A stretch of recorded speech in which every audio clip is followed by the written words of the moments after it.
your town. I'm standing straight. I'll just wait for my final cue. A battleship on call. How many more days do I have to wait for it to rain on my parade? It's hard to stay where I am now.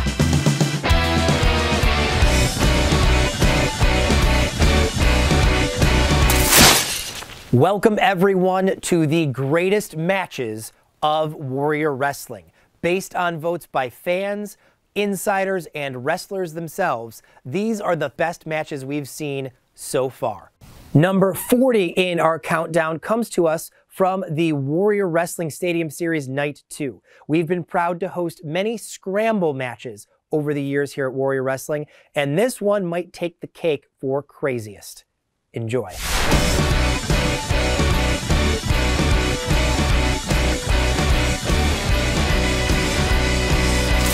They would probably become Beastman. What kind of bone do you think that is? I believe it. I think it's like a horse bone. Oh, well, you know what? Did the referee a favor there. Took some bugs out of his hair, chopped him up. It's referee Perch. Again, Nick Hausman is on. Oh, what is here? Nick Hausman, if you'd like to give him a hard time for mixing up Kansas and creates what a revival. I don't know how that happens. What's your Twitter handle again? It's at House Rebel, H-A-U-S Rebel. And look, Rich, how you think these two bands are so different is beyond me. All right, well, let's talk about two things. Well, hold on a second here. You can. We do want to hear from you. The hashtag. Yeah, the hashtag Stadium Series, 100%. Hashtag Stadium Series at Warrior Wrestling, no E in wrestling. Oh, we got a football in play here. Dan the Dad bringing a football. Dan, I'm open. Oh, look at that. Dad having a nice throw with some of the kids. You know, that's just it. Nothing more America than that. May as well be Thanksgiving right now. Just taking a look at some of the Twitter notes here. Apparently, we are having some audio issues. I don't know if those are fixed yet or not. We're going to do our best. Nick and I are going to continue on here. I apologize for any issues we may be having here tonight. Oh, there goes the football. I think he missed the field goal. Just a bit wide. Just a bit wide indeed. And Jack taking it here to Icon Lee. And these two quick young athletes springing around here pretty quickly. Oh. Big knee right to the side of the face of Icon Lee. And Jack looking to follow up, but Icon not letting him go. That's smart. That's really smart there by Icon, holding on to the foot there. Now we're figuring out the rules of this matchup as we go. It's one-on-one in usually a scramble match. It's everybody for himself. But Yeah, are we getting? Oh, hold on here. Is this an elimination match? Is it? Can somebody tag in?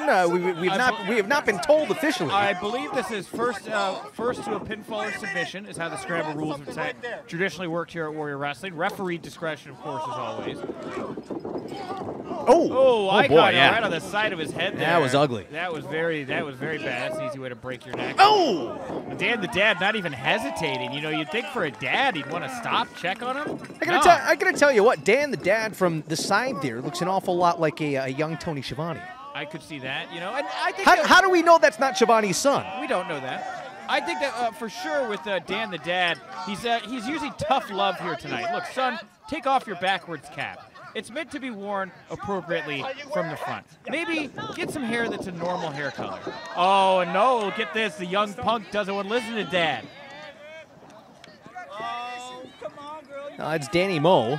All right, let's get it. And apparently she is going to go toe-to-toe with her tag team partner, her other half. We're not quite sure. That's a lot. I haven't seen this much neon green and black in a ring since the last DX reunion. You know that?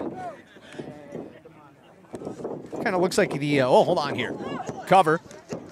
And a kick out. Kind of reminds me of the Zello Pro ring. Oh, a little bit. Yeah, for sure. Oh, and Dani here with a nice little Oh, wheelbarrow. well. And a nice arm drag. And she seems as surprised as everybody else that she's been able to get so many over here on Facade. And another arm drag. Oh, man, so impressive. They're like a gymnast on the pommel horse here. What do we have here? Crucifix into the roll-up, and whoa. Facade couldn't bring himself to do it. Oh, look at that.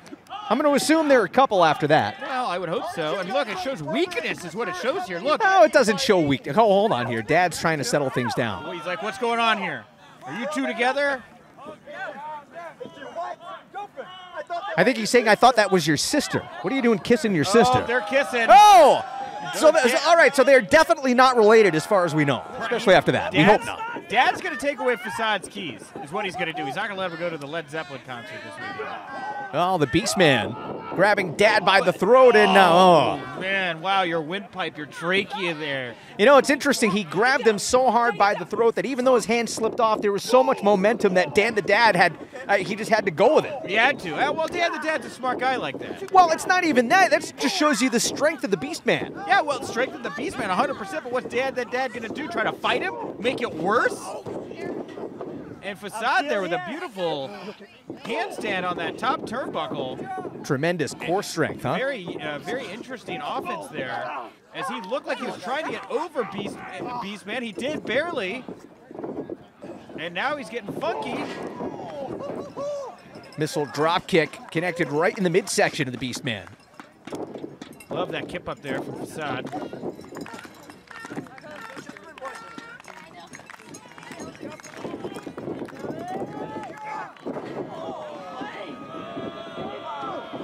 And look at this. It is Icon Lee who is taking advantage. And this could be bad news. Oh! Guillotine leg drop.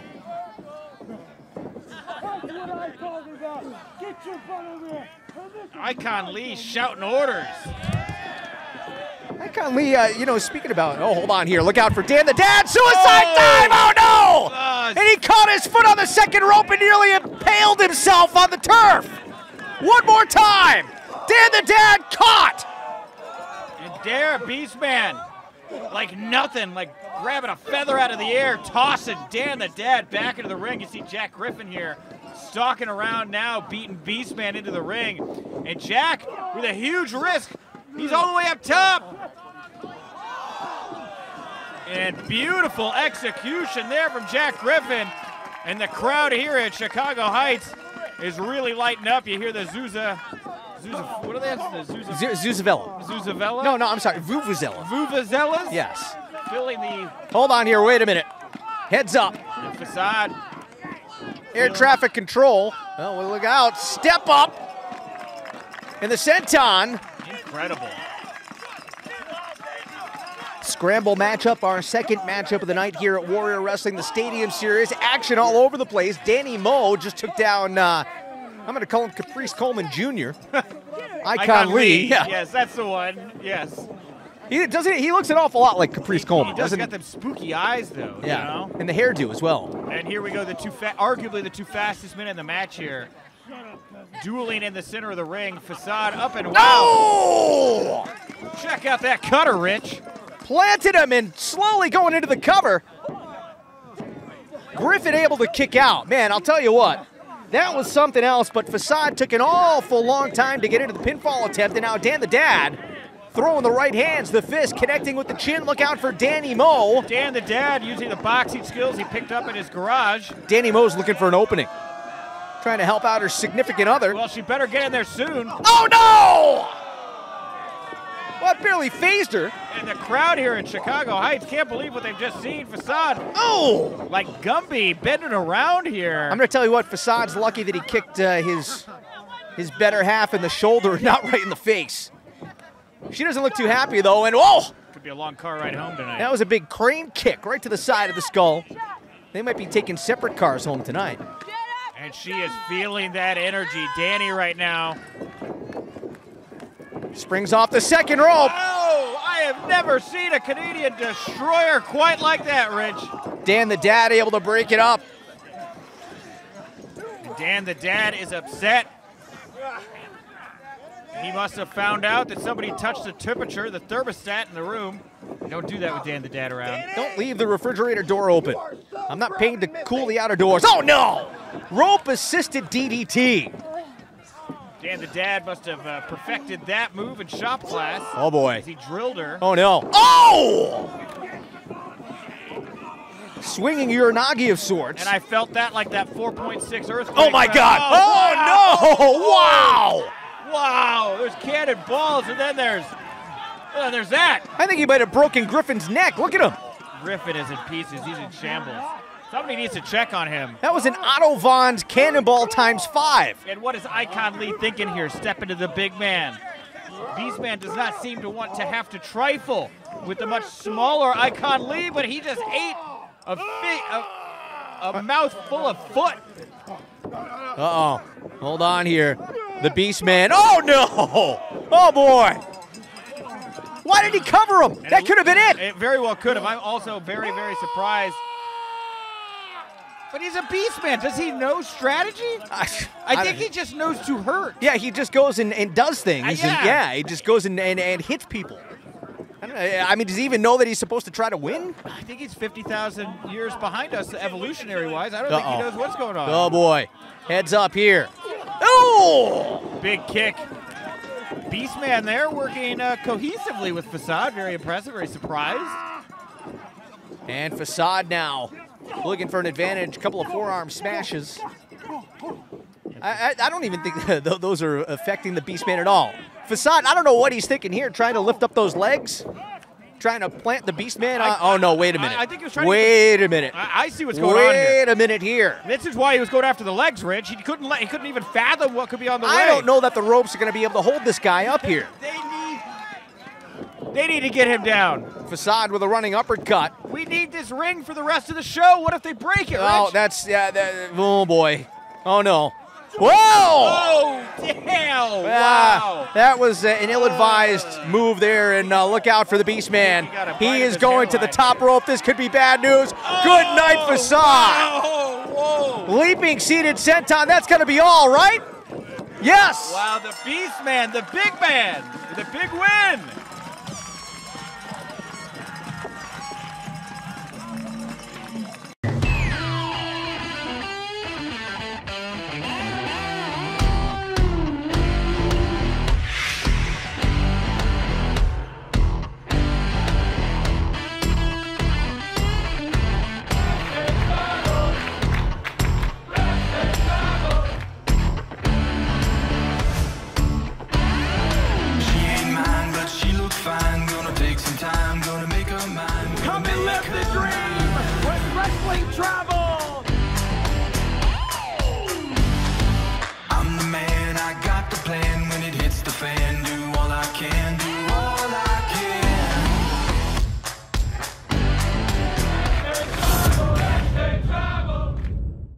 And the main event for tonight is a dream match with two incredible female competitors. From Warrior Wrestling Stadium Series Night 1, it's Kimber versus Thunder Rosa.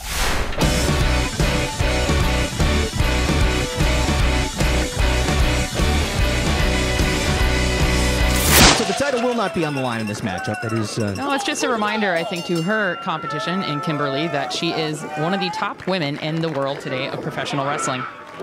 Kimber, of course, spent some time in WWE, recently signed with Impact Wrestling. Yeah, she is making a Kimpact as her very proud husband. I'm sorry, what? A Kimpact. A Kimpact. Yes, very you heard clever. it here. Zachary Wentz, very, very proud. Her husband of the Rascals reminded me she is making a Kimpact. And speaking of the Rascals, we will see them in six-man tag team action later on tonight against Myron Reed, Jordan Oliver, and Chris Bay. But right now it is Kimber in control, well, momentarily anyway. Now Thunder Rosa trying to find an advantage. Yeah, this is the first time these two competitors have ever met in a ring. Kim able to get the head scissors, maybe more of a neck scissors. And Thunder Rosa trying to gain some momentum, flip her way out of it. Going to go for the headstand and instead just up and over into a side headlock of her own. Nice awareness of the ring by Kim, putting that foot right on the rope. Thunder's going to have to let her go. So the first time that these two have ever met, did you get a sense if there's any bad blood between them? You know, I think they're just both such feisty wrestlers. They both want to prove to the world that they are the best. They're both journey women in wrestling. They travel all across the world. Top tier talent right here. You can see this, wow, interesting bend maneuver by Kimberly, kind of sweeping the feet out from Thunder Rosa, but Thunder Rosa almost doing a half kip up there. Just trying to bridge, and Kim. Oh, just try. Oh, yeah, there you go. Got a 1 count. The knees right into the lower abdomen. And Thunder Rosa trying to catch her breath. Look at how aggressive Kimber Lee is. Yeah, that headlock takeover was beautiful. Really wrenching that in. Still to come tonight, we will see Joey Janela. The bad boy is here. We'll go one-on-one with Warhorse. And, of course, we mentioned the... oh, hold on here. Thunder Rosa has the arm tied up. Trying to go for that arm bar. Kim doing a nice job of preventing it, huh? Yeah, it's a good reversal on the part of Kimber Lee. But we did mention our main event tonight, the Warrior Wrestling Women's title on the line. Tessa Blanchard and Kylie Ray going one-on-one. And also another match that I'm truly looking forward to is our first ever singles competition intergender match here on the Warrior Wrestling card tonight of Elena Black taking on Dan the Dad. Dan the Dad? Yeah. They had a little bit to say to each other on our Friday Night Lights show that we held last month in August. You were on commentary with Nick Hausman that night. Yeah, it was a good time. And the fans right here are having a good time getting Thunder Rosa piped up. Kimber Lee tries to put a big boot, but nope. That beautiful dancer's background comes into play right there. Dropping into the split, saying, what do you got for me? Duck and cover, pulling down Thunder Rosa. Thunder Rosa rolling out. Oh, wow, what a forearm. Maybe more of a fist. Yeah, Either way, though, she's very graceful, but very brutal at the same time. Yeah, Kim is... she brings an aggressiveness into the ring that... even on that chop. I hate to say you don't see it from a lot of women, but there's just an extra edge to Kimber Lee, isn't there? Oh, Kimber Lee has nothing but edge, let me tell you. She is ready to take down Thunder Rosa. Kimber Lee is a multi-champion. She's held many titles. Right now, she's currently the Shimmer Wrestling. Big kick there into the cover, kick out at 2. She is the Shimmer Women Athletes Champion. Kimber Lee, of course, has held titles in a number of independent promotions. Yeah, here in the Chicago, in the Chicago area. I believe freelance wrestling as well. I might be mistaken but on that. boy, am I hoping for that day to come, because I would love to see her in a freelance ring myself. Suplex into the cover and only a 1 count. Was it Zello Pro then, perhaps? Thunder Rosa has spent a lot of time here in Chicago as well. I'm getting the wires crossed here, Val. You know what it is? There's so much good wrestling in Chicago, my friend. It's hard to keep track of it all. You know, Chicago really has become an epicenter for wrestling in the past couple years. It's always been an exciting and a very hot wrestling town, but the last few years, the independents have really caught fire. Right into the second rope right there. Yeah, Thunder Rosa lured Kim right in, and now is delivering vicious kicks right into the back. And gaining momentum off the ropes here. She comes, look out! Oh. That's got to hurt right on the throat of Kimber Lee as Thunder Rosa slid right off of her. Big strikes to the back of the neck. His elbow is perfectly placed. Ugh. And that's that MMA strikes coming into play right there, Rich. Heads up. Oh! Yeah, that's going to hurt tomorrow. That's going to hurt right now. Kim seeing stars as Thunder Rosa hooks the leg. And a kick out at 2. Yeah, Kim is not ready to call it quits quite yet. Nice crowd on hand here tonight, socially distanced. Yeah, as you may notice, people are very spread out across the field, about 15 to 18 feet in between each pod. It's a very safe environment. Weren't sure if we were going to get the event in tonight. It was a rainy day in Chicago. Finally cleared up a couple hours before bell time, and glad that we're able to get this in. It really is a nice night out here. There's a nice breeze. It's not too hot, not too humid. And again, hopefully, if you're in the Chicagoland area, within driving distance, come hang out with us next Saturday night and the Saturday after. We're going to be right back here for the Warrior Wrestling Stadium Series. Yeah, that's right. September 19th and September 26th. It'll be the September to remember here at Warrior Wrestling. Warrior Wrestling on Twitter. Kimber Lee is really having a number done on her. Thunder Rosa has found a target in the left leg and is really going to town there. Oh, just a relentless double foot stomp right to her abdomen. Not sure if she got her in the abdomen or she's going more for the upper thigh. Right there, though, that shot connected the elbow right into the sternum. Yeah, she said, are you sure? Let me show you how much I can strike. And again, out at 2. Look at the face on Thunder Rosa. She is thirsty for blood.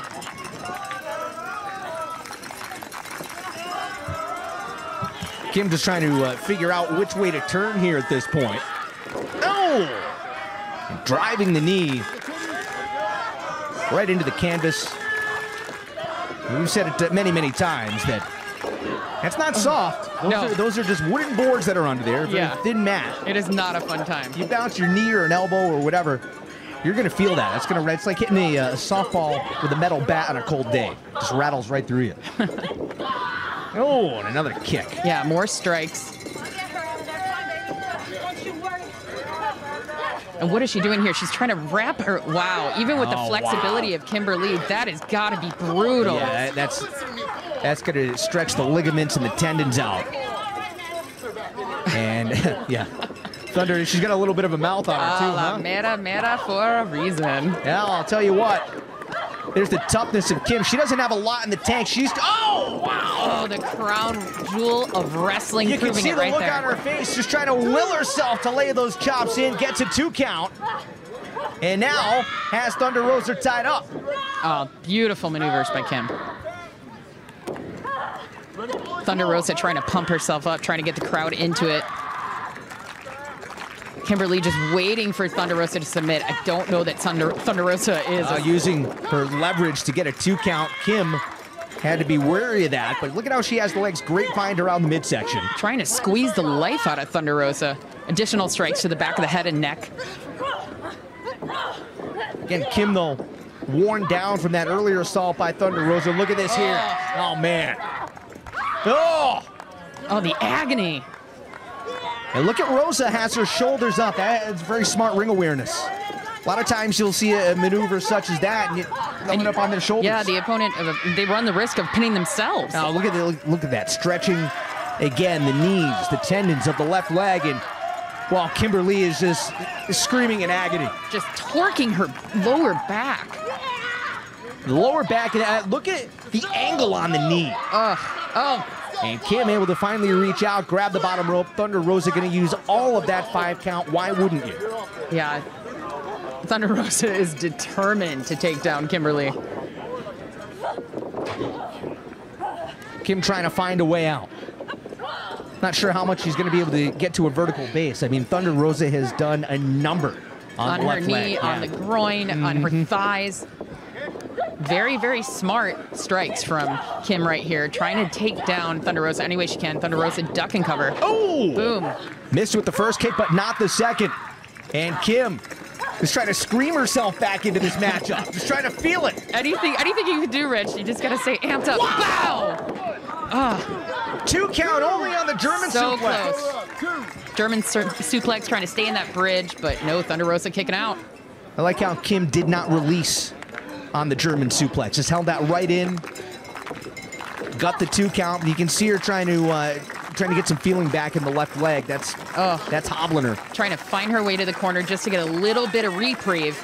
But Thunder Rosa, one of the top endurance athletes in wrestling today. Big kick to the face, knocking Kim down to the mat. Yeah, that caught her flush right in the side of the head. But Kim able to shake that off at least momentarily. Oh! Big neck breaker, and Thunder Rosa into the cover. No, not enough.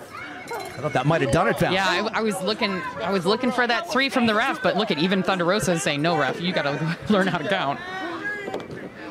But the official says 2. It's going to be 2, Rich.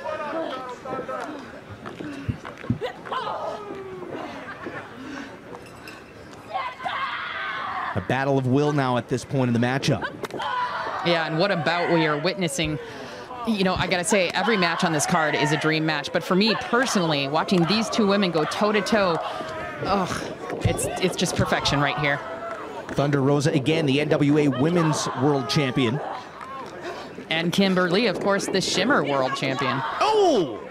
One of the most... Rosa gets the kick right into the sternum, and now Kim with a knee into the gut. Yeah, Shimmer Wrestling is one of the most respected promotions in professional wrestling.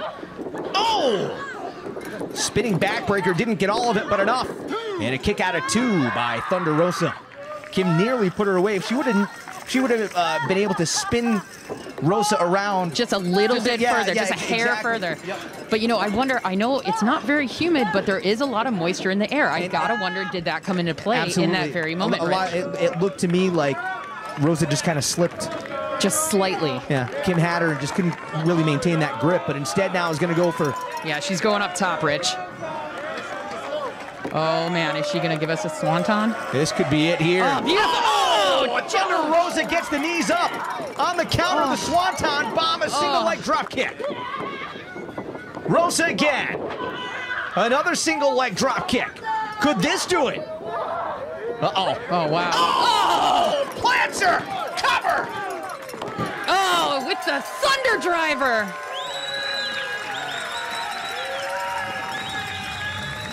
Oh, and both women. You could see this was absolutely a contest of wills right here. Who could outlast who? And it's Thunder Rosa, standing tall and proud.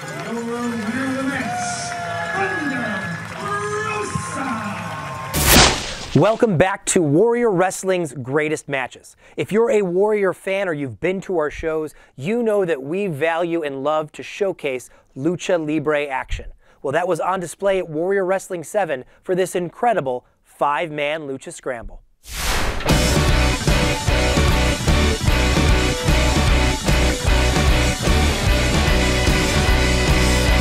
We're here at Marion Catholic. Black Taurus gives me a very evil vibe. It's like he's sent from Satan, is what I'm saying.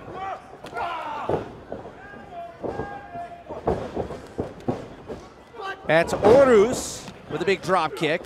Horus has competed around the globe. He's competed in MLW among other places. There goes Horus. Also Lucha Underground, among others. Uh-oh. Ooh. And this is one where you're not going to be able to take your eyes off the screen. This is going to go a million miles an hour, so try to keep up.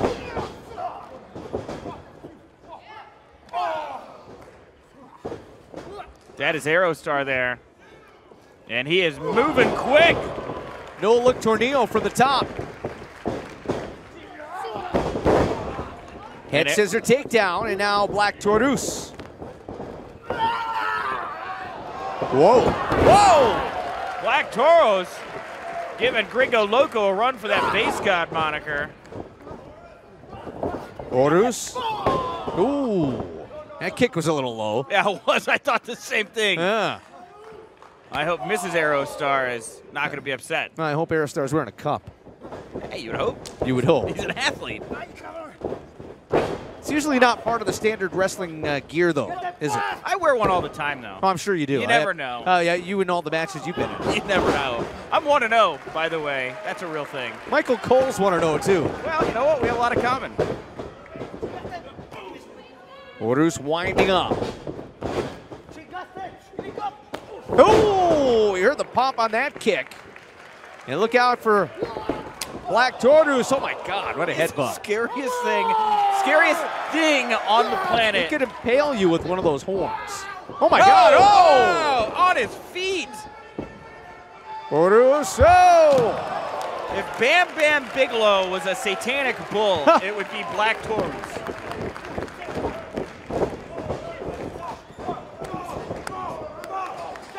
That's Drago there, chopping away. Oh, and Gringo Loco able to take him down. Hey, just kind of glommed him. Cover. Yeah, non-traditional for sure. 5-man scramble. First pinfall or submission. Oh, wow. Oh. I think Gringo owes him money. Something like that. You think so? I think so. I think he stiffed him on some trans down in Mexico or something. He gets stiffed right now, that's for sure. Oh, boy. Up and over goes Gringo Loco, and look at that athleticism. Smooth, cool. El Gringo Loco. I think Gringo might be bleeding from the mouth a little bit. Sure. Am I seeing It's things? been a very stiff physical contest. I wouldn't be shocked at all. Need to get a better look. Cartwheel moonsault. You sure that's just not his beard? I don't know. It's bright red. Here's Aerostar. Gringo able to duck under the clothesline. Nailed a big kick, and oh! Capture suplex. Tossed Horus right into both Aerostar and Drago. And is he going all the way up? Oh my God, what's he thinking here? Whoa! Split leg moonsault. You know, it's crazy to think about. I don't know if you know this or not. El Gringo Loco actually has a pacemaker. Really? He does, yeah. Interesting. Yeah. Heart issues a couple years ago, rebounded, got back in the gym, got back into wrestling, and I mean, look at him go. It doesn't hold him back. Oh, what a spear. Like an actual bull.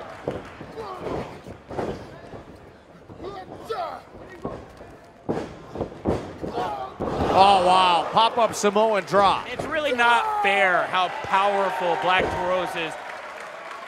Drago perched on the top turnbuckle. Taurus looking for some competition and turns right into a flying head scissor.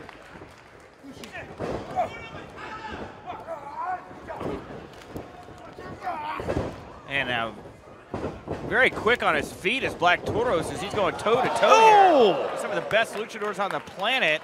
And all four of these 5 men out on the outside. I think Drago's smelling an opportunity here. Drago over the top rope. And all the men are down on the outside. Aero Star, Gringo, Loco look to be the first of their feet trying to get back into that ring. Gotta be in the ring to win it. Drago trying to catch his breath down to one knee. Whoa, oh! Wow. Double knee face breaker by Aero Star. Off that second rope into the inside of the ring. I don't think I've ever seen anything like that. Oh, step up and into Taurus and Drago, and heads up here. Horus. Had to change it up. Oh, wow. Tried to slingshot himself back in, but Aero Star pulled out Horus's legs, and there goes Gringo Loco with a tope. And the thing about Gringo Loco is he's a bigger guy, Yeah. right? Should not be able to move like he does. Somehow he does, and defying the laws of physics, it seems. Gringo Loco. Whoa, oh! Into a cutter. Nailed Horus.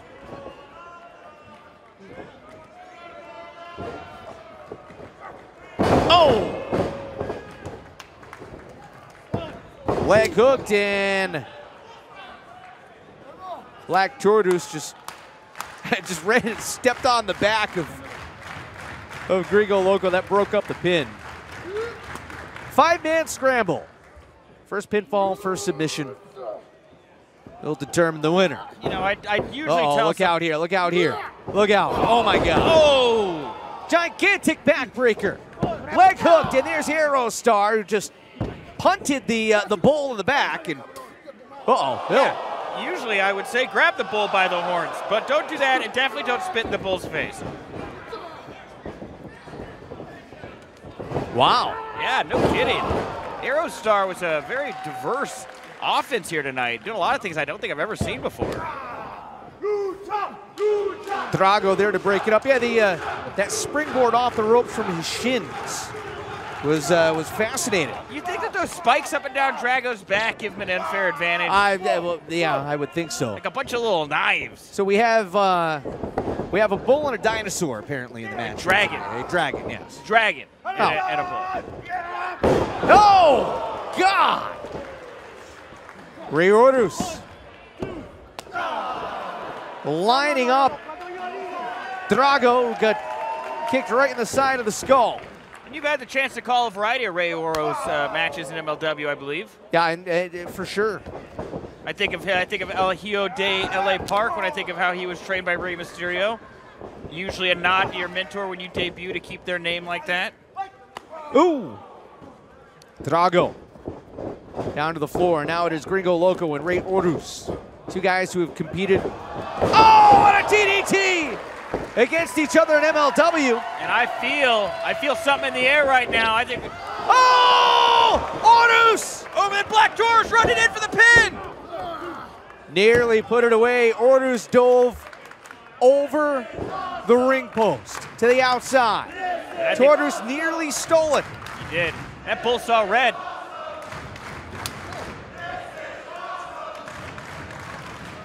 Let's see if Gringo Loco can play Matador here. Oh, wow, no. Just went to the mat and almost saw the door. And Loco able to get out of it at 2. Uh-oh. Spinning driver, cover. And that's it.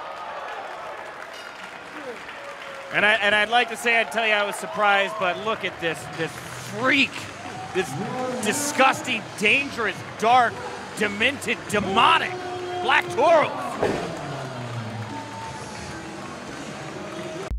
Hey you, are you a professional wrestling fan? Check out the High Spots Wrestling Network. Hours and hours of the best pro wrestling on the planet. Streaming on your phone, tablet, PC, and available on Roku. Thousands of videos, all the top indie promotions. So what are you waiting for, champ? Head over to www.highspotswrestlingnetwork.com and check it out today. Hashtag HSWN. It's the best $9.99 in the biz.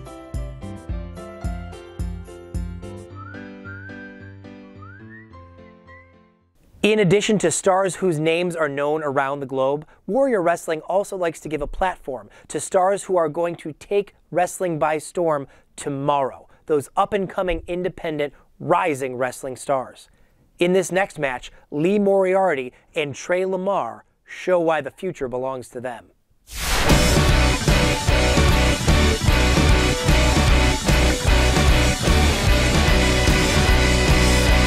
This is Nick Hausman, WrestlingInc.com managing editor. Rich Bikini is also here as well. He is currently on assignment. He'll be joining us again here in the broadcast booth in just a moment. And you can hear the fans in attendance right now chanting "For the Culture" as Trey and Lee stare each other down, and we have ourselves a lockup here. These two men trying to assert themselves in the middle of the ring. We've got Trey here taking Lee to the mat first. A good sign there for Trey as Lee tries to, oh, he does successfully, kicks Trey out. And Lee now the one on top trying to take control of this bout. Trey kicking Lee up and over, and these two men have not released the hold from the get, still grabbing each other by the back of the neck as they work around the ring. 1, 2, 3, Trey, get down. And Trey working Lee to the ground there, and Lee once again kicking up here, and we see these two back to trying to assert dominance in the middle of the ring. Trey getting worked in the corner, Lee getting worked into the corner here. 3, 4. And the referee having to make that 5 count very, very clear. Excellent job keeping control of the bout here by referee Jeremy. One of our more senior referees at Warrior Wrestling, of course, referee Robert King, our senior referee. And it looked like Lee was going to go for a handshake there, but instead, Trey going for the kick. Lee caught him. Trey able to kick Lee off, and Lee here with a very spry leap over Trey, and now Trey getting muscled into the ropes. It looked like, no, he's swung it around here, and Lee, this is a back and forth here. This is a who's going to flinch first. This is a game of chicken, and now we got Lee neck first across that second rope. Very dangerous, and Trey kicking him off and kicking him in, kicking that head in with a huge double stomp to the back of the head. And what a chessman's game this has been here. The referee, you know, Trey's got to be a little bit quicker here than that. Lee Moriarty has got a lot of fight in him. And a huge chop there from Trey right across the chest of Lee, lighting him up there. Exceptionally stiff. We're here in an outdoor arena at Warrior Wrestling Marian Catholic High School, and I could hear that. Oh, I could feel that all the way here in the booth. And Trey slamming Lee's head right into that top turnbuckle. And what a great job here by Trey Lamar of controlling the pace of the action here so far. But Lee, it looks like maybe one step ahead, managed to grab that ankle, and wow, whoa! That's a rough wake-up call right there. And look at the way he just picked him up by one arm. Tilt-a-whirl. And wow, look at that. Lee Moriarty thought that maybe he was going to pick one up out of nowhere there, but Trey Lamar able to kick out of it. And it looks like Lee Moriarty is grabbing the back of that neck right now. Hopefully nothing serious here. So we just certainly want to see these two competitors keep going. Another big chop here.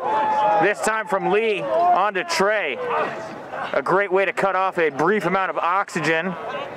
And Lee both wrenching away at that arm of Trey. And now spinning him around, and we have gone from a quick pace of a cat to some brutal technical wrestling here right now, as it looked like Lee was trying to dislocate Trey Lamar's arm from his socket with that screwdriver-esque twist there, wrenching away, pulling that bone and that muscle away from the socket. Lee continuing on the offense here, right on the arms again. 2 count there from the referee, and Lee Moriarty continuing to stay on Trey Lamar here, working that arm, working those sockets there. You know, very interesting with 2 guys like this. A lot of times you'll see them try to target the leg of their opponent, slow their opponent down. Lee Moriarty obviously looking to take the arms away from Trey Lamar here tonight. A very different change of strategy here than you would typically see.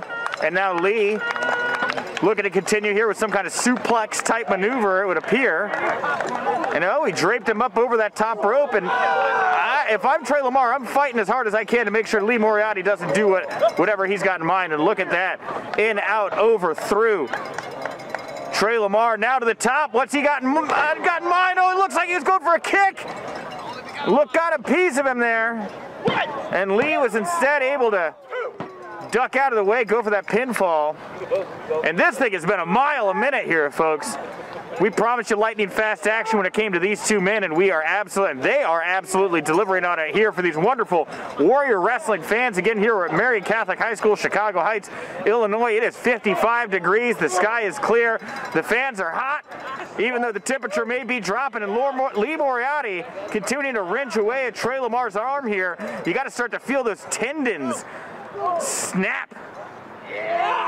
The more and more that Lee Moriarty twists away at Trey Lamar's arm, immobilizing that part of his body, and Trey trying to fight him off. It's like if you ever had a tick grab you on the side of the arm and you're trying to rip that tick off, but you just can't get it out. You got to go over and you got to get the pliers. Well, Trey's trying to grab those proverbial pliers right now and knock this tick off. And Lee Moriarty not going away too easily here. Trey's managed to get him to stop holding him, but he is having to still fight on. Lee Moriarty with a very dramatic block there of the punch, spin around, discus style backhand.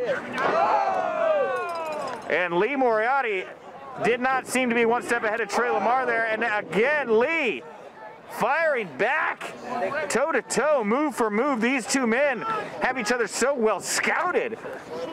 And Lee trying to go for some kind of angle slam type maneuver. Trey Lamar pushes him into the corner, rolls him up, Pele kick right across the top of the head. And he's got to get on top of him. It doesn't matter how hard, how big of a maneuver that is, unless you follow it with a pinfall. It's absolutely not going to matter for anything. And Trey Lamar here now down and out. Lee Moriarty, the referee doing the 10 count. What a sad turn of events it would be here. Both men to be counted down for the 10. The referee saying Trey's up, saying Lee's up, Lee's down. Good job by Trey ducking that clothesline. And Lee throwing Trey to the outside. And Trey Lamar daring him to follow him, and he fell right into his trap. Like the spider said to the fly, follow me in. And Trey with a huge high-risk maneuver, springboarding from the outside of the ring to the inside of the ring, dropping that clothesline. And Trey Lamar starting to smell a victory here, I think. You see some confidence calling to the crowd. Looked like he was going for a half hammerlock. Lee Moriarty, what an incredible counter that was. Snapping that arm right in half, and before he could even get off the ropes, Trey Lamar serving as a speed bump. Trey coming in now and dropping him face first. And that's not it. But very, very close as one of our fans here in attendance at Warrior Wrestling letting the referee know. That was very, very close. And now you see Trey Lamar sitting there contemplating.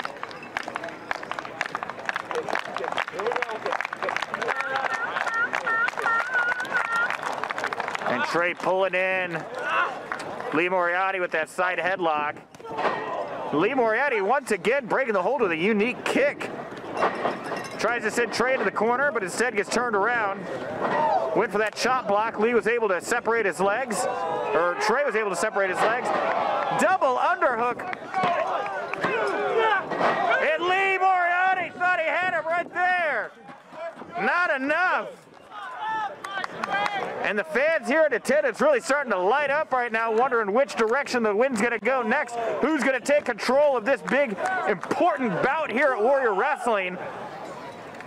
And Lee Moriarty throwing those big punches right again at the shoulder. And I have a feeling he's really actively trying to get to dislocate Trey Lamar's arms in this bout. Why? I guess it's just good strategy. Double stop right to the chest, standing stop. And Trey Lamar smells blood in the water. He's heading up top. Lee Moriarty better be ready. Another big double stop to the chest. And Trey, you got to get on him. Now's your moment. Oh. Incredible resilience there from Lee Moriarty.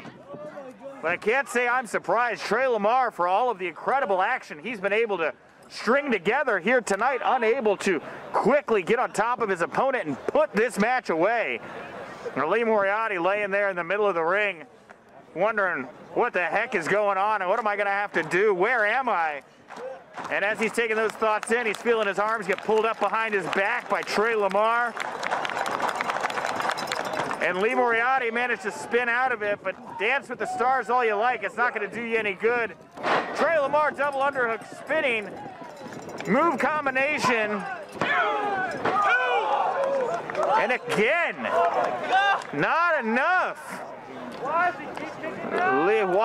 does he keep kicking out? An incredible question here from the fans in attendance, right? What is Lee Moriarty trying to prove here tonight? I know that there's a big purse on the line. I know that there's gold in the future. Maybe it's pride. Maybe it's just raw instinct. But he has been able to kick out every single time. And Trey Lamar continuing to bring that big fight action to Lee Moriarty. Lee with a running knee right to the face of Trey. Off the ropes he goes. Trey up and over. Both men in unison roll into each other. And I've never seen anything like that. Lee Moriarty. Lee Moriarty. Wow, what an incredible pinfall variation that was. Winner of the match, Lee Moriarty. I am, color me impressed. That was quite a showing there from both men, but Lee Moriarty with the ring wherewithal to be able to roll right in to Trey Lamar right at that exact moment. I mean, in a half second, a quarter of a second, a hair's length difference, and you would have not been able to see that right there. That pinfall, that was a one, you're never gonna see that one again, folks. That one's a 1 in a million. That's a once in a generation.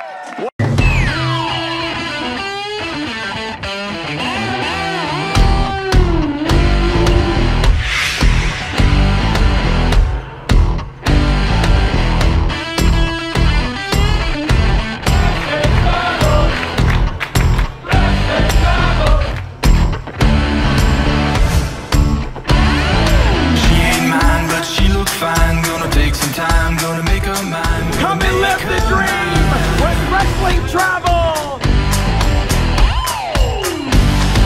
I'm the man, I got the plan. When it hits the fan, do all I can, do all I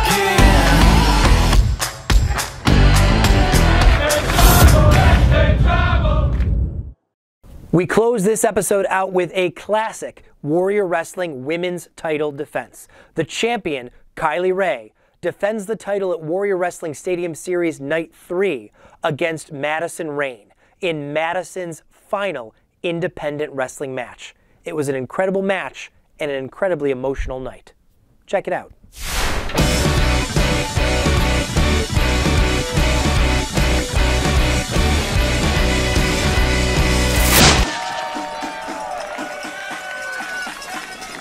I do love that Madison is rocking the black and gold of Warrior Wrestling. Yeah, you know, very equal reactions, I feel like. The fans here really into both Madison Rayne and Kylie Ray. Once more, Kylie's going to give it a shot.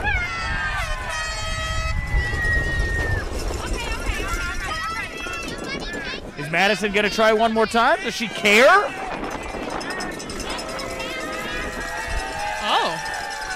Oh my. Like, okay, I hear you. Mildly impressed with the reaction here from the fans. And can we get past the I'm more what is this, a high school debate? We are on a high school football field. That's true, I guess. I mean, it's all about trying to win over the student body, now I guess. Look at this. We see a sign of good sportswomanship. Madison Rayne is saying, let's get it on. Let's just go. Let's just hurry it up. And Kylie is they're just both so polite. I didn't think they were going to let that handshake go. I'm actually surprised with how cordial that was. And hopefully now we can get down to brass taxes here. Let's see some knuckles get thrown. Yeah, these two women hook up right in the middle of the ring. Well, I gotta say, when you're as strong, as powerful as both of these women are, why not be a little nice? Why not exchange the pleasantries before you exchange all the powerful blows that they're about to? And look at these two women push each other a ring here. Madison Rayne pushing Kylie into the corner here. And Madison Rayne has been a part of so many big matches, opportunities, factions. You know, Absolutely. It's really the whole thing here with Madison Rayne. I mean, look at, she is the queen bee after all. Nothing but style and grace coming out of Madison Rayne. And Kylie Ray here, the smile seems to have left her face. It's setting in right now, the task she has at hand. If you want to walk out of here tonight as Warrior Wrestling Champion, you're going to have to get through Madison Rayne first. One more time, these two women lock horns, and Kylie Ray here cinching around the abdomen of Madison Rayne. And who do you think has the advantage here, Val? Boy, you know, it's hard to say, Nick Hausman, because, I mean, Madison definitely has the experience advantage, but Kylie Ray has been on the streak of her career.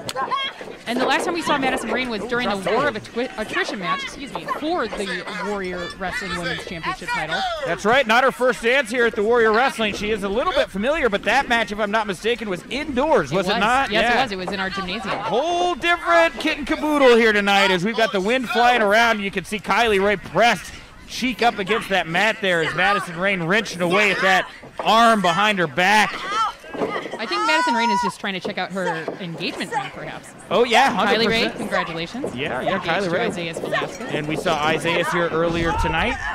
He was successful. Now, if you look here, Kylie taking her down to the mat, smart maneuvering, putting all that body weight right on top of Madison Rayne.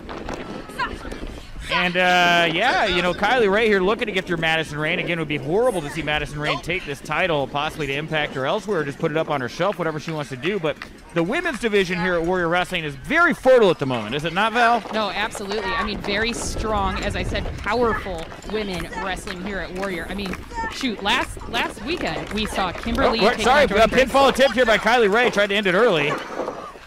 And Madison Rayne going for a pinfall attempt of herself here. Sorry, Val, yeah, we talked about the women's division here. Oh, another fine. Sorry, 1 second. These pinfalls coming fast and furious. So much action. And Madison Rayne now scooping out the legs underneath Kylie Ray. Yeah, we're witnessing a tornado of awesome.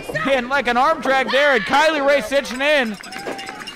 That standing armbar and trying to apply some pressure here.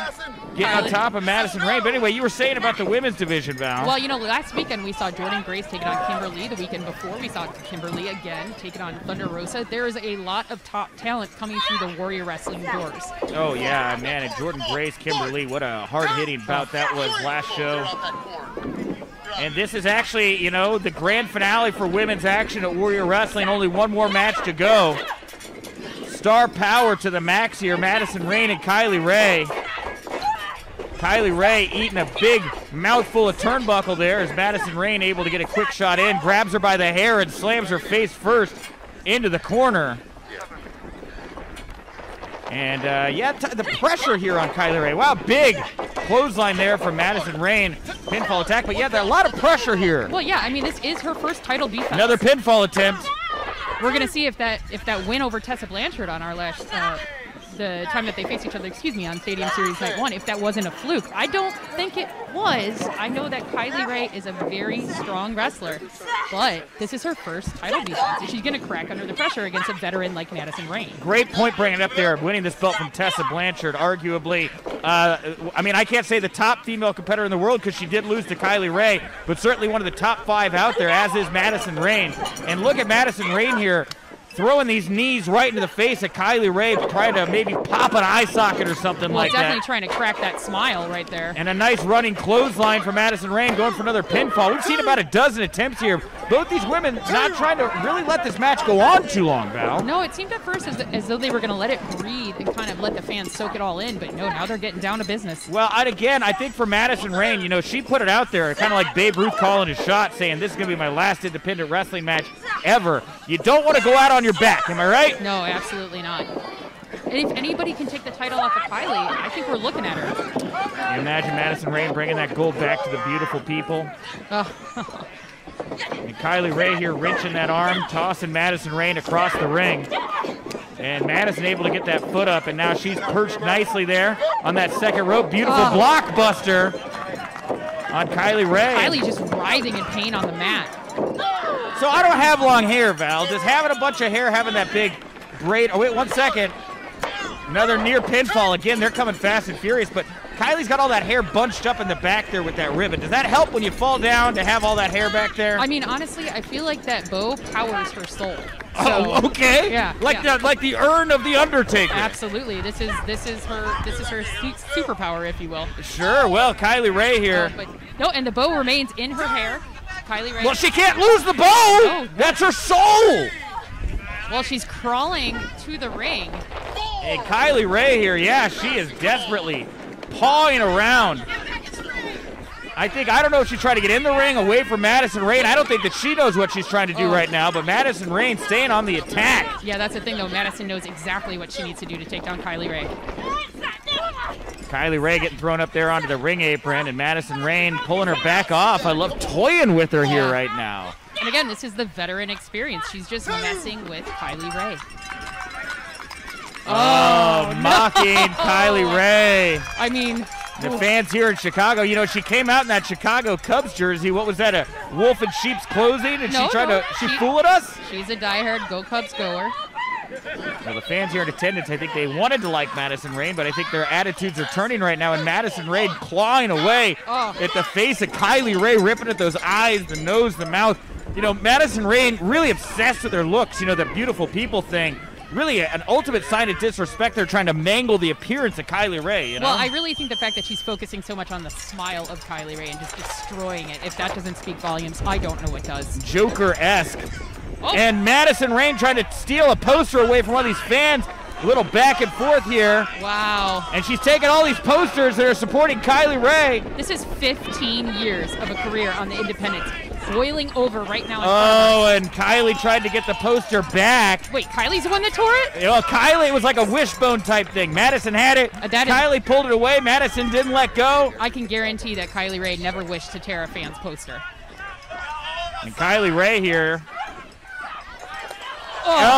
Eating a cutter right into the turf face first. Get a whole mouthful of dirt and rocks. Really an easy way to wreck your lungs when you take a cutter like that on the outside. And both women down. Where's the 10 count from the referee? That's what I want to know right now. Honestly, I think he's just trying to figure out where do I begin to bring these ladies back into the ring. Oh, look at Madison back on her feet. And Madison here now grabbing her back. A lot of pain. You know, you spent so much time in roller derby, Val, and have done so much physicality in your life. Talk about what happens here when you feel your back start to go out in a very high-pressure situation like this. I got to say, it's not only disappointing, it's a little bit scary because then you start to doubt yourself. Pinfall. Yeah, no, go ahead. Talk about the doubt here. One of the things about Madison Rayne is that she is one of the most confident women in wrestling today. So seeing that little crack in her armor clutching her back like that, it makes me wonder if she's doubting herself and a bit concerned about Kylie Ray right now. And Madison Rayne here wrapping those arms around the throat of Kylie Ray, trying to force the air out of her windpipe. Kylie Ray is such a physical specimen right now, young, athletic, in shape. But you take away the oxygen, there's not a lot you could do with a body as well built as it may be. And here you go, Kylie trying to stand up, trading blows with Madison. Madison taking a knee to her gut of Kylie Ray. And Kylie here, yeah, grabbing that abdomen in a ton of pain, and now she's feeling it again in the back as she's getting thrown around here by Madison Rayne. A nice uppercut, but what's she gonna do with it here? How many different ways could Kylie Ray put an opponent away? 11 billion. 11 billion. 11 billion. That's a fact. Well, what are some of Kylie's favorite ways to finish an opponent off here, Val? All of them. All of them. Every single one. Up and over she goes for Madison Rayne, trying to get that momentum, and she has it right now. Oh, she is getting pumped up. grabbing that knee. I hope that she didn't blow her knee out here at any given point during this bout. And a little do-si-do action there for Madison Rayne. And Kylie, I thought she was going to go for the pinfall attempt. It looks like that knee is causing her a bit of trouble, Nick. Yeah, you're absolutely right. And Madison Rayne there with a near pinfall. I think that her knee is messed up here, Val. She's really grabbing that thing. She keeps clutching at her kneecap. Oh, but a big uppercut to Madison. The scariest part here is I don't know where she blew out her knee. I don't know where she got the knee injury from. Oh, she was able to kick the legs out from Madison Rayne. A little bit of a baseball slide. Oh, what a cannonball to the corner. Kylie Rae dragging Madison to the center of the ring now. And another pinfall attempt. We have seen so many pinfalls, a lot of 2 counts here, a few 1s. No 3s yet, obviously, as the match continues to roll on. If you're enjoying this Warrior Wrestling women's action, again, # Stadium Series over on Twitter. Look at Kylie pump herself up. She is furious right now. She's wearing her Squirtle gear, the most powerful of the water Pokemon. Feeling that Squirtle energy, getting pounded on by Madison Rayne. And she's not going to be able to... She was Squirtle. I think she might be evolving into Blastoise here. And she's going to need more power to go toe-to-toe with Madison Rayne. Oh, Madison Rayne with a nice elbow to the corner of the face, some stiff chops, another big punch. And could we see a new champion here tonight, Val? It's looking close. It is certainly looking close indeed. And Madison Rayne fired up. Huge kick from Kylie. A smiley kick from Kylie Rae. Oh, and I thought that was all she wrote. Madison Rayne at the 11th hour, barely getting a shoulder up. And Kylie Rae is devastated. She can't believe what it's like she saw a ghost. And Kylie Rae here now at her wit's end. And the smile is gone. That is a face of anger, frustration. And where is Kylie Rae going to go from here? She's going to have to overcome that knee pain that she clearly is feeling. She's having a lot of hard time. I knew it. She's going to that backpack. What, she got brass knuckles? Oh, grabbing the title. You're not taking this with you! What? Telling Madison Rayne, this is mine. It's mine! Yeah, It's like you wrote this story, Nick. I did. Well, Taking this! her words. I was just reading her mind there. I love that she lovingly puts it back into her snack pack. Platinum points being put in the corner. Oh, and a beautiful enziguri kick. And Madison Rayne here picking up Kylie with that bridging suplex. Nearly got the gold right there and took it with her out the door. And Madison Rayne once again behind Kylie. A cutter! Cutter out of nowhere! Oh, could this be it, Houseman? Could this be it? We'll find out. Referee going for that 3, but he missed. No, he didn't quite get there. Is Kylie Rae able to get her shoulders up? Madison is just shocked. Madison Rayne here, knowing this is her last chance to really make an impression on the independent scene. Following an incredibly brutal confrontation between Rodrigo Anthony and Joey Janela and Madison Rayne here right now. We're seeing a brutal confrontation right here. Almost a reverse DDT she had her set up for, but Kylie Rae, she's locked it in. That's the crossface. The crossface from Kylie Rae. She's got it in.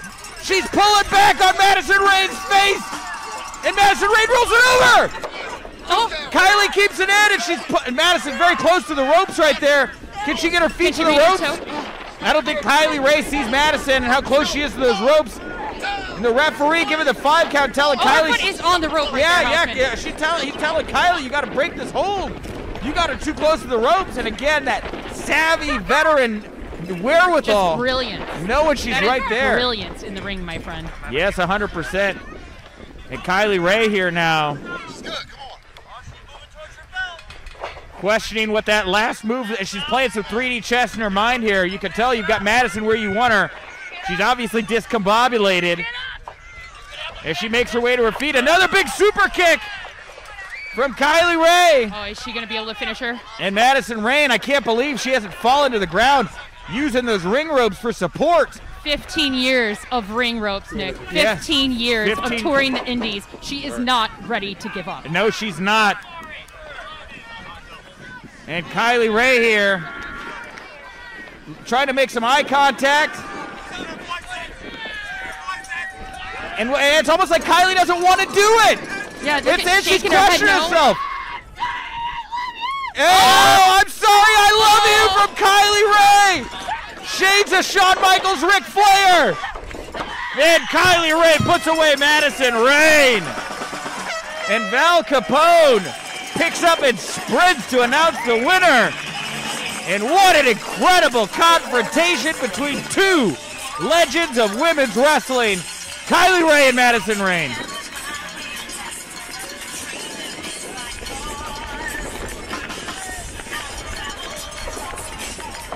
Kylie Ray, ladies and gentlemen. Platinum points being handed back.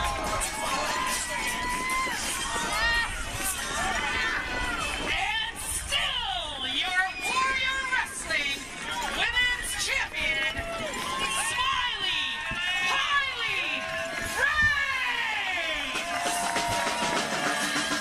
Kylie Ray in her first successful defense of the Warrior Wrestling Women's Championship.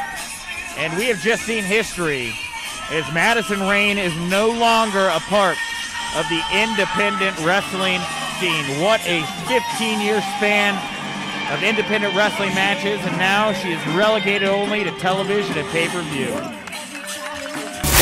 Over the course of our outdoor shows, Warrior Wrestling fans have grown to love the incredible Beastman.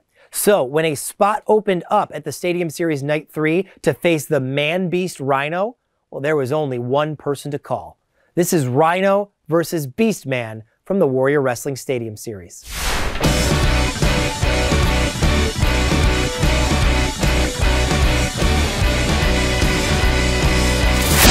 You have half the crowd chanting Gore. The other half chanting Husk. That's right. A battle of literally two beasts here tonight. You know, I remember last...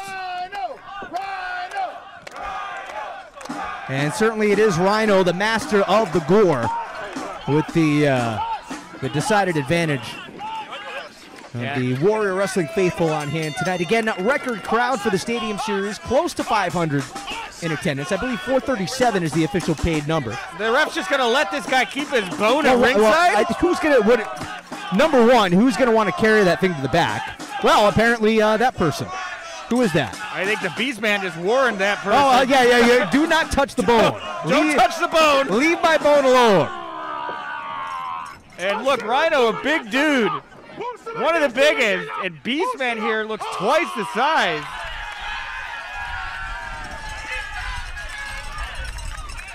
Can someone translate that for me? You know, the thing about Rhino I think is so interesting. Decades in the business. Listen, ECW champ. It's amazing that 20 almost 20 years since ECW has not been a thing, and you still get the ECW chance. It's amazing. Beastman here showing a little bit of dexterity there. No kidding, some flexibility as he hit the mat and rolled through. I think his backside has its own zip code. We call this saber-tooth tiger form when he gets down on all fours like that. Yeah.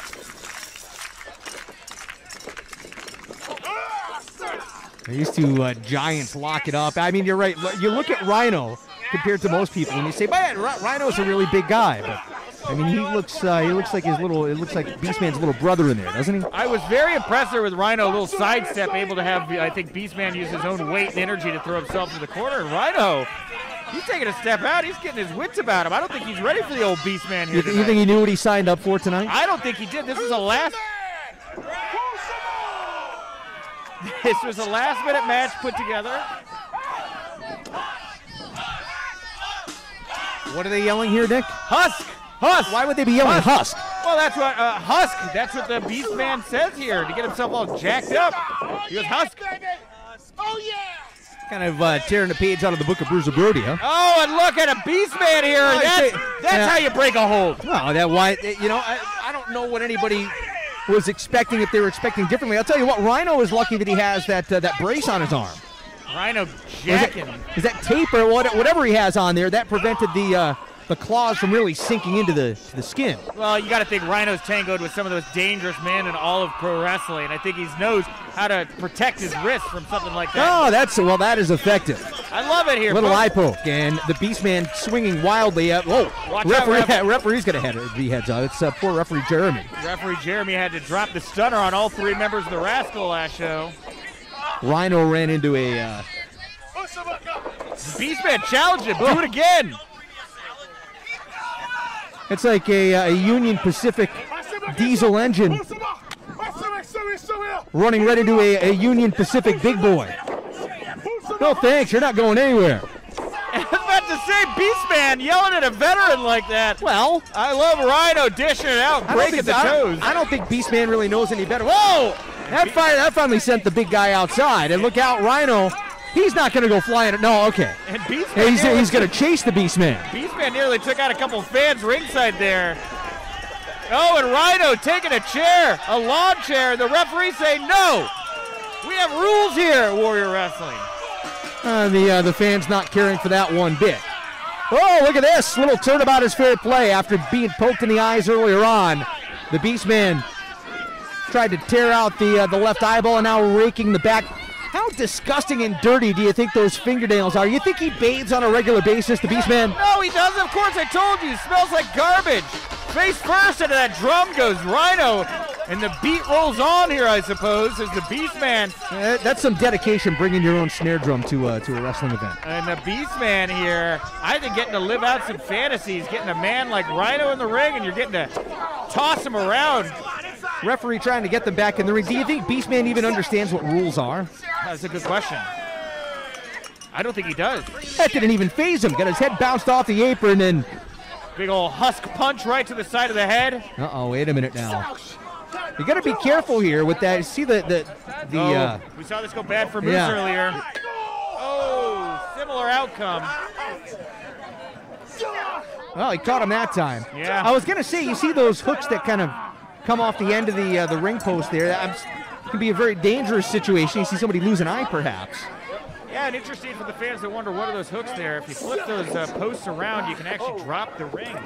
About 12 inches there. You can do a low top, they call it. We got a high top ring here tonight. Yep. A little inside baseball. Well, a little low top ring if you're inside of a building that has a lower ceiling, then yeah, that's the point of that. Just so anybody who's wondering, that's what those are. And the Beastman with the bone. Well, we like to keep our fans informed here. Now, come on, Ref. You're complaining about this. Look at this. Last week you were all for the you were all about the bone. Well, and this week you don't like the bone. I feel for Rhino here. He's a veteran. He should be treated with respect.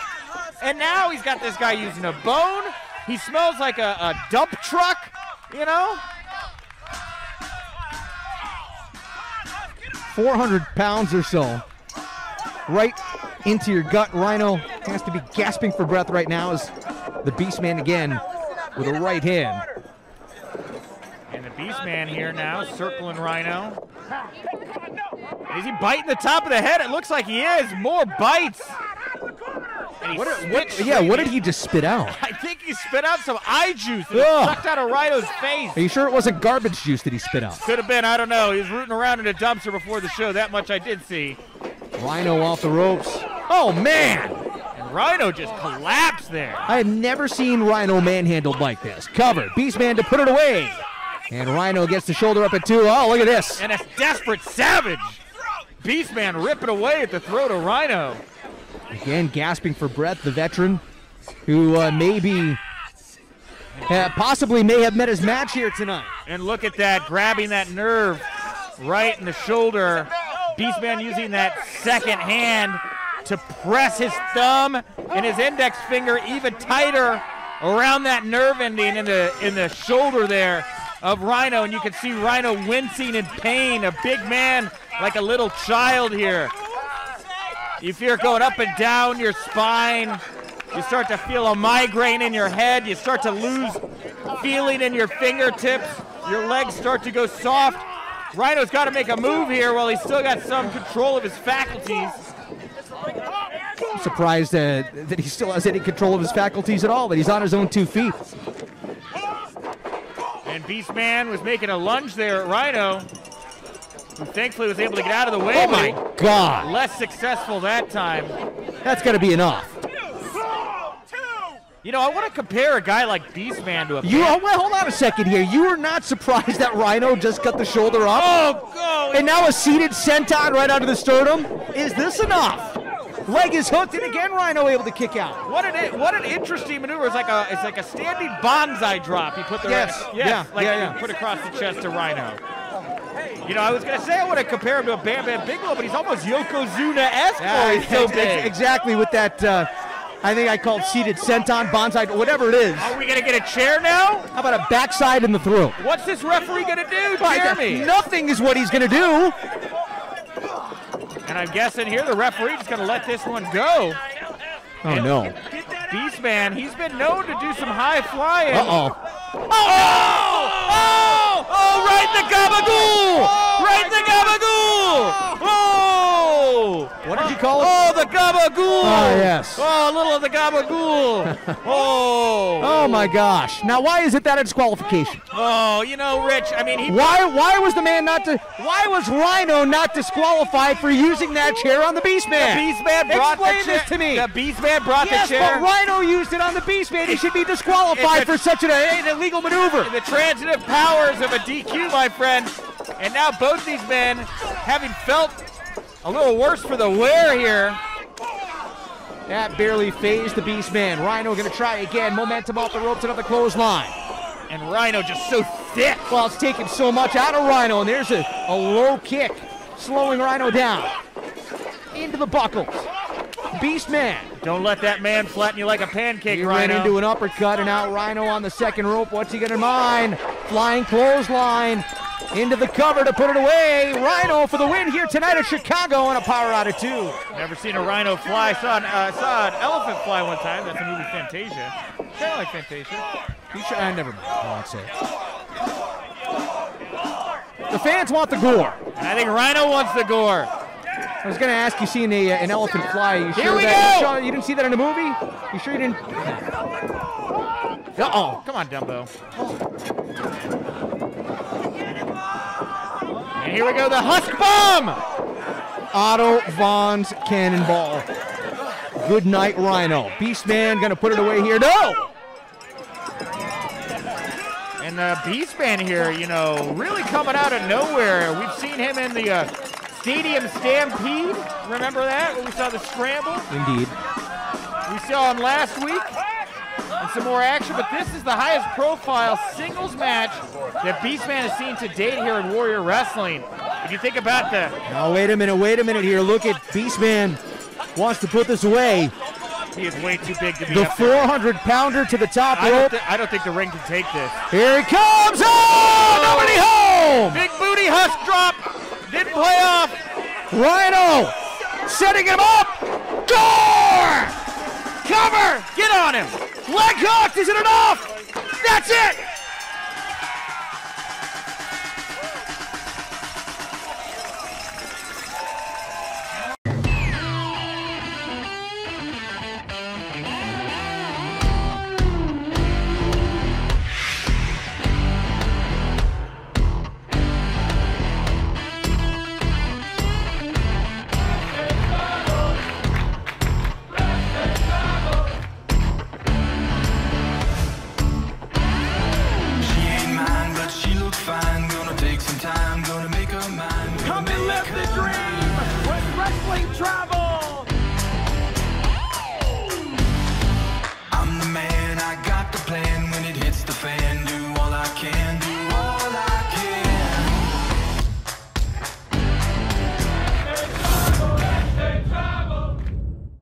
Throughout our time at Warrior Wrestling, we have featured many an incredible six-person scramble, and maybe none more incredible than this match that kicked off Warrior Wrestling 4. From local talents to stars of Impact Wrestling, everyone was part of this incredible action.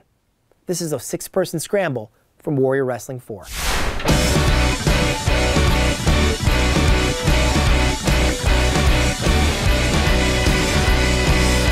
I know exactly what you mean. You know, I've heard you have sticky fingers. You know, you are a sticky bandit. I'm not going to lie.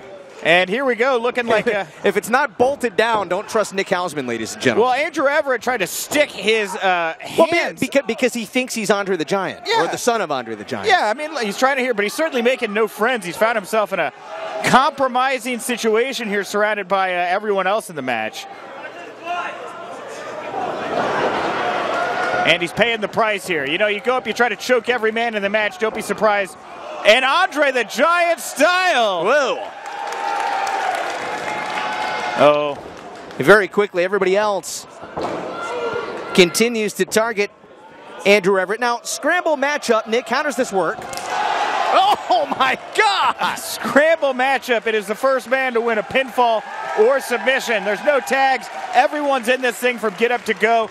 This is what Chicago wrestling is all about. This, you know, the Chicago-style pizza, there's Chicago-style hot dogs. What we're going to see right now, this is Chicago-style wrestling. So you're saying these scramble matches originated here in Chicago? I don't know if they originated here, but I certainly know that Freelance Wrestling made it a point to include a scramble match in all of their cards. And ever since then, really, you can find scramble matches on cards all over the country. Yeah, you know? Pro Wrestling Revolver. I know, you know, we're going to see Sammy Callahan and the Chris brothers later on.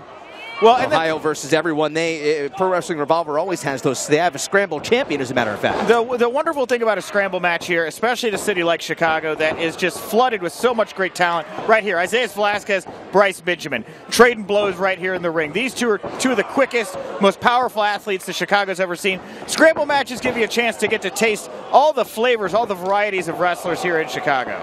Velasquez connects with a high knee. Sends Benjamin to the outside and heads up. Velasquez winding up, full speed ahead. Suicide dive! Starting it hot here early, and you know, you see that dive and you think about how you get head on head. It's when your back gets thrust into those steel guardrails there. That's what really is the punishing part of those suicide dives. Gringo Loco, he calls himself the base god. But for your non-typical luchador, he really gets that crowd behind him, and for a guy that size, he moves. Listen to this. The way he moves around, it's almost breathtaking. Look.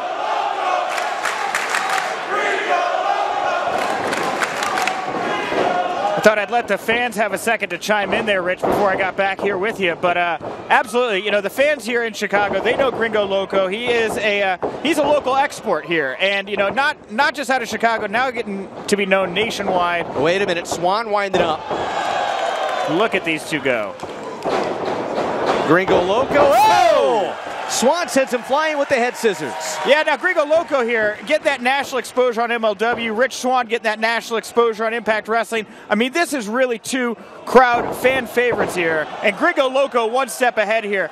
These two really made for each other. These are the kinds of unique matchups you can see in a scramble. Heads up for Ace Austin. Oh! Look at the torque on that.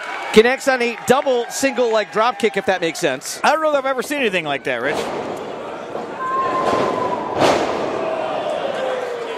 Austin and Andrew Everett. I keep wanting to call him Adam Everett. I don't know why. I have no idea either, Rich. But again, that's why they pay you the big bucks. That's right. So just think out loud. That's great. Austin able to sweep the leg. Kick right to the sternum. Oh, nice follow-up there. Just before Andrew Everett even knew where he was, Ace Austin with that quick kick and another one right there in the jaw. A low drop kick that time by Ace Austin in this six-man scramble matchup in Austin. Going to the ring apron. Little one-handed cartwheel. Oh, it's a half cartwheel. Yeah, there's the full cartwheel. And Austin with something big in mind. Where is this guy going, Rich? All directions. Oh! Fosbury flop right over the top row. And that is the misdirection I was talking about, Rich, earlier. You know, this guy, Ace Austin, he's a magician. And that's the kind of stuff the magicians do. And Rich Swann here looks to want to get one up on him. Oh! Gringo Loco! Diving over the top, and I think the floor just shook. I felt our announce table shake. 5 men hit the ground like that. That's over 1,000 pounds of muscle right there. Swann not going to be outdone. Rich Swann, oh my God! Death-defying Rich Swann putting it all on the line right there.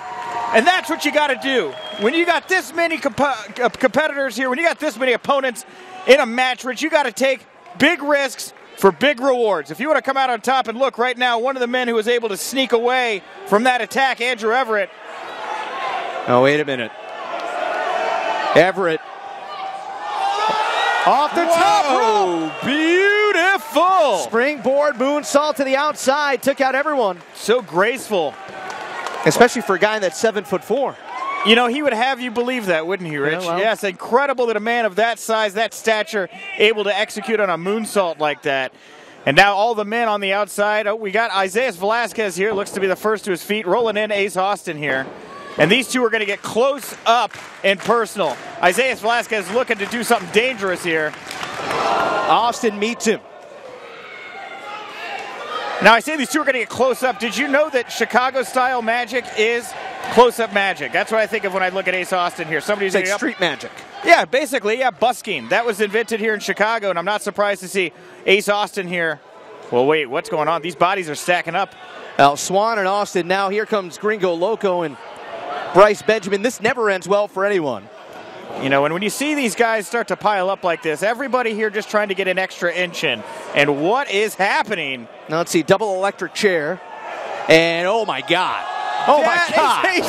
Wow. Wow. That was a standing, stalling double suplex.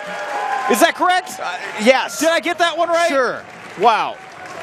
Off the top rope, double electric chairs, and then it was Velasquez who went for the ride on the suplex, but I don't think Swan and Benjamin liked the result, and how could for that matter, I don't think Austin and even Everett. And look at this goofball Everett back in here now. He's what? He's channeling Andre?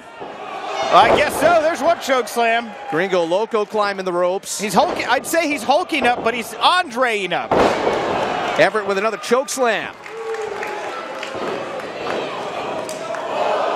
Velasquez, quick kicks, fast feet. Looking to level the playing field. Instead gets leveled with another choke slam by Andrew the Giant. I cannot believe this nonsense, Rich. This man, he's in a zone right now. He's possessed. Rich Swan, the last of the scrambled participants who is yet to be choke slammed. He's able to spin free. Huge spinning heel kick. Uh-oh. If at first you don't succeed, try again. Referee almost got it too. Trying to look for that invisible man right now, I would think. Grab him by the throat too. I thought he died, didn't he? He did. Oh, but no! Oh my God. He's turned on himself, Rich! Andrew Everett lays out Andrew Everett with his own choke slam. And everybody's down. Everybody's down. Why would you do that? You know, when the soul, I should say, listen to that. When the soul of Andre the Giant, when the spirit of Andre comes inside of you and Andre wants to turn on himself and on you, that's what you get. Well, he seems to be no worse for the wear. It's almost like split personalities, I guess. You know, you got X Division Andrew Everett, you've got son Andre the Giant Andrew Everett. I think we're seeing X Division Andrew Everett here right now. The agility to balance on that top turnbuckle. So dangerous up there. Oh! Looking for that 600. And he ate the mat. Bryce Benjamin dodged out of the way. Here's Benjamin. Plants Everett. Beautiful from Isaias, but look up there in the corner. Gringo Loco. Gringo connects with a big cutter. Here comes Rich Swan. Beautiful. Shades at Jay Lethal right there with that lethal ejection. And now Rich Swan feeling the energy of the room. A sold-out crowd here at Warrior Wrestling. Always a night of marquee action here in Chicagoland at Warrior Wrestling. It is Ace Austin and Rich Swan trading blows center of the ring. Swan, little subterfuge with the left hand. Series of kicks from Swan, answered by Ace Austin. Swan's wobbly, ducks under.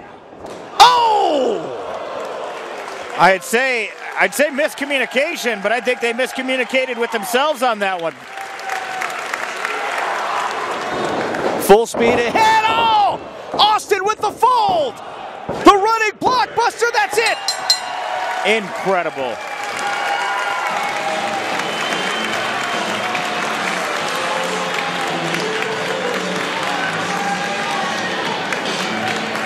Ace Austin gets the victory here tonight in Chicago. Hey you! Are you a professional wrestling fan? Check out the High Spots Wrestling Network. Hours and hours of the best pro wrestling on the planet. Streaming on your phone, tablet, PC, and available on Roku. Thousands of videos, all the top indie promotions. So what are you waiting for, champ? Head over to www.highspotswrestlingnetwork.com and check it out today. Hashtag HSWN. It's the best $9.99 in the biz.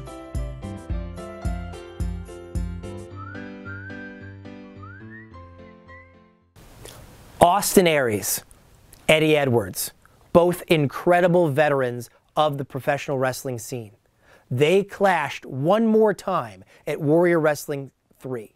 And as you can see in Aries' comments, it gets rather personal, and what was supposed to be a wrestling match devolved very quickly into a street fight. Check it out.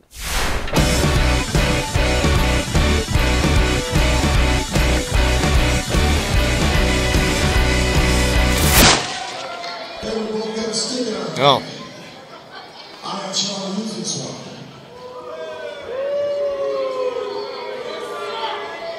You were wearing the match tonight, right? Because I saw you walk in wearing the same thing tonight. Last time I walked to Wisconsin, I faced Jimmy Jacobs.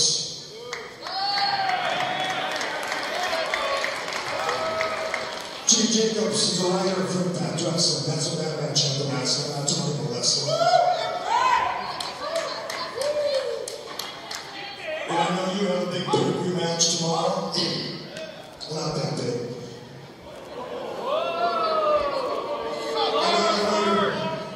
You're in pursuit of reaching the top. But anyway, I gotta ask a question here. I've known you a long time. You used to be one of the guys that was trying to protect what we do here. Right? Or the professionals.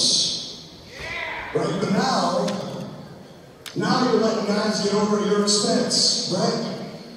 Some amateur acts break in your face, they get a bunch of accolades, and you just fall back to the wayside, right?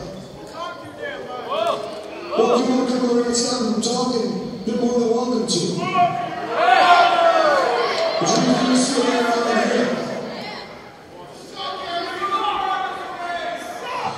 You used to be one of the guys I looked up to, right? Because you were trying to keep professional wrestling what it's supposed to be, right? But now, you're some B-rate Tommy Dreamer. And considering a Tommy Dreamer CEO to begin with, when you get out, that makes you deep.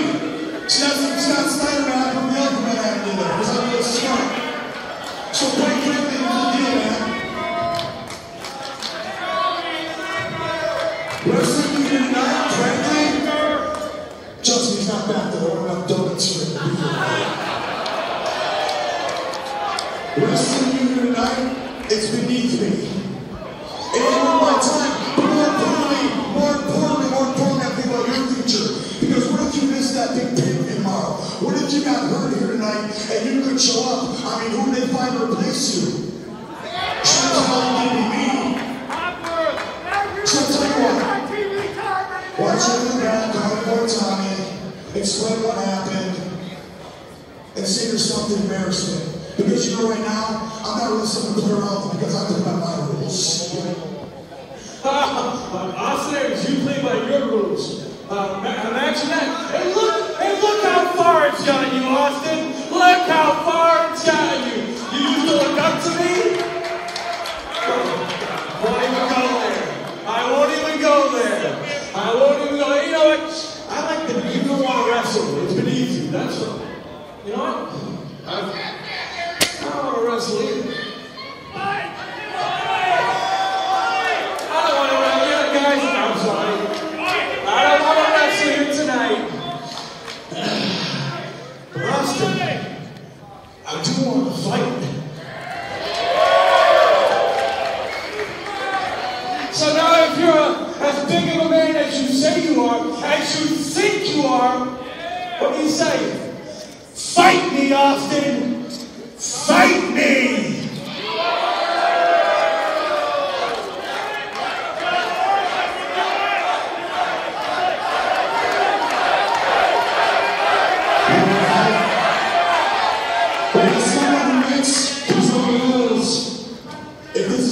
fight, then I got stronger rules, right? So all you gotta do is you gotta ring the bell to start the match, and ring the bell when I beat him. Is that cool? All right, cool. Take the mic and ring the bell. Oh, God, that is The bell hadn't even rung yet. textbook Austin Aries. Man, oh man. Austin Aries said once the bell rings, it starts. Couldn't even wait for the bell to ring. Stole the, turnabout fair play right there. I was going to say he stole the Defy Championship at one point from Shane Strickland with a very similar maneuver. You know, this is a no disqualification match. I'd be remiss if I didn't point out that was a no DQ promo session there between those two. A lot not left unsaid there. Eddie Edwards with the kendo stick, wind it up. Whoa, big swing and a miss. Aries smart enough to get down like that. You know, look out for Edwards, suicide dive. You know, for all the brashness, for all the bravado, for all the controversy, Austin Aries is still a skilled veteran. Face full of water. I think the couple of the fans in the front row took a shower as well. Oh, somebody took a bath with that one. And Eddie Edwards to boot. Now, Eddie Edwards, of course, known for most of his career as a tag wrestler, but here he's got a banana. He's got Austin Aries' banana in his hand. He has what? He's got Austin Aries' banana in his hand. Look, he does. Oh, he's eating that banana. Oh! I think Space Monkey might be a little mad. He's probably losing his mind in the back, isn't he? Space Monkey's probably run out of the back and is eating it in the crowd now. Space Monkey is here tonight and will be in action in just a bit. Where you going? And Eddie Edwards on the hunt here on the outside. Oh, and one more time. I'm not sure how low Aries got him right there, but this match spilling out towards the entryway. Wow. Oh, man, that was like an M80 going off. There's something very menacing about Austin Aries.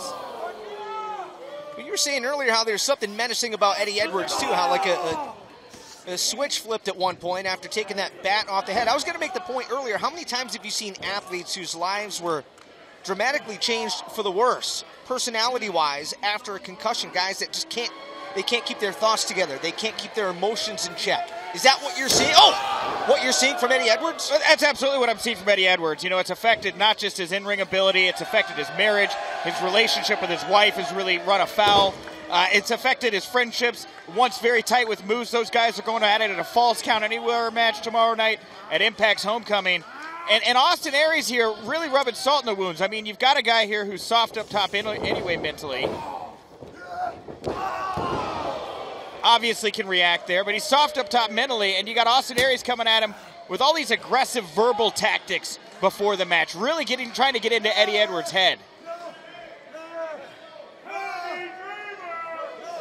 And Aries here begging Eddie Edwards right now not to hit him with that kendo stick. Groveling, and Eddie Edwards is psychotic. He's been spending time in a mental hospital recently, if you haven't known. Even been consulted by hardcore legend Raven inside a mental asylum recently. Well, concussions are nothing to joke about, to laugh at. But and Aries has got that kendo stick. Well, Edwards, I would say, a bit more unpredictable even than Aries. Everything Aries does is so calculated, so cunning.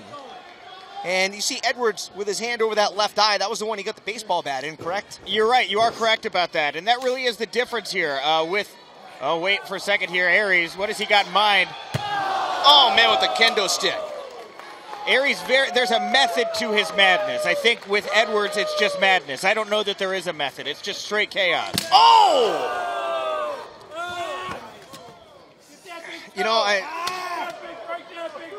how do you really fault Eddie Edwards, though? I mean, if you really want to go back and lay blame, you got to look at Sammy Callahan, right? Yeah, and you know, honestly, that steel shot, that steel baseball shot to the head by Sammy Callahan.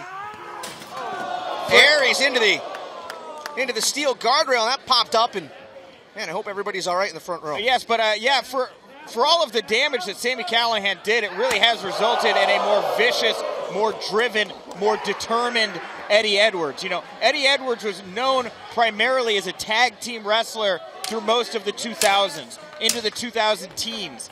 Here he is now, a man on his own. He was really trying to find himself. And it wasn't until Sammy Guevara, here we go, talking about trying to find himself, trying to find Austin Aries on the outside right now. There goes a trash can out by the, just cuz. That's in the ring area. Oh, I'm having a tough time. Oh, there's Aries, okay. Aries has got a trash can of his own and like a pirate looting right now, grabbing everything in sight. There is Aries and Eddie Edwards now being tied up and choked with that kendo stick. It's very dangerous here. A normal choke hold with your arms can cut off so much circulation. That kendo stick just applies even more pressure there when you're in a choke hold. Uh-oh. Oh, chair right into the gut. And Edwards going after Aries, who is heading for higher ground. Oh! Trash everywhere. I think that trash barrel might have bounced off a couple of fans at ringside, huh? And Austin Aries is down on the outside here. He is showing some real fatigue. Eddie Edwards has just been on the prowl. I keep saying on the hunt because, of course, he was an American Wolf, and he was one of the Wolves in Impact Wrestling. But, yeah, again, transitioned successfully out of that tag team role. Now a man on his own. He's found that edge. He's found that desire. And, he's been making his way. Maybe not exactly where he thinks he's wanting to go. Maybe he sees himself. Aries with a well-placed knee drop. I think he sees himself maybe going for a title, but he seems to be getting derailed every so often by characters that keep getting in his periphery. Well, Aries taking advantage, going to the top with that kendo stick.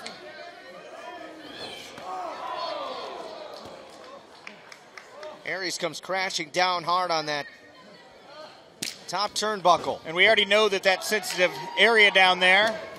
Whoa. Low blow earlier from Edwards. Wow. Nice elevation on the enziguri by Edwards. And Aries is out and dazed at the top turnbuckle there. Dangerous place to be. Avalanche suplex on the way. Aries countering it with big blows. Oh! Uh-oh. Oh, no. Oh! Oh, wow! Sunset flip powerbomb! Into the last into the horns of Aries! Oh, well, there it is. And Aries, he going to get Edwards to tap out here. You can see he's fish hooking him in the mouth. Edwards chopping down! That is illegal in an MMA UFC bout, but of course there's no rules here. This is a fight.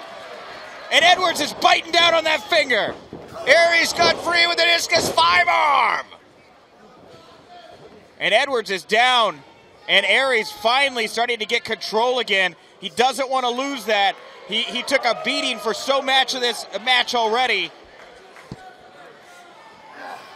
Wrapping that t-shirt around the throat, the jugular of Eddie Edwards. And what does he have in store for him here? Apron Death Valley driver, no. Edwards with a knife edge chop. Digging down, he's got to do anything he can to stave off Aries right now.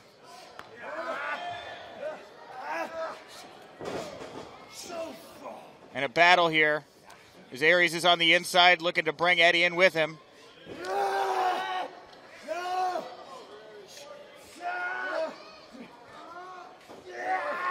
Edwards is looking for a suplex to the outside.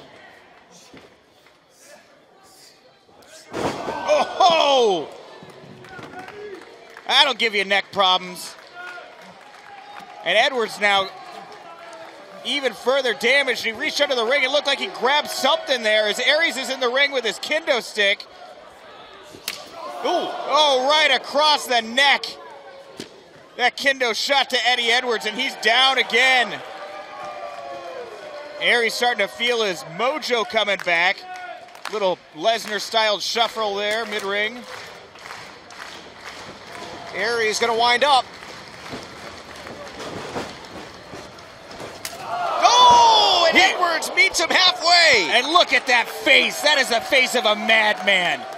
Eddie Edwards has been pushed to such extremes here in the past year, and it's all flooding back to him as he starts to grab everything in sight and just shovel it into the ring. I'm talking pie tins, pizza crusts, beer cans, beer bottles.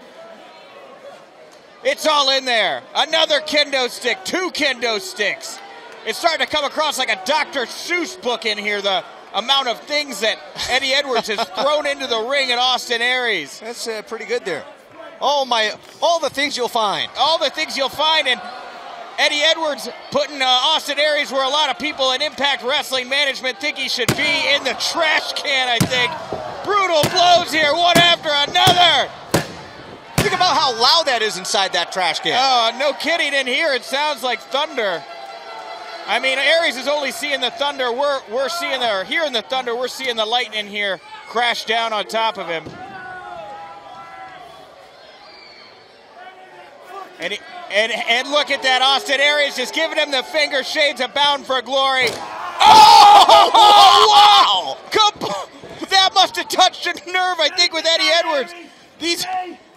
Oh, wait, hold on here. Hold on. Oh, look at this! Oh, my God. Hordes of Aries! Oh, my God. It is Aries' own move!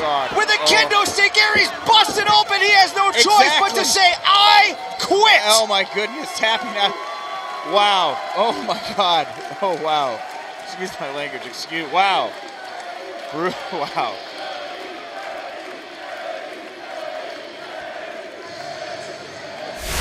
What an incredible performance from Austin Aries and Eddie Edwards. That one was hard to top that night at Warrior Wrestling 3. But, as you'll see later in our countdown, there were matches from later that evening that scored even higher, some among the top 5 or 6 in our list. Just wait and see. Welcome back to Warrior Wrestling's Greatest Matches. On this episode, we're counting down matches number 32, 31, and 30. We start with the first ever clash between the bad boy, Joey Janela, and the incomparable Warhorse.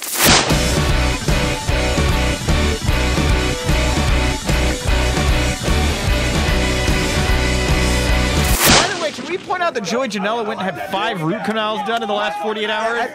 That was on his Twitter. I noticed that. 5 root canals. I asked him today. I saw him earlier. Joey, how long did the 5 root canals take? How long do you think that took, Nick? I'm going to guess 8 hours. He said 45 minutes. No way. That's what he told me. What did he say? I don't need Novocaine. I'm Joey Janela. I feel no pain. He must have. He said 45 minutes for 5 root. Is that physically possible to do that? I had a double root canal once. Took the length of the Forrest Gump movie, I know, because that's what they showed me. Well, here we go, Warhorse and the bad boy, Joey Janela. I could see these two teaming up, couldn't you? Oh, well, yeah, 100%. You know, obviously, Joey Janela, a big star in AEW, his tag team partner, Sonny Kiss there, but Warhorse has been seen in AEW recently as well, took on TNT champion Cody Rhodes. Outstanding showing. Of course, Cody dropped that title, or lost that title just a couple weeks later to Brody Lee. And now, look, Joey's there. Warhorse is not.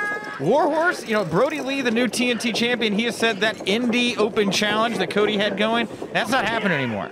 So guys like Warhorse, they're not going to get big shots on big stages, not with Brody Lee as champion. So he's got to take a stage like Warrior Wrestling right now, and he's got to go out there and show the world what he can do to an AEW star like Joey Janela. And Joey there with some artful... I'm surprised that, well, maybe I'm not surprised that Warhorse fell for it. He doesn't seem like he's the brightest bulb. Well, look, you don't have to be the brightest bulb, but you can be the sharpest... Hold on here, backslide.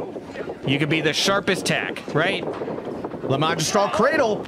And only 1 count. Well, Warhorse is showing some technical prowess that I'm frankly quite surprised with here, Nick. Look, the Warhorse is, you know, he's not even a wrestler. He's not a man. He is an entity. He is a thing. He is rock and roll heavy metal come to life. But, you know, I don't know if you saw the movie Spinal Tap. Of course come on. Yeah. Oh, look, Joey. There we go, yes. Joey and Warhorse shared a moment here. I'll tell you what, Warhorse should maybe pay a little bit more attention on his opponent and not try to be friends with him. Look, here's the thing about this. Warhorse has looked up to Joey Janela, I'm sure, his entire career. That's a ringing endorsement, isn't it? Joey Janela is the star maker. You want to get over, you want to be a player in this business, you need to be working with and beating Joey Janela. Kids, you hear that? And, if you want to become a successful professional wrestler, you want to look up to, I mean, look at that physique. Look, Joe, you got going on, you, Rich, you do not rule ass. Your physique does not rule ass. There's no ass ruling here. Joey Janela rules ass. Can we stop talking about ass ruling, please. And look, when Warhorse's This is supposed to be a wrestling match. When Warhorse is done ruling ass and this match is done. What does that even mean? Oh, you don't. Oh, like you don't know because you're not cool. You don't know. Joey Janela, he's cool. He knows it. And a big slap to the chest right there. Joey Janela, man, he's really coming to his own here the past couple of years. Oh, and he's hulking up, Rich.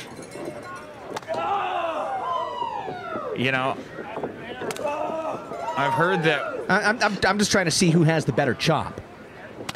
Whoa, that was a pretty good one. Yeah, that was a good one. I got to give it to Warhorse. That was a ball. A little meat behind that. Wait a minute. Yeah. Whoa. I'll tell you what. Here I am critiquing these. I don't want to take those chops. No, of course not. Look at this Kung Fu Janela here. Wow. Little rake of the eyes too, huh?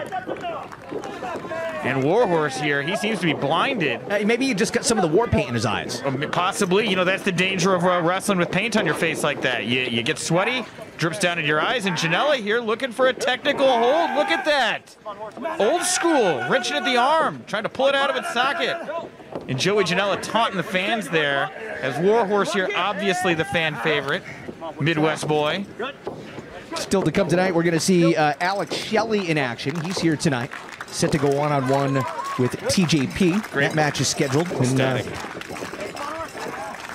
Also, we mentioned our main event numerous times. I don't believe we've mentioned Brian Cage in action tonight. No, and him and Benjamin Carter and Ricky Starks just tore the house down on AEW Dark just earlier this week, and go find that one out. Absolute slam banger right there. And Warhorse here, he is raining down huge forearms to the back of the head of Joey Janela, and Janela getting out of dodge.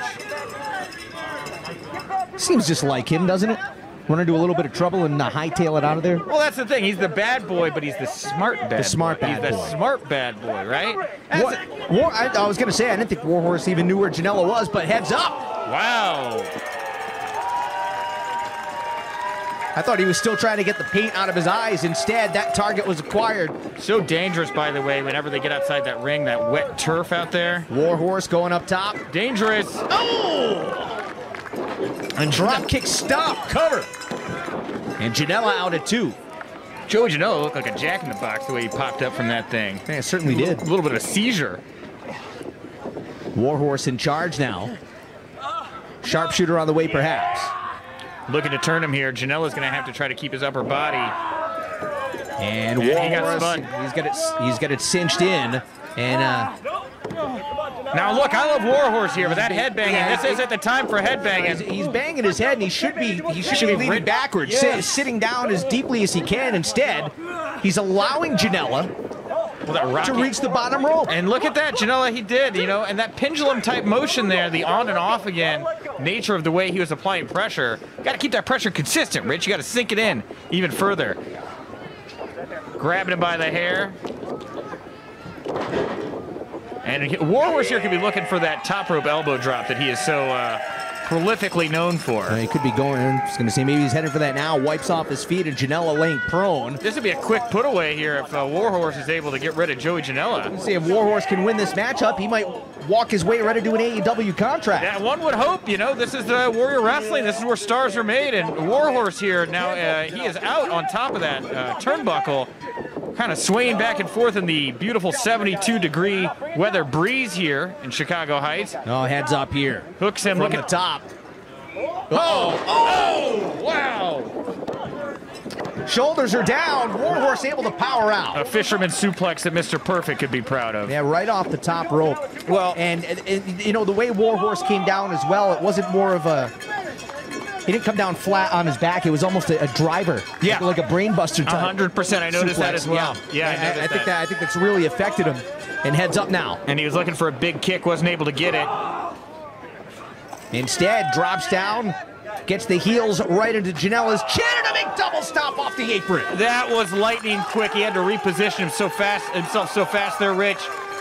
Looked like he was going for a kick, and he said, no, I think that double stop is going to be a better way to go. And Warhorse here on the war path. You can see the focus in his eyes right now. And what is Warhorse cooking up? Oh, look at that horse. He's getting ready to run. We got a stampede coming. Rounds the first corner, into the second. Third base, could we see a home run here on a football field? Wow. No, sir. Big clothesline and Warhorse. You know what? He deserved it. You take that much time running around the ring to try and show off, you deserve what's coming to you. I want and Joey Janela firing back up. No, wait a minute. Warhorse answers back. Wow. And see, you mocked him for doing all that running, revving himself up. He was just getting that mojo moving, knowing that at any moment he was going to pull out that clothesline and deliver it with a house of fire just like he did there. Not a big fan of trying to show off because 9 out of 10 times it comes back to bite you. It almost did there for Warhorse. I think he lucked out, Hausman. And you know what? I know traditionally I would say something similar, but look, Joey Janela, so over the top, flashy, brutal. Nice stiff kick to the face there right then. You know, you see Joey Janela roll around in broken glass, roll around in thumbtacks, roll around on gusset plates. But now he's in there with a personality that's even larger than him and Warhorse. And what is Janela doing? He's running up the football field. Where's he going? He's at the 20. He's at the 10. Could he? Yes! Touchdown! Touchdown! Joey Janela!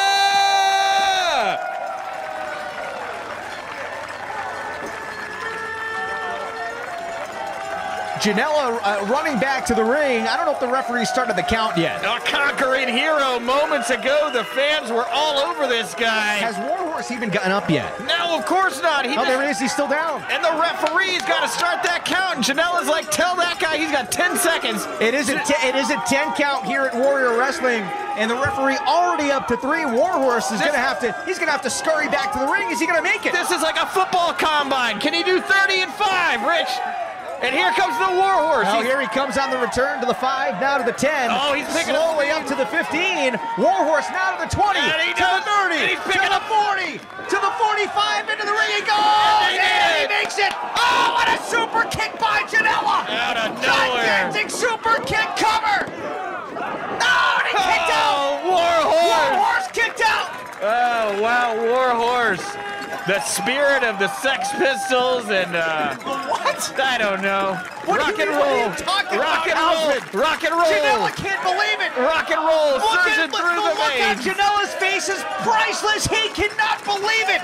That Warhorse not only got back in the ring, but survived that super kick. Unbelievable here tonight in Chicago. No kidding, Rich. Like a train going head on into another train. Just a huge collision right there in that ring. 18-car pile-up. Oh, brain buster. And again, a focused, concerted effort to drop Warhorse right on the back of his head. Oh, and Warhorse counters. Over the knee neck breaker. Now who has the advantage? I think the fans have the advantage of getting to watch this match right now. What a back and forth between two of the hottest wrestlers on the planet. Warhorse going to the top. Last time it did not work out and here as well as he would have liked. The elbow. Oh, misses with the elbow. And Janela, known for dropping elbow drops of his own, I think he probably saw that one coming. Good night, Warhorse. That's got to be it. Janela into the cover. Leg hook, only a 1 count. Do not underestimate the Warhorse. Shades of the Ultimate Warrior and Hulk Hogan. Warhorse feeling the feelings of the room, the emotions of the fans. And he is jacking himself up right now. Huge headbutt. And Janela, he doesn't even look like he knows what's going on. Does he ever? Nice guitar slide there underneath the clothesline. I don't think these two guys are all there to begin with. My God, what a brain buster by Warhorse. Cover. And out at 2.5, but Nick, I don't say it in a mocking way. These two guys are just a little left of center, a little wacky, a little crazy, and that's what makes them dangerous. That is an absolute truth here. You got two rabid animals fighting over a steak right now, and that is the win in this bout. And Warhorse is pushing Joey Janela to places I don't think Joey Janela has ever been before. I mean, Janela has gone against some really scary men in his time, absolutely. But has he ever faced off against somebody with the imposing power and presence of Warhorse? I'm not sure. I'm going to tell you what.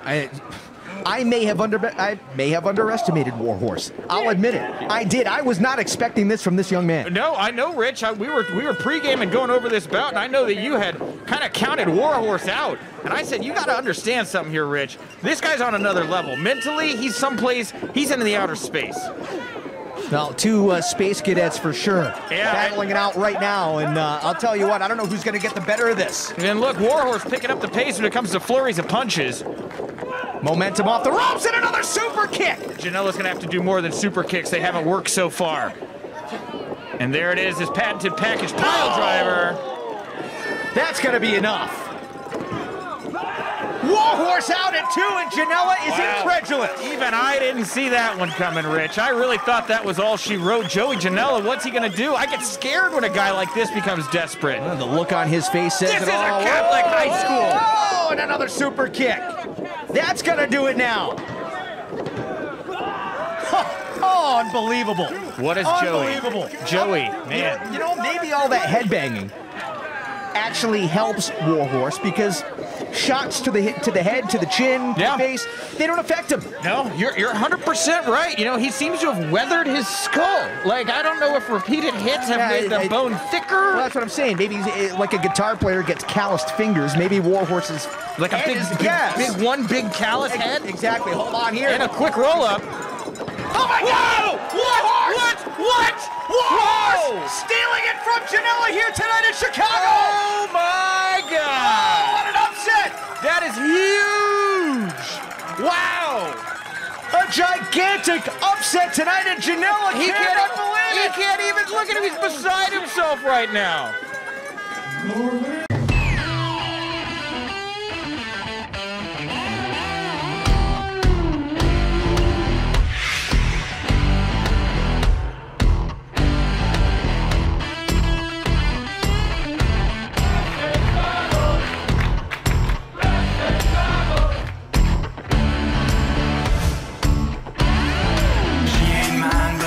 Fine, gonna take some time, gonna make her mind. Come and live the dream with wrestling travel.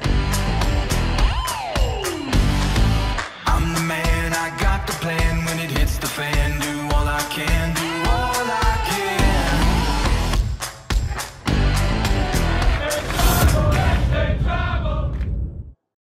Match number 31 takes us to Warrior Wrestling 3 in January of 2019, where two of the greatest female stars of their generation, and frankly of all time, clashed in a Warrior ring. It's Tessa Blanchard versus Dr. Britt Baker.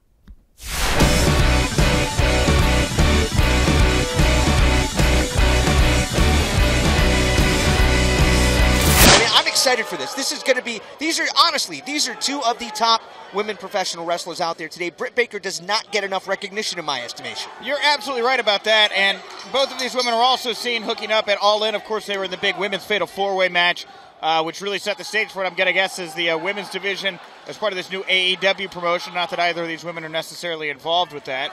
And Tessa Blanchard, I've had a series of interviews recently where her name has come up. I was talking with Gail Kim actually just a couple days ago, and she told me that she heard rumblings of how good Tessa Blanchard was for months before she actually got to lay her eyes on her. And everything she said she heard about how good Tessa Blanchard is, the pedigree she brings to the game, she's absolutely lived up to that and more. She is a shining star right now in professional wrestling. And that's coming from Gail Kim. From Gail Kim, absolutely.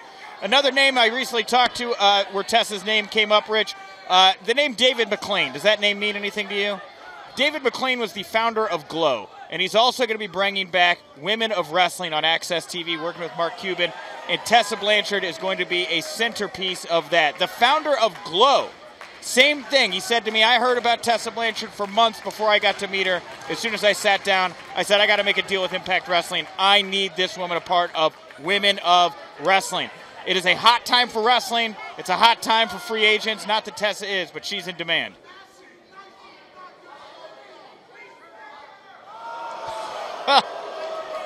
You know, she finally convinced Britt, come on, we'll shake hands. We're going to do this for real. And Britt not taking too kindly to that. I don't necessarily have a problem with her taking the hand away, but she turned her back there to Britt Baker, which is never a good idea. Britt Baker immediately took advantage of that.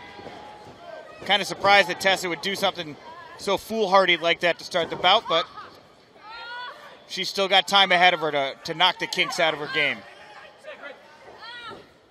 Britt with that long reach and those long legs. got, what do you think, about an inch, 2-inch height advantage on Tessa, so a little bit of an advantage there. You're right about that, but I don't necessarily see this so much as a size fight as it is a technical bout. You know, both of these women so synonymous with their grappling on the mat, their submission skills, and let's be honest here, Britt Baker, a dentist. If there's one thing I know firsthand, dentists specialize in pain. Baker able to grab hold of the bottom rope. Referee Brian Stifler here, breaking the hold. And then Tessa here quickly reapplying it. Get the foot on the bottom rope. I don't know if the referee saw that. Well, I think that Stifler here, the referee. Is that really his name, Stifler? Brian Stifler, yes. Okay. Yes. He's had a lot of time in the business. He's refereed a lot of high-profile bouts, knowing how much is on the line here at Warrior Wrestling as we continue to find the landscape for women's wrestling at Warrior Wrestling. I think he's going to let these two women get away with a little bit here tonight. In the early stages of this matchup, if you want to call it a feeling out process. I mean, these two, I said it before, these two have wrestled each other in the past. They've studied tape on each other. So this isn't like your first time matchup where, okay, I'm not quite sure what the other can do. They know what they can do. It's almost a matter of kind of trying to be more patient. You know, 1 count there and kind of waiting for your opponent to misstep a little bit. Yeah, but that's the thing is if you've wrestled the other person a couple times and you know how they move and you know that the other person can expect your moves, well, maybe that's your chance to become more creative here. You know, Tessa Blanchard here, look at those vicious back elbows right there in the corner. I've got to think there's more to her arsenal than just a couple bouts here that's going to catch Britt Baker off guard. Blanchard with a big match in Tennessee coming up. Yes, tomorrow night, of course, yeah, homecoming. Putting the Impact Women's Championship on the line against Taya Valkyrie. And again, Gail Kim will be that guest referee. Tonight we are here in Chicago, Illinois. Tessa getting the 1 count on Britt. Warrior Wrestling 3. Coming to you live on the High Spots Wrestling Network. Rich Bocchini, Nick Hausman. It is interesting to think, Rich, you know, with Tessa Blanchard, the Impact Wrestling Women's Champion, Britt Baker not in the Impact Women's Division, the Knockouts Division, not in WWE, not in Ring of Honor. With all these AEW rumors, just a very interesting name to think about. Saw somebody, the heck with it. I saw Tyler Breeze tweet today, options. That was his tweet, options. What do you think he meant? We know what he meant. You get a 1 count right there. I think that he's thinking what everybody else is thinking out right now, Rich. You know, and I've been telling people all week, Warrior Wrestling 3, there's not just going to be a lot of great action. There's going to be a lot of great stars trying to make a statement. This is a statement show, Rich. And that's how you make a statement right there. Baker trying to put it away. Imagine the upset this would be. It's early 2019. A lot of money being thrown around in pro wrestling. If you can put on a great match, if you can pick up a big win, it can open up every door in the building. Kick to the gut, kick to the chin, and Baker into the cover. Tessa out at 2.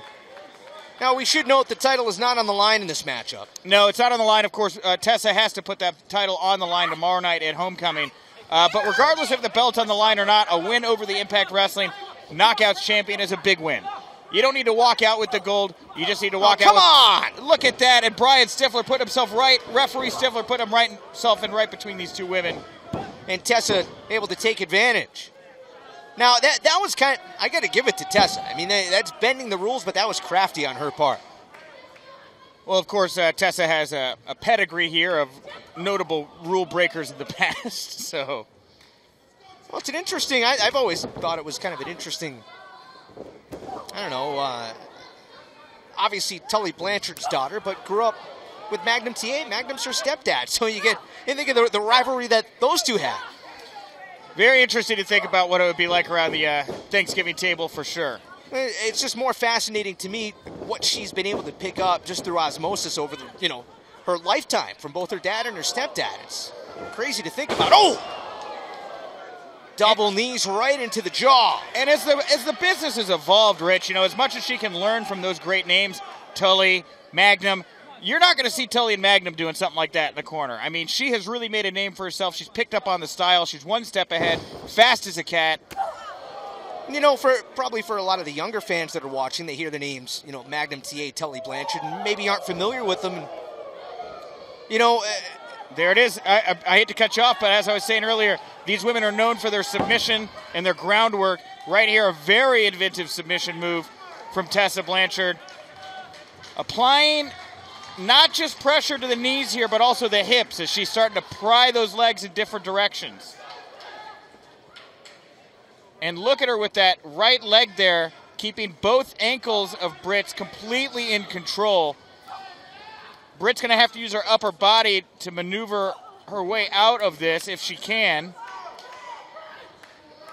I think that, you know, the simple point that I was trying to make was, well, hold on here. This is incredible.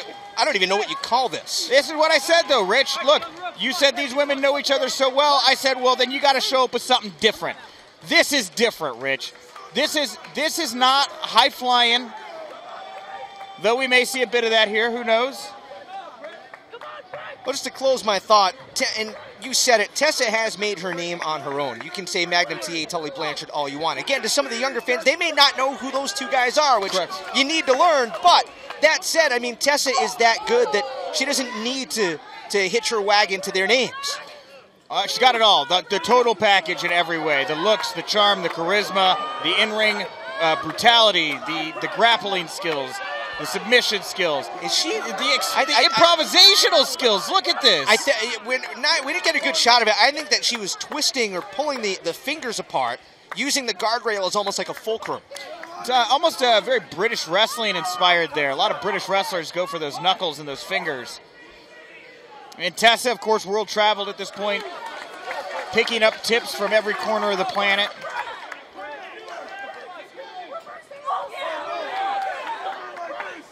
Referee trying to get them back inside the ring. Britt Baker trying to answer back with some offense of her own. She's trying to get the feeling back in that right arm. Well, it's a statement show, Rich, and that's the thing is, you know, as Britt Baker can say, how is the best way for me to make a statement? Is it to pin or submit the Impact Knockouts champion, or is it to leave her in a pile of blood on the outside with her teeth missing? Of course, if her teeth were missing, Britt could put them back in because she is a dentist. She could put her. You're saying she could put her own teeth back in? Well, of course, I saw her fixing her jaw earlier. I think that, you know, that helps her. Cover. And Blanchard going right back to work on the right arm. Excellent. Excellent. Another submission here from Tessa Blanchard. Look at those shots to the underarm. And it's not just that she's putting Britt Baker in knots. If you notice, every time she ties her up, she always has one or two hands free to be able to punish with blows at the same time. Uh-oh. Oh! Stop it on the hand that was whipped into the guardrail. Over the past year or so, Tessa, to me anyway, has developed a lot more of an edge in her in-ring work. She's been pushed there. I mean, when you're taking on the best female talent on the planet every night of the week, and sometimes male talent as well, as Tessa's had some incredible intergender matches, you know, the first couple bouts, you've got some hesitance. You're learning your way. Tessa's so far beyond that at this point. And when you drop that smiley, I'm new to the business act, you start to create an edge. And that's where Tessa's at now. Tessa got her left leg tied up on the top rope as the two trading shots. And you can see Tessa here, even though she seems to be in control, definitely feeling some pain. Standing waist lock. Might have been going for a German suplex. Baker able to hold on to the top rope. Oh! Side suplex by Baker. And this is the kind of thing that Britt has needed to turn the tide. This match has decidedly not really been in her favor up until this point, but maybe now. Maybe that side suplex, maybe this moment to rest and be on the ground, get her composure. This is exactly what Britt Baker's needed. She's really favoring that right shoulder. Well, Tessa's been working that shoulder. As you saw her just stretch it out there on the ground earlier when she had her tied up in knots. Every chance she's gotten, she's gone back to that shoulder. It not only makes it a soft spot for a submission, but you see, as Britt is throwing those blows right now, maybe not with the same velocity.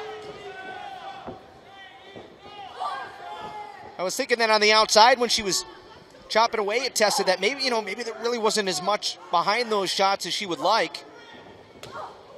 Doesn't even seem to be. And Tessa is ready to phase her. Not phased, ready to go. It's almost challenging Baker to hit her as hard as she can, and she's absorbing that punishment. Oh! Well, if you're a boxer and you're trying to lure the other boxer into going off on you, it's because you're trying to tire that other boxer out. That may be the strategy here with Tessa. Let Britt exhaust herself in a flurry of energy and then find an opening. Sling blade and Baker into the cover for the upset. Well, if that was the strategy, if I'm Tessa right now, I'm starting to rethink that strategy because this has gone on too long. That sling blade really hit its mark. And look at Britt Baker. You can see the glimmer in her eye that she knows she's got a real opportunity here. All it takes is that split second to turn it back around. And you got to keep on them. You can't get them to their feet. You got to be hitting them at the same time. She's picking that up from Tessa. Baker was thinking fisherman suplex. Attempted a snapmare. Oh! That was very inventive there. That full Nelson into a face buster. And Baker's still able to power out. Seen a lot here from Tessa tonight that I haven't seen yet. Maybe this is a chance for her to try out a couple things she's thinking of using on Taya Valkyrie tomorrow night. But you can't think ahead in a situation like this. Baker trying to steal it. It's all about right now. Regardless, as you said, whether or not the title's on the line for Britt, that would be a huge momentum builder. But for Tessa going into a title match tomorrow night, you know what does that do to your psyche to go in with a loss? Well, here she is. Oh, trying to go for something high risk. Oh! And maybe that's why she missed, Rich. Maybe she's thinking ahead. Ducks under the clothesline. Wow! Face first, big cutter right in the middle of the ring. That could do it. Baker again pops the shoulder up at 2 3/4. Man. Well, and that's what I was getting at, Rich. What does that do to the psyche? I mean, I think we're seeing it right there on Tessa Blanchard's face. That's what it does to the psyche. It breaks you. You realize if one domino falls, the next domino is going to fall. Tessa's starting to get mad. Spitting on the ring. Blanchard can be very, very frightening when she gets angry. But it is Baker dropping down to one knee, blocking the suplex attempt. Blanchard misses with the clothesline, and it is Baker with a cutter. Tit for tat. Swinging fisherman suplex. Nearly put it away. I thought that was it, Rich. And you can hear everybody around us right now on their feet applauding. Hard to top that big female bout we had between Jordynne Grace and Kylie Ray earlier. These women giving them a run for their money, Rich. I thought Baker might have had it right there. As you said, Nick, I call it a fisherman neck breaker, what have you. But Blanchard very quickly has found herself in dire straits. And this is Britt's opportunity. Took a little too much time setting up for that right kick. on her head. She dropped Britt right on her. I hope she is okay. That was vicious. That was gnarly.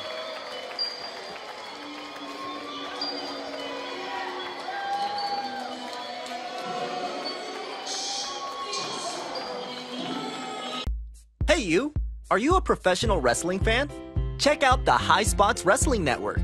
Hours and hours of the best pro wrestling on the planet. Streaming on your phone, tablet, PC, and available on Roku. Thousands of videos, all the top indie promotions. So what are you waiting for, champ? Head over to www.highspotswrestlingnetwork.com and check it out today. Hashtag HSWN. It's the best $9.99 in the biz.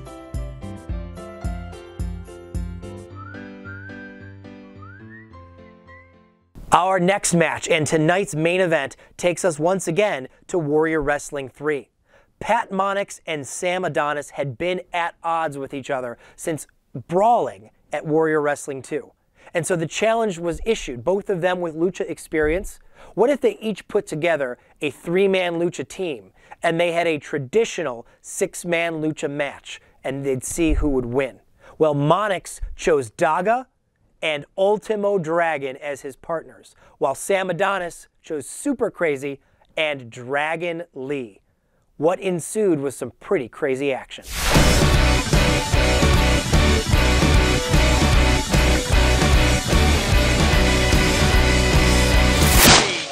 And Sam Adonis seeming to scold Dragon Lee for showing some sportsmanship here. Well, I mentioned this when he walked out to the ring, but take a look at the trunks or the tights that Adonis is wearing and whose face is painted right across, probably where it belongs, on his backside. And I think the fans here in Chicago get it. I think they heard you say backside.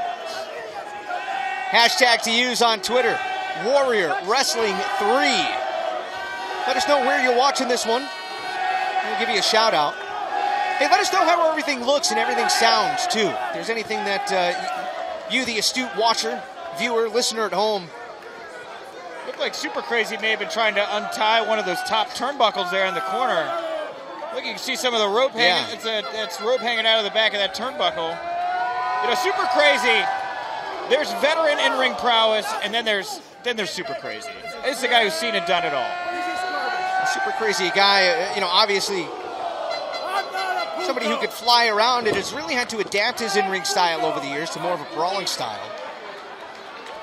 Yeah, but he always still likes to have a good time, too. You know, he's one of those guys that'll punch you in the face, but laugh about it.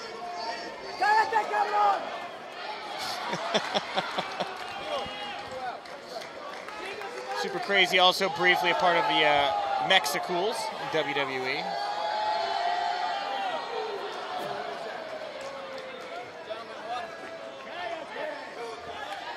Very strange bedfellows here with Super Crazy, Dragon Lee, and Sam Adonis. Sam Adonis does not seem to have control of his team at all. If anything, they appear to be making fun of him behind his back. I can't see that boding well for their chances in this bout. Pat Monix here, like I said, he wanted to face off with Sam Adonis so bad. He's going to get his wish.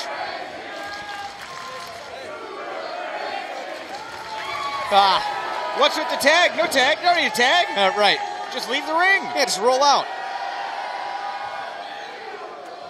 Come on, shut your mouth. How do you bilingual? I'm the smartest man in this room. Don't do it, Pat. That guy's Super Crazy.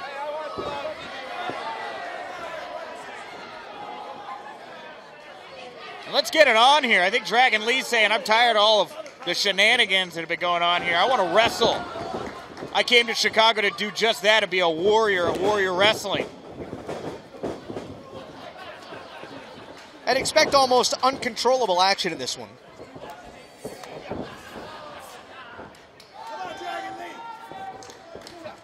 Once these guys get cooking,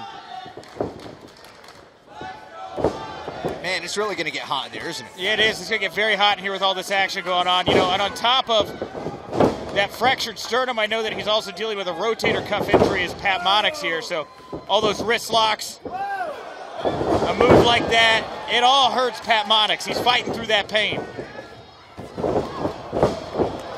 And Dragon Lee on his feet. Pat Monix backing off.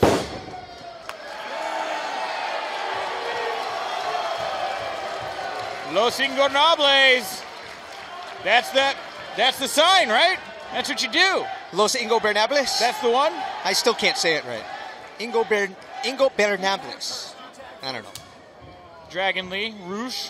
I was actually instructed by Conan on the proper way to say it, and my Spanish is so bad that... I'm going to tell him that you said it wrong. You do not want Conan at your throat. And Daga, very popular here with the Marian Catholic high school fans.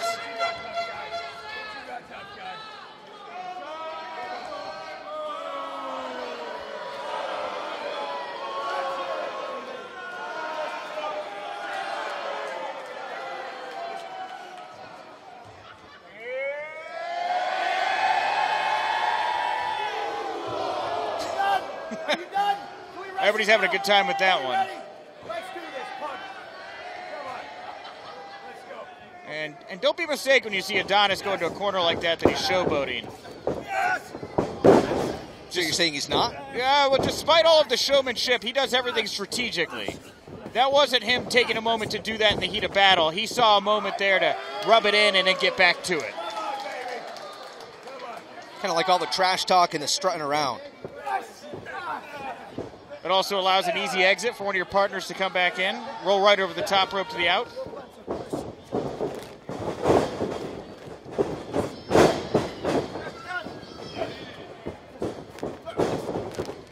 And who is going to get the head? There it is.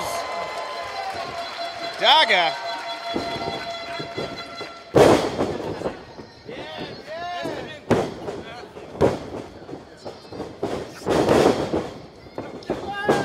Dueling arm drags.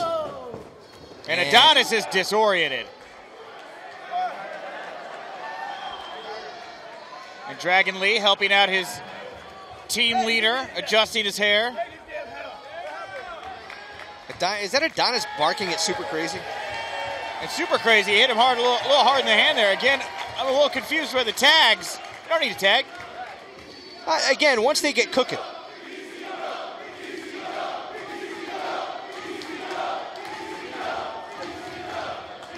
Wow.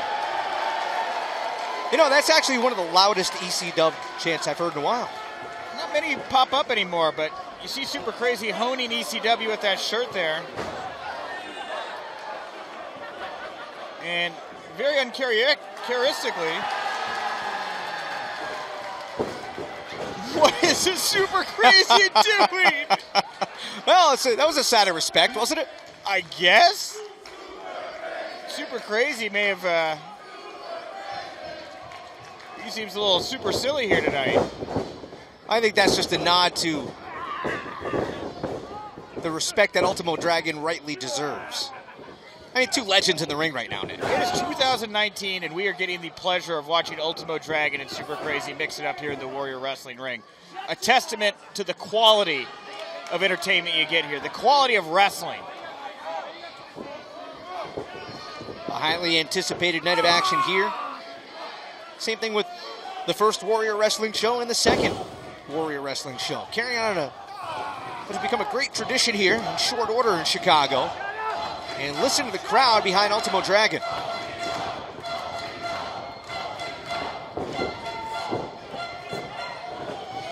Kind of sounds like a soccer match, doesn't it? With the air horn in the background. Oh, they got the feel of a soccer match here. Everybody is so heavily invested into their teams. Big money on the line. I think Adonis wants in. If I know Sam Adonis, he just wants to be able to say, yeah, I wrestled Ultimo Dragon once. See, Sam Adonis loves soccer games because he is one of the few people that likes the sound of a vuvuzela. It's weird. He loves them.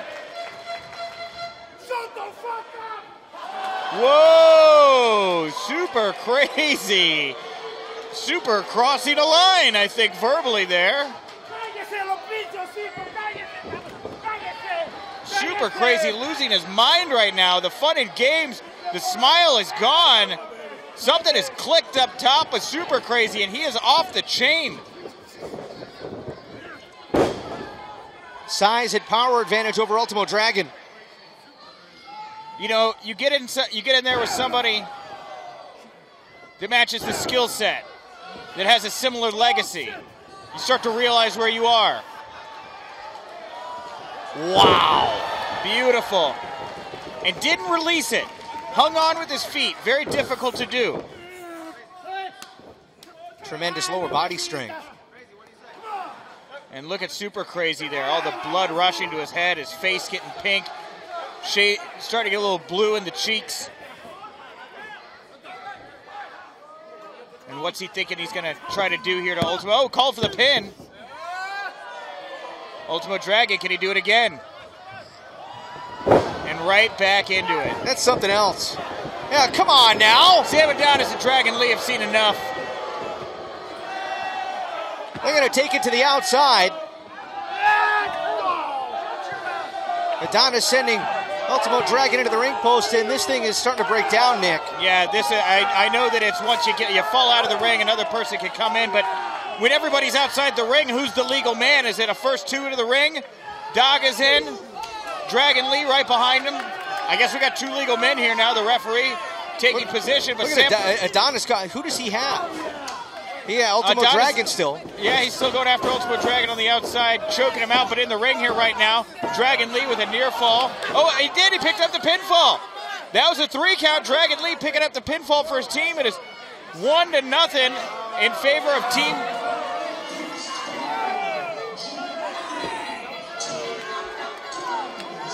So 1-0 Team Adonis. And that one surprised everybody, huh? It caught me off guard. Wonderful for Team Adonis here. They've only got to pick up one more win. Hey, Daga. Is Daga all right? Yeah. Oh, he's on the outside. Oh, well, he was saying to the referee, it was 2. It was 2. Have you ever met a wrestler who ever thought it was really 3, though? You got to. That's a fair point. It's tough. And Ultimo Dragon here still feeling the effects of the attack from Adonis on the outside. I think essentially here, Ultimo Dragon has been rendered a non-factor thanks to Adonis. And all 3 men from Team Adonis going after Pat Monix. And I brought up that fractured sternum earlier, and it's no surprise. All 3 of these men here maybe doing a bit of a scouting report beforehand, going after that sternum, kicking it with boots. Adonis with a stiff right hand. Again, this all goes back to the friction between Adonis and Monix. Ultimo Dragon, you see him slowly pulling himself up onto the ring apron. This referee's got to get some control here. This is out of control right now. Team Adonis is not playing by any rules, Lucha or otherwise. Lucha house party rules for that matter. Big boot there by Adonis. Super Crazy still in the ring. You got 2 legal men, or 2 men from Team Adonis. All right, and finally here. Wow, what a big back body drop. Super Crazy. Now for Dragon Lee with the elbow drop. Yeah, and Super Crazy here didn't even leave the ring. This is a mugging, Rich. This isn't a wrestling match anymore.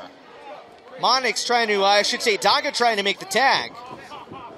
And, you're right. This is a 2-on-1, 3-on-1 attack. They're going to take his boots here in just a second. Throw him up over the telephone wire.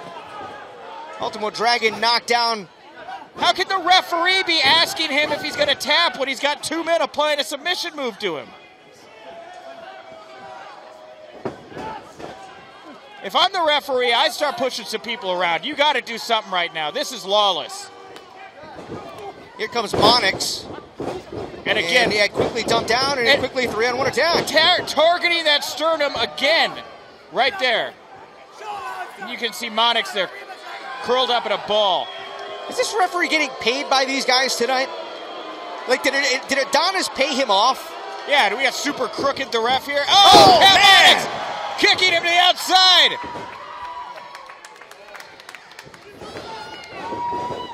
And Monix flying through the ropes. Suicide dive, taking it all out on Sam Adonis. The action continues inside the ring.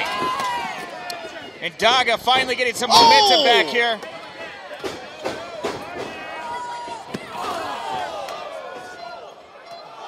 Daga launching himself out of the ring. Ultimo Dragon realizes what's going on.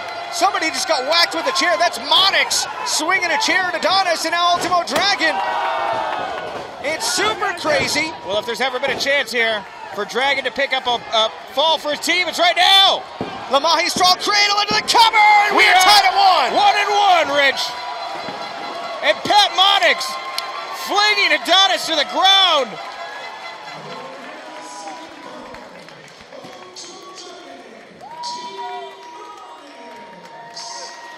And now we've got all of Team Monix in the ring with Super Crazy down. Are we going to see the same mugging gang tactics from this team that we saw from Team Adonis? Obviously not. Super Crazy to the outside. And Monix is looking like he wants to fight. Sam Adonis completely beside himself. And now starting to play to the children for whatever reason. Who knows why. Sam Adonis has certainly had his bell rung a couple times here tonight. Like Don Quixote, maybe just chasing windmills right now. Okay, brother.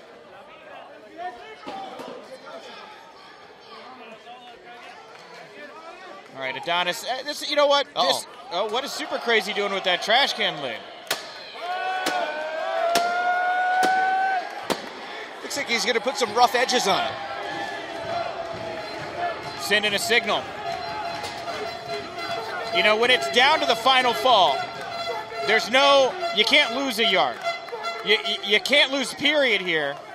You want to change the tone, and nothing changes the tone more than bashing a big piece of steel against another piece of steel. That's a scary sound. Well, he tossed it aside, maybe for later. And it's just incredible to see the roller coaster Super Crazy has been on in this match. He is, with some disgust in his eyes, squaring off again with Ultimo Dragon. And Dragon encouraging him to bring it. And remember, if you're enjoying the action here tonight, fans, hashtag Warrior Wrestling 3 over on Twitter. Let us know what you're thinking of the show tonight. Let us know what you think about seeing Super Crazy and Ultimo Dragon in action here. I was just kind of perusing through some tweets, and somebody said, you know, it's almost like the best of WCW, but in 2019. Whoever would have thought that here in Chicago, 2019, that Ultimo Dragon and Super Crazy would be in a matchup? Well, like you said, Rich, you know, each team has a legend here, and Super Crazy, beautiful move there by Ultimo Dragon. Brilliant in-ring awareness. But each team's got a legend here in Ultimo and Super Crazy. Oh, and Adonis flung into the rope. That's gotta hurt. Well, you're talking before that, Super Crazy and Adonis didn't exactly seem like they were on the same page, and the way they got run into right there, I'm not sure that, look, you see in the bottom of your screen, I don't know that they're very happy with each other, especially Adonis. This team has not been on the same page from the beginning, and at this point, I would hope they realize they're in the same foxhole.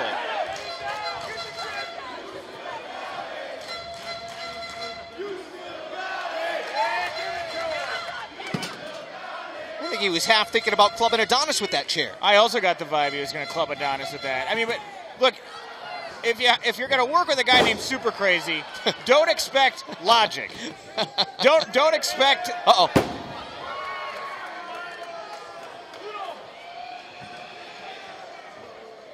The referee. He's just, oh, sure, let's let chairs in here. Why not? This referee has been fairly spineless most of this match. I hate to say it out loud like that, but now they've got weapons, Rich. I'll tell you what, Steve T is going to have to, have a chat with the association about this. I don't know who's assigning these officials. And with guys like Daga and Dragon Lee, their bodies are weapons. Look at that. They don't need chairs. I'll say this, though. I would not want to be that official, would you? Would you want to have this, trying to control this? No, but that's why I went to the role of commentary and not a referee, Rich. Right, fair enough.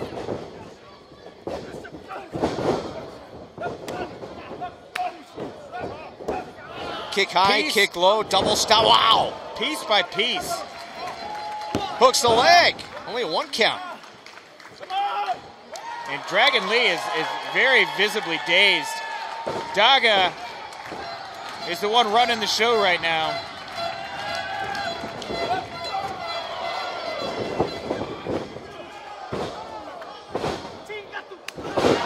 Wow.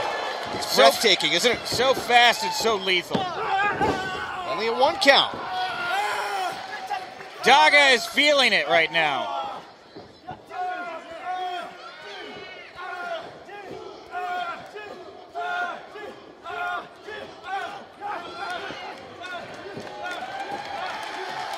Just slugging it out, dead center of the ring. This is all muscle memory right now. I was going to say like two boxers slugging it out in the middle of a ring right now. This is just all training. Oh, come on! Adonis with a big boot to the back. He wants to get his hands on Monix. And the end is in the beginning here as the two men who started this off. Looking to settle the score. Pat Monix on the offense. A man looking to make a mark. Nice single leg drop kick by Monix. Oh! Big Rough Rider there. Cover to put it away. And it's Adonis out at 2. And you look at the landscape here of men in this match, and while this is a fight between Pat Monix and Sam Adonis in many ways, Pat Monix maybe the least known of all 6 men in this ring right now.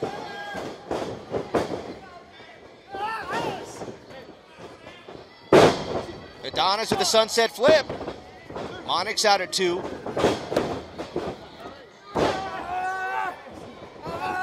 Daga with a double stomp. And Daga not going to let his team lose this one. Dragon Lee and Daga.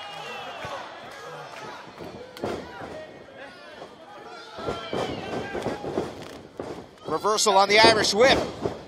And Daga to the outside. Heads up for Dragon Lee. Whoa! Over the top. Hit him with that boot right into the back of the head. It's an easy way to get a concussion there. And we see once again the veterans now occupy the ring space. Ultimo Dragon scouted it perfectly there. Didn't get a whole ton on that drop kick, but good enough. It's super crazy. Rolling to the outside. I got a feeling he may regret that. He may regret the decision to go outside. And you can feel the room shaking right now, Rich. Oh, never mind that. He took too long, Rich. I think it was all super crazy's plan. So we head back inside the ring, and it is Monix and Adonis. Hat Monix with momentum off the rope, springboard right into a kick. Adonis, big brain buster. Right in the middle. And that is all. Team Adonis wins it. 2 falls to 1. Huge loss. Coming out of that match, Warrior Wrestling's own Val Capone caught up with both Pat Monix and Sam Adonis to get their thoughts on the outcome. What an amazing match that just was. Team Adonis for the win. What are you feeling right now? I feel great. I told the world, Pat Monix is not in my league. He's not in our league. He wanted to step up and play professional wrestler. He's nothing more than an independent guy here in Chicago trying to make a name for himself. He might as well be in front of 20 people at some crappy little bingo hall cutting themselves with knives and forks like they do on the independents, like absolute idiots. We are some main event talents from Mexico. Myself, Super Crazy, Ultimo Dragon, Dragon Lee, and Daga, the elite of pro wrestling here in Chicago, and we outclassed your hometown little idiot, Pat Monix. Oh, okay. Well, thank you for your time. Thank you. Nothing else needs to be said. Sam Adonis, El Bruto de las Chicas, best looking wrestler on earth.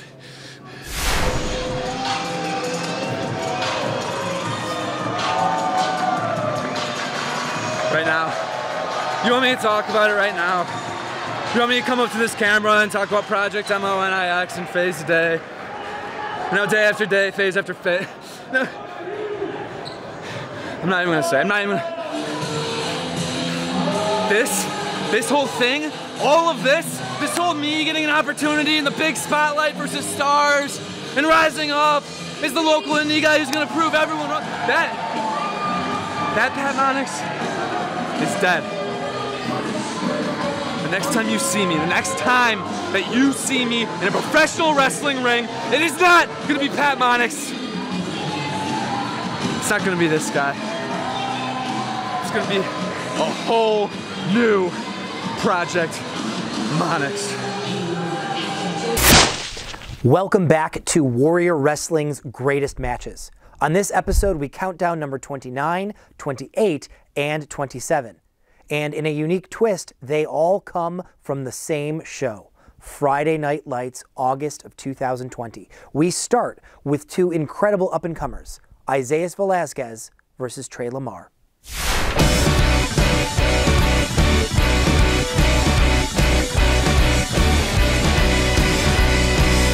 These are 2 future stars in the business, and they are looking to make a statement here tonight, much like many of the members of Warrior Wrestling. And again, if you're liking the show here tonight, find us over on Twitter at Warrior Wrestling, and use the hashtag Friday Night Lights to let everybody know you're enjoying the show. And the fans here starting some claps as they anticipate this action. I think they're as excited for this matchup as we are. And a nice friendly handshake between Trey and Isaias to get it going. And let's see which man can gain the advantage here first. And Isaiah's quickly getting behind Trey, working him to the mat. And that's what you got to do here, Val. You know, in a match like this with high flyers, you really don't want to let your opponent get the energy moving here, right? You want to be able to keep them grounded. You want to keep them off the top rope. Yeah, absolutely. You want to keep that tight mat play if possible, because as soon as you give a little bit of inch, you're going to see what they're so well known for. And it's right here trying to get people down to the mat right now. Yeah, there it is. And look, back and forth. Trey threw an Isaiah to the mat. Isaiah's getting thrown to the mat. Up and over goes Trey over Isaiah and calling Isaiah in. Isaiah took the bait, now throat first across that second rope. Trey with a huge kick right over the back. Whirly-doos.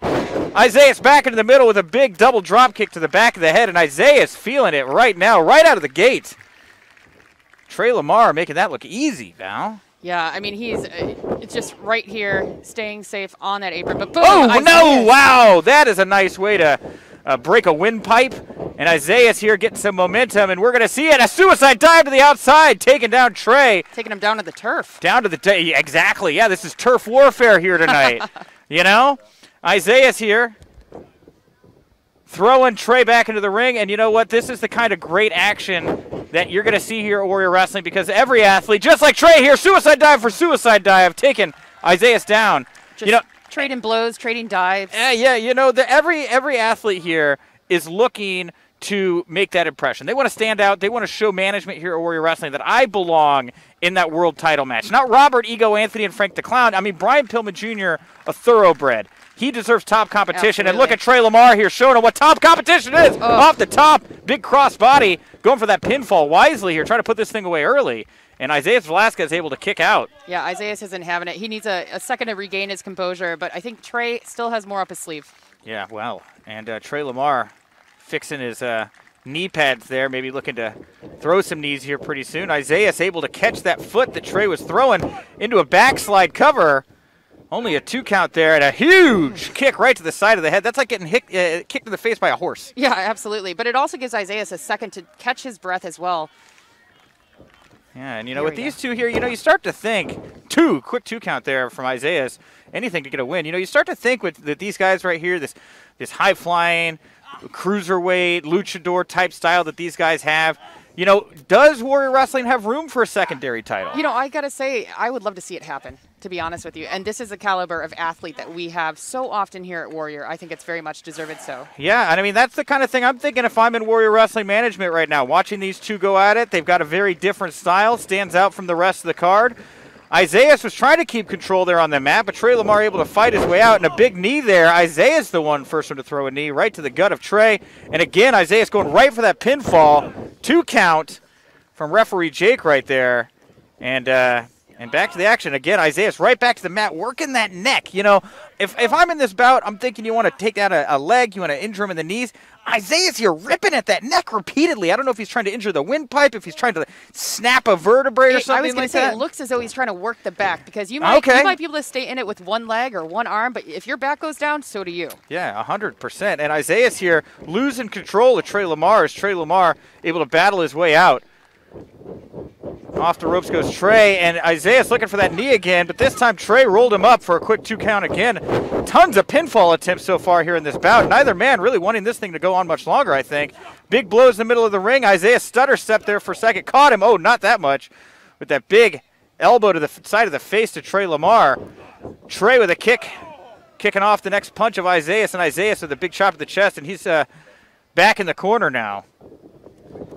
Isaiah whips Trey into the corner again. Trey up and over, and now, it looked like Trey was going to go for that Pele kick, but Isaiah had his number, took him down, and again, another pinfall attempt right here. Absolutely, and they're just two very smart, very high-flying, very light competitors in that regard. Like, they can just do things with their bodies. It's just amazing. And, you know, Isaiah Velasquez, he's so beloved here in Chicago, right? He is. He's a very much under-the-radar guy, though. Yeah, he's been growing more, but yes, I agree with that. Outside of Chicago, you might not know him, but you will after tonight. After this kind of a bout tonight, you absolutely will. And, you know, with a guy like Isaiah performing in this big outdoor arena, used to being in these kind of smaller freelance wrestling facilities, you know, you're not used to the fans being so far away. You want to feel that energy up close right now, and you see him having to dig down deep personally to find that energy to throw these punches. Trey Lamar, he's not having to dig that deep. He's just going surface level.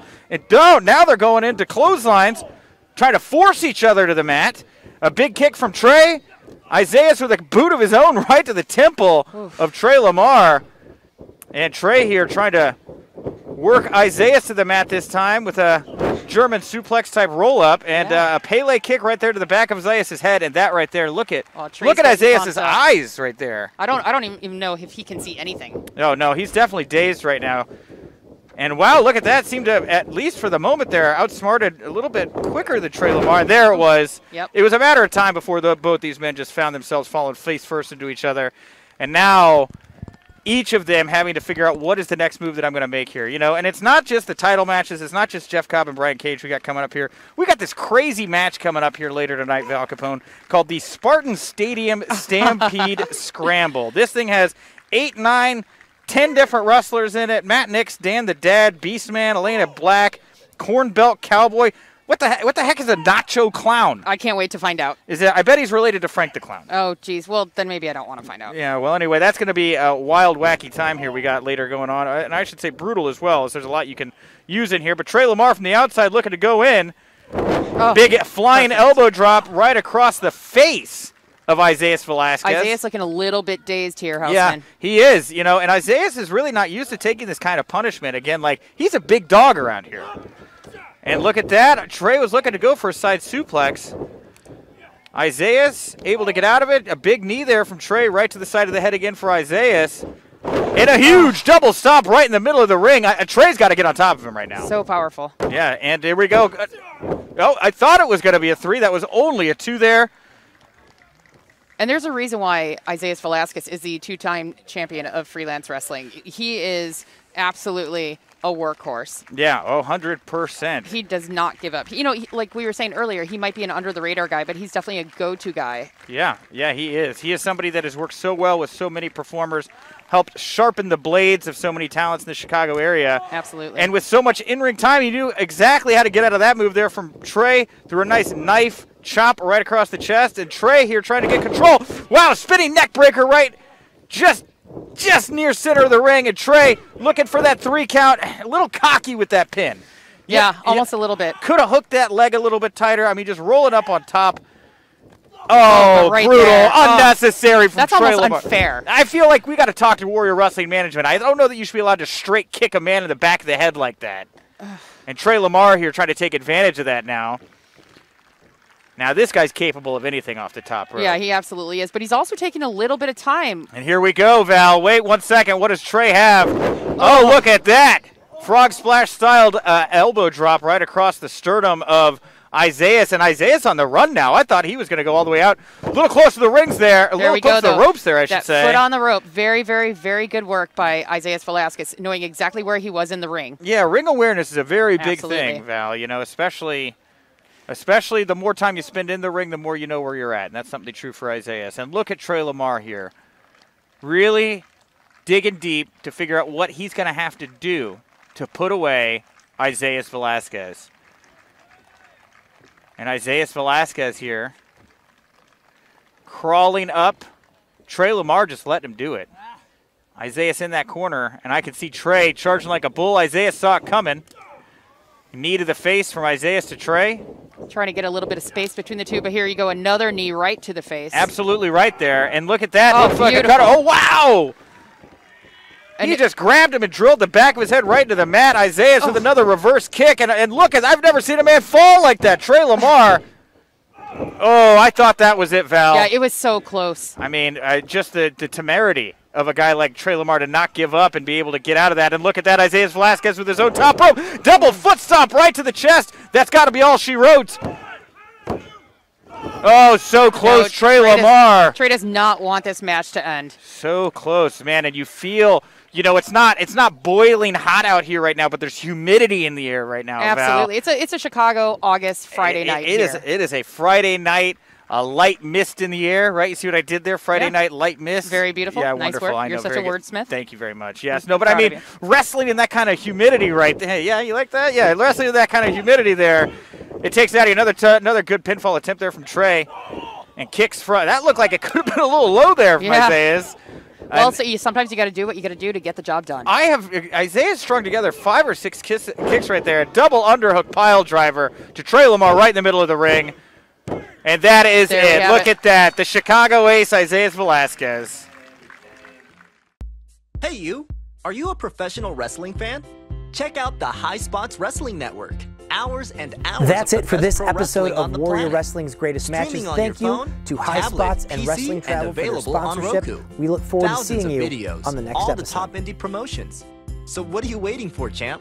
Head over to www.highspotswrestlingnetwork.com and check it out today. Hashtag HSWN. It's the best $9.99 in the biz.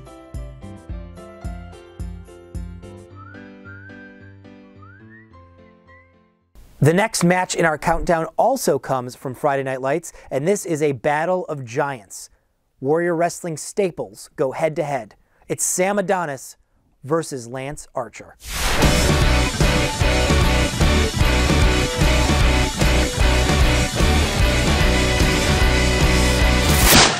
See, this is my kind of guy. This is somebody that is not to be trifled with.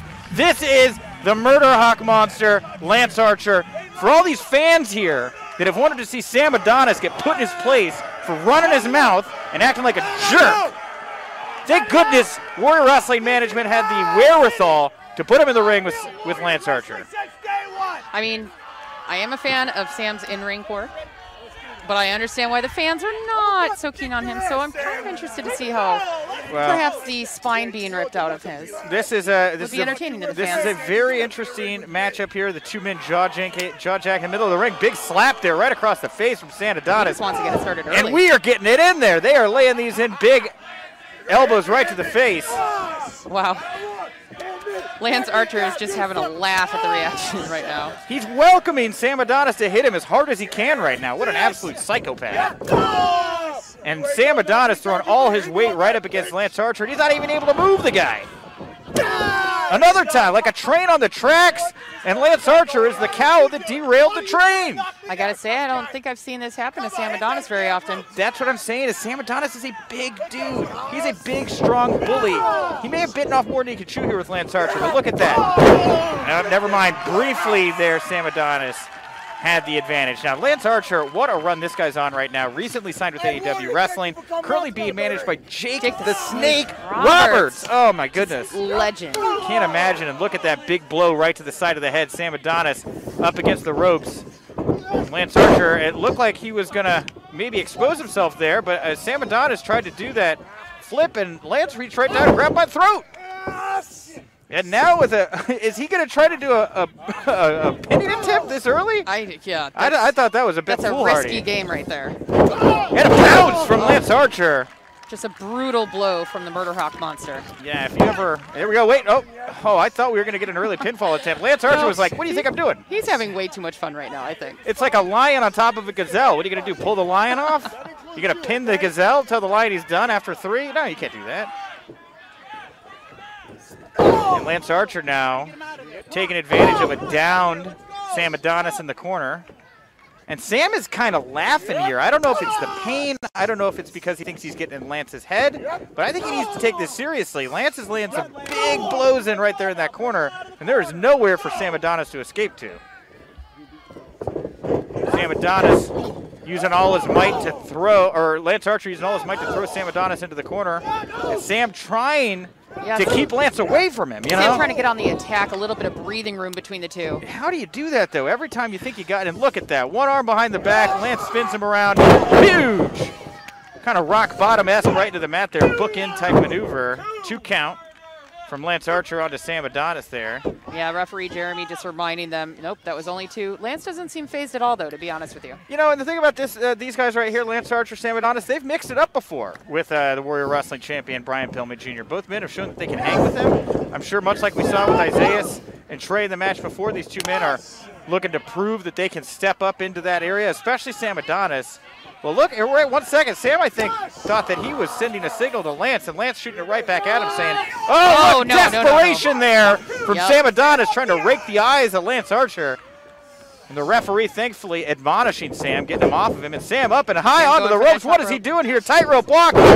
spinning into a neck breaker right in the middle of the ring. Wow, and that's the thing about Sam Adonis. You're looking at a guy there, 6'2", 270 pounds. Go for the pinfall there, two count there. Should not be able to fly like that. And look at that last chancery here that Sam Adonis seems to have adapted here for himself. But it's a one-armed, it's a single underhook chancery. It's not a double underhook, which is popularized, of course, by Warrior Wrestling performer Austin Aries. Actually, I don't know if from this angle it looks like. Hard to see. Yeah, from this angle it looks like Sam might have hooked the other arm, but Lance is doing a really fine job of keeping him off. Yeah, he's trying to get as close as he can towards that ring rope, but nope, right there, Sam had to break that hold. Yeah, he was almost forced to. I mean, it takes a lot out of you. You get very exhausted when you have to hold a move in like that. I mean, it's oh, here we go. 1 second. Are we going to see the murder bomb here? Oh, no. So close, so close. Wait, was that a chokeslam suplex that Lance Archer just pulled out right there? You know, the day ends in Y, so why not? I've seen a lot of chokeslams in my day. I've never seen a chokeslam suplex. That one's new for me. And Lance Archer on the warpath here, and I feel like we're going to watch him swim laps. And we're going to use Sam Adonis as the other end of the pool here for a while. I mean, I would just do that. Yeah, just keep it up. Actually, I was enjoying that quite a bit there. Why did he stop? Well, Lance Archer here, I guess. Taking a moment to reflect on the beautiful crowd. Oh, and Sam Adonis took advantage of that. Managed to get the boot up. And down. Lance Archer goes to Sam Adonis with that short arm clothesline. Man, these guys are just so big. Yeah, I was going to say these two giants just needed to take a breather on the mat right now. So big, yeah. I mean, both man. I mean, you think about, because every human skeleton is about the same size, right? Proportionally. It's the extra weight. It's the meat. Yes. You know, and there Sam is Adonis. A lot of meat in that ring right now. And look at Sam on top here, just grounding and pounding, trying to put those knuckles into Lance's face. But Sam is almost the same exact size as Lance. Oh, Lance he's has a big, slight height advantage, big boy, and he's a big boy, and he's looking to fly here. An albatross off the ring, off the top. Oh, look at that. Oh, wow, right across the gut. Lance Archer wasn't about to let that happen. Oh, Sam just crumpling into the corner. And Lance Archer here, not afraid to go to the top rope either. But look, back to that choke slam. Is it time for the murder bomb? Big choke slam. And there, oh, wow. Not quite. Sam Adonis. You know, he sat up out of that. I have no idea how that was possible. I have an appreciation for the way that Lance Archer has been able to manipulate the chokeslam. Oh, just and use it in so many different ways, so creatively. Sam leaning into the ropes now. And Lance Archer draping Sam Adonis over that second rope right there, grabbing him by the back of the head, pushing his abdomen into that rope. And again, these ropes are made, these are just steel. This is just wire cable wrapped in a little bit of tape. That's what those ropes are. And Sam Adonis here, not in a good position. The crucifix that Lance Archer has Sam in coming out of the corner. Sam able to get down and oh, whoa, he looked like that looked like a low blow. That was absolutely a low blow. And look at that, referee Jeremy, seeing what it was. That was not an attempt to try to roll up Lance Archer. Sam Adonis, he just got out of dodge. Nick, I just tried to give Sam Adonis a chance. The Murder Hawk Monster, Lance Archer.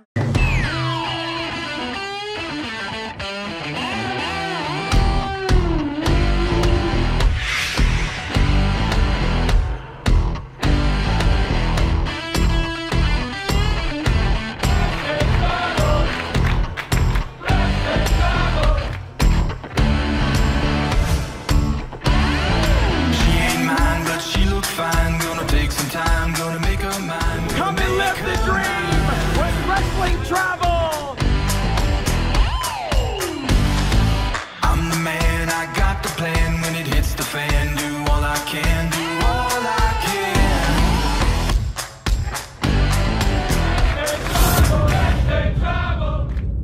can. The next match in our countdown is the main event from Friday Night Lights. Two behemoths, Brian Cage, former Warrior Wrestling champion, and Jeff Cobb. They had met once before in the middle of the War of Attrition match, but now they were set to collide under the Friday Night Lights. And with unresolved issues from Sam Adonis and Lance Archer lingering from earlier in the night, this main event got very, very intriguing.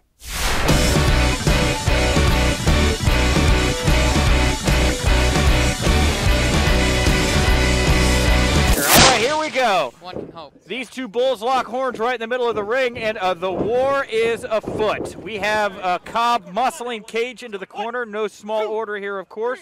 Brian Cage, well over 6 feet, 275 pounds.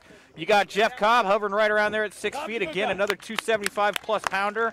You got Jeff Cobb, a former Olympic wrestler. Brian Cage, a professional bodybuilder, multi-time champion, and currently mentored, should I say, by Taz, where he is the FTW champion in AEW. I was almost wondering if we were going to see that belt tonight. I was too. You know, Taz ain't here. I don't know what the rules are if you can carry the belt without Taz around. I guess I have to ask Cage after the fact. Yeah, I think he comes with the belt actually. And you know, these guys here started off very technical exchanges, but also a lot of muscle being thrown around here. What a way to try to get out of some wrist locks for Brian Cage than by picking him up over your shoulder, and only a guy like Jeff Cobb can get away with something like that. Absolutely.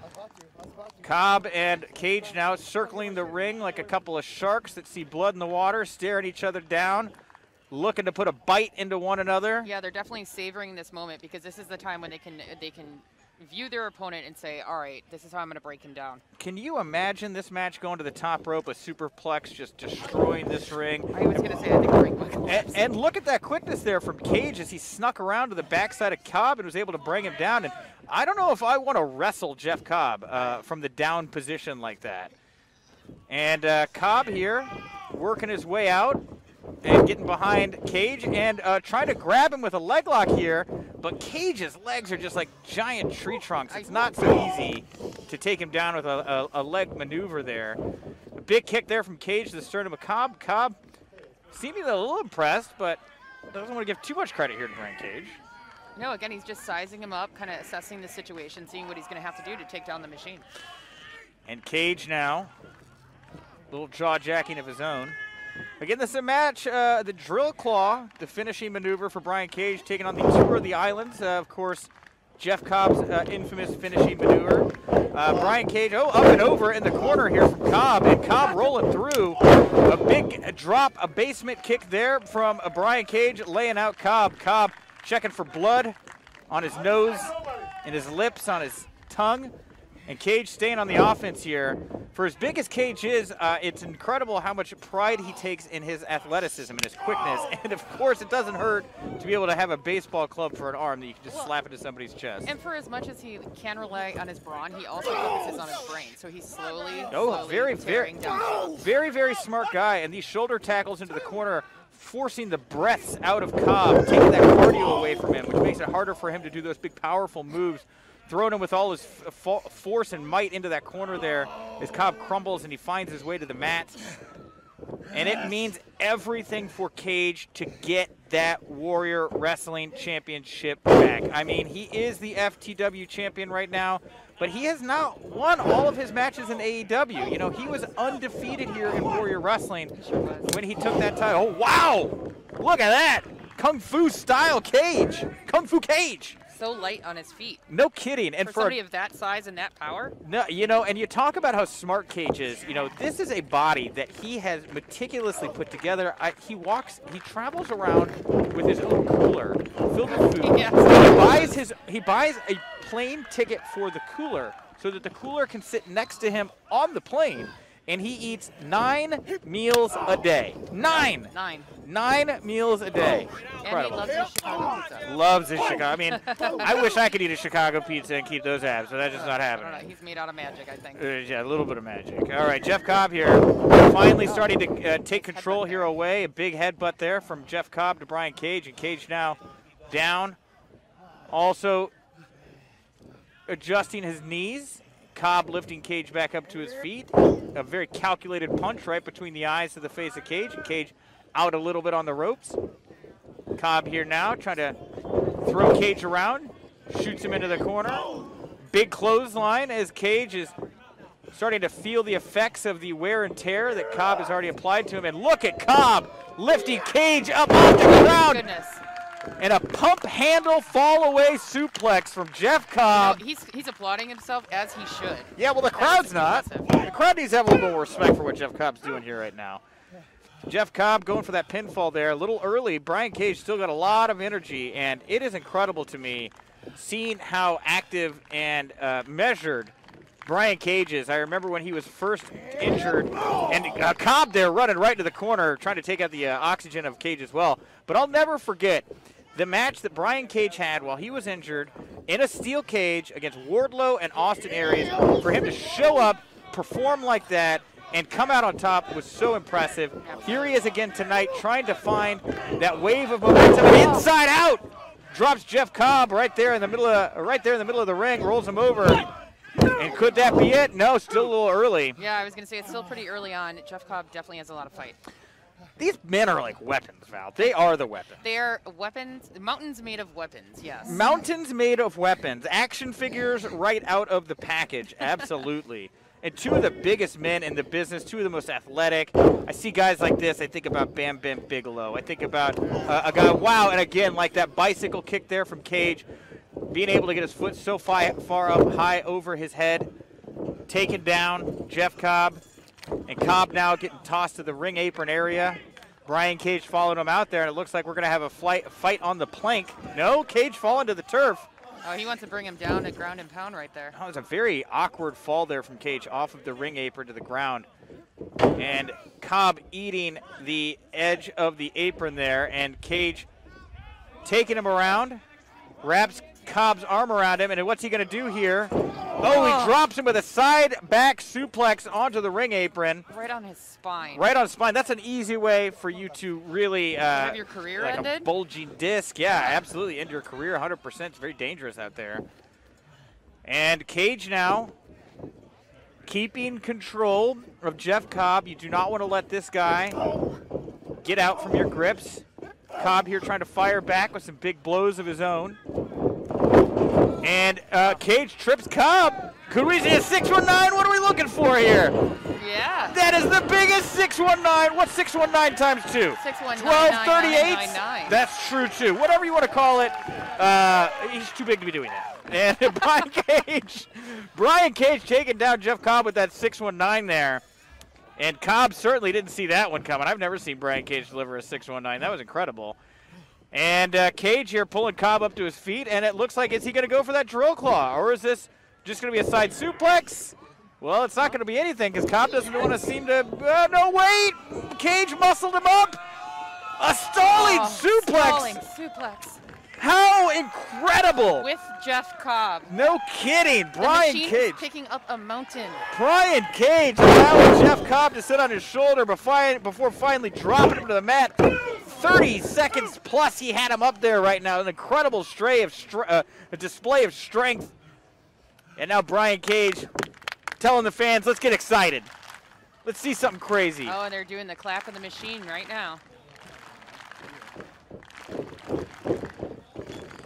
Cage setting his sights on Cobb, and Cobb, could we see a tour of the, Tour of the Islands, Esh, Isk. It was a short little tour. It was a little. It was tour of the island. It was a helicopter ride around the island. You know, it was and a Cobb here throwing himself right to the corner. He himself a big man. Always dangerous when he throws that weight around. Chops, punches, chops, punches. That's a lot of tasting of the forearm right there. And Cage, I don't think saw that one coming here. Cobb staying on him. Picks him up onto his shoulders. Drops him. And now what is Cobb doing? And he's doing a standing moonsault. Wow. And that should have been it. Any other man that wasn't Brian Cage, that wasn't that big, that had that much weight and cushioning there, I think that would have been all she wrote there. I mean, Jeff Cobb coming down with you on that kind of weight. Yeah, when you're moving that much mass with a standing moonsault, as you said, anybody else, we would have seen 1, 2, 3. Squash like a pancake. Flip him over. He's a griddle cake. And Cobb now just manhandling Cage. Oh, Cage able to get out of it. Lands on his own 2 feet. Ripcord into the forearm from Brian Cage. And Cage threw himself at Cobb. Big kick to Cobb's gut. Cobb rolls to the outside. Cobb barely able to hang on to that second rope, balancing precociously on that ring apron. Wow, Brian Cage again able to get his foot over his own head to kick Cobb right in the side of the temple. Cage now going up. going up to that second rope. He's got Cobb on the ring apron. What's he going to do? Oh, is he going to pull him up and over? Absolutely! Wow! Wow! Look What? at the bliss on his face as he did that, though. What a incredible feat of strength there for Brian Cage, pulling Jeff Cobb over that top rope from the second turnbuckle. Incredible. It's simply incredible here. And Brian Cage, again, he knows that he has to not just win here, he has to defiantly win here. He has to stake his claim. He puts his flag in the ground. Say, I am Warrior Wrestling, not this Brian Pillman Jr. guy. And Cage here now back, grabbing that head of Jeff Cobb. And he's putting him up on his shoulders. And what's he got planned for Cobb here? Cobb with a little wherewithal, able to fall onto his feet. Oh, was not able to stay up as Cage grabbed his leg there. Cage took him down. A big discus punch attempt from Cage. Towards the right fall from Cobb to Cage. An angle slam type maneuver, and Cobb rolls over onto Cage, and that's not enough. You're going to have to be able to hook a leg, lay on top of him, more than just throw an arm over the top of Cage to put this thing away right now. And like I said, the sun has gone down. More than 500 fans here at Marion Catholic for Warrior Wrestling Friday Night Lights. We're streaming live on Fight.tv, courtesy of our good friends over at High Spots.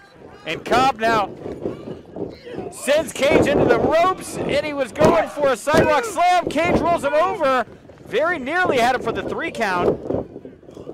Cage, oh wow! Wow. Pulls him with that face buster right there. Kind of a Sister Abigail type maneuver. And yeah, it was definitely devastating to Jeff Cobb. He's rolled out of frame, but there he is. You could see him struggling to get up. Will he be able to pull himself up as Brian Cage sits in the corner, just getting the fans into every second of this?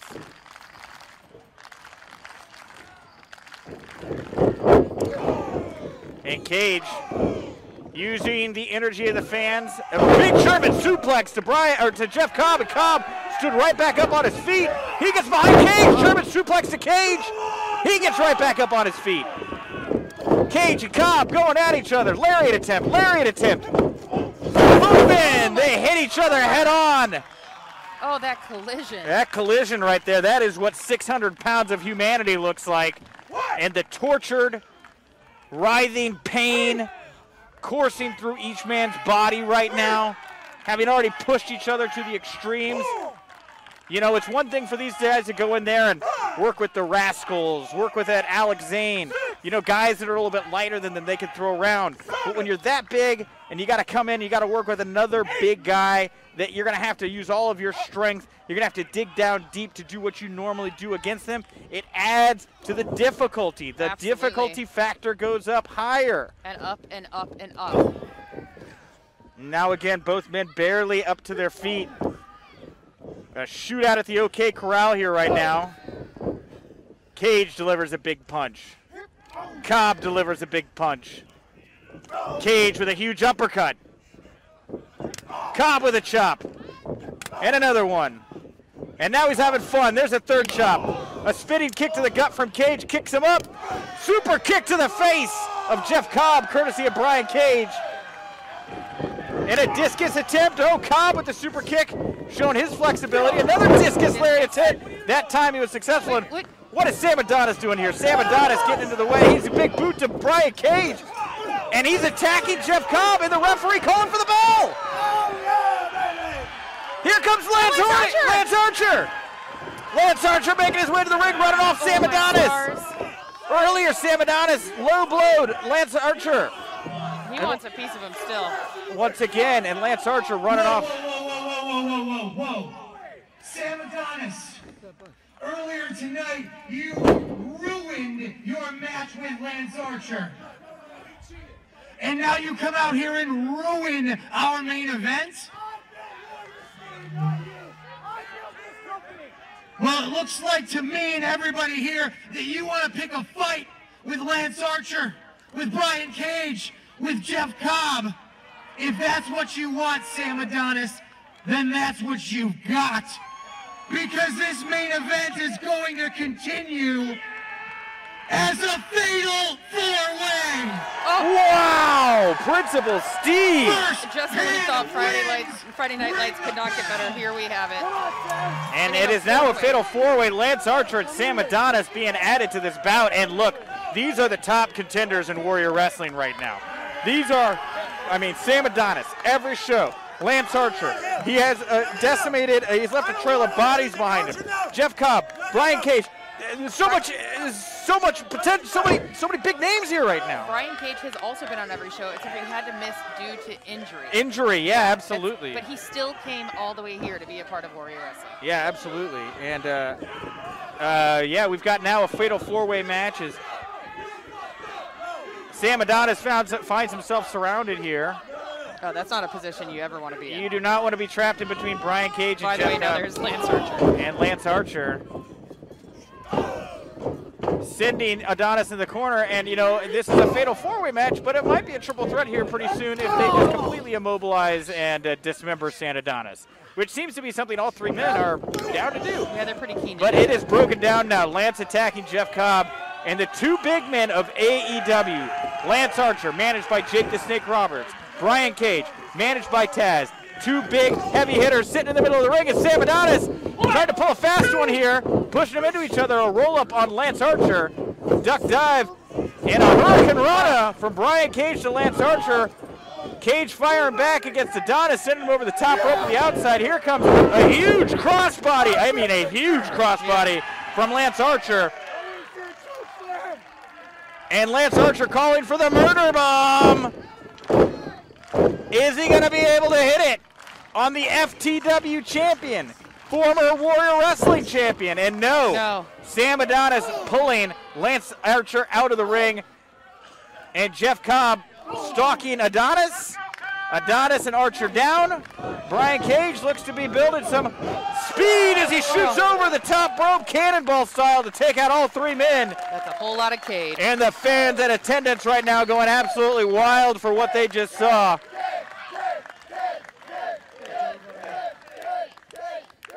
And Cage picks up Adonis, a man he has a lot of history with here in Warrior Wrestling. Adonis crawling to the corner, only to be followed up by Cage like a freight train, delivering these huge blows. Sam again thrust across the ring by Cage, who at this time Adonis is able to get the foot up, but Cage drops him with a spinning body slam anyway. Lance Archer once again on the attack of Brian Cage. He's got him in the middle of the ring. Is he going to try to hit him with his own? No, Brian Cage. He's the one who gets Lance Archer up here, reverses the situation. Again, another stalling suplex here. Brian Cage did this to Cobb, does it to Archer. Oh, Sam Adonis, you better watch out. And Brian Cage again in control. Jeff Cobb makes his way into the ring, and he is trying to German suplex Brian Cage right now. Cage trying to fend off Cobb. Cobb with a huge uppercut to Brian Cage, and now Cobb looking for a slow rolling German suplex, and you can see Lance landed on his wrist right there. It's an easy way to break your wrist, absolutely. Sam Adonis here able to somehow pick up Jeff Cobb, drop with the Death Rally driver, and what is Sam Adonis going to have to do here to try to pick up some energy for himself? Big kick to the face of Brian Cage, and you got Lance Archer there sitting in the wings. Sam Adonis, I think Sam thinks he might be onto something here right now. Everybody's down, he's in control. He's got Lance in the corner. He's got a false sense of security, though, because they are taking that moment to gather themselves once again, and then you're going to have three very angry, very... And Lance picks up Sam from the corner. Powerbomb from 7 feet up. Down goes Adonis. Archer with a big kick to Cage in the corner. Big kick to Cobb back in the corner. Lance sees guys in both corners. What's Lance going to do? He's going to run around. He's going to throw the full weight of his body into Cage. Into Cobb. Back to Cage. Once more to Cobb. Can he do it again? There it is. Once more. He is leaving a waste trail behind him. And everyone is down. Everyone just crumples in his wake. Everybody dies. Oh, but Sam Adonis decides to go toe-to-toe with the Murder Hawk Monster. Big punch to the face, and oh, here we go. Don't think that Lance Archer doesn't know how to go to the top rope. Here he is, tightrope walking, Shades of the Undertaker. You see Sam Adonis totally in control here by Lance Archer, who does a huge moonsault. Springboard moonsault, taking out the arm and the body of Sam Adonis. And Archer quickly back to his knees, and I think he smells a potential victory. Now, you got to remember, even though this match was made a fatal four-way, Lance Archer and Sam Adonis have had some time here to recoup from their match earlier in the night. Cage and Cobb have been wrestling here for 20 minutes before these guys came in. And look at Cobb here now, grabbing Lance Archer, another tour of the islands. There we go, and now back to Cobb and Cage here, the men that started this bout. And Cage laying out Cobb with a face plant there. Sam Adonis now trying to get in on Cage, but Cage is not having any of it. Big knee to the chest of Sam, and Cage picking up Sam. I thought he was going for that drill claw. Couldn't get a hold of him. Sam with a bridging suplex, looking for that pinfall on Cage. Cage barely able to kick out. That was huge for Sam Adonis. He needed something like that. And you know, Sam is an absolute technician. He knows how to get a hold of a situation when he needs to, and he's doing that just right now. Cage, oh, that was a big knee right underneath the chin of Sam Adonis. Archer with a big boot, laying out Cage. And now we got Cobb with a lariat, another lariat here to Sam, but Sam able to reverse and right into that back plant. Oh, Jeff Cobb just twitching. And everybody is down.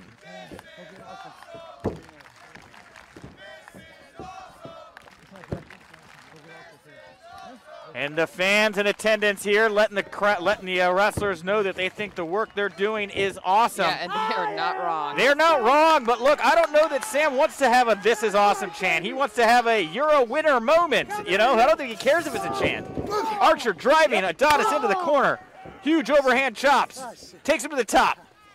Very dangerous situation for Adonis. He gets popped in the face, and now we see Lance Archer with that crucifix. Is he going to do that crucifix bomb to Sam Adonis? Yes, he is. Archer looking for the pinfall. Cage jumps in. Cobb was looking to get in on it as well if Cage wouldn't have been there. Cage and Cobb once again squaring off. Oh, the tour of the islands from Jeff Cobb and Archer this time. Attacking Cobb. Big sidewalk slam from Lance Archer to Cobb. And Cobb is down. Yeah, Lance Archer is just amped and ready to go. And Archer now. Oh, look fueled. at Sam Adonis, though, stalking Archer. Yeah, he is down there on his hands and knees, and Archer pushing him away. Doesn't seem to be taking Sam as a threat very seriously. Oh. Sam once again going for that low blow, and Archer saw it coming this time, cut him off. He hit the low blow. Trading the blows of his own. It's a fatal four-way match. The rules are loose here. Yeah, absolutely. Another good shot to the gut here from Archer to Cage. Cage shoots Archer outside. Big Pele kick there from Brian Cage, sending Archer to the ground. And Cage here looking to pick up Sam Adonis. Adonis goes up. Drill claw goes down. Brian Cage, can he pick up the win? And there it is! Brian Cage, ladies and gentlemen. Starting in March of 2019, the Rascals established themselves as a must-see at Warrior Wrestling shows. As a trio, they competed against a variety of competitors from all across the world. Well, the second night of the Stadium Series, they competed against each other. The winner of this triple threat match would go on to challenge for the title the following week. This is the Battle of the Rascals.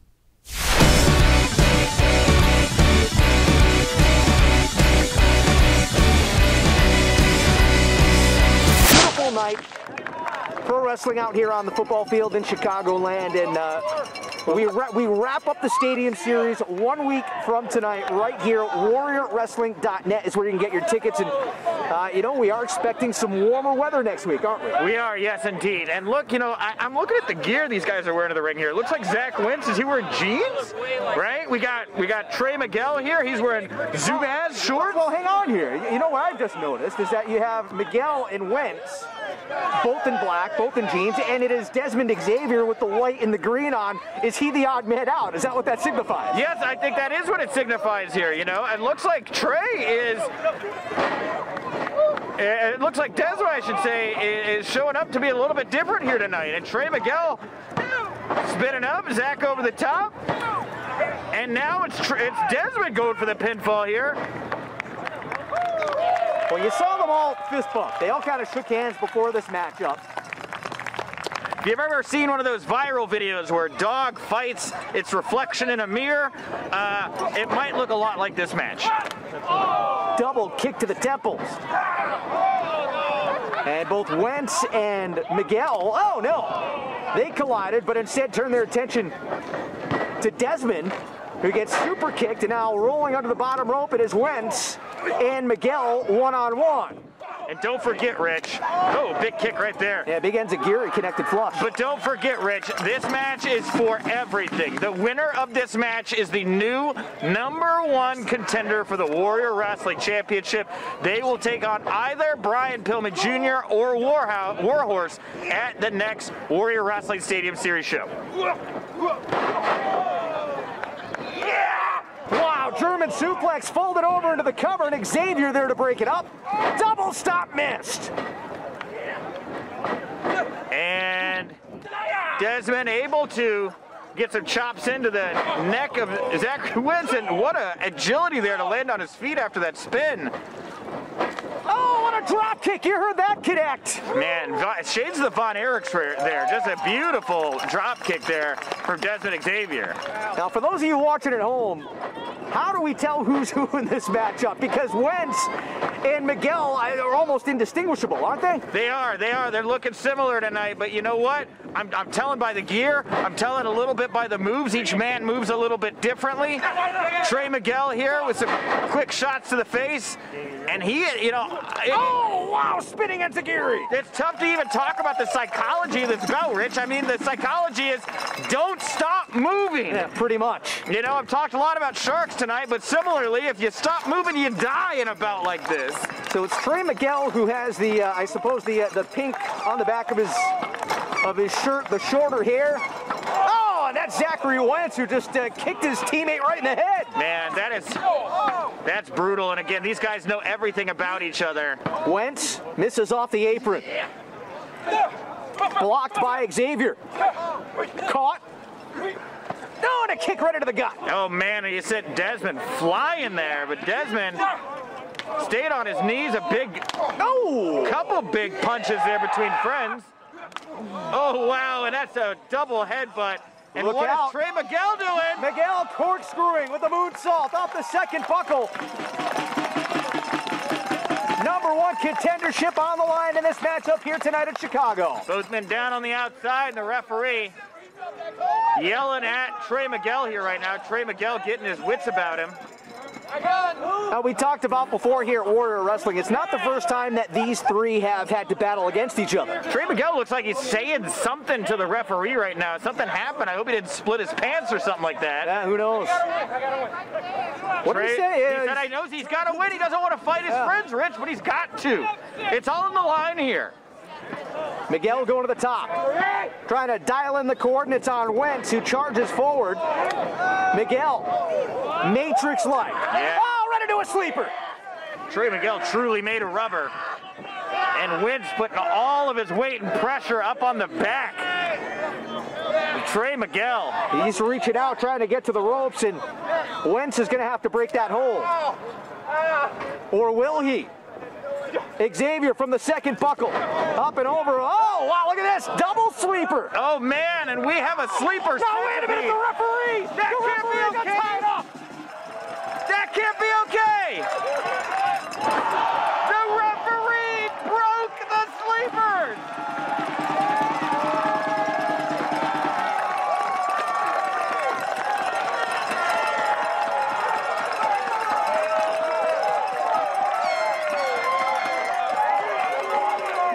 And look at referee Jeremy, Rich. He can't believe what he had to do.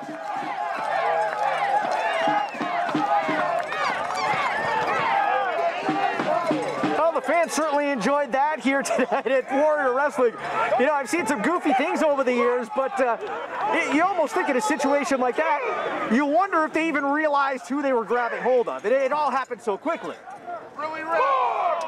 And man, the revenge of the referee is he could count all 3 of these men down for 10 and nobody would win. Well, he could have disqualified them too. That's true, and it would have been fair game, although I believe in a triple threat, the DQ rules might go out the window here at Warrior Wrestling. They very well may. You know, here's a question for you, Nick, and maybe you have a little insight on this, given your journalistic integrity here. Sure, sure. But does it seem to you like here at Warrior Wrestling, perhaps Principal Steve maybe has it out for these 3 guys? This is, as I said, it's the second time they've had to compete against each other. I have been thinking something very similarly, Rich. You know, the Rascals have been such a success as a unit, but Steve has pitted them against each other for the title against Brian Cage, and here again he's pitting them against each other for a #1 contender shot. And how is that going to affect the unit? And one of them is a world champion and the other 2 are not. That seems like a recipe for a disaster with 3 friends. Yeah, build a lot of jealousy into that. Xavier. Oh, wow! And that's a tag team move that they would traditionally have done on opponents, but now use it against each other, because you got to think about all the interchangeable tag team moves that all 3 of these guys know that they can use against each other too. Wentz full speed ahead, missed. Xavier catches him the back of the skull. Back handspring and a huge kick. That extra overhead rotation, dropping the laces from out of the sky onto the top of the head of Wentz. Miguel with a kick to the gut. Gigantic cutter by Trey Miguel into the cover. #1 contendership on the line. No, wait a minute. It's through the ropes. Now he grabbed hold of the bottom rope. All right, well, some rules I guess still apply here in this bout. Yeah, that is fantastic ring awareness by Xavier, and I'll tell you what, if Wentz would have realized where he was, he might have been able to maybe perhaps pull Xavier a little bit further out to the center of the ring. And Trey Miguel here now stalking about the ring. Off comes the shed. That actually helps us. This match has been so fast to be able to identify who's who. It is tough. And Trey barely missing, and Zach got him with a heel. And Trey has looked very impressive here so far, Rich. He really has. I mean, you think about it, these 3 have really elevated each other. Speak of the devil. Oh, I hate this right here. Oh, no. You don't have any, your neck can't whiplash around. You're just getting hit, kicked straight in the face. Here's a mule kick by Wentz off the top. Sunset flip driver, and look out here. Full Nelson, there's a kick and dropped him. Like a modified STO. And oh my God! Look at that height! What a cutter! Get on him, Zach! Wentz trying to put it away! New #1 contender though! I thought that was all she wrote. I thought he was just gonna fly up into outer space as high as he got, Rich. See what you did there, Nick. What? He said as high as he got there. Yeah, these guys can get real high with their moves, the leapfrogs, the springboarding. These guys, if anybody knows how to get high, it's the Rascals, Rich.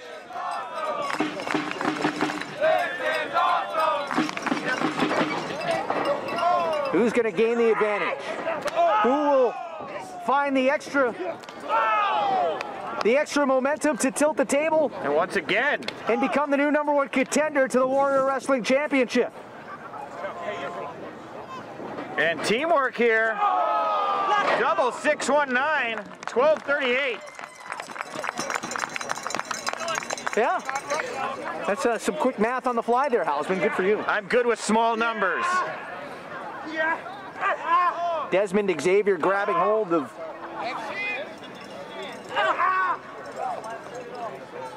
And now he had Miguel's ankle tied up, and this is super dangerous. Look how tight those cornrows are that Desmond Xavier's rocking today. Oh, never mind the cornrows. Look how dangerous this is. I'm just saying he's going to lock him up tight here on the top rope, just like those cornrows.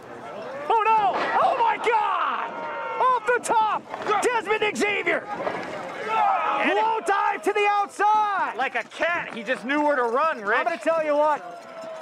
Xavier is on the precipice here, becoming the brand new #1 contender.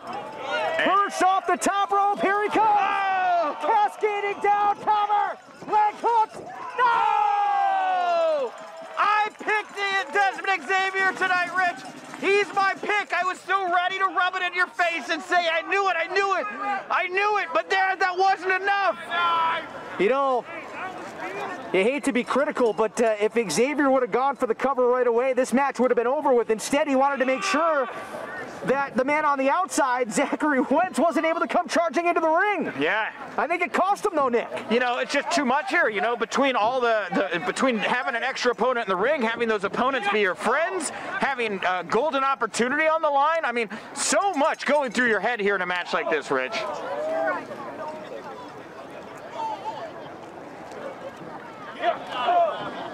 It is Miguel who is barely staying on his feet. Xavier was in charge. In the meantime, you see Zachary Wentz stirring on the outside. Here he comes into the fray. Oh! Never mind. Quickly in, quickly out. Good friends, better enemies. And Xavier with a running forearm, perhaps an elbow in the corner. And Trey Miguel, he looks like he's going nighty-night. Yeah, he's struggling up there, Rich. He looks like he's not being able to put any offense together. But here comes Zachary Wentz. Oh, no. Oh! Inside out second rope suplex. Oh! Running high knee in the corner. And, wow. Trey's tied up, Rich. And it looks like Wentz could have had his weight thrown into that knee of Trey Miguel, who again is tied up in that top turnbuckle. Desmond Xavier now. He got turned around. Wentz with a kick down low. And all three men in that corner now. Oh, heads up here, Trey Miguel. Oh! Flying Meteora! I think Zachary Wentz thought that Trey was going to help him. Both men are down. Who? What?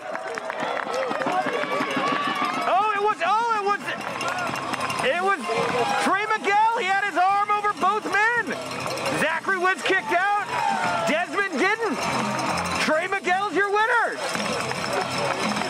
Oh, wait on the official announcement. Could we be looking at a future world champion right now, Rich? And Nick, you were right. Winner of the match and #1 contender to the Warrior Wrestling Championship, Trey Miguel. Wow, that's I'm gonna call it as an upset. I really had Desmond Xavier. I had Desmond Xavier too. And you know, we're here on a football field. They say football is a game of inches. Well, if you've been watching tonight, you would know that wrestling, the matches here at Warrior Wrestling, these are matches of inches. It inches there, inches in other matches tonight. Barely got away with it, but a win's a win. Trey Miguel, your new #1 contender for the Warrior Wrestling World Championship.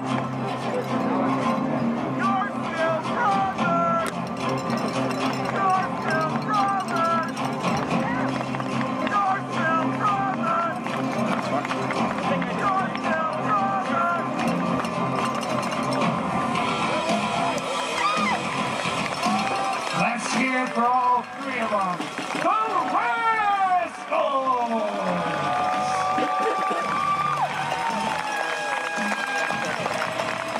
So we asked, how would this affect the relationship? How would this affect the team? Apparently, it has not affected anyone at all. They're proud for their teammate. And you're right, Nick. Could we see the very next Warrior Wrestling Champion? He is the #1 contender. Trey Miguel will face the winner of our main event.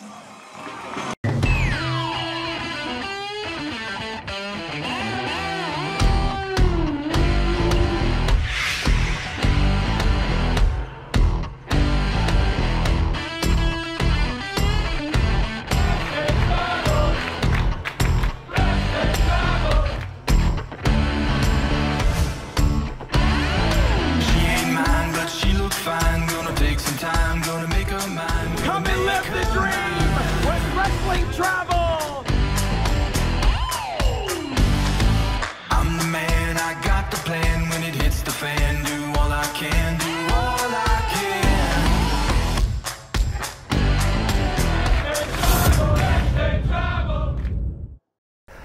After winning the Battle of the Rascals, Trey Miguel went on the following week to challenge Brian Pillman Jr. and Brian Cage in a match for the Warrior Wrestling Championship. It was a night no one will soon forget.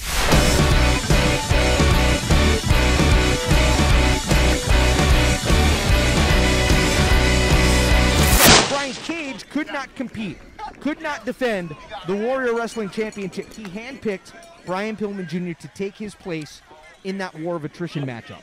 Pillman surprised everybody, he outlasted everybody to become the new champion. You're saying that it is a slap in the face? It is that Cage has demanded to be in this matchup. Yes, because look, Brian Pillman Jr. and Trey Miguel, and look, Trey Miguel right out of the gate throwing big knees.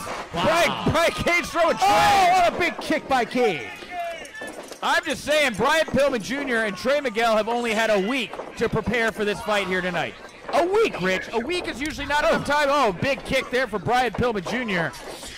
Oh, Cage answers back.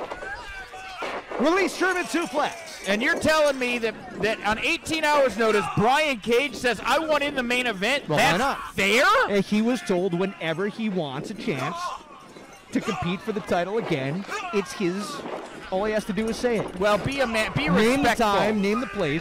Be respectful about it. Give your opponent some heads up. And Brian Pillman Jr. looking to go flying like his dad, but unlike his dad, I guess, got caught here by that beast of a man. Ill-advised, and now Cage is doing some baby curls with, oh, wait a minute here, Pillman.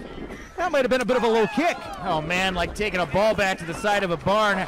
Sounded good, but how much damage does it really do? Well, Brian Cage was supposed to face Alex Zane tonight. Zane not feeling well, unable to compete. And hey, I don't blame Brian Cage. He saw an opportunity. He said, you know what? I don't have an opponent. Why not? Put me in the title matchup. And Brian Pillman Jr. and Trey Miguel working together here early on against Cage. Which they better.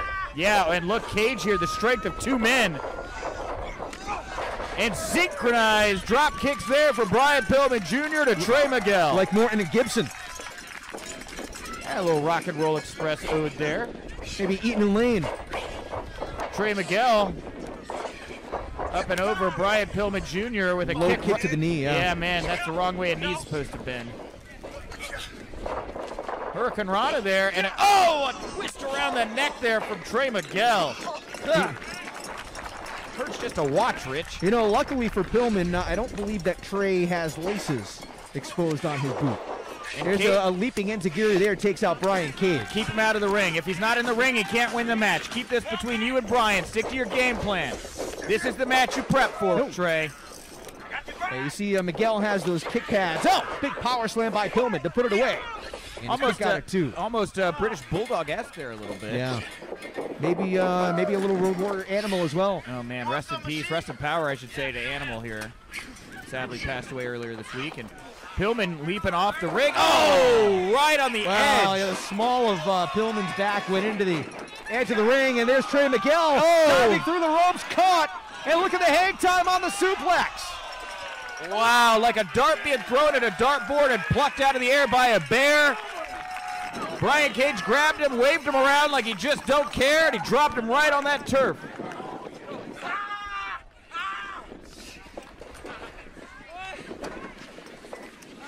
Cage looking to put this away. Hooks the leg, and a kick out by Miguel too. You see the boots there, the kick pads. That's what I was mentioning earlier. Sometimes when you do that twister move right around the neck or around the eyes, you get the laces of the boots, and that adds a little extra. You ever get rope burn, Nick? Imagine that on your eye. Yeah, absolutely. You know what? I know the kick pads get in. Wait, before I get to kick pads and break it, never mind the kick pads. What Brian Cage doing a Boston Crab on the top rope? Good Lord. Like a modified Boston Crab.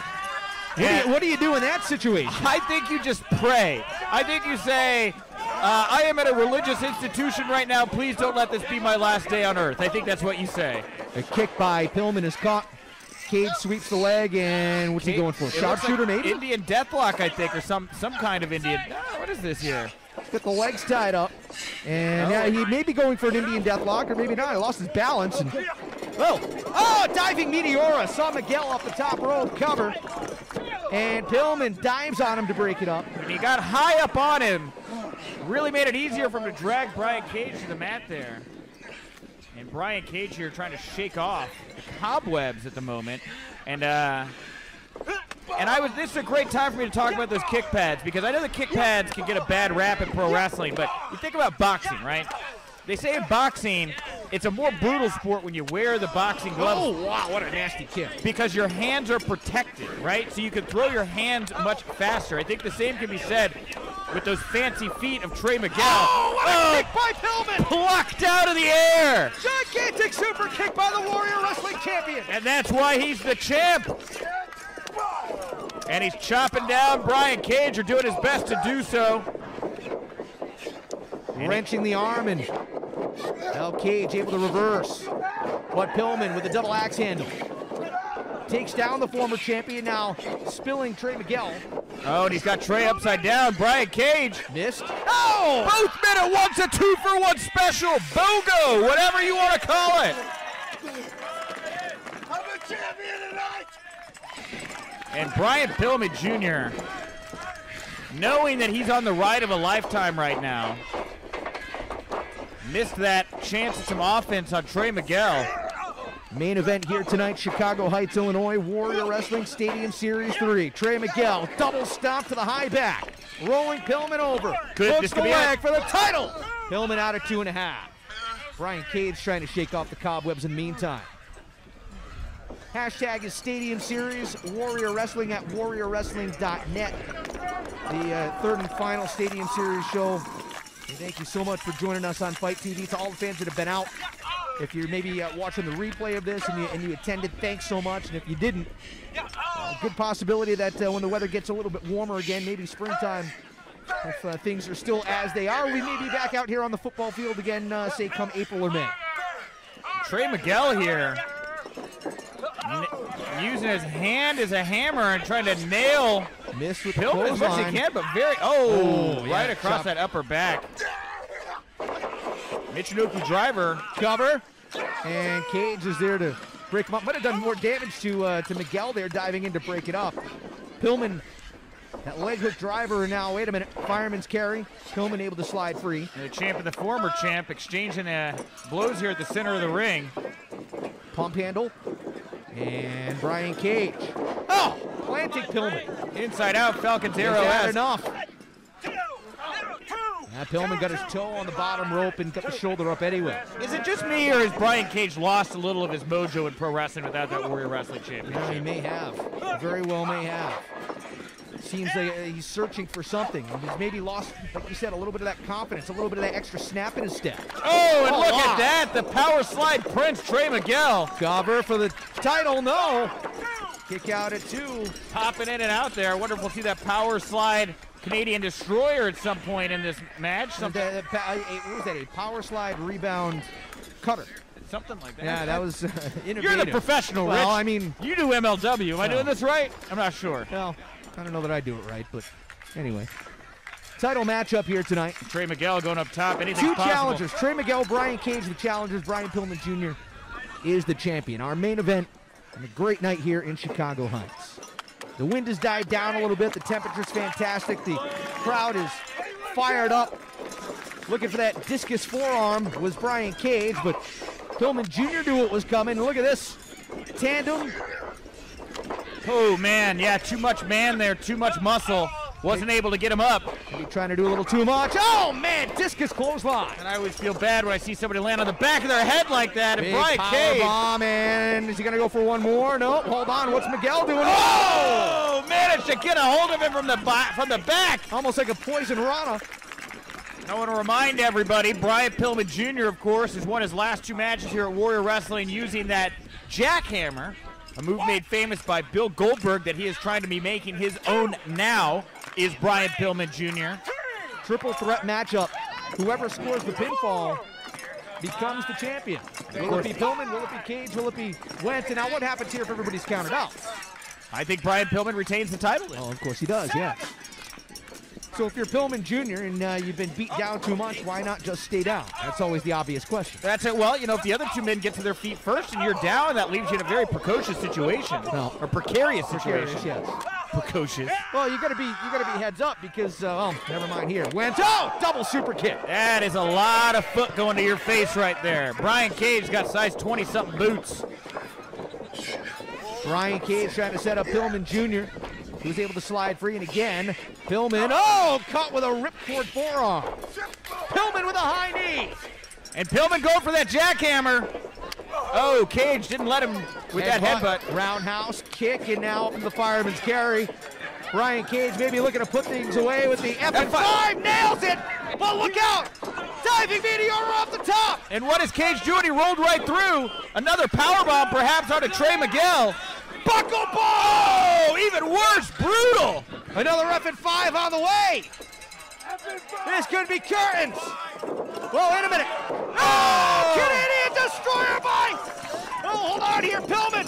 Very quickly back in and jackhammer, red helmet. Oh, and Cage. God, Cage got the left shoulder up. The first man in Warrior Wrestling to kick out of Brian Pillman Jr.'s jackhammer. The machine, the Swolverine Brian Cage. He's a fingertips distance away from Pillman Jr. Miguel able to duck under. Oh, power tornado DDT. Power slide tornado DDT right there. Pillman Jr. looking to go to the outside, but Trey Miguel able to cut him off. I thought Miguel had the title off that diving meteor off the top, and then the Canadian Destroyer. Now here he comes again. Pillman out of the way. Up and under. Pillman here going. Is this another jackhammer? Jackhammer times 2. Whoa! No, Trey. Small package. Small package. Wait, did Trey Miguel get him or did Pillman get him? No, I think Pillman got him. Miguel's the new champion. No, I think Pillman got him. Trey Miguel's the new champion. Trey Miguel won this? Trey Miguel's the new Warrior Wrestling champion. What? Are you kidding me? Hey you, are you a professional wrestling fan? Check out the High Spots Wrestling Network. Hours and hours of the best pro wrestling on the planet. Streaming on your phone, tablet, PC, and available on Roku. Thousands of videos, all the top indie promotions. So what are you waiting for, champ? Head over to www.highspotswrestlingnetwork.com and check it out today. Hashtag HSWN. It's the best $9.99 in the biz.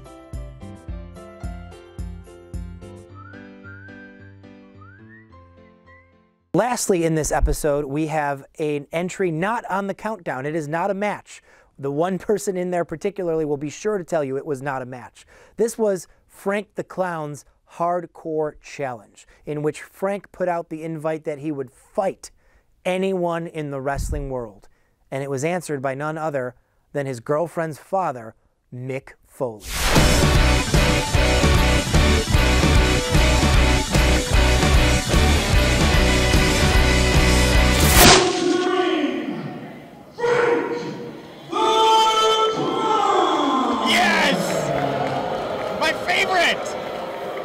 Oh boy.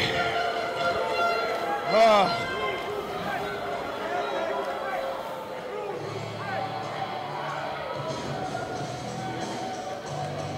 A young man who has ridden the coattails. This isn't Frank the Clown's usual music. That's Cactus Jack. Wait, it's Cactus! Look, it's Cactus Jack! He's here! I can't believe it! It's not just Mick Foley, we got Cactus Jack in the house! Rich, this is look at this man! You know, Mick, he looks like he's maybe lost an inch or two, a couple more pounds in the belt. Wait, who is it? Wait. Oh, it's Dude Love, Rich! We are getting all three faces of Foley here tonight. Oh, look at that. Cactus Jack, Dude Love. And how is Mick Foley doing this? Is this holograms? I'm gonna guess he's got holograms. Several Mick Foley-based holograms. Frank the Clown, what a genius. Oh, wait. Oh, yes! Oh, it's the worm-eating freak, the boiler room monster, Mankind! Well, what I want to know, which one's the real Mick Foley? You're right. One of them's got to be the real Mick. The rest are holograms again, my guess.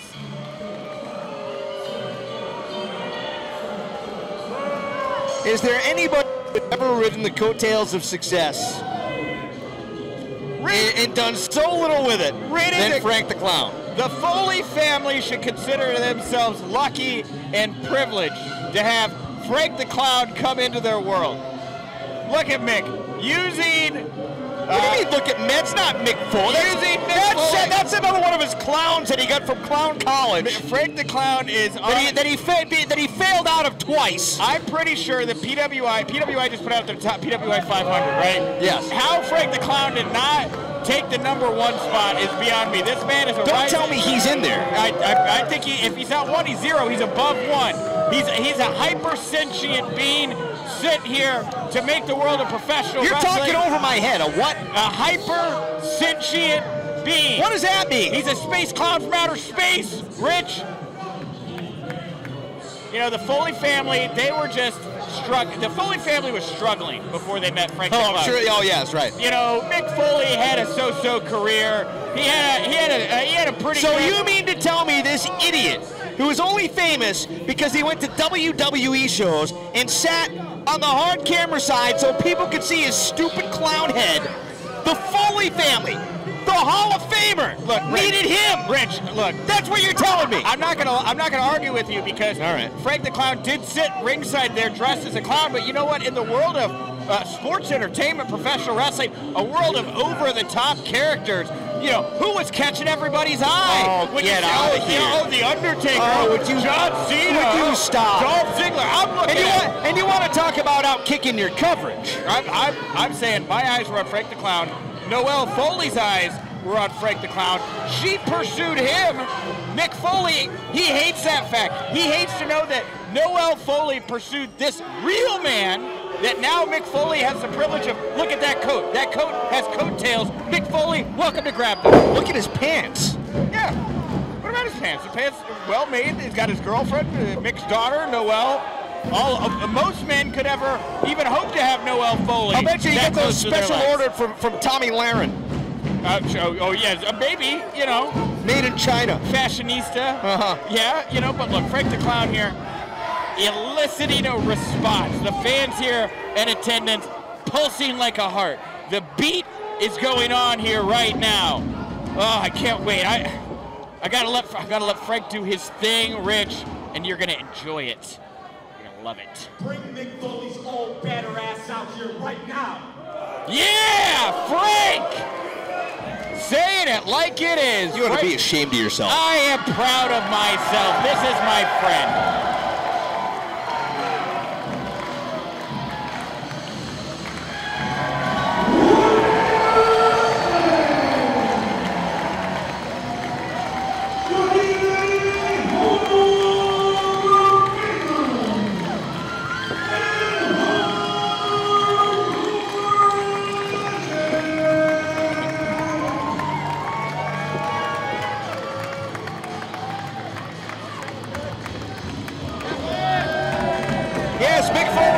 Tonight, and you see him wearing that St. Nick World Tour 2016 shirt. What do you think he's got in that bag with him? Presents for all of us? Knowing Mick Foley,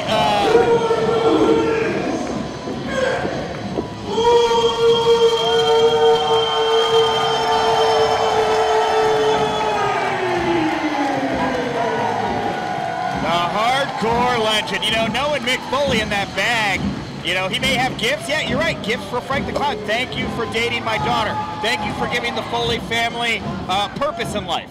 Here are some gifts. I'd do it.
Your beautiful daughter, Noelle Foley.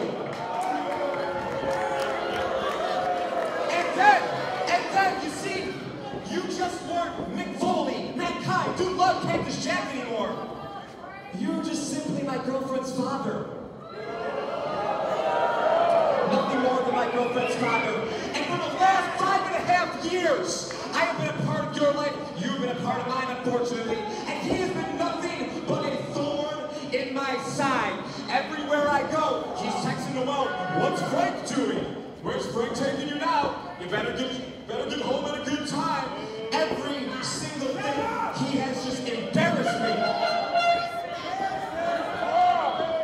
Holy moly, 3 years ago on the WWE Network, I was a part of that show. I thought it was going to be a great experience. The Foley family all together. But what happened, Mr. Foley? I was embarrassed. I was humiliated every step of the way. And that to me is straight garbage. I have been a guest in your house many a times, but tonight you're a guest in the Clown's house. What?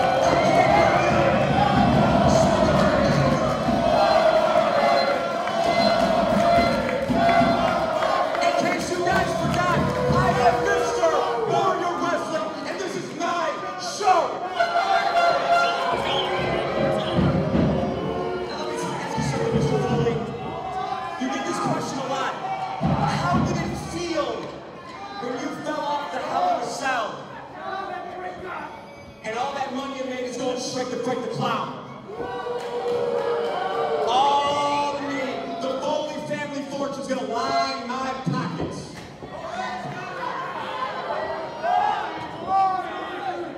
And wait, Mr. Foley, I have a surprise for you. I don't know if you've noticed yet.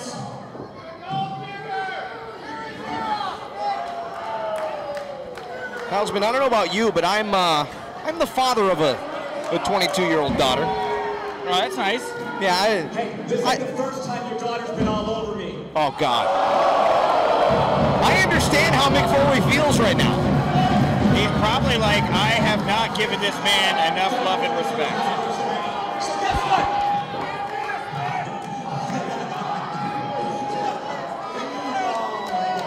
Guess what, Mr. Foley? You come here and you want to stand face to face with me, but I know something. You won't lay a finger on me. Why is that? Why is that? Because you know that your daughter loves me and you're not going to do anything to disappoint your daughter. You ain't going to do a thing to disappoint your mom.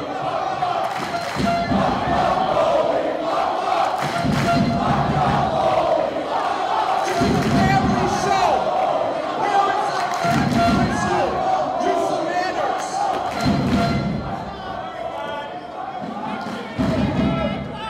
Mr. Foley, you may be Noelle's father, but she calls me Daddy now.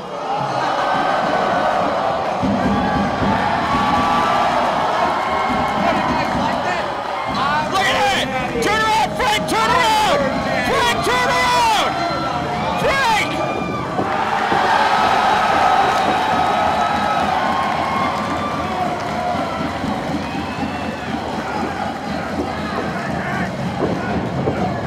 Frank, no!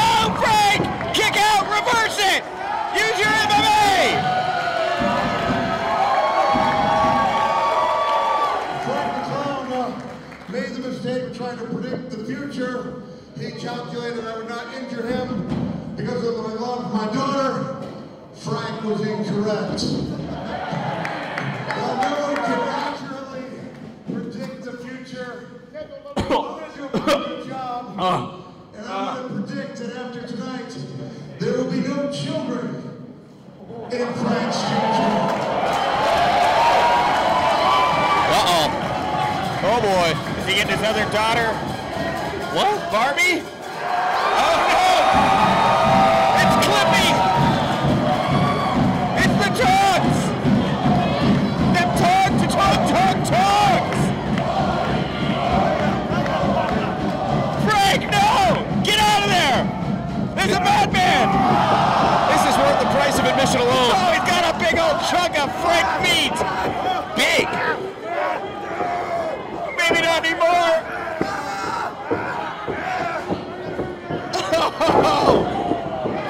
Oh!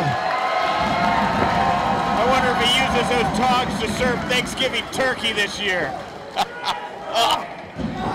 Oh boy. Mick Foley, a veteran of deathmatch wrestling. He's lived the Kawasaki dream. Oh, what a big leg drop right across the cojones, the huevos, the grapefruits of Frank the Clown. Right now, Mick Foley is living every father's dream. Here it is, Darby, the forgotten Foley daughter. Frank, get out of there! Where are the other Micks? Where are hologram Micks? Get him out of there! This is your daughter's boyfriend, Mick. He made some mistakes. Oh no! Oh no!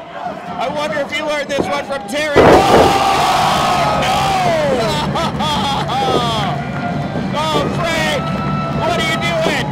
Why are you still in there, buddy? Get out of there! Oh Frank, no!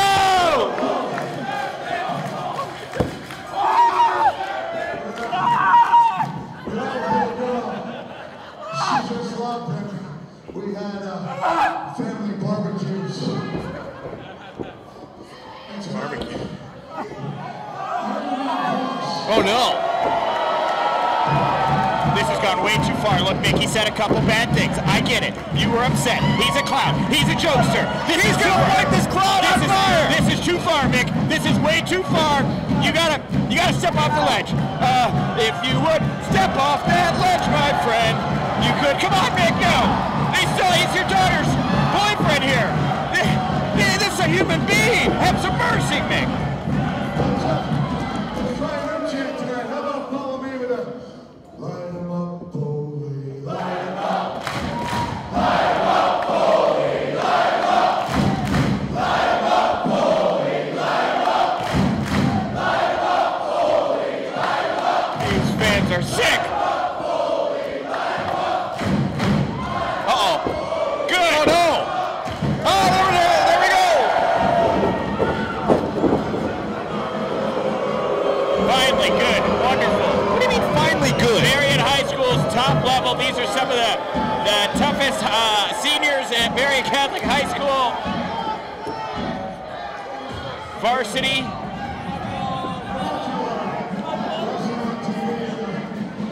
I know how this works. It works with me going through every single one of you. They're children, Nick.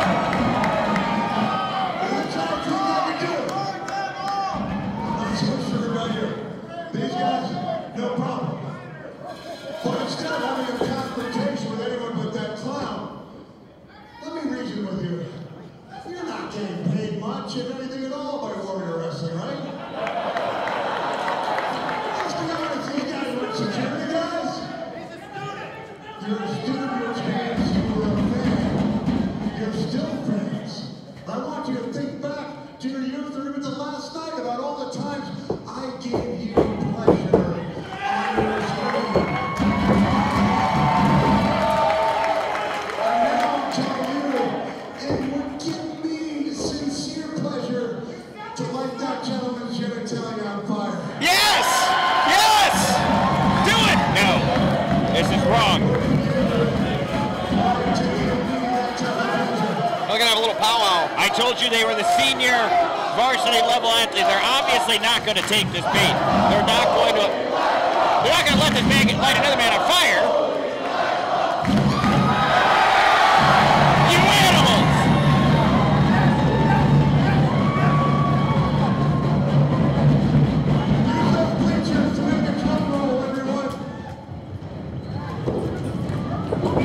The building is shaking right now. This is not right. This is absolutely not right. He's not a candle on a birthday cake, man. Oh, come on! Oh. I gotta give credit to that one kid for trying to pull him back in the ring. And you know the irony here, the three faces of Foley rescuing Frank the Clown from Mick Foley.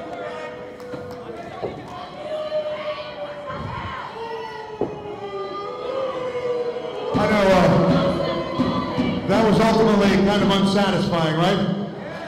I'm very satisfied. but now doesn't it feel like a real honest-to-goodness WWE pay-per-view?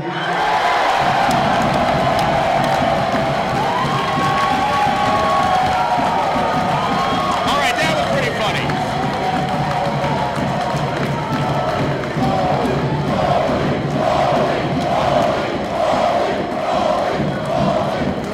Look at everything we accomplished, okay? Look at what we accomplished. Now, the next few matches we come in, they're going to tear the house down. They're the reason Warrior Wrestling exists. I'm just saying, wait, hold on, guys. One of the things we realized, we can achieve as much through kind words as we could through force. Am I right? We learned that about each other. Okay? And I also learned that we've got a pretty darn good chant going tonight.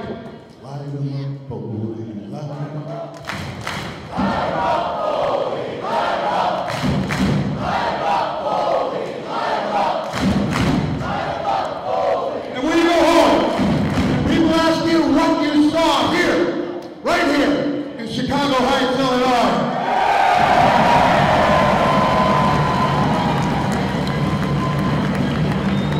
I want you to tell them each song. Flying wrestling, incredible athleticism, technical wrestling, and then an old guy who came out wearing a sock puppet who tried to light another human being's genitals on fire.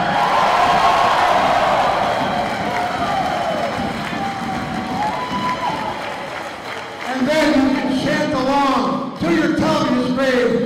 This is wrestling.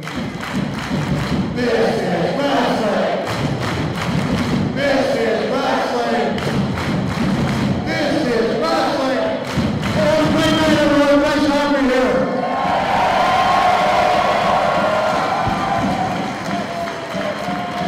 You get the feeling that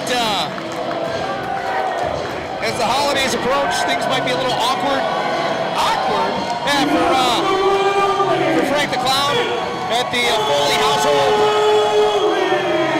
I think awkward would be an understatement, Rich.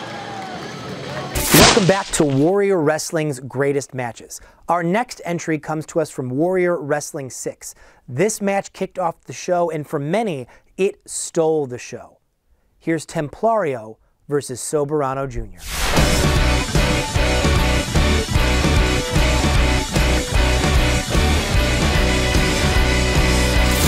And we are officially underway here tonight. Man, what a fantastic weekend of wrestling it's been all throughout Chicago. Not only AEW with a fantastic event, but a lot of other... Oh, we get the handshake here? No. Wonderful. I love that sign of respect here between two of the top athletes on the planet right here, Rich. We are not starting soft. We are starting hard. We are starting fast.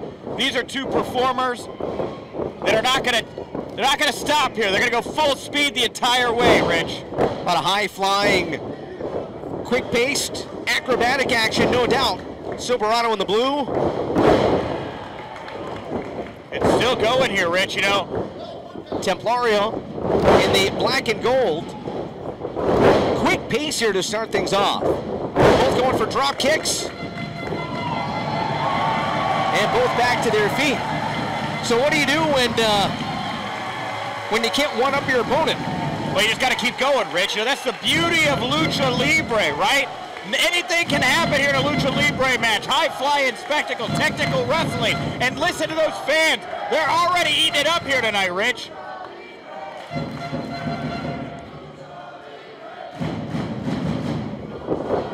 Soberano Jr., Nick, you mentioned it, a champion in Mexico, the current Mexican national welterweight champion. He's held that title for a little more than 2 years. Yeah, long-running champion down in Mexico with CMLL, one of the top promotions, if not the top promotion in Mexico.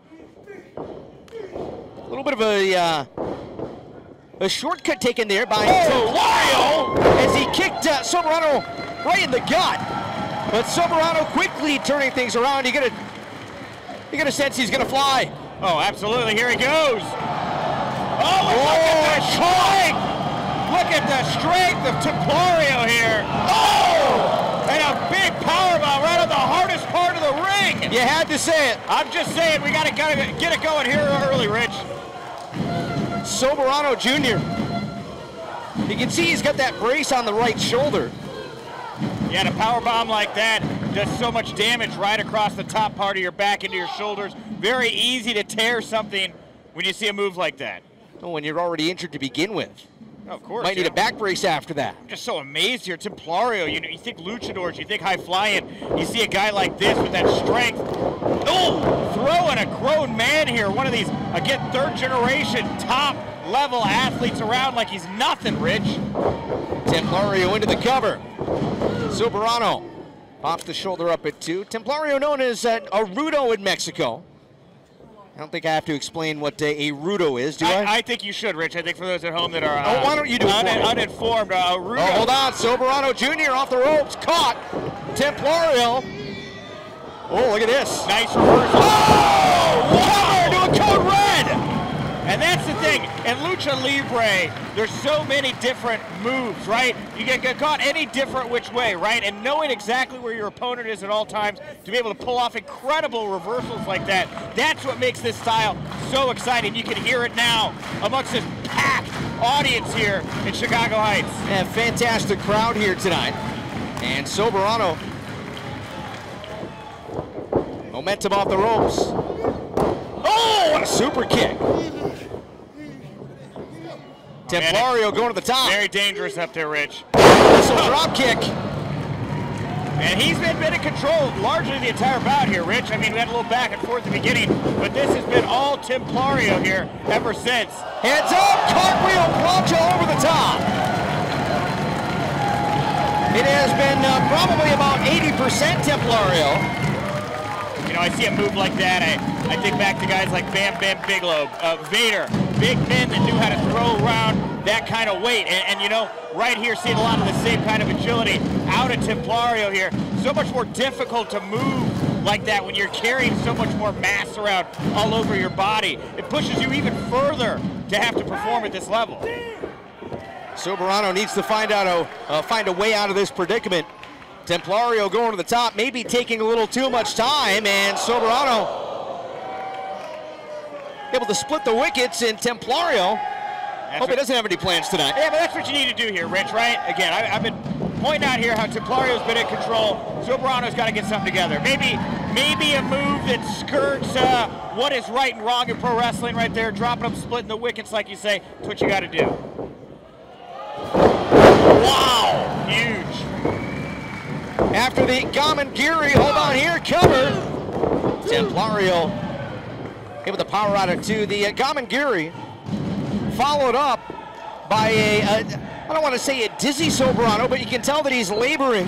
The fact he was able to run across the ring, hop up, and pull off that Frankensteiner, nothing short of amazing. Oh, and you hear the clackers now.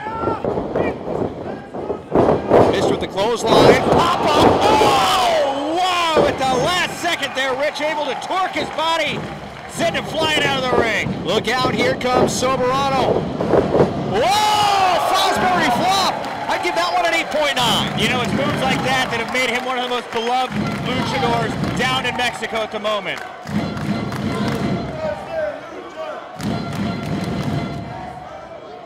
Ten count on the outside here, and the official over to check with Soberano to make sure that he's able to continue. It looks like he's clutching his left shoulder. Of course, well, he walked in injured here. Of course, that's official Justin King, by the way. Yeah, coming in here with that injured arm. Great job there by referee King, checking on the performers, making sure they're able to keep going here. These athletes. The official, the 4 count. You can tell Soberano is trying to get some feeling back in his arm. Well, he's got to make a move right now.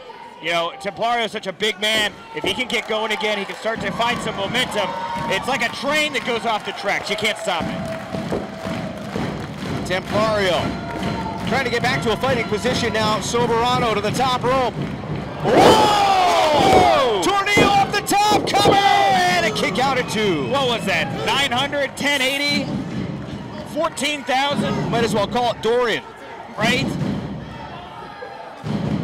I'd love to get another look at that. That was probably 5 rotations? Oh, absolutely. Maybe 4. Oh, what do we have here? Hold on. Oh, my God! Up and over, Templario there again. 2.5. Using that strength to muscle around. Now imagine Templario wins this matchup tonight against the CMLL National Welterweight Champion. Yep. What does that do for his career back in Mexico? That's a great point, Rich. There's a lot on the line here for Templario here. Oh, and the the camera guy getting taken down there. Full contact here, Rich. Anything can happen at Warrior Wrestling. Soberano taking advantage off the top. Flying leg drop. And that could be it. You got to get on top of him now, though. You got to go for that pinfall. You got to get some awareness. He may have popped a quad muscle, perhaps, here. Into the cover. Too much time. Way too much time. You know, back to what you were saying, though, about Templario here and what this bout could do as far as putting him into title contention. I absolutely believe that, Rich. You know, that's the great thing about Warrior Wrestling. We bring together athletes from all over the world. And look at Soberano here. Feeling the audience right now. The power, the energy. Struggling on that right leg, Nick. So he's got an injured shoulder in the right leg. You can tell he's hobbling a little bit. And now Templario taking advantage. Oh! How was he able to move like that? Again, that audience there right now feeding into him and back again. You're right, I'm noticing it now here, grabbing that calf, grabbing that thigh, I should say. And still going strong here. That's what you got to do, though. You got to fight through that pain. Enziguri that time. So dangerous up there, sitting on that top turnbuckle. Open yourself up to so many moves up there, Rich. Soberano's having a tough time staying on his feet. Would you look at this? Would you look at this? Oh my God! Wow! Avalanche sit-out powerbomb. That'll break a spine in half. And the fans at Templario looking for that big victory. So close. 2 3/4. So close. You know, we talk about title contention here. Of course, the top dog in Warrior Wrestling, Brian Cage, another hybrid athlete, able to move around with all that muscle on his body. You know, a Templario Brian Cage match, I wouldn't scoff at that as Soberano either, you know. Oh, and he caught him. You can tell, look at Soberano. Couldn't flip him up and over. A little bit of a mind game here. Well, it's because of the injured right leg. He couldn't get the base, but never mind that, he can still fly. Such ring awareness right there. Soberano, cover. Excellent job pulling him away from the ropes there. If even a finger had been underneath that bottom rope, the referee would not have gone for that pinfall, Rich. Both men here.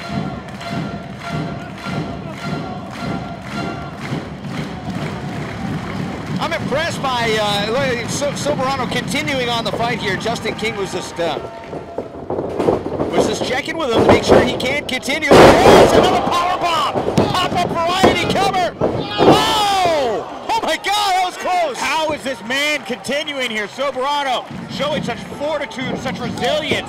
That many blows to your back. I mean, your spine. Oh, a couple words here look like Templario and referee Justin King. And what has he got in mind here? Up and over. Quick to his feet. See, he's having trouble maintaining a base. Well, if he's having a trouble... Oh my God! Oh my God, what a pile driver cover! And back from the dead. What a brutal pile driver that was. A move illegal in so many parts of the world. Oh my God! That's gonna do it. Soberano Jr. able to withstand the punishment. I'm going to be surprised if he's able to walk out of the ring under his own power. Absolutely. We might want to send somebody from the back here, a medical person, to check in on Templario. And the fans here on their feet. First match of the night, Rich. Templario threw everything he had at Soberano Jr. Again, the official there to check. Both men definitely look like they've been through a battle here, Rich. Here to check on the Mexican National Welterweight Champion, Soberano Jr.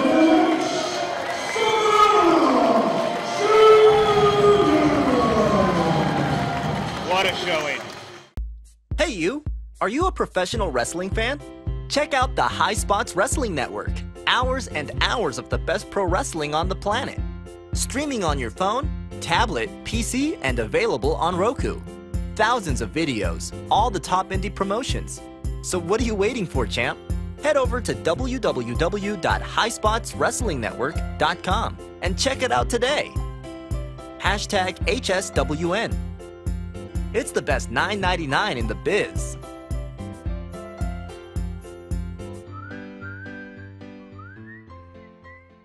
Our next entry in the countdown comes to us from the Stadium Series.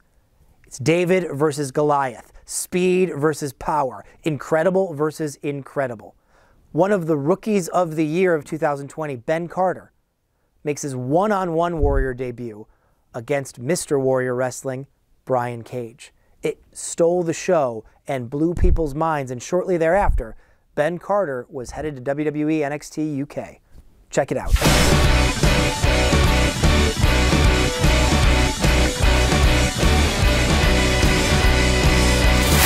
It's quite the story for this young man, and think about how far he has come in such a short amount of time in the ring tonight against a worldwide wrecking machine in Brian Cage.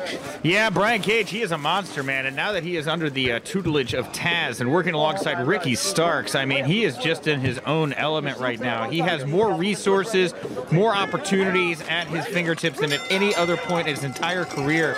And he's got, you know, I hate to say big competition because Brian Cage is the big competition, but Benjamin Carter, he is finding his own groove right now as well. Of course, Benjamin took on Brian Cage's good friend Ricky Starks this past Tuesday night on on AEW Dark. A fantastic bout. And now he's going to get another chance at Taz's stable here with a chance to maybe pick up a big win over Brian Cage, but not if he's going to try to do that. You can't try to outmuscle the Wolverine. That's stick and move, I would think would be the game plan for Carter. That was effortless by Cage, wasn't it? Just a little, really almost like he was flicking a. Oh, look at this! Wow. And Cage gets thrown around. Well, Carter gets thrown around. Carter gets thrown around by Cage. That's what I'm saying. Carter was trying to fly and flip, and Cage double underhook tosses him like a bag of trash into the alley. Yeah, it says enough of that. And Brian Cage here with a stride into that corner. Oh. Let's listen. Let's see if we can hear this. Oh, I thought he was going to... He'll do it again. Yeah. Want to hear the smack of flesh on the bone. And look at that. Double flip there from Benjamin Carter. Whoa! That kick connected. And you hit anybody in the head in the right spot. And Benjamin Carter here, look at that. That's what I'm saying. When this guy gets going, when the string gets pulled, I don't care how big, how intimidating you are, you got to be able to keep up with a guy like Benjamin Carter. Lightning quick. And there he was, the quick kick to the side. Yeah, and up and over he goes Brian Cage, leapt over him like a hurdle. Brian Cage trying to take this young gun down. Carter ducked under and went for the flying head scissors, and again, Cage says, nope. That's a bad spot. Uh-oh. Oh, God, oh! And I think Cage was going to try to throw Benjamin Carter over that top rope to the outside like he did to Darby Allin here recently. Carter used that momentum against Cage and looking for a running kick. Cage catches him, and look out here. No, not this is gonna, whoa, it is Cage. Oh, and Cage face first into that ring post. That's an easy way to get your head busted up open right there. Thought it was pretty clear that Cage was going to send Carter. And Brian Cage snatched him out of the air like a feather in the wind. Look at this. Oh, taunting him, using him like a dumbbell. Oh, wow. A big overhead throw there. The fans here very impressed by former Warrior Wrestling champion Brian Cage. Had to get his pump on. Cage just a couple of curls. That's child's play for Brian Cage. No That's kidding. easy stuff. And you that's know, a warm-up. Brian Cage is a man who's wrong. You know, he was injured and the belt was taken off of him. He had to relinquish the Warrior Wrestling Championship. Okay, was he really wronged? Well, hold on a second here. That forearm. I think Carter's seeing stars right now and has to be after getting his head bounced off the apron. But you were saying? No, I was just saying, you know, I say feel wrong because you didn't lose the title, right? I mean, the title was just had to be taken off of you. And look at that. That's an easy way to get injured right there in and of itself. Yeah, it is. Right on that, the bar of the ring apron. Incredibly dangerous, incredibly brutal. Brian Cage continuing, by the way, notice what he's doing here with that 10 count. That's twice he's slid under the bottom rope to break the count. He wants to be keeping Carter here on the outside of the ring where he can do damage using the ring as a weapon, using the ring post, which just got turned against him there by Carter. That's the second time that Carter has been able to turn the tables and send Cage into the ring post. And Carter getting in the ring and staying in the ring here. He's found himself in the corner trying to catch his breath, and Cage hunting him. Gets the elbow. Into the back, and now Cage able to grab hold of the legs, German suplex, and wow, Carter lands on his feet. Cage thought he landed the suplex. And Benjamin Carter dropped belly first to the big super kick there. A pop-up, and then on the rebound, the super kick cover, and out at 2.5. Brian Cage can't even believe it. And I mean, if you're Brian Cage, the last thing you want to do is pick up a loss here tonight. You know, to a guy like Benjamin Carter, have to deal with that phone call from Taz, you know, ripping you a new one.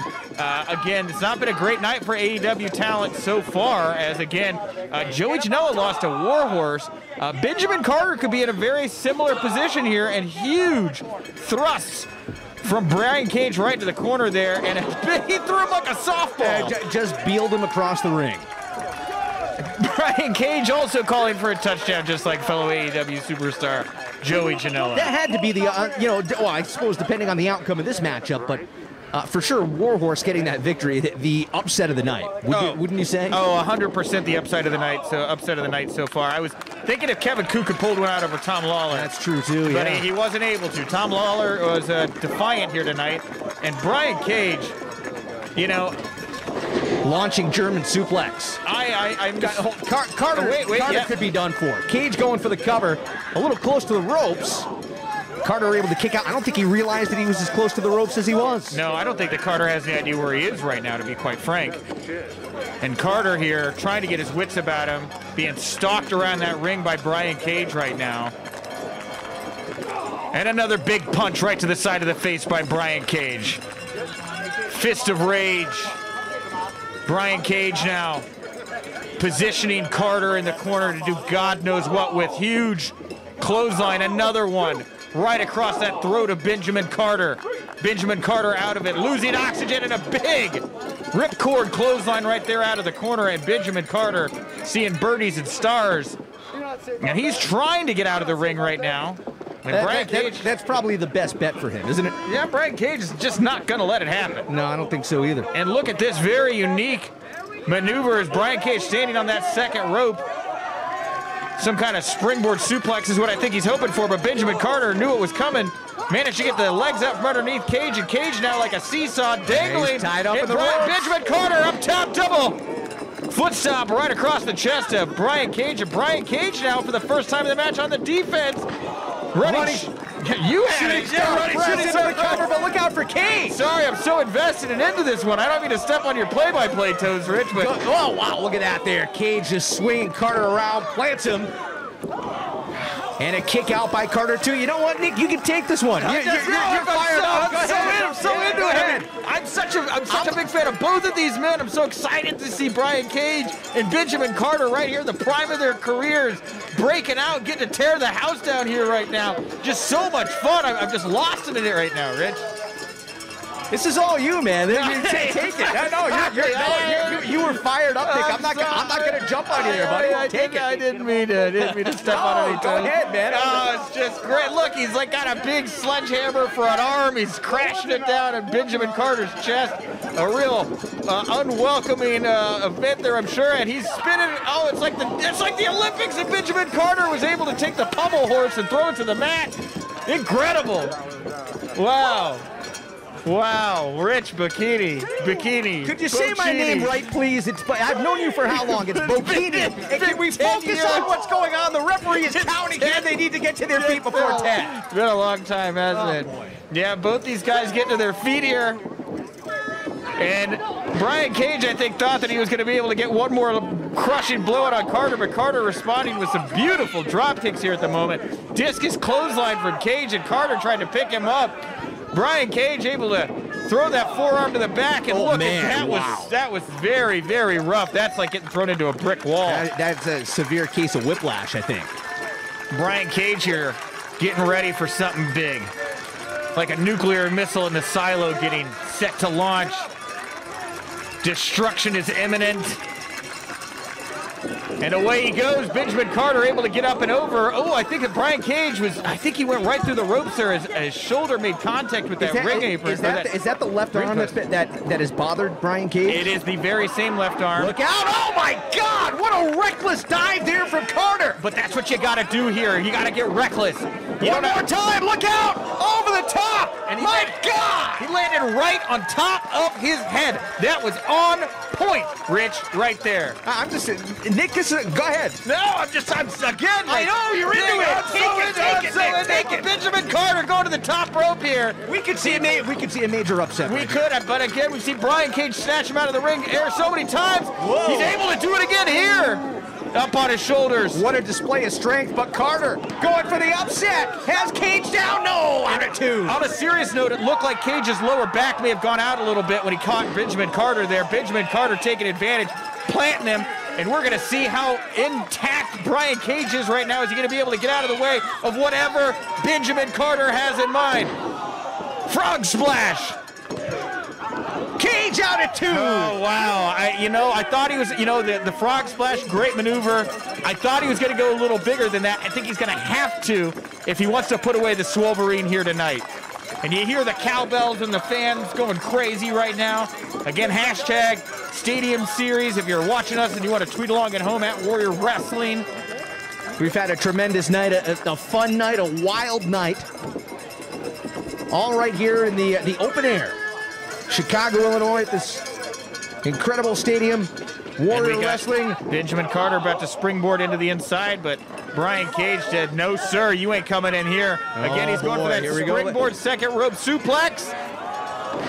Drops him like a bad habit. Cage into the cover. Doesn't hook the leg, and again, Carter kicks out. Why didn't Cage hook the leg? I was thinking the same thing, Rich, right? It seemed very cocky what Cage was doing there. It's one thing to win. It's one thing to win with panache. I get that. But right now, you got to win, Brian. You cannot be afforded a loss here right now. I want to keep an eye on Cage's lower back, as you mentioned, coming up off of that suplex that we saw. I wanted to keep an eye on that, but one more time to look. Let's see if Cage is 100%. And he looks fine, doesn't he? I thought he was going for that drill claw. Wow, and Benjamin Carter turned around in a big, meaningful way. Cage out at 2.5. But as Carter came off that top rope earlier, I mean, you called it. Cage had to catch him, and the weight shifted. Yeah, I noticed it too. And it looked like his back. It looked like he tweaked his back. So. Yeah, and that's not a big man that size. The skeleton isn't it? But here we go. Oh, that's what I meant by something bigger. Oh, super kick right under the chin. Now down low, back to the chin. Carter poised for the upset. He's going to go up top one more time. Can he do this? Is he going to be able to hit it? Nails it, cover! Carter for the upset! Oh, wow! Phoenix splash off the top. I thought that was going to do it. Tony Khan, if you are watching here tonight, you're seeing guys like Benjamin Carter and Warhorse step to your talent and make send a signal here tonight, send a message.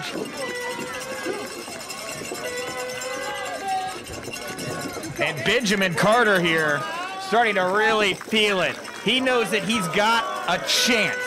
He's got a chance. He knows that if he can do the right thing at the right moment, he's just got to put Cage down on that mat for 3. Carter again going to the top. I don't know if this is wise. No, it's definitely not. It hasn't worked out well for him. Is Cage going to be able to catch him once again? Oh, man, look at that. Oh, wow, like just ragdolling him. Power bomb now. That could do it. The F5. Cover. And a kick out. Oh, kick out by Carter. Oh, Benjamin Carter saying, give it to me. And Brian Cage doing just that. Drill claw. There it is. That is all she wrote, man. What a show in here.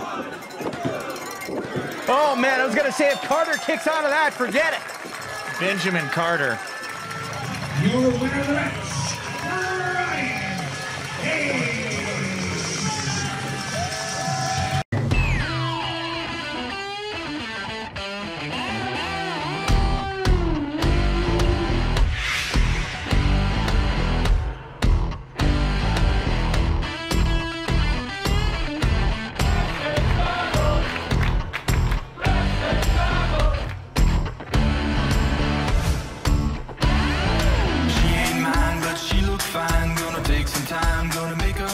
Come and live the dream with wrestling travel. I'm the man, I got the plan. When it hits the fan, do all I can, do all I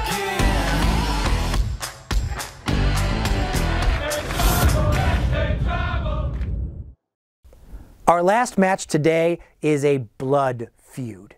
A match we announced that we thought would be a really cool, stiff fight, but quickly devolved over the course of social media exchanges to be a heated rivalry. This is Brian Pillman Jr. versus Bully Ray in a Chicago street fight. It has come to my attention that on February 15th at Warrior Wrestling 8, I, the Promised Prince, Brian Pillman Jr., will be stepping in the ring with the ECW legend, the connoisseur of the tables match, Bully Ray Dudley. I can't lie, Bully. I've heard tales of your doings. I've heard rumors that you like to take your frustration out on the younger generation. Hell, I've seen it for myself. I've seen you with my own two eyes taking liberties on the hottest, youngest rising stars in the business. It seems you always like to attach yourself to something that makes you more relevant. You like to bully people down to keep them beneath you. I'm only laughing because I am no stranger to being bullied, Mr. Bully Ray. They bullied me in middle school because I didn't have clean clothes to wear. They bullied me in high school because I wasn't as great an athlete as my father. They bullied me, they bullied me, they bullied me. Now what did that do? Did I go back home and cry in my room? No. I went back and I faced it day in and day out because I didn't have anybody to cry home to. I didn't have a mother that cared. I had myself. And all that did was my skin grew a lot thicker. My arms got a lot bigger because I put in the work to make sure that guys like you can do whatever they want. You can put me through tables. You can throw me to the floor. You can slam me down on the mat. But I will not give up because I am exactly in my element when I'm in the ring with you, Bully. I've faced more adversity than anyone you've ever seen. That's exactly why I'm not just a prince, but I am a warrior. Brian, I just watched the video that you posted in regards to our Warriors of Wrestling match coming up on February 15th. I know you're probably watching this right now because you're all over social media. You follow me, you're always retweeting and liking my stuff, constantly chasing the hug. The promo that you cut was awful. And it was awful because you're trying to cut a typical pro wrestling promo. Your tone, your inflection, the way you look at the camera, that stuff doesn't work anymore. A little advice for you, just speak from the heart and say whatever comes to the top of your head. You mentioned your dad, and you mentioned how you don't have your dad's athletic ability. I wouldn't know. I really haven't seen your stuff. I haven't seen any of your matches. I've never invested time into you. You most likely, you definitely don't have your dad's charisma. What you do have is your dad's shitty 80s jobber WCW hairstyle, which I have no idea why you keep, but whatever, not my business. With regard to your dad was a complete dick to me when I first met him in '96 in the ECW arena. You could go as far as say that he was a bully to me. Lots of guys were dicks back then, but I made sure as I came up in the industry, I handled my business and I confronted every single one of those guys. Never got a chance to confront your father because he decided to check out to that great wrestling ring in the sky. You're left holding the bag, kid. You got your father's heat, but not the good kind. You got heat with me. And Junior, receipts don't skip a generation, and receipts don't have an expiration date. See you on the 15th.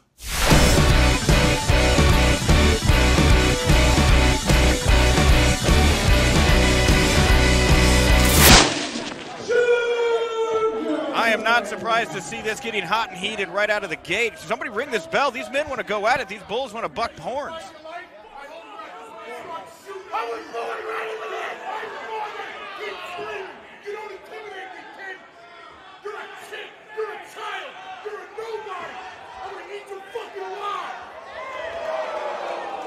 Careful there, language. Hey, you go tell him. Go ahead, go tell him. Leader. Leader. Oh, hold on. Oh, wait a minute here. Shut up, Pillman!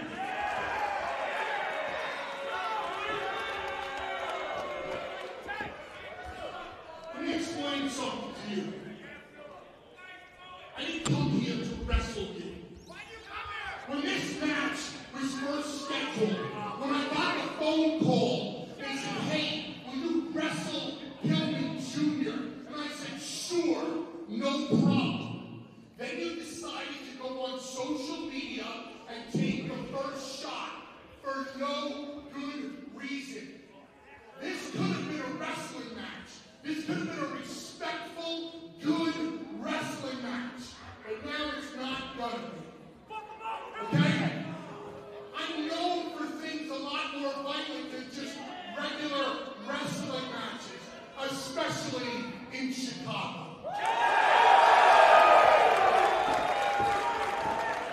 So, what do you say we do this? Since we've already seen a lot of great wrestling here at Warrior Wrestling, and because there's probably going to be a lot of great wrestling at the end of the night. Exactly! Exactly! Let's have a fight! But let's just not have a regular fight!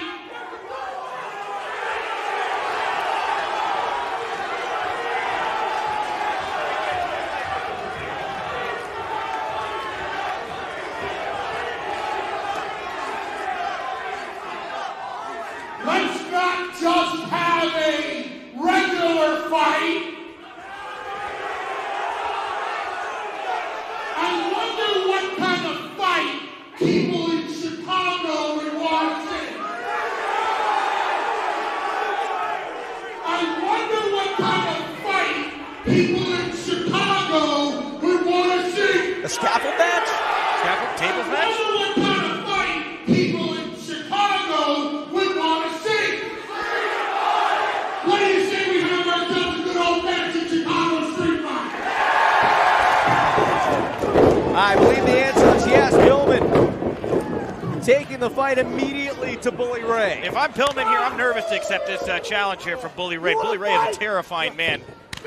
Did you see the look on Pillman's face when he came into the ring? The emotion on Pillman's face. Look, I am a Bully Ray fan. I am friends with Bully Ray. He is a good man in my eyes, but he really touched a nerve with Pillman going into this match when he brought up his deceased father, somebody that Bully knew personally. And Pillman shaking off the chops. You disparage a man's father like that, and those chops are just gonna. That's just gonna fire him up. It's incredible, Rich, because Bully is such a big, imposing person, and a huge, big clothesline in the corner there from Pillman. But Bully already bleeding from the face. Look at that. Pillman popped him right in the nose early on. Oh, I have no doubt we are about to see a vicious confrontation here. Oh! I'm not kidding you. I saw Pillman stewing in the back over the comments that Bully Ray made. Bully Ray is almost like, am I bleeding? He runs. Did you? Look, I'm bleeding? Bully Ray runs his mouth to get into his opponent's head. I don't know that he ran his mouth a little faster than he should have this time when it comes to Brian Pillman Jr. Oh, what a spear by Pillman. And Bully Ray rolling, he's seeking higher ground. Bully Ray has a certain aura about him, an intensity, a largeness. To see a guy like Brian Pillman overshadowing him with that energy right now, that's another level. And again, another kick right in the already perhaps broken nose, and Pillman with a crossbody off the apron. Shades of his father. The springboard off the second rope, and the referee out to check on Bully Ray as Pillman firing up the crowd, but keeping the attack.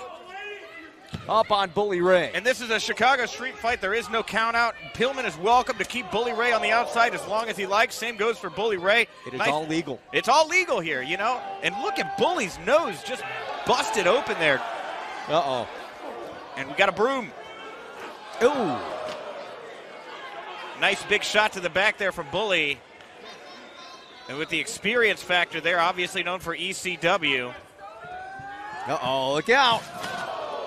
And the weapons and the toys have come into play here. Right into the belly. That'll hurt and make you poop yourself. Bully Ray, of course, one of the most decorated tag team champions in WWE history, along with Devon Dudley. Raking the eyes of Pillman, but make no mistake, Bully Ray as a singles competitor. And look at that, like war paint on his face that blood is right now. Can you think of many tougher competitors as a singles competitor than Bully Ray? There really aren't many. I mean, and it's that ECW class. It's guys like Rhino, guys like Taz, guys that know how to take a beating and Tommy keep on. Dreamer. Tommy Dreamer, Yeah. 100%. The Blue Meanie. Sabu, Sandman. The right? Blue Meanie. The Blue Meanie, Yes. right, of course. You know, Raven. You know, this guy has tangoed with some of the toughest men on the planet. But let's be real here. Bully's, what, 47? This is not the heyday. Yeah, he's getting up there for sure. This is Brian Pillman Jr. right now in his prime, or coming into it right now. He's probably half Bully's age. Exactly, right? Bully is a big, imposing dude. He knows how to work his way around the ring and get done what needs to get done. Pillman doesn't realize what's coming. And Bully just not holding back an inch. It looks like his nose is broken because he's bleeding straight down from the middle. And Brian Pillman saying, give me your best. Oh! Another huge shot there from Bully Ray right across the back of Pillman Jr. I think he might have sliced Pillman's left shoulder blade off. I see his hand moving like he's jittering, trying to get power, but I also wonder if that's not a nerve reaction to that. Something like his back may have been affected. Trying to see if his extremities are still functional. A pinched nerve, perhaps. Sure. Bully Ray's upset. He has got to look, Pillman. You got to figure out a way to stop taking these shots to the back.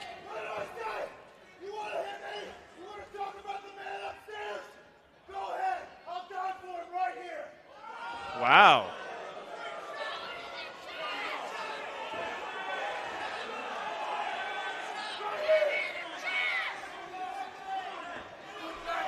Pillman here. What a low blow. Oh, he shoved the official over too. Totally legal. Referee Jeremy, you get out of there. This is a street fight. Well, let me ask you something. Did Bully Ray just do Pillman a favor? Maybe, possibly. I mean, he certainly got his attentions a little diverted here from Pillman at the moment, and we got the tables.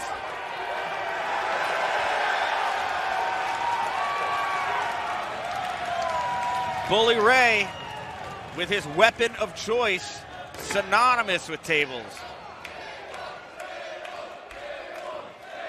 And, look, Bully Ray, we talk about the tables, the TLC matches with his brother Devon Dudley. Of course, they've been, 16, 18-time world champions all around the world, WWE, ECW, New Japan Pro Wrestling. But he is also a 2-time TNA World Heavyweight Champion. And Pillman here with a quick roll-up. Nearly put it away. He's got his own individual credentials as well, and Pillman trying to get his in here.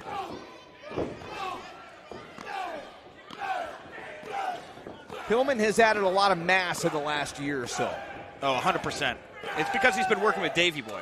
Oh, for sure. Part of the Hart Foundation and MLW. He's definitely trained with Davey Boy. He's definitely learned a few things, and I would say conservatively, 30 pounds of muscle in the last year. And Brian trying to go from the outside to the inside here with a big leap again. Springboard clothesline. Shades of his father here, flying Brian. Bully Ray out at 2.5. And Pillman here starting to show some frustration across his face. Still early in my opinion here, but I think he wants to put Bully away quick here. The longer this match goes on, obviously, the more chances Bully will have to grab a kendo stick, a trash can, whatever he needs to do. Who knows what else is underneath the ring? Oh! Bully Ray just charging ahead. I really think his nose is busted. Here's the thing. Well, Busted. Well, first of all, he's the co-host of Busted Open Radio. That's true. Give them a cheap plug here. But Bully Ray. Whoa, wait. What is Bully doing going to the top rope? He is too big. This may be ill-advised. I don't know. Pillman rising to his feet. Oh. Devon Dudley was usually the one who'd go to the top rope. Less experienced as Bully on the top rope, and I think Pillman taking advantage of that here. And Bully Ray tossed off the top by Brian Pillman Jr. I don't know if you noticed, but Pillman got a little bit of a low blow in himself. Well, you know, look, eye for an eye here, tooth for a tooth. That's what a match like this is all about. Chicago street fight. I'm surprised the ring was able to stay together when Bully came off that top rope there. Uh-oh. Oh, no. I don't know if Pillman was thinking pile driver or what. Whatever it was, he took too long and paid the price. Yeah, you know, again, too much showboating here, and Bully Ray. Oh! Missed with the senton. I felt that underneath my feet there, the impact of Bully hitting the ring. And here's what I wanted to bring up about Bully's broken nose. Have you noticed that he's breathing through his mouth now? Yep. It makes it so much harder to get oxygen into your body. It's going to be hard to see, too. It's hard to see. And, again, when you lose that ability to breathe and get oxygen in your body, you get blown up and you lose. Pillman with a big chair shot of his own. 2, 3, 4, 5, 6, 7.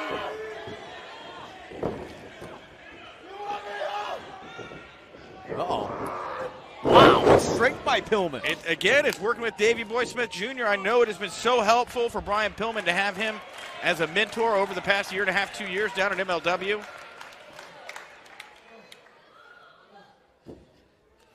Pillman saluting his dad, and Bully Ray out of the way. And again, you know, Bully really crossed the line here, bringing Pillman's father up into this feud. I don't know if it's empowered Pillman. Oh, mocking Pillman. Oh, no. Pillman right through the table. Cover. And the experience factor wins out. Your winner of the match, Bully Ray.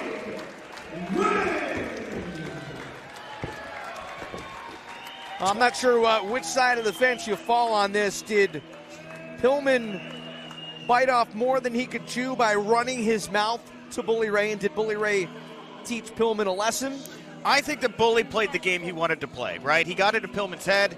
He crossed the line. He threw him off his game. Uh-oh, hold on. You, out of the ring. Get out of the ring,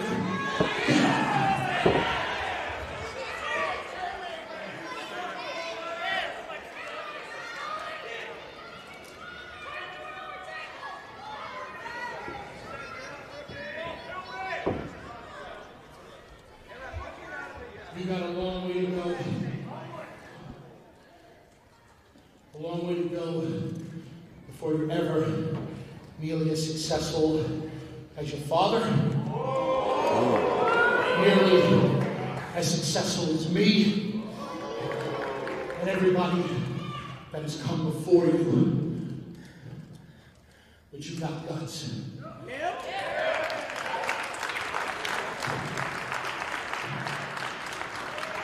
And guts isn't enough. You stood here, toe to toe, you threw punches, you made me bleed. Yep. I'll tell you what, if you can get to your own 2 feet, I'll shake your hand.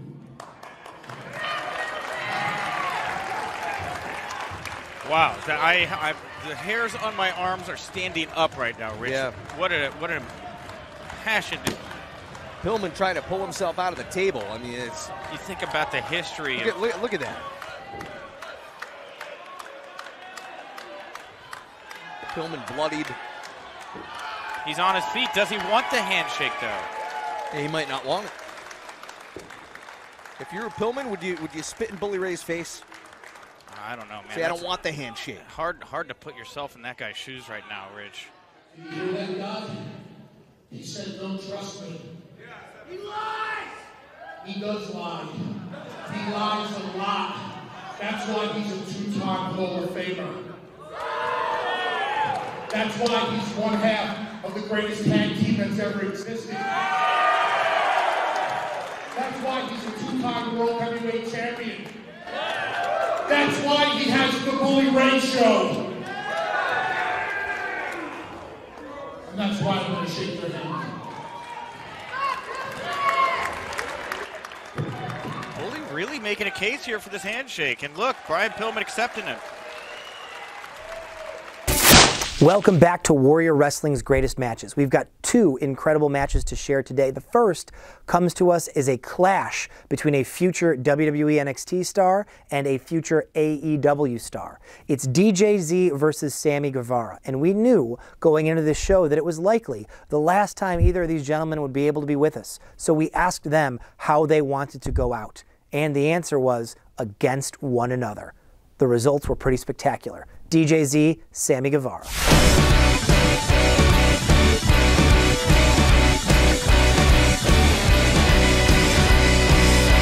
Sammy Guevara is the kind of man that expects to be heard, Rich. When he talks, when he acts, when he moves, he knows he's the center of attention. Hey, he's one of those youngsters that thinks that, well, I have an opinion, so I'm entitled to my opinion, and my opinion is right, even if your opinion is completely wrong. Look, this isn't just him in his head thinking he's great. Look, this man right here, Sammy, oh. Now, notice what he did right there. Oh, never mind. Well, here's the thing, look. First of all, good on DJZ for taking Sammy Guevara down. That's what you got to do. You got to ground a guy like Sammy Guevara. He's like a flying squirrel. He'll get right in your face. But look, don't count Sammy Guevara down. Just because he's young doesn't mean he's entitled. This guy has earned everything he's got. This is a former AAA World Cruiserweight Champion. He only lost that belt last month to the Laredo Kid, who I know you know very well from MLW, another outstanding young performer. Guevara, the knock on him has been that he's lacked an edge, and, well, if you see the outset of this here, it looks like Guevara may have found that edge. I think that being signed to a great offense there from Sammy Guevara, but I think by getting signed by AEW, it's made Sammy Guevara's ego inflate even more. You know, is that a good thing or a bad thing? Oh, I think it's great. I mean, look, if you want to be on top in wrestling, you want to be a standout superstar, you gotta believe you're the best. You gotta have that ego. Yeah, you do have to believe you're the best, but to be successful in anything, you also have to know your limits. Or push beyond them, Rich. Goes both ways, my friend. But you can't push beyond your limits unless you know them. And Sammy Guevara doesn't think there's anything wrong with his game. And that's the thing is, you know what? Look, the guy's going to push himself to the brink, and he's going to break himself from time to time. But every time he breaks, he gets rebuilt stronger, better, faster. And that is the Sammy Guevara we are looking at today. You know, as this match started out, Sammy Guevara usually will unwind the middle finger. I got to say, good on him. We are in a family-friendly environment inside a Catholic high school. Instead of flipping off DJZ, it looked to me like he said, no, put the number one up. Yeah. And said, I am number one. I thought that was interesting, an interesting adjustment on Sammy Guevara's part. Well, look at DJZ here, you know.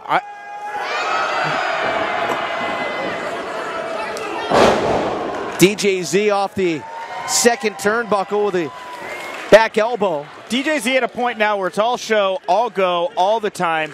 Former Impact Wrestling superstar, now out on his own. Look out for DJZ, slides under. Guevara off the apron with a kick. Cat-like reflexes there. You know, DJZ, he's been around the block. He's got a long storied career here in professional wrestling. Sammy Guevara just recently had the rocket strapped to him.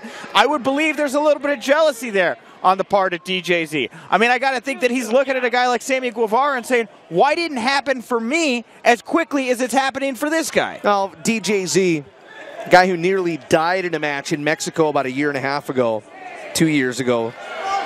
He is a young man who has a lot of experience. He has been around. Hold on here. Whoa! Guevara able to leap over the beautiful guardrail.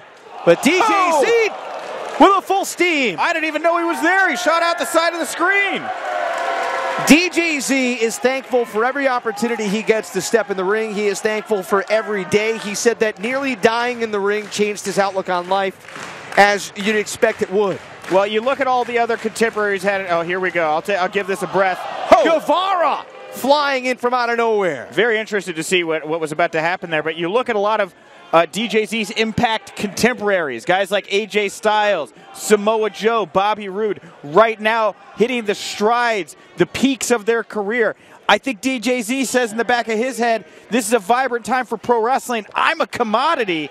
I should be getting these opportunities. DJZ undefeated here in Warrior Wrestling as the referee continues the count up to 7, and Guevara slides in under the bottom rope, breaks the count, but DJZ Warrior Wrestling 1 triple threat matchup. Yeah, Pentagon defeated Matt Sydal. Very precarious situation here for DJZ. Yeah, this is bad. Oh my God. You could see the spine of DJZ hit right off the edge of that ring. That is very scary right there what happened, Rich. Both men are crumbled down on the floor. DJZ defeated Pat Monix at Warrior Wrestling 2. And obviously didn't win that matchup at Warrior Wrestling 1, but was not pinned either, is the point there. So Sammy Guevara, who competed in that War of Attrition matchup here at Warrior Wrestling 2 back in September. He won the first fall and then was eliminated in Stage 2. Listen, I'm ignoring what this kid does. I can tell you're there's something about Guevara who just rubs you the wrong way. You got to get out of the paperwork and you got to look at what's going on in front of you. Okay, yeah, sure. I got to get out of the paper. All right. This. Oh, hang on. What about the count is up to 8? Were we at 7 or 8? 9 right there. Wait. Oh, DJZ. At the last moment, yeah, sprinting in. You can tell he's in an awful lot of pain. Able to beat the count, and Sammy Guevara doing exactly what he needs to do, getting right on top of DJZ. I like this edge from Guevara. Well, he needs it. You know, he's double stomp to the back. He is prepping for the roller coaster. Into the cover, hooks the outside leg. And DJZ able to power out. He is prepping for the roller coaster ride of a lifetime right now, is Sammy Guevara. You know, he's about to go off and do some really big athletic shows right now. And, you know, again, I say, signing with AEW, I think inflated his ego. What was the first thing that he did when he came out here? He said, put over my YouTube show. You don't think that he learned that from the Bucks and Cody? That's exactly their MO. I'm more impressed with what Guevara is doing here in the ring.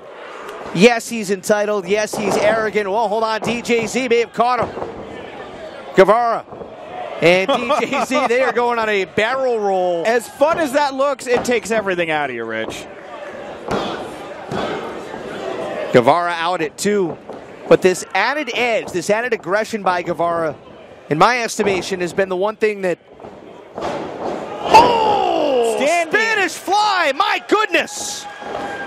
And now DJZ with a code red, but it was Sammy Guevara. Oh my God, the action! Incredible here. What a pace! These two. We can't even keep up. I know, Rich. I'm trying to get a word in, and I can't even. I mean, a code red. Guevara stood right up. Drop kick, drop kick, drop kick, drop kick. And now both men are trying to catch their breath.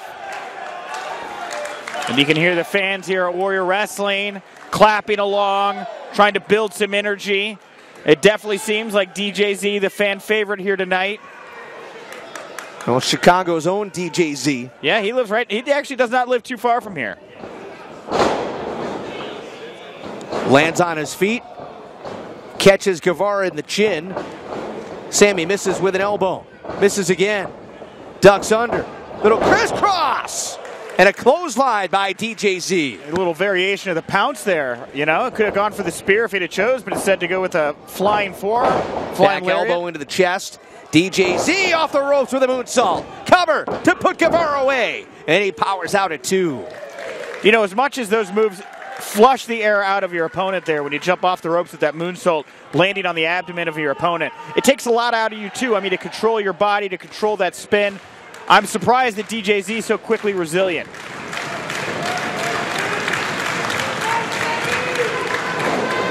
Rolling through. Caught by Guevara. Back elbow trying to gain an advantage. Guevara. Oh! DJZ planted, and now Sammy looking for that standing moonsault. Good move by DJZ there. Spike Rana! DJ DJZ!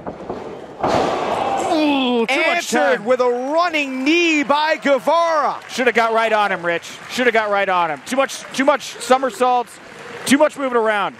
You know, you hit a guy like Sammy Guevara with a move like that, you got to follow up quickly. And again, both these men down, trying to get their composure. What a night of wrestling here in Chicago, Illinois. DJZ to the outside is climbing to the top rope. Guevara slowly back to his feet. And Guevara desperately just reaches out. Never comfortable getting hit right in the breadbasket like that. To the breadbasket? Yeah, the breadbasket, Rich.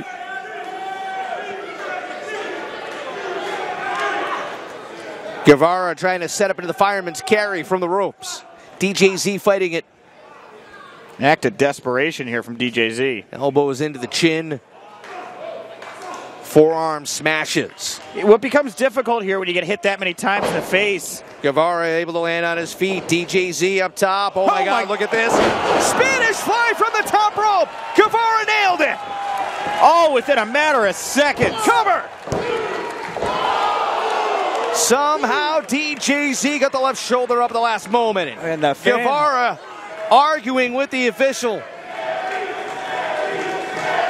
I would too, you know, but that's the thing, is I was going to say, listen to that audience here tonight. I was going to say, when DJZ was dishing out those elbows to the face of Sammy Guevara, you get hit that many times in the face with an elbow, you start to lose your vision a little bit. Everything gets blurry. If you're a quick mover like Sammy Guevara, that's a huge hit. DJZ with a super kick as Guevara lined up. Uh-oh, Guevara to the top, able to land on his feet. This is unbelievable action here tonight, and again, DJZ gets the feet up. Oh, right into the mush of the mouth there. I hope Britt Baker hasn't left. She should have her dentist chair set up out back. Maybe she can look at Sammy after this bout. I know a guy who cuts hair before events. I know you do, buddy. Oh, hold on. Referee gets shoved out of the way. Now Guevara has the tights, and oh, no! And the winning streak has come to an end.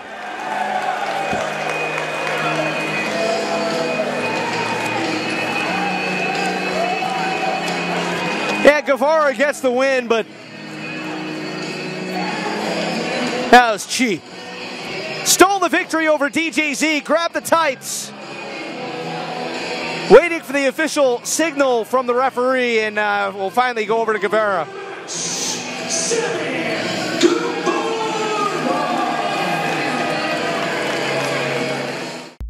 Hey you, are you a professional wrestling fan? Check out the High Spots Wrestling Network. Hours and hours of the best pro wrestling on the planet. Streaming on your phone, tablet, PC, and available on Roku. Thousands of videos, all the top indie promotions. So what are you waiting for, champ? Head over to www.highspotswrestlingnetwork.com and check it out today. Hashtag HSWN. It's the best $9.99 in the biz.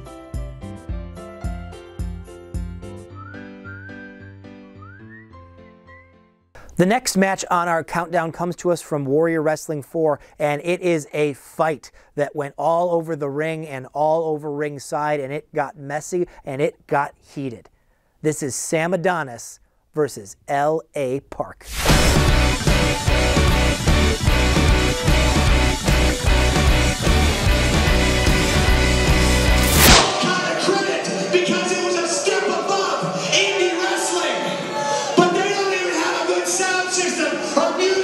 So it's just the same indie crap that all you Chicago morons are used to. More so than that, Warrior Wrestling, for the first time, can't deliver what they promised you. Shut your mouth. You don't know anything about my brother. Hey, you suck! The only thing for sure about my brother is his woman is much better looking than yours. Wow.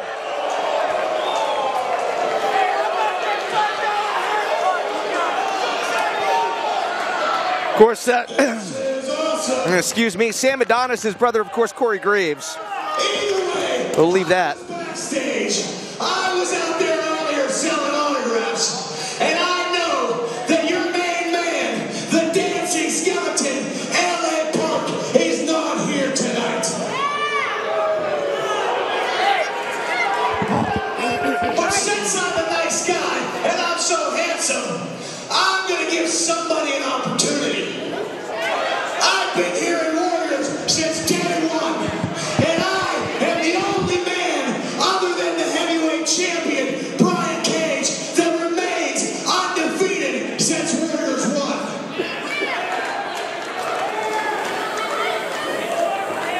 So tonight, I lay out a challenge to any one of your stupid little indie darlings that comes here from Chicago to step up in here and take on the Warriors Wrestling franchise player, and I promise I'll make you famous. But you heard Sam Adonis is saying L.A. Park is not here, which is news to us. Yeah, absolutely. I'd heard L.A. Park was coming in right from O'Hare when the show started off earlier. That's what Principal Steve let everybody know.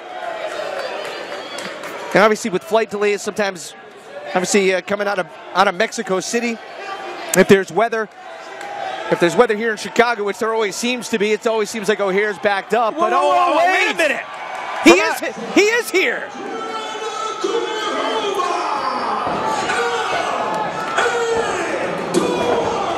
Well, I guess we are underway. And Sam Adonis getting some shots in early on. The bell has just rung. L.A. Park, the chairman.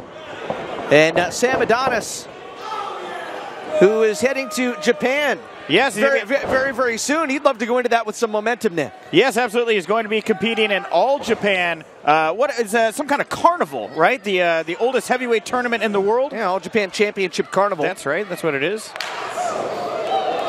Thunderous chop there. L.A. Park, of course, has transitioned over the years from being, well, you know, the high-flying luchador guy who can zip around the ring to somebody who's become much more sinister. And what is Adonis doing? And Sam Adonis appeared to be untying. Well, he's got the belt. The belt of L.A. Park here.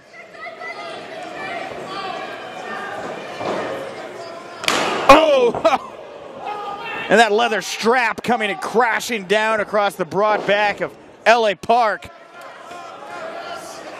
Park, like an aging pitcher who's had to develop maybe a knuckleball.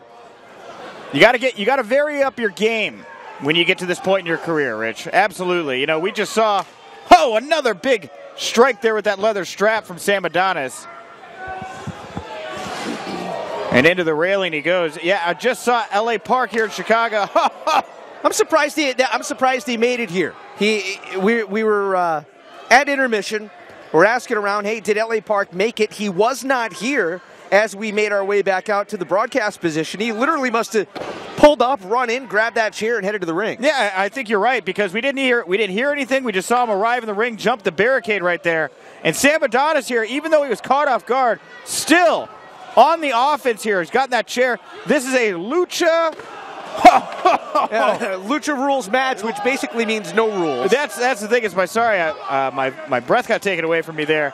Yeah, no rules here in this Lucha rules match between Sam Adonis and L.A. Park. Warrior Wrestling 4 is the place where you can hit us up on Twitter. As Sam Adonis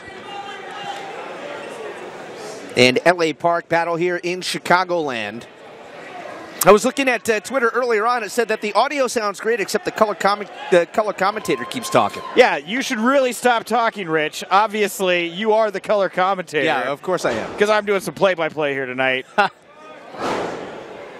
Oh, boy. David Bixenspan, I know, is watching this one. He wanted to find out from you why the ring apron is the hardest part of the ring, but I think we know the answer to that. Absolutely. Well, it's the edges of the ring. In the center, of course, there's going to be a little bit of a give. It's the edges there. You know, for a guy that claims to be a journalist like Bixenspan, you'd think he'd know that. Oh, well, yeah, I am a journalist too, of course. And look at this. Sam Adonis taunting L.A. Park, doing his own mannerisms right there in the middle of the ring. chairs littered about the ring. LA Park's belt. Well, Adonis going back after that. You know, if you've seen LA Park in action, you know usually at some point during the match that belt comes off and he whips his opponent with it. You got to credit Sam. Oh, now wait a minute. What is the referee doing here? And he looks like ashamed of himself. He should be. Well, then why did he do it? I have no idea what we just saw, Rich. Sam Adonis, he must have, did he threaten him? I think he did a Jedi mind trick on him. He must have. I mean, who knows? I know that Adonis spends a lot of time in Mexico. Maybe he's friends with, I don't know, some of the cartels or something. It said, you do this, or guess what's going to happen to you? You're saying he intimidated him. Shaking him down. I get it. You're very quick on the pickup there. Hit him with the belt, or I'm going to go after your family. Well, exactly. Yes. You hit him, and you got it. And what the heck is going on here? What is this? What is the referee doing? Is he scared of Sam Adonis? I was going to say I might be more scared of LA Park, but I don't understand why the. Why is the referee agreeing to? I'm confused here. I don't know whether Adonis paid this official off or what. Why is Principal Steve should get out here, put that referee in detention?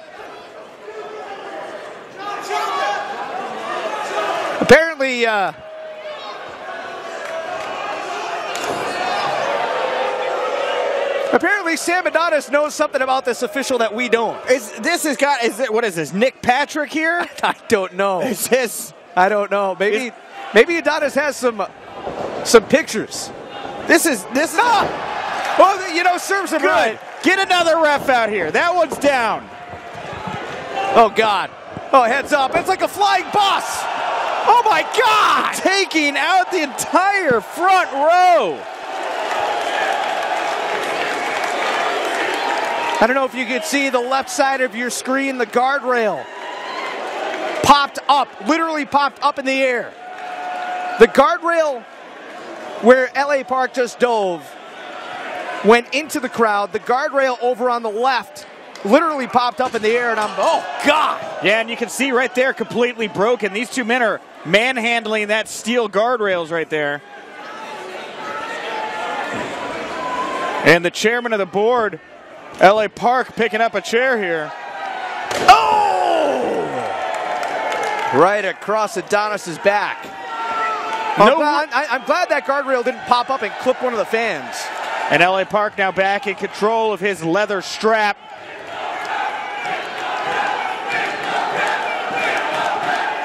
You hear that? I do, and I agree with the fans here. LA Park should hit that ref. He has it coming to him.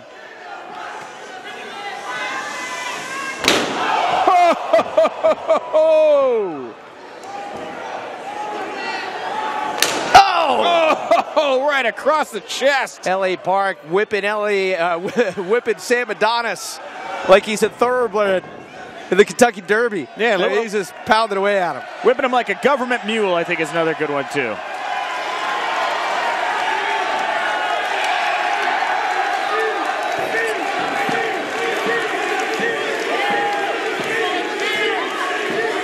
I think LA Park wants some cerveza. There we go. There it is. Little cocktail. Oh, there you go. Referee's gonna. Is he giving him a wedgie? All right. Oh, he's gonna. Oh no. Oh my! No, but wait a minute. Here comes the bell. He's making that back nice and wet, so that bell. Oh, it's getting swampy.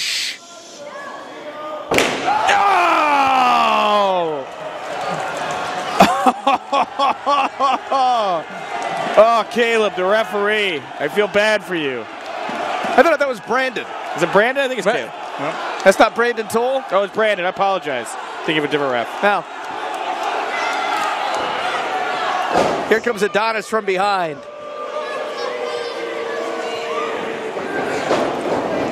No rules or Lucha rules in this matchup. LA Park, Sam Adonis, this rivalry. And there's that dance. There's the chairman with his strut.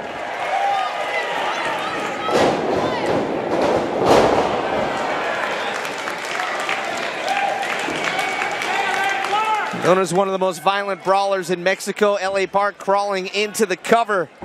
Is the referee going to be able to make the count? LA Park. Will he make the count?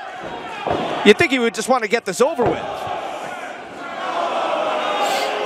Adonis gets the shoulder up at 2. If you were the referee, wouldn't you be like, 1, 2, 3, boom, I'm not taking any more abuse? Look, you know, for a referee who has attacked one of the opponents and been attacked by one of the opponents, I got to show some respect for keeping his composure there.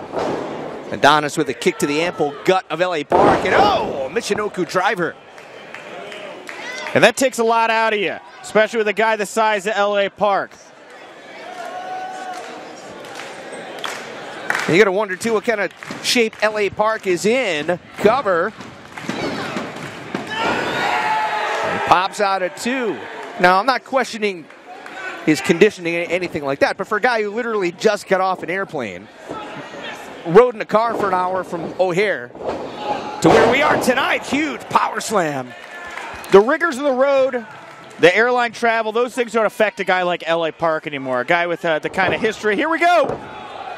Look the way that he went into the cover, draped that right leg across Adonis as well. Yeah. Referee, you can tell the referee's shaking up. He's slow with the count. Another chair as LA Park is setting up for something violent and dangerous, no doubt. And this could go very badly or very well for LA Park. Adonis to his feet, lands a right hand. Adonis setting up perhaps for a superplex. He's going to be able to pull this off. Wow! And LA Park's body bouncing off that mat, and Sam Adonis needs to figure out where he's at so he can go for this pinfall here. And it might have taken just as much out of Adonis as it did LA Park. Adonis has faced several legends and Lucha top stars here in Warrior Wrestling. Can he put away LA Park? A kick out at 2. Back at Warrior Wrestling 1, he challenged Nick Aldis for the NWA title. Helped Jack Swagger fight Alberto Del Rio. Warrior Wrestling 2 battled Colt Cabana and then teamed with Super Crazy and Dragon Lee to beat Daga, Ultimo Dragon, and Pat Monix at the last Warrior Wrestling event. What a feather in the cap it would be for Adonis to put LA Park away here tonight in Chicago. Sam Adonis here seems to be rearranging the furniture.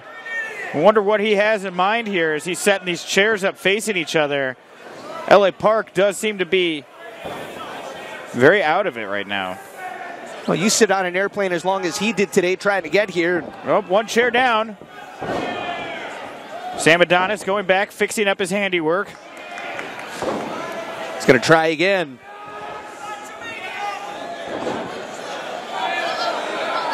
This could go very, very badly for Sam Adonis if he doesn't hurry here. Yeah, I have no idea right now while he's looking at the entrance ramp. Oh, wait, here we go. Oh!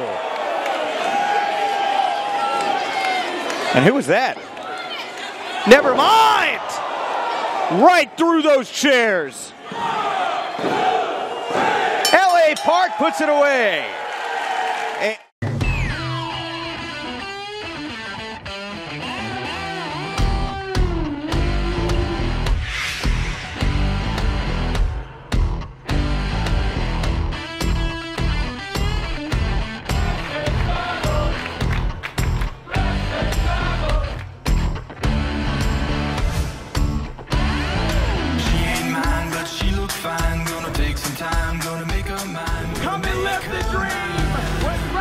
Travel. I'm the man, I got the plan. When it hits the fan, do all I can, do all I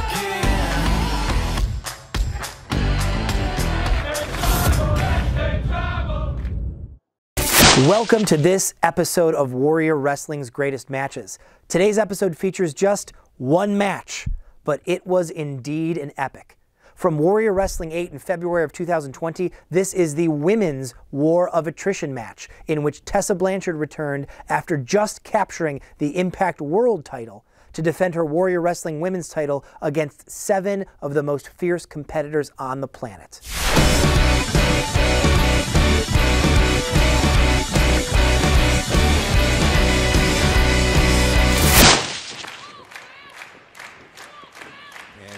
underway here. And both women staring each other down. War of attrition matchup. Again, we'll give you the rules one more time here in case you're just joining us. Yeah, so it's 4-on-4. And then the winner of that first fall, it's not an elimination style matchup at that point. Whichever team wins that first fall is then split up. Correct. You'll have two tag teams then, with the person getting the winning fall or the submission getting to pick the woman from their team they want to go into that tag match with. Once that tag match is done, the two people that won the tag match, they're going to go to a singles bout, and the winner of that is going to walk away with the Warrior Wrestling Women's Championship here tonight. A little bit of a different take on, you see sometimes different matches like this. I've seen elimination style matches where, everybody, you go until there's only two people left. Correct. And sometimes the thing, and it could happen in this as well, you could end up with, you may be on the same team as somebody right now, but you could be battling them when all is said and done. Exactly. Right? That's what I'm saying is Tessa's just got to keep it together here on her team long enough to get to that final singles bout here. And the name apropos, War of Attrition, because, it's really who can outlast whom, who can stay in there the longest, who can withstand the punishment, and at what point do personal politics come into play in a match like And this? again, Rich, you hit the nail on the head. I feel like the combination of Kylie Ray, Big Swole, Tasha Steelz, and Rayne, these women all seem to be on the same page here. Not a lot of politics. They all gleefully went to their corner. It's the other team, it's Tessa's team that I'm worried about. And Rayne here, thinking big. Nice drop kick. You see a drop kick like that where you fall on your back from 5 feet in the air. Look at that.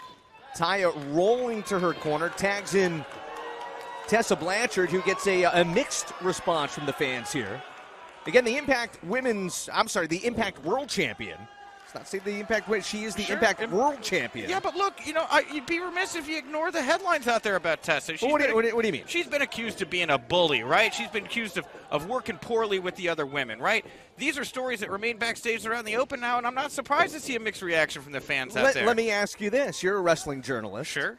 I've covered wrestling for a long time. I got to be honest, I have never had an issue with Tessa Blanchard. And that's the thing is, different strokes for different folks. We are in the locker room. I've also never had issues. But again, it seems to be her issues are more with the women, keeping it together with the other females.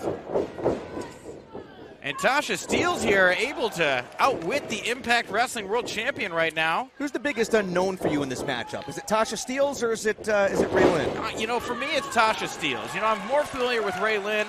I've seen her around. Of course, she was on Raw back in 2017, taking on Nia Jax. Madison Rayne has been tagged in. Of course, Madison with probably the most experience out of anybody in this matchup. The locker room leader. She has, a lot of Impact Wrestling talent here. Oh, here we go, Kylie Ray, former AEW talent, Kylie Ray. Yeah, interesting. Kylie, you can tell that the fans are excited to see her back in the ring. And a lot of people wondered what was going on. I mean, she's talked about it, but it's exciting to see her back here in her hometown. Listen to this place. Madison Rayne unimpressed here by the reaction Kylie's getting. She's basically the female Elvis of Chicago.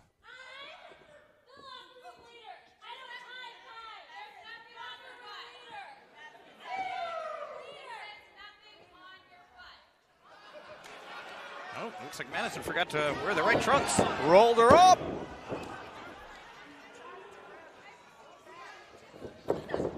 And Kylie Ray and Madison Rayne here trying to get one up on each other. And there's that patented pose from Kylie Ray. Smiley Kylie, as they call her.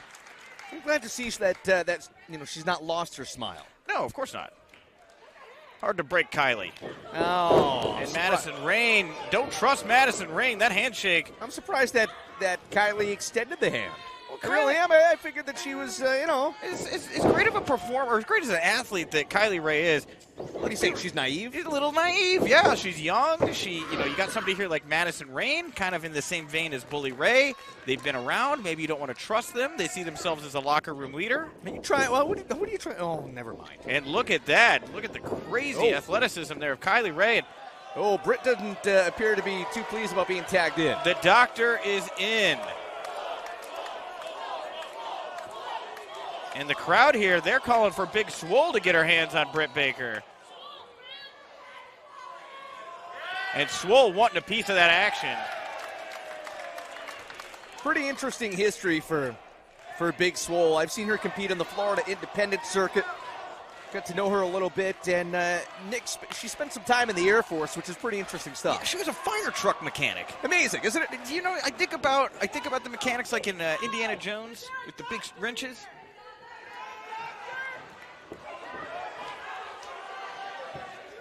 What's she complaining about? Her hand? Is there something wrong with her hand? Oh.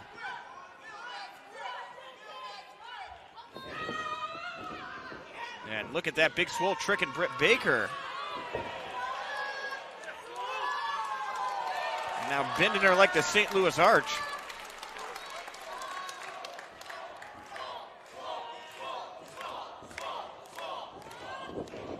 Are you surprised at this change in attitude from Britt Baker? I know you mentioned it a little bit at the outset. I mean, I am and I'm not. You know, Britt was, when Britt was going out all smiles and handshakes, oh, wow, that had to hurt.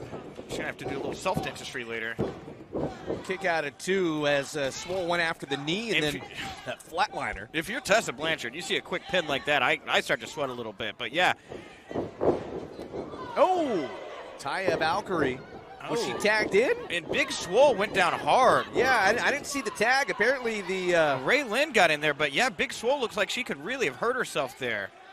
Look at that tag by... So I don't think there's any love lost between Taya and Britt. No, of course not. These are all women that have... I will say this. I know that Taya, Tessa, Britt, and Madison have all touched knuckles in the past, right? There's a lot of history there with these 4 women. Yep.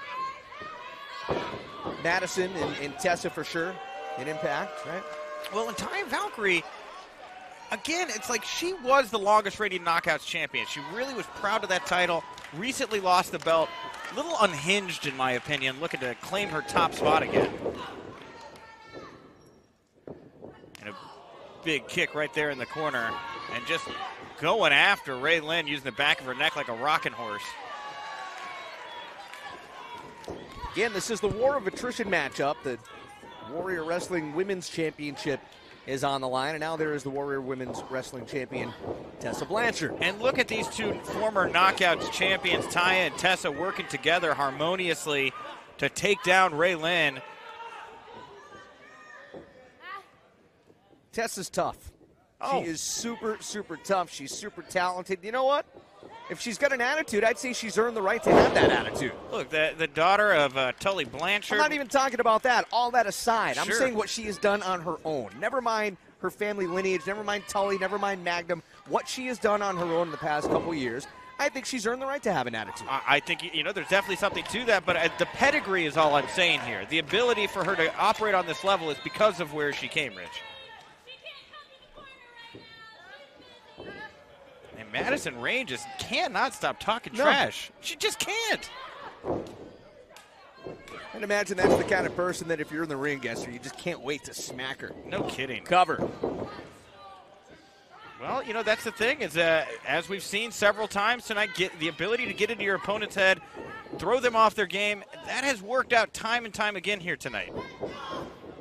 Again, War of Attrition match rules. If you're just joining us, 2 teams of 4 competing. The winner of this fall will be split into 2 tag teams. And correct. The winner can then decide who they want to tag with. I was interviewing. Wow. Oh, my God, Kimber. And just down. Big leaping and Zagiri. And Rayne's got to get to that corner. She doesn't seem like she has the energy to get on top of Taya. Taya is much closer to her corner. She doesn't have as far to go, but is having trouble nonetheless. All 3 women on Rayne's team wanting to get into this. We see Kylie Ray, Britt Baker. Kylie throwing the forearms. Pounded away at Dr. Britt Baker, DMD. Oh! Big clothesline by Kylie Ray. And Kylie Ray, we brought up her, what I think perceive as a little bit of naivety earlier, but do not for one moment slouch on Kylie Ray. She is trained by Booker T. Former Diamonds Division champion at Reality Wrestling down there at Houston. And don't forget the current freelance wrestling champion. Oh, what a kick! Well, not taking anything away from that either. Cover! Baker out at 2. This close. That was so close right there. But, you know, it's interesting. Kylie is the world champion of freelance wrestling, kind of like Tessa's world championship win at Impact, because freelance wrestling doesn't have a men's and women's division. She's just their overall champion. Heads up. And Baker sent into the guardrail with force. And, you know, with this... Oh, here we go. Huge spear there from Taya. And Taya is super powerful.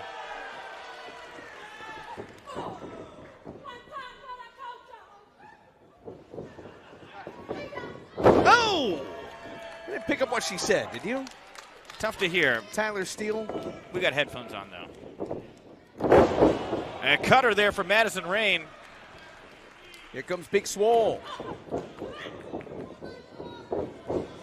Oh! Oh! That headbutt. Right in the chin. Devastating.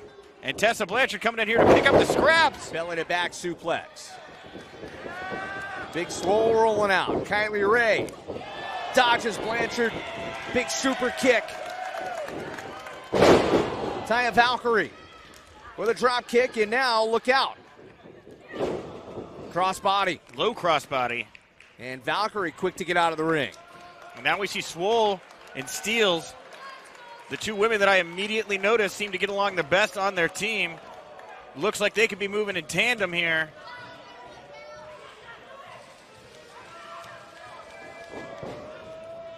Up goes Steels first. Whoa! Wibble wobbly, but managed to get it off.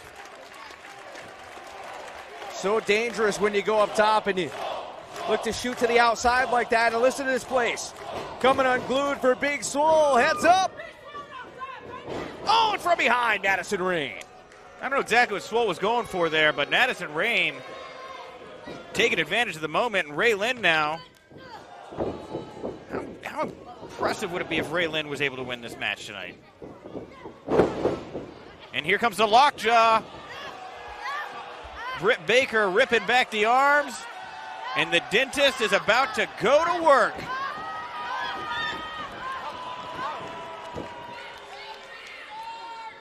Referee did seem to call for, it looked like there was a... Referee called for the bell. The referee called for the bell, she tapped out. Referee definitely called for that bell. That was a tap out. Ring the bell.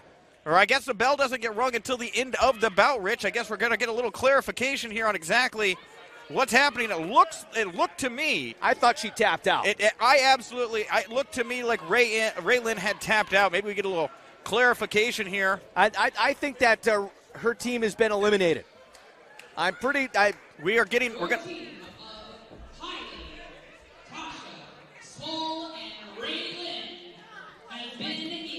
and it's official, okay. I guess the reason we didn't get the bell, Rich, is the match isn't over. That was just the first stage of the 3 stages of this bout here. So the winning team will now have to choose their partners for a tag team. Well, that's a little wrong, Rich, as Britt Baker was the one who got the submission there, so Britt is going to be allowed to pick her tag team partner here. Britt gets to pick. Britt gets to pick. Britt gets to pick. If the, well, you know what? You at home, you seem to know what's going on. Little confusion here in the arena at the moment. Britt Baker is going to be the one.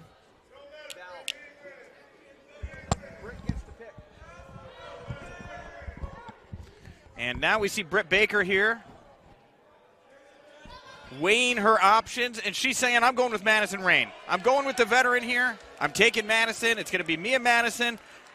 Tessa, you figured out with Taya Valkyrie. I think this is a really good play on Britt Baker's part here. Here we go. Put the two former Knockouts champions together. You know that these two... divide and conquer? You know that these two share a company together, right? With Madison, you get one Impact star and an AEW star.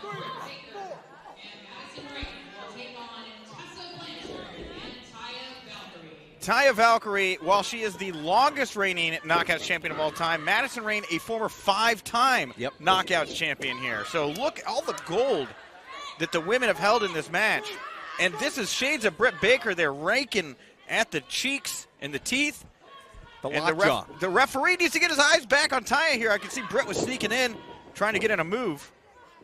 And now Tessa Blanchard on the ring apron, not involved in the match. A very tough thing to do for the city champion to not have control, to be able to control your own destiny Well, the interesting part of this matchup, of course, is that the losing team is eliminated. Correct, yeah. You know, the winning team then has to fight each other. So we're looking at potentially Britt Baker versus Madison Rayne or Taya Valkyrie versus Tessa Blanchard right now. And, you know, a couple of different scenarios in play. And, you know, as you're watching it, you're thinking, geez, you know, all the different things that can happen and the different alignments and, you know, past issues, that type of thing. Oh, look at this. Blanchard trying to get in there. And good job from referee Nate getting Tessa under control, but he's got to keep his eye on Madison Rayne. So obviously the important thing here is what, Nick? To get the win. Well, Tessa could lose the title without losing the title. That's what I'm saying, is it's a very tough position for her to be in here, not a part of the match. And let me restate that. Lose the title without being pinned or submitted to lose the title. She could lose the title through no fault of her own. Looked like Britt Baker was trying to knock out a couple bicuspids there in the corner with that running So hang on here. So, you know, I suppose that with the way that the outcomes and the way the fallout of the match is, you can't really predict what's going to happen. But God, if Tessa Blanchard is really that disliked in the locker room, would it behoove everybody else to say, well, no matter what we do, we're going to make sure that she doesn't walk out of here with the title? You know, that's so complicated, Rich. I don't know that you're thinking that hard in the moment, right? All you know is you want to get to the next stage. You want to get a pinfall or a submission. I think if you find yourself... I mean, could it have been could you imagine an entire a locker room cabal, so to speak? Yeah. There is no way that she leaves here with the championship tonight. But then you're asking the women that are on her team to throw their matches, Rich. I just don't see it happening. Taya Valkyrie wants to get to this final one-on-one with Tessa Blanchard. Madison Rayne wants to get to a final one-on-one with Britt Baker. And on that note, Britt picked Madison Rayne as her partner. Do you think that she maybe picked Madison hoping to get her as the opponent in the finals? Maybe thinking Madison's weak? Could be. That's very possible. And the two-time chair, the double champ right now, Tessa Blanchard. Oh! You know, the more I think about it, if I was Britt Baker, why wouldn't you choose the champion? Great. Again, right? Look, you know, I'm not in her head, Rich. I'm just trying to tell you what I see from the outside. And well, we're just spitballing here. But, I mean, if you're Britt, you win the match, why not team up with the champion? Well, you know what I'm saying, well, right? Right now, Britt Baker managing to get that reversal on Tessa, but she finds herself in a very bad spot here, hung up on that middle rope. Oh, double knees right to the chin. Blanchard to put Baker away, no. I really thought that Tessa thought she had it there. I mean, she had Britt out there on that second rope, dropped her right into the front of her knees. You see Tessa there checking her knee herself, maybe loosened something up, felt a little pain herself. Spinning Baker around. Oh! Big cutter. And Blanchard hooks the leg. Baker able to power out at 2. This is, you know, and look, 3 of these women Impact Wrestling stars, right? Tessa Blanchard, Taya Valkyrie. Tessa's having some trouble with her gear. I noticed that. Well, she keeps going for the knee, and that's why I say I don't know if she tweaked her knee or if it's the gear. I'm not really sure.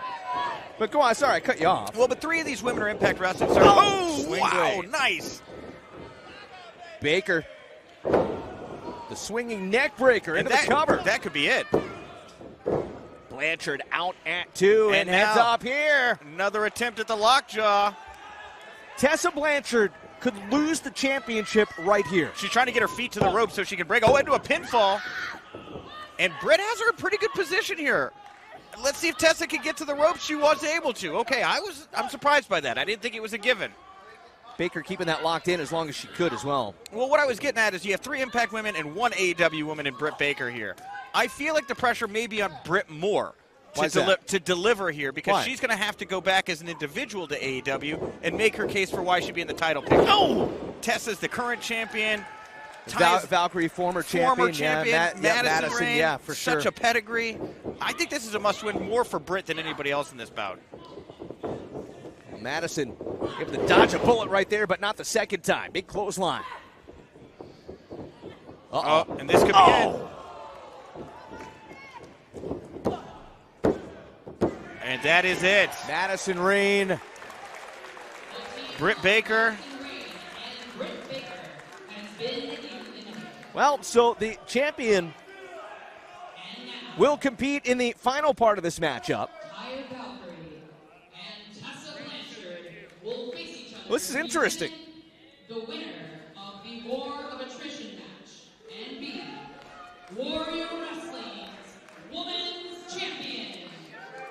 And there it is, referee Nate Spreckman holding that title high above his head. That is what it is all about right now. Tessa Blanchard, the first ever Warrior Wrestling Women's Champion. She defeated Jordynne Grace back at Warrior Wrestling 5. Taking her time, getting back in the ring.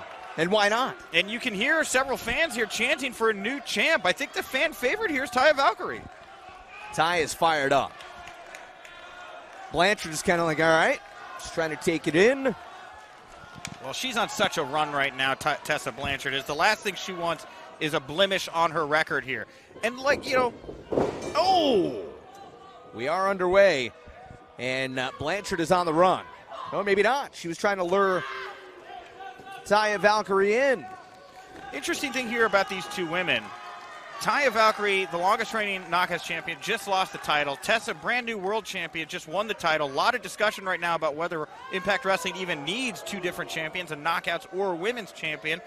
Taya Valkyrie, you got to think she's going to want to take her shot at the Impact World Championship as well. Oh, for sure. So if she can pick up the win here, take the gold away from Tessa, put it on her shoulder, I think that the case is made. There really is a lot at stake here because you're right. I mean, Taya could make that case for a World Championship matchup. And we know that our good friends at Impact Wrestling are watching this match tonight. Josh Matthews tweeting out before the show here tonight, wishing everybody at Warrior Wrestling luck. So Don Callis, Scott D'Amore, they're watching this match, I guarantee you.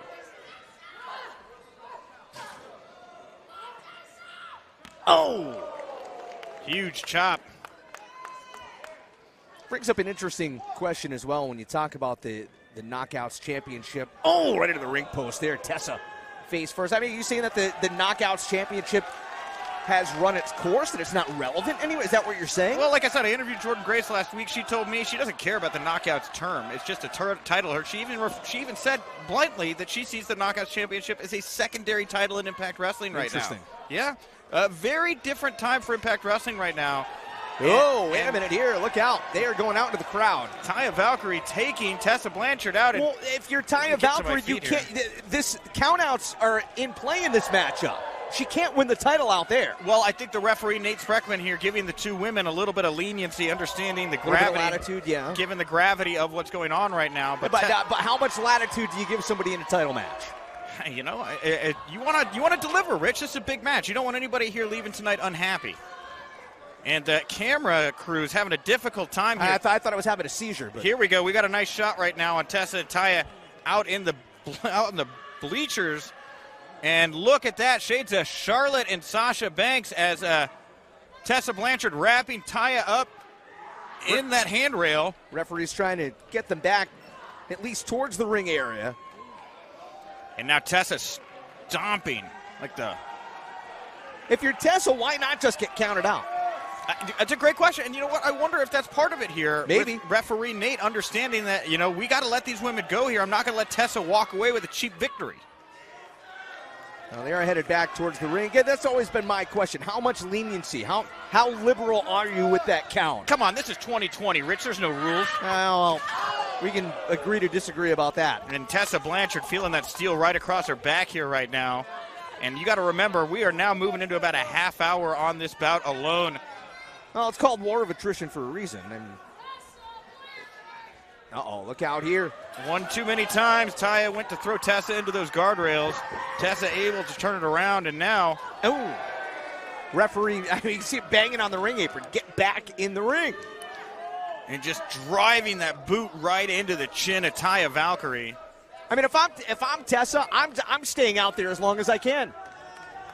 Why would you go back in the ring? Why not just walk out of here, the champion, get a count out? Who cares? Rich, you might be onto something here, Rich. I hate to give you too much credit, but the way she's keeping Taya on the outside, manipulating those fingers through the guardrails, there might be... Look, oh, she wants to compete. I mean, not that there was a count. If there was, she broke the count. I was about to say, I applaud her for at least attempting to break and restart the count there, but referee Nate is just letting this thing go right now. Right, but I mean, if you're as despised as many people say Tessa Blanchard is in the locker room, who cares what somebody thinks if you take a cheap win by getting counted out or disqualified or whatever?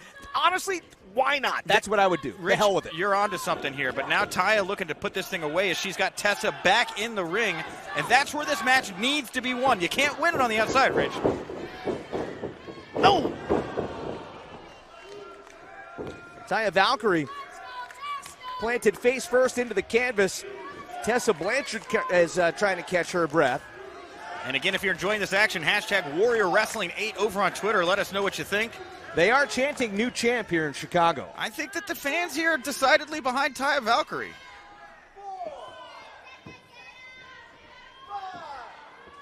And look at these two women, eye to eye. A wobbly Valkyrie. Blanchard seems to have her faculties about her just a tiny bit more. Yeah, Valkyrie's just extremely powerful. That forearm, proof of that. Oh, 100%. And Valkyrie has managed to stay on her feet here. That's a big advantage, obviously. It really is, yeah. It's a great point, but hey, she is struggling to stay vertical.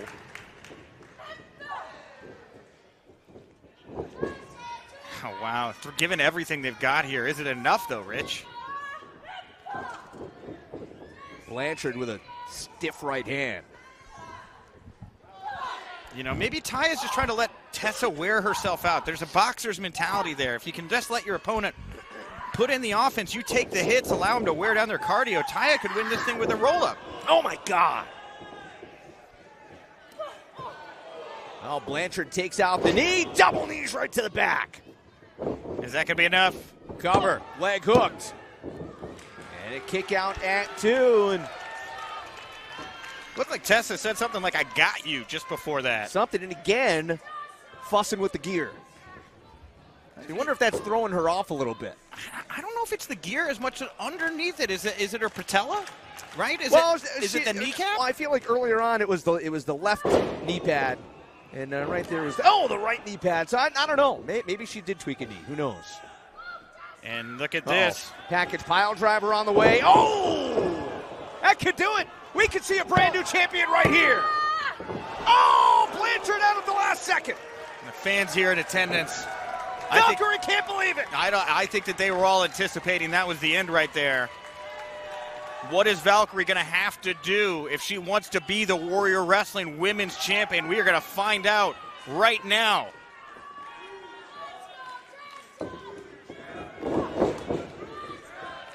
Irish whip into the ropes. Valkyrie full speed ahead, runs right into the boot and heads up here. Canadian Destroyer. Oh! And another one. 2 in a row. Blanchard to put it away. Oh, was that it? That was a 3 count. Oh! The referee here, referee Nate. Listen, I'm going to listen. It was the referee. To his credit, he pulled up at the last second, and he immediately, as he was coming down for that 3, said no. Look, if he made it very, very clear. You talk, you say whatever you want right now. If I'm Tessa Blanchard, I am in blind rage mode right now. It throws you completely off your game to think the match is over. I'm not. I thought he was very clear in that call. I think he could have done better. I think that was sloppy in my opinion. Why opinion. do you get in there and referee? What am I going to do? 2 things at once? I mean, I'm very talented. I don't know about how talented I am that way. This fight will continue. The Warrior Wrestling Women's Championship on the line. This started as an 8-woman tag team matchup. 2 teams of 4. From there, it was a traditional tag team match. You can hear the fans, they were chanting, "This is awesome." Tessa Blanchard and Taya Valkyrie have outlasted all the other competitors that started in this bout. Valkyrie running hip attack in the corner. She is looking to take home the Warrior Wrestling Women's Championship here tonight in Chicago. And she is looking loco right now. Crazed eyes. Blanchard dodging out of the way. Oh, big DDT! Blanchard for the win! She got her! And she walked in, walked out, Rich.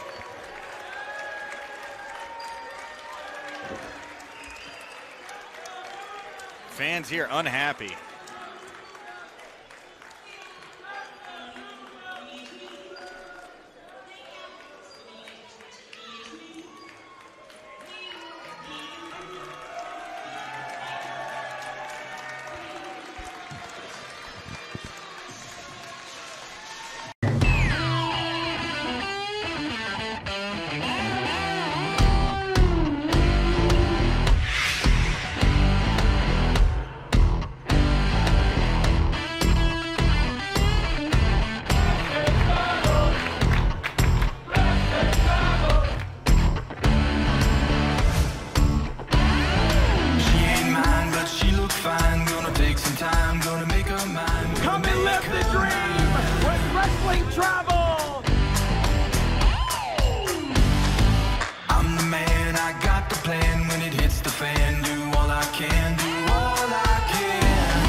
Are you a professional wrestling fan?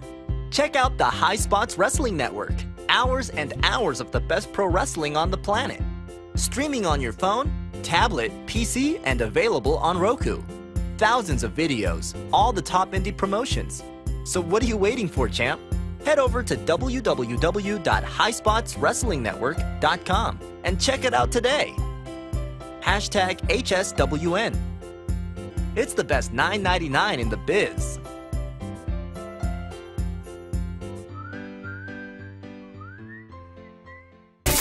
Welcome back to Warrior Wrestling's greatest matches. Pure wrestling. It's made a comeback these last several years. I'm talking about mat classics, technical wrestling. And we were treated to such at the Warrior Wrestling Stadium Series Night 2 Under the Lights. Here's Alex Shelley versus the Foundation, Jonathan Gresham.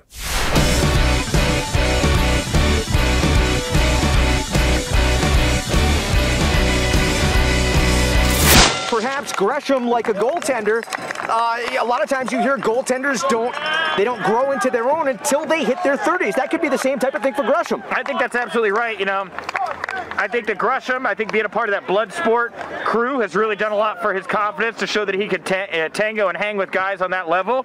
But let's not forget here, we saw a nice, friendly handshake between these two men to start the match. It was back in 2017 that Gresham actually aligned with the Motor City Machine Guns and Jay White to form Search and Destroy. So not only have these men been across the ring from each other, they spent a lot of time with each other on the road. They know each other's moveset in and out, which is going to create a very interesting matchup here tonight. Yeah, I understand that they've spent quite a bit of time not only training together, but grappling with sparring with one another. So no doubt about it, there's not a whole lot that either can pull out of their back pocket that the other won't be ready for. It's just a matter of who can stun whom the longest to get one of those types of moves in. You're absolutely right about that. It's going to be quick, repeated hits that are going to lead to an opening for one of these men to run away with it. And right now you see in the center of the ring, Alex Shelley here, wrenching away at the arm of Jonathan Gresham.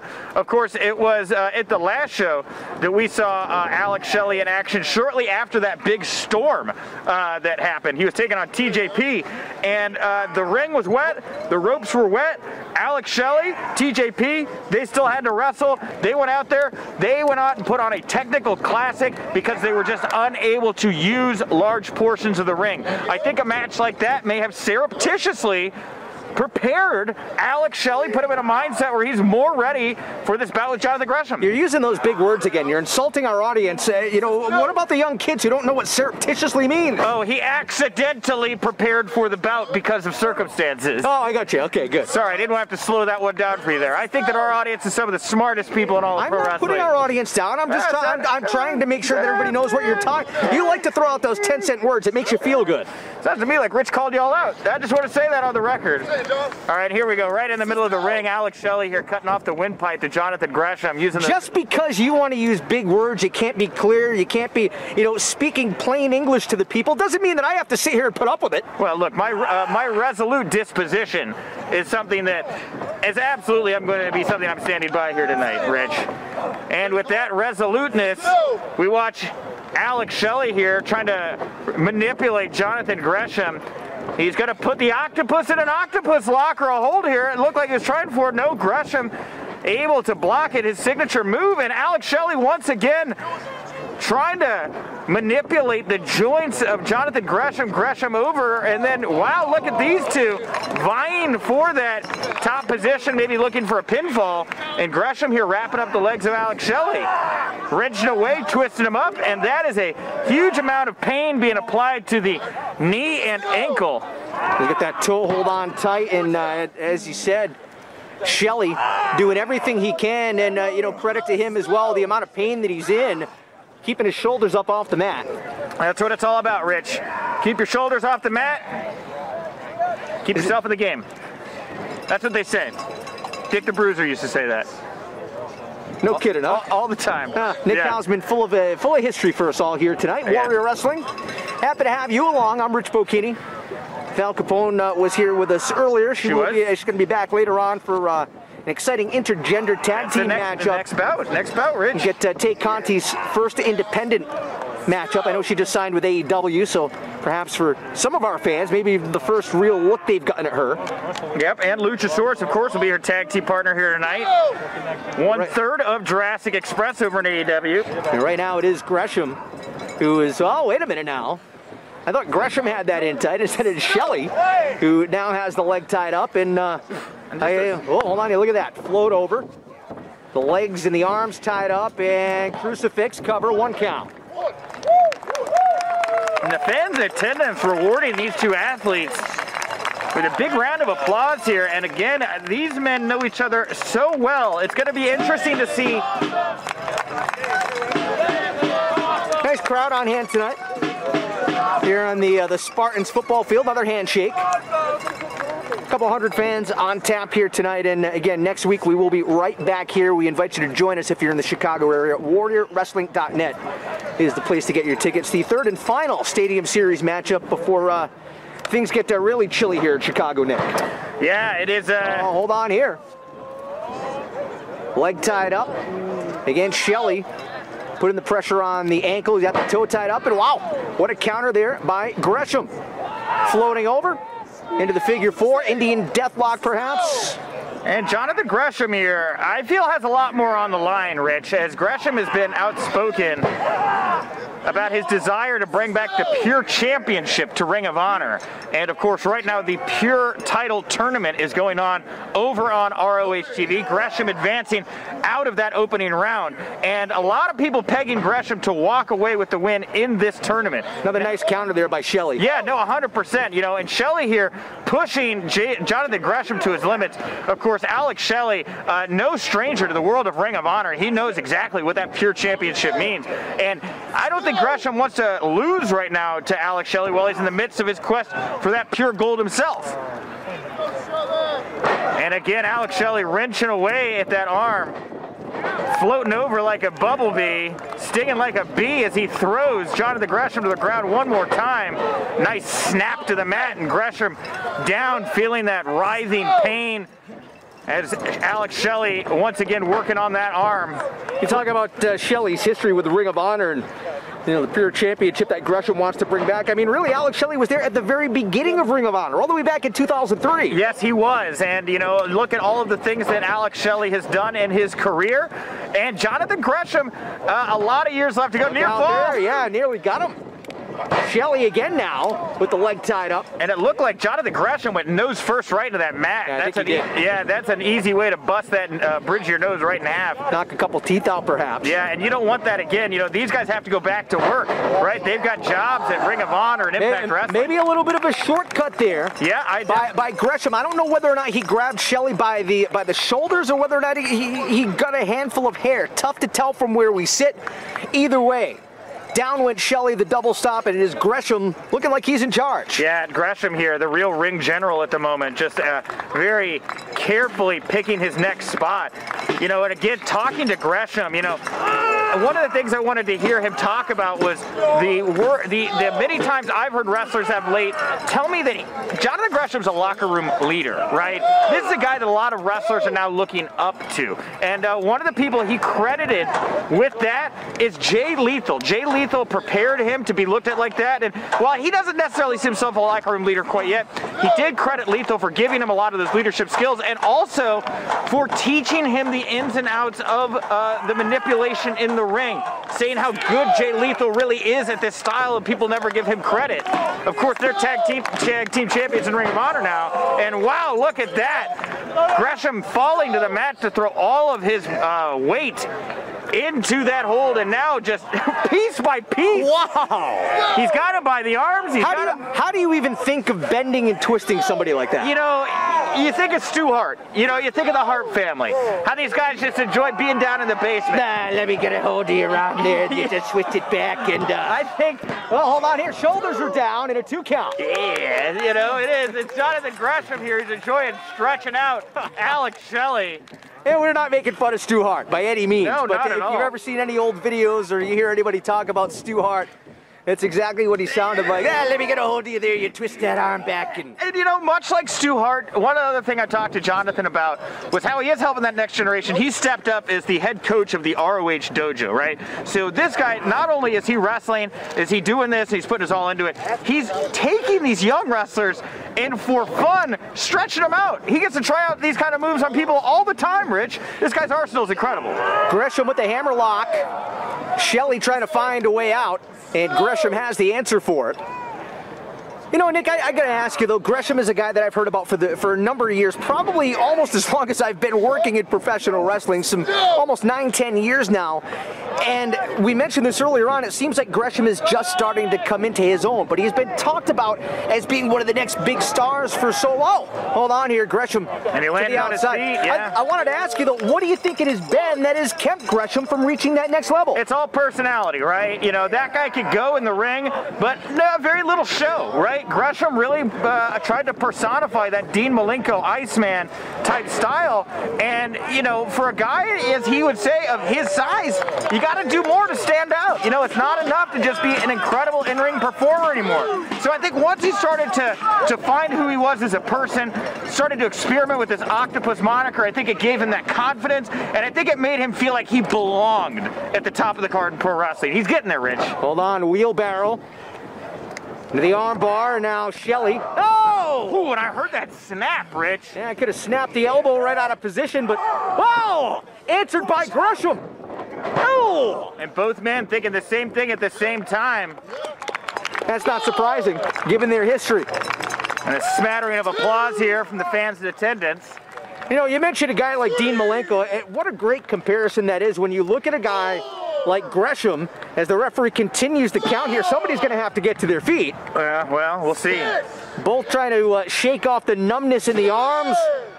Referee Rob King to the 7 count, and now ruling that both are able to continue. But, you know, you look at a guy like Gresham and you think of Dean Malenko. I mean, both roughly maybe around the same height, 5'5", 5'6", about 160 pounds. Sure. It's almost uncanny. Oh, it is. It is very uncanny, you know.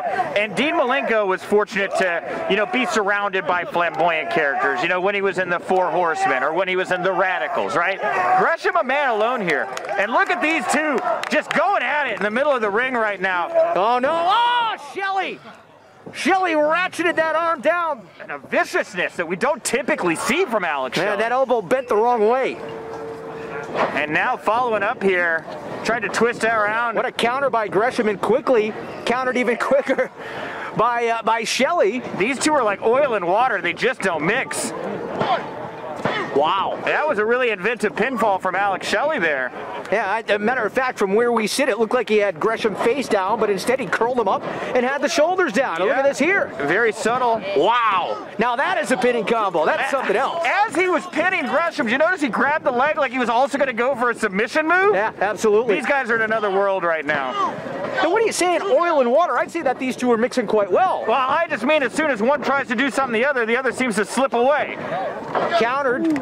And a quick turnaround there by Shelley. Gresham now back in charge. I mean, it is lightning quick. Who's in control? It's moment to moment. It changes. And here we go. Could this be it? Shelley has Gresham shoulders down. No way. I think the Gresham pinned Shelley. No. Shelley had Gresham. No. I think Shelley got it.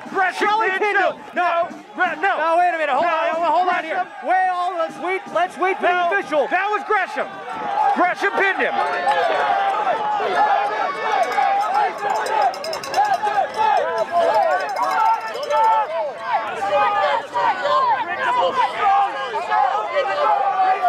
That's a draw, Rich. Wow. Yeah, Nick, I gotta say, hold on, wait a minute here. Referee Rob King going over to ring announcer Kirby. Is that a draw? I have never seen this happen. It was a double pinfall. They pinned each other at the same time. I mean, the referee has ruled this a double pin, no contest. The match is a draw. Nick, I have called probably close to, I don't know, a couple thousand wrestling matches in my career. I've never seen this outcome. Well, you know, Rich, again, it's once in a life. It's a blue moon here tonight. Between that pinfall that we saw earlier where those two Lee Murati and Trey just rolled into each other, and this double pinfall we're seeing here with Gresham and Alex Shelley. I I don't think these two are done. I think that we've got more to see between Jonathan Gresham and Alex Shelley.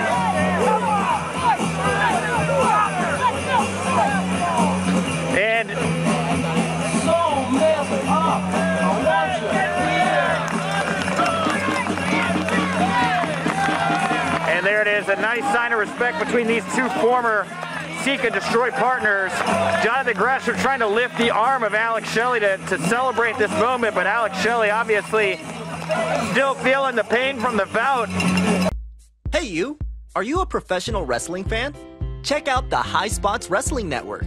Hours and hours of the best pro wrestling on the planet. Streaming on your phone, tablet, PC, and available on Roku. Thousands of videos, all the top indie promotions. So what are you waiting for, champ?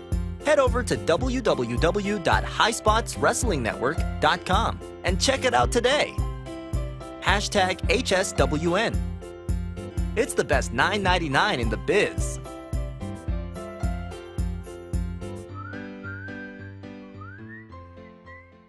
Women's wrestling has been a staple of Warrior Wrestling since the very beginning. Here is one of our early standout matches. From Warrior Wrestling 3, it's Kylie Ray making her Warrior Wrestling debut versus Jordynne Grace.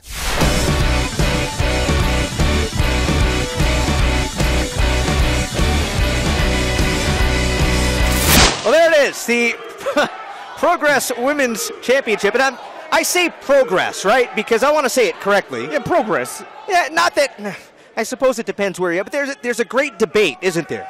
In America, do we say progress or progress? No, I think either way, as long as you're showing respect for the company. That is a prestigious championship that Jordynne Grace is carrying around, and she looks across the ring now again at Kylie Ray. As I was mentioning before, these two went heads up in Houston, Booker T's backyard in May 2018. Jordynne Grace won their first singles contest with a sit-out powerbomb. We're going to find out here tonight if Kylie Ray is going to be able to settle the score and tie it up one apiece. Well, the hometown favorite getting an opportunity here at that prestigious championship. And, you know, Kylie's made some noise in wrestling the past couple of years, but imagine a win here tonight to capture that championship over Jordynne Grace. That would skyrocket her career, wouldn't it? Oh, absolutely. Of course, as well known as Kylie is, as great of her 2018 has been, it's definitely hard to ignore Jordynne Grace. Well, it's 2019 now, Nick. It is, but she had a great 2018. But as we come into 2019 here, I mean, Jordynne Grace, she's a centerpiece now for Impact Wrestling. Again, she was so featured at Allin. There's a lot of rumors about what's going on with AEW. Jordynne Grace is certainly the queen of the mountain at the moment, and Kylie Ray looking to kick her off the top of it. I don't know that I can recall seeing such a powerful female professional wrestler. No, of course, she's known to do the Vader bomb from time to time to finish off opponents. Channeling big, strong men like Vader from the past. Definitely can draw a lot of those comparisons. Very unique. Not many women like Jordynne Grace in women's wrestling. Nice transition or counter there by Kylie. And I mentioned earlier, Kylie, big Pokemon fan, wearing her Pikachu tonight. Is that what that is? That's their Pikachu outfit, the electric Pokemon. Okay. How do you know so much about Pokemon? Well, I play a lot of Pokemon Go, Rich. I'm a level 36 trainer. How old are you again? 33. That was more of a rhetorical question. Oh, right back into that side headlock. Yes, Jordynne Grace, the more powerful of the two wrestlers. Kylie maybe a little bit more quick. Very smart on Jordynne's part to try to ground Kylie Ray with those side headlocks on the ground. And look at that, slamming Kylie straight to the canvas. Hey, Jordynne can move too. Oh, no doubt. Low drop kick there, right in the looked like the upper thigh. Yeah, but as quick as Jordynne can move, you know. That is a lightning quick uppercut, isn't it? There you go. That's a good Pikachu reference. It's good. Corner cannonball a la Otto Vaughn's. Down under the cover. Kylie only gets a 1 count. Barely even that. Yeah. Jordynne Grace shoved her off her like that very heavy bar she benches. You see just the extra effort that it took to hook Jordynne's leg on Kylie's part? That's the thing is with Jordynne, low to the ground, good center, nice base, very difficult to knock her off her feet. conducting right now, sending Kylie exactly where she wants her to go. Pair of Irish whips into the turnbuckles, and now a third. And each time, Kylie just crumbles down. Imagine the force on the back. Oh, brutal, Rich. That's exactly why she followed it up with that. Gourd buster into the cover. And Kylie gets the shoulder up. A lot of hang time there as well, huh? Yeah, and then she set it up there with that stalling suplex, which again, after all those strikes to the back, you line those vertebrae up and you have them upside down, knocking into each other. Great way to destabilize your opponent.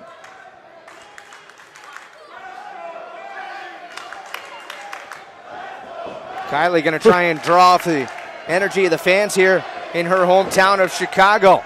And connects there with a rolling forearm, misses with a kick, and Jordynne, simple snapmare, momentum off the ropes. Oh! Cover!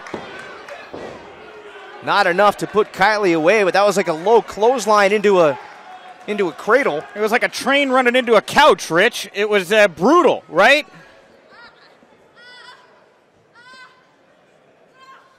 And Kylie Ray here, you can see wincing in pain. She's been through the ringer already.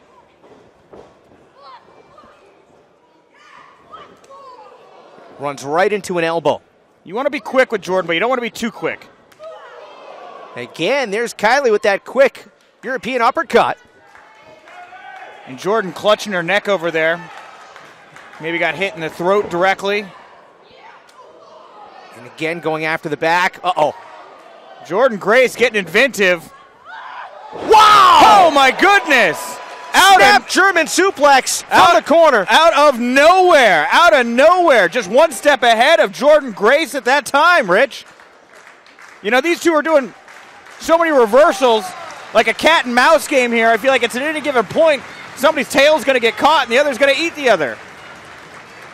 How much did that take out of Jordynne, or I should say out of Kylie, to deliver that suplex, especially after all the damage done to her back? Exactly. That's what I was thinking as well, Rich. You know, her vertebrae have got to feel bruised right now.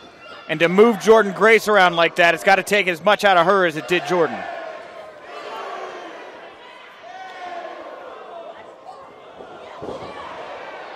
Stiff kick right there. Big stop right to the gut. And wow. Nothing Jordynne Grace does, she does gracefully. No. It is hard. It is brutal. It leaves bruises. You say, well, 3 simple body slams. Oh, Kylie able to slide free from the third. Uh-oh. Oh, dear. Oh, this is beautiful counter. Oh, fantastic job by Kylie to block. Oh! See the look on Jordynne's face? Oh, my God. See the look on the fans' faces. Everyone's wincing. They all feel it. Oh, man. Oh, good God. You know, if Kylie Ray was choking on something, she could thank Jordynne, right? She could, yeah. Yeah, but it's not the case here. It's like getting knocked around with 2 telephone poles. You know, I mentioned cat and mouse earlier. That's what it looks like when a cat toys with a mouse. Somehow Kylie with enough to deliver a couple of clotheslines. Missed there, and whoa. Oh, man, where is she finding this energy? Really digging deep. Huge kick into the cover for the Progress Women's Championship. No! Jordynne Grace getting the shoulder up after a flurry of offense by the challenger here tonight in Chicago. What an upset it would be for Kylie Ray to take the Progress Women's Championship right here. Kylie biding her time, waiting for the opportunity, and uh-oh. Oh, no! Oh, sit-out powerbomb, and that is... No! Wow! Of course, that is the move that Jordynne has put Kylie away with in the past to help her win their first heads-up battle. Reaction said it all. Back into the cover. And Jordynne's... I don't want to say she's outwitted right here, but she's really thinking, what's next? What do I do? Not a position she's used to being in. Hold on here. Kylie Ray for the title. A quick reversal. Back and forth. Seesaw here.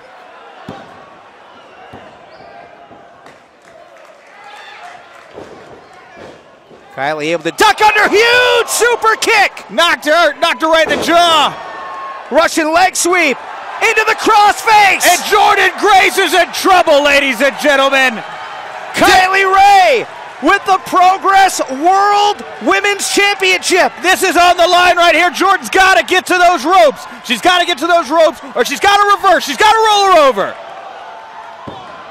Shoulders are down. And only 2. Wow. Smart reversal there. Put the pressure on Kylie to break it so she doesn't get pinned. I was thinking about another German suplex. Instead, this time, Jordynne able to roll her up. 2 count. Low clothesline. Kylie able to roll through. What is Jordynne doing here? Uh-oh. Oh, no. Oh, no. Oh, God! And that's all she wrote. Pump handle driver does it. The Made in Japan. Jordynne Grace retains the Progress Women's Championship here tonight at Chicago.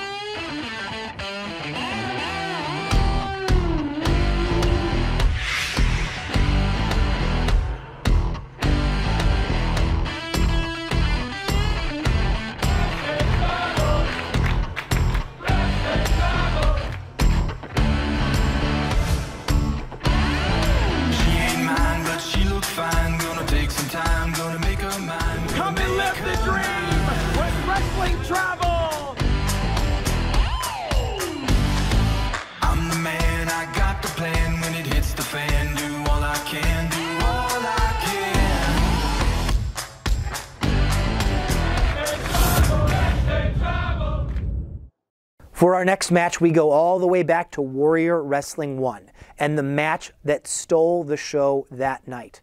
Not only was it a lot of fun, not only was it incredible, but it solidified for Warrior Wrestling's backstage personnel, for our fans, for the other wrestlers, that Brian Cage was a force to be reckoned with and that he would be the future of Warrior Wrestling. This is Brian Cage versus Eddie Edwards.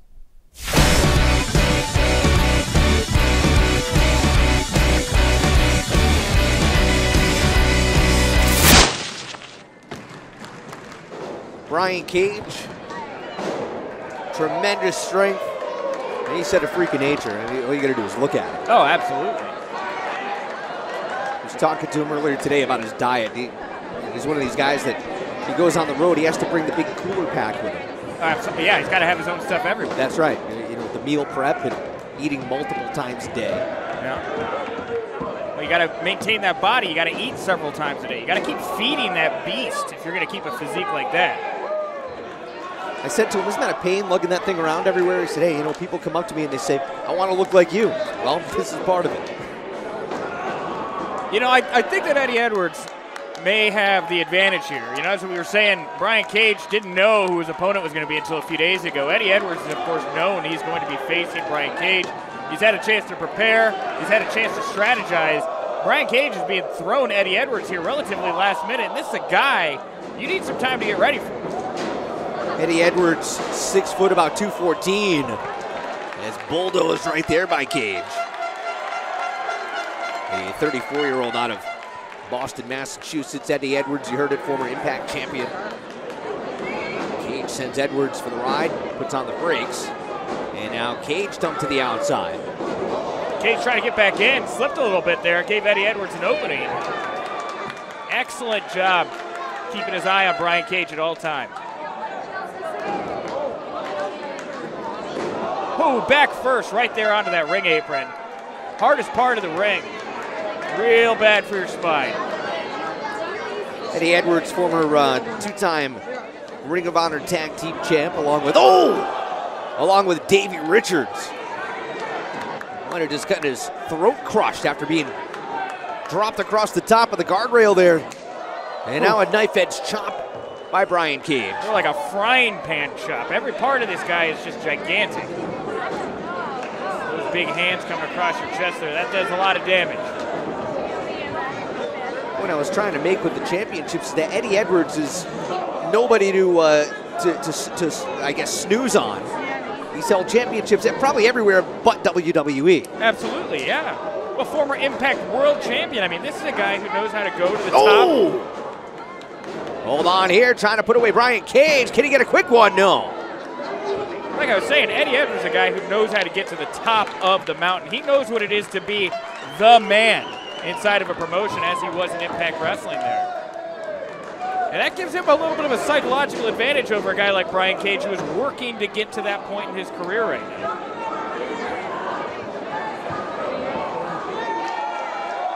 Brian Cage, 6 foot, 265, and incredible freakish strength on display moments ago. Kick out by Edwards. Everything's bigger with this guy. I just can't do a suplex into the ring. He's got to springboard you off the middle rope. I've seen him lift people from the floor. Chuck him right in. No, and do a suplex over the ropes. Insane. Yeah, this guy is just really only getting let loose on the wrestling world here in the past couple of years. I am as scared as anybody to find out what Brian Cage is going to become when he's had more time to grow as a wrestler, as a man inside this business. Oh! Imagine the whiplash on that clothesline, and Cage could put it away right now. No. Edwards kicks out at 1, and Edwards looks visibly shaken. Well, of course he's visibly shaken. You run into the bulldozer that's Brian Cage. No, thank you. No, do not want.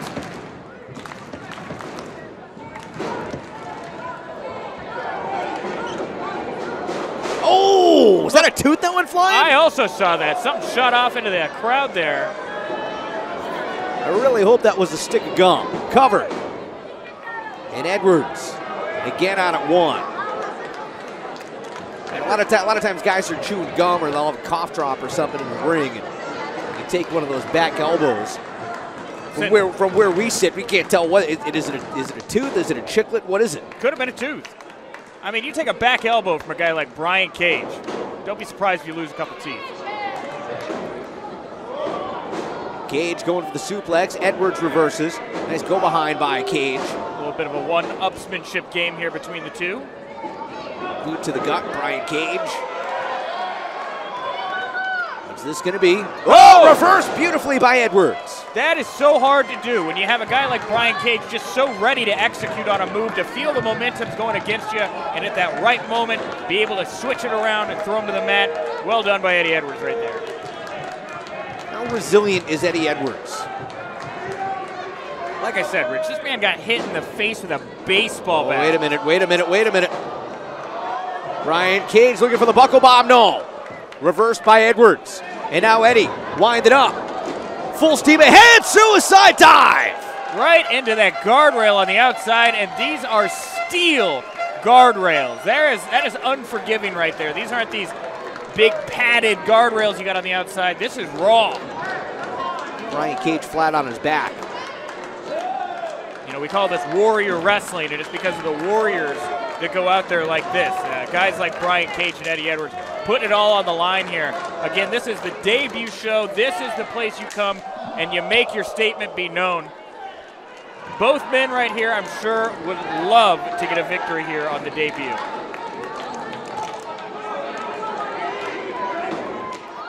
Oh my God! Running knee right to the jaw. Edwards to put it away. And Cage gets the shoulder up. I thought that was it. I mean, there was a loud thud right there when you heard that knee from Eddie Edwards crash right into the forehead of Brian Cage. Brian Cage is now the one who looks a little dazed and confused.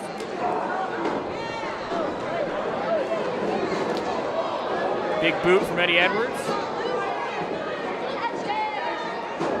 Caught by Brian Cage. Wow. There's that freakish strength to Cage. Wow. Cover. That is insanity. Eddie Edwards, 200+ pounds. Brian Cage picking him out of the air like he's Space Monkey grabbing a banana, you know? The fans right now are clapping so loudly I can literally feel the ground shaking underneath me. They are so invested in which of these two men is going to be able to pick up the victory. What's Cage going to mine here? Oh my God! Turns him inside out. Cover! And again, Edwards powers out. How much more do you got to throw at these two to keep somebody down? Like being on a roller coaster ride there, doing the big old flip the way Brian Cage came at Eddie Edwards. It's almost like a Steiner screwdriver, wasn't it? A little bit. Shades of. And, oh my God. What'd you say, 260 plus pounds Brian Cage is? Going to the top, and Eddie Edwards sensing the matchup could be in jeopardy. Goes to the top, and a Frankensteiner! Speak it off, cover! Cage out of 2. Absolutely picture perfect Frankensteiner off the top rope there. You got to feel good if you're Eddie Edwards now. You know that Brian Cage has been taking a lot of punishment from you here for a little while, possibly softened up a little bit.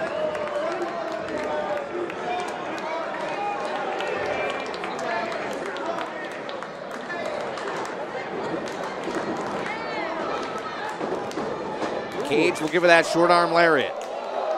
Edwards fighting back, chops to the gigantic chest of Brian Cage. Oh, going for the discus lariat. Caught with a series of kicks by Edwards. And now Cage with a discus lariat. That's going to be enough. That's got to be it. He's got to get up, though. He's got to get on top of Eddie Edwards right now. I don't disagree. Eddie Edwards is out cold. But unless you can get on top of him for that pinfall, you're giving him too much time to recuperate here.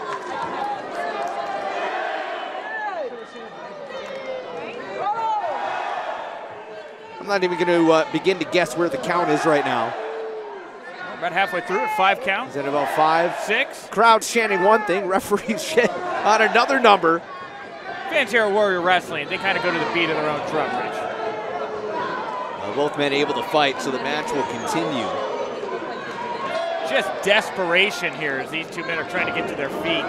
You really calling Brian Cage desperate? Well, look at them right now. They're both digging down deep in order to find any energy right now to be able to throw those big hands, those big forearms into each other's faces. Edwards winds up. Cage answers. I'm a little surprised Eddie Edwards was able to win out there for a moment in a brawling contest, but it doesn't look like it was long lasted. Blue Thunder bomb by Edwards! And Cage gets the shoulder up at 2. My God, how did Edwards pull that out of nowhere? The fans here at Warrior Wrestling absolutely beside themselves. That was not enough to put away Brian Cage. Eddie Edwards is saying, you know what? I got to put the sword through the heart of the beast here. I got to finish this right now.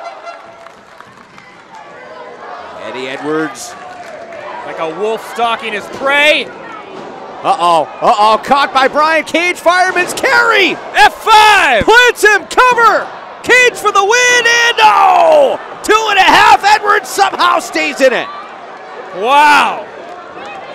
Brian Cage not wasting any time, immediately going for what looks like a vertebreaker here. Gonna be the gory special. Oh, never mind. Oh! Oh my God!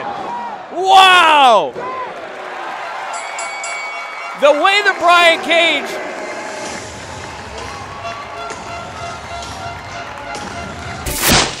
Welcome back to Warrior Wrestling's greatest matches. The first match today comes to us from Warrior Wrestling 6, a technical masterpiece. With Frank Mir in his corner, Austin Aries took on the returning Alex Shelley, who had just come back to wrestling from retirement. The match is incredible, as is the moments afterwards. Aries versus Shelley. Check it out.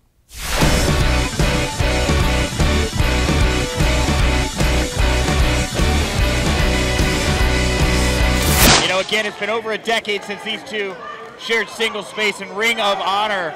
And Austin Aries, ever, you know, in the past many years has become quite a controversial figure all over the place. You know, no longer with Ring of Honor, now with WWE. He's now found a home with MLW, your home promotion there, Rich. And he's off the chain here.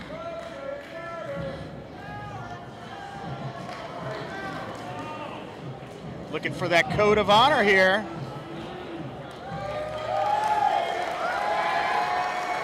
I'm a bit surprised, honestly, to see that go down as honorably as it did. Alex Shelley, known for his time in the Motor City Machine Guns, along with Chris Sabin. You know he's actually in a band with Chris Sabin, right? I did know that. I can't say that I've had the privilege of listening, but I'm sure they're great. Austin Aries quickly on the attack. Look at it, just demoralize his opponent here. And Shelley quickly turns it around. Alex Shelley here recently took a little time away from wrestling.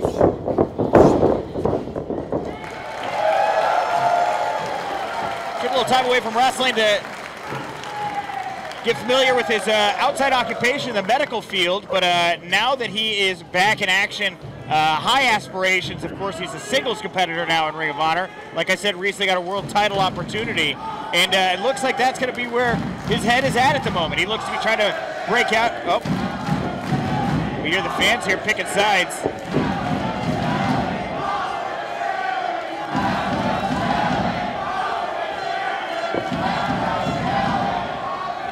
You said the medical field. What's he do in the medical field? Do you know? Yeah, he left. I think don't quote me for gospel here because I don't really want to pretend I know outside. All right, well, never mind then. Yeah, I don't want to pretend. I do know that the name of the band that he's in with Chris Sabin and P.D. Williams, the High Crusade. Okay, good. And he was the singer of the band. Wonderful. One of us did some prep.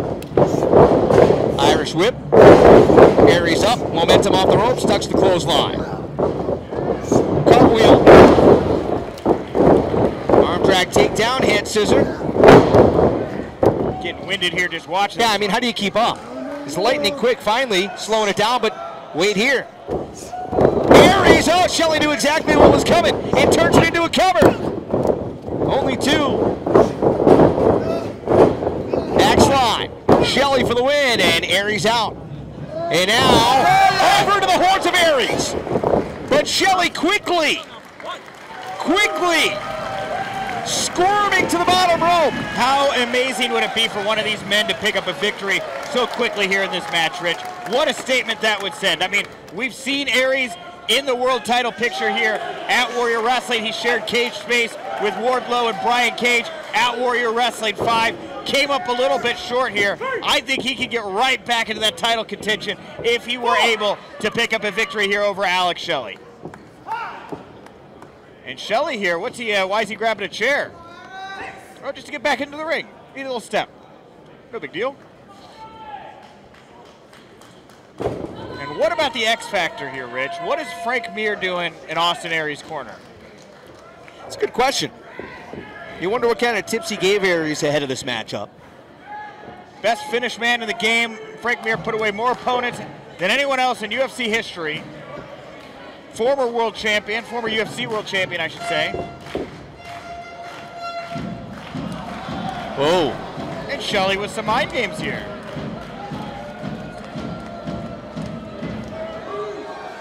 He's trying to butter up Austin Aries here, saying, look, I showed you all this respect. I kissed your feet. Let's have a handshake. I knew it was a trap.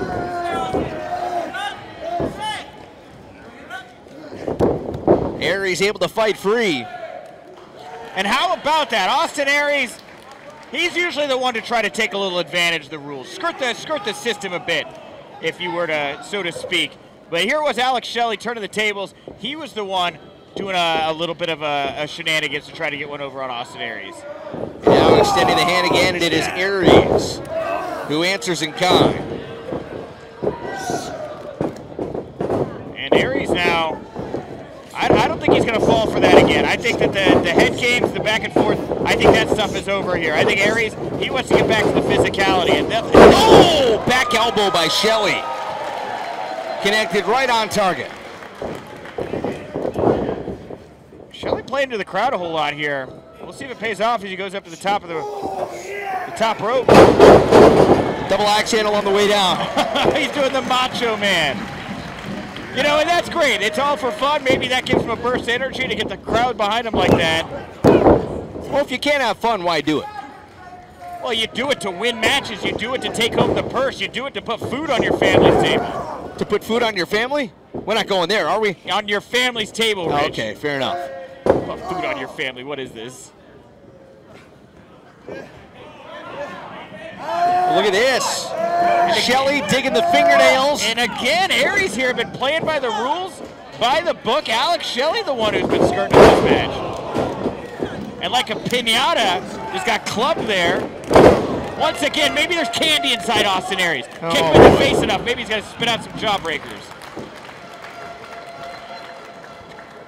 Well, you saw earlier in the matchup, Alex Shelley had his patented Border City stretch submission. Oh, he's reeling him in. He had it locked in. You get a sense that he's going to try and go for that at least one more time and put Aries away, but Aries, that's a staple of his. The ear clap. Yeah, right now, as quick as Alex Shelley's moving, he probably can't hear too well at the moment. Ooh! Shelley, slingshot from the outside in. Cover, leg hooked. Kick out at 2. And Aries is dazed. How incredible is it to see an ROH world title quality match right here in Warrior Wrestling? Shelley winded up. Kick to the gut. Headed for the turnbuckles. Oh, he's looking for sliced bread number 2. And Aries, you said it at the start. 10 years ago, these guys were battling for the Ring of Honor world title. They know everything that the other's going to do. Absolutely. You know, you see Aries, he knows he's going into the turnbuckle there.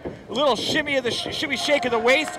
Gets Shelley there to separate his legs just a little bit. Boom. There you go. Now Aries is in control. Snapmare. Ooh. Toes right in the eyes. That'll split your eyebrow in half. Aries with the elbow off the ropes. Leg hook, cover, 2, and a kick out. And Aries now, he smells blood.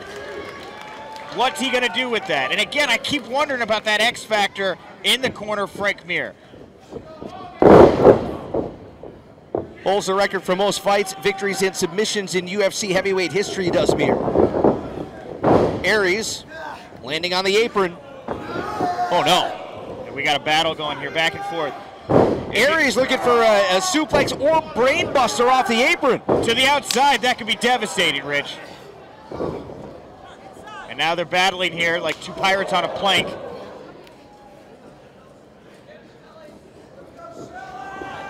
No looking way. for sliced bread. Oh, one more time, and again, Aries a step ahead. You know, and again, like you were just saying there, Rich, after so many years of fighting against each other, there's very little these two men can't expect from each other. Even a little stutter step right there from Shelley. Oh! Gave Aries an opening to nearly decapitate this man. Neck breaker right on the second rope. French Revolution style.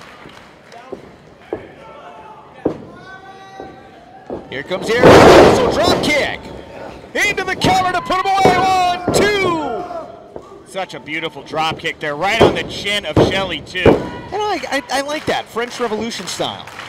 Well, that's what they did. They had the guillotine there. Well, I know, yeah. Yeah. Did you know that your head was alive for a couple seconds after it got... No kidding. Learned that in high school, like you'd learn at the wonderful Marian Catholic High School Oh, here. boy.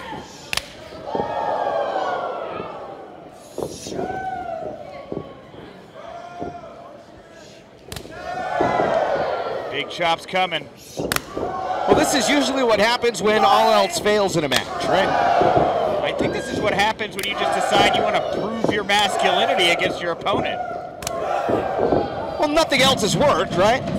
Sure, yeah. You can say it's worked, but nobody really has the advantage. You're right, though. If these guys know each other's moveset so well and they know they're going to counter each other, why not just stand your ground and say, let's handle this like lumberjacks and get to chopping? Aries looks a little dazed.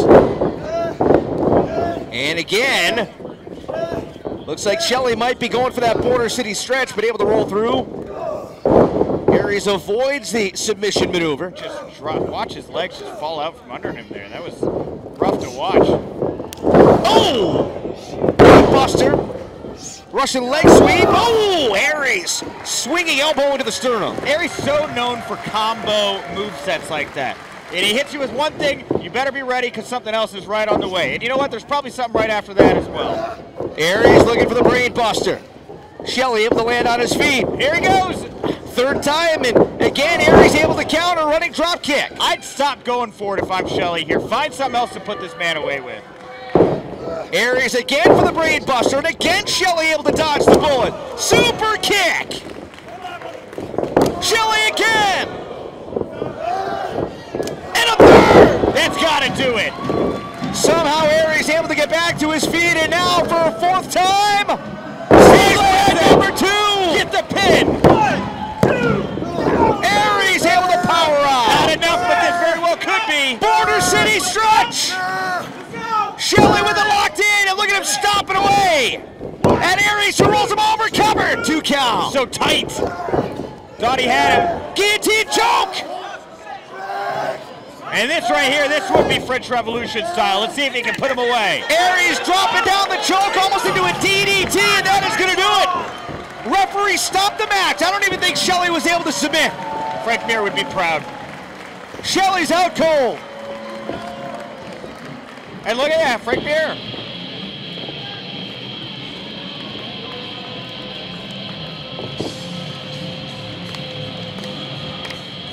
Your winner of the match, Austin Aries.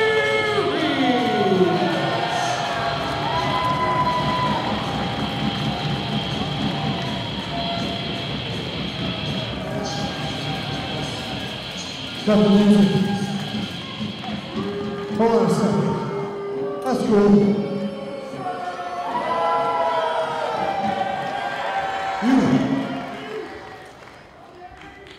Get in the ring.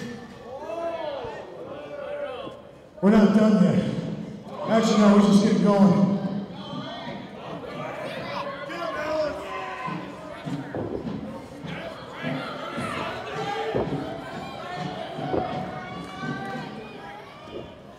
Now, no shenanigans.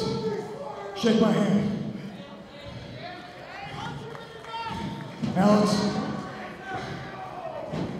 15 years, dude. 15 years ago we met, and we changed the wrestling landscape. Generation Next.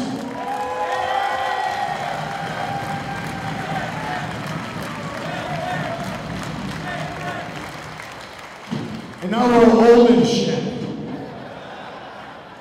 But you know what? It doesn't matter if we're old and shit, because you don't still have it. You never lost it. And I speak for everyone here to say I'm goddamn glad you're back in this ring. Do what you do better than almost anybody in the world. Now, if you hadn't noticed, I got a new student. I think the kid's gonna be pretty good. He's got some chops. I'm gonna tell you this, dude. You just took me to my limit. Was this your third match back? Right? After a long hiatus?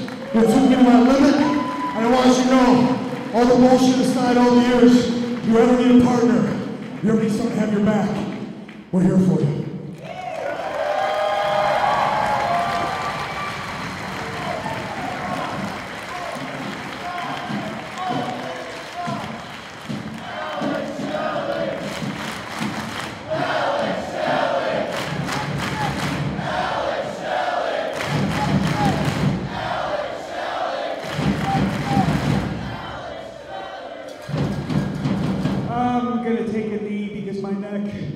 Really hurts right now. Thank you for saying all that, because you didn't have to say any of it. And thank you for each and every one of you.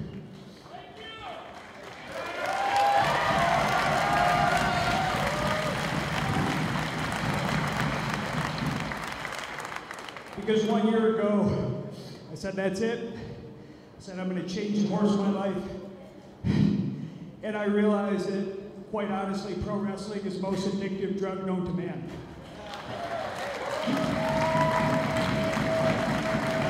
And at the risk of sounding offensive, all of you, you're the dealers.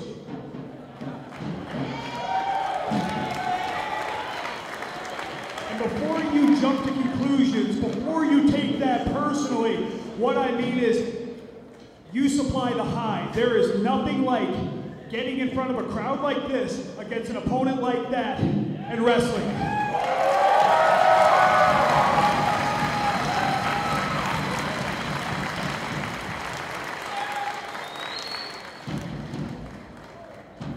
We've been doing this a long time, and and we're definitely older than some of the other guys you may have seen on this card, but quite frankly, that guy said it, we killed it.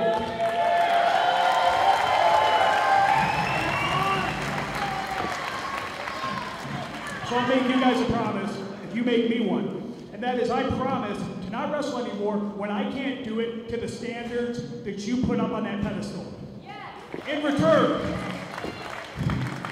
all of you have a job, all of you have a 50% of that promise too, and that's to keep supporting the guys like us who can still do it.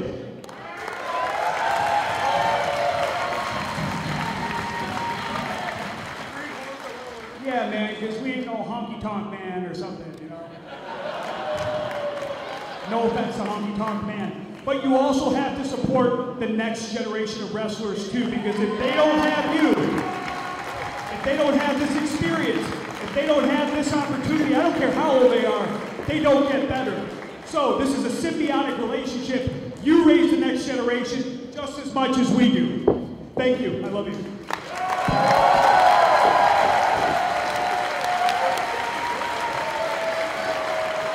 Now, what a matchup here tonight in Chicago. Alex Shelley and Austin Aries. Aries with the win.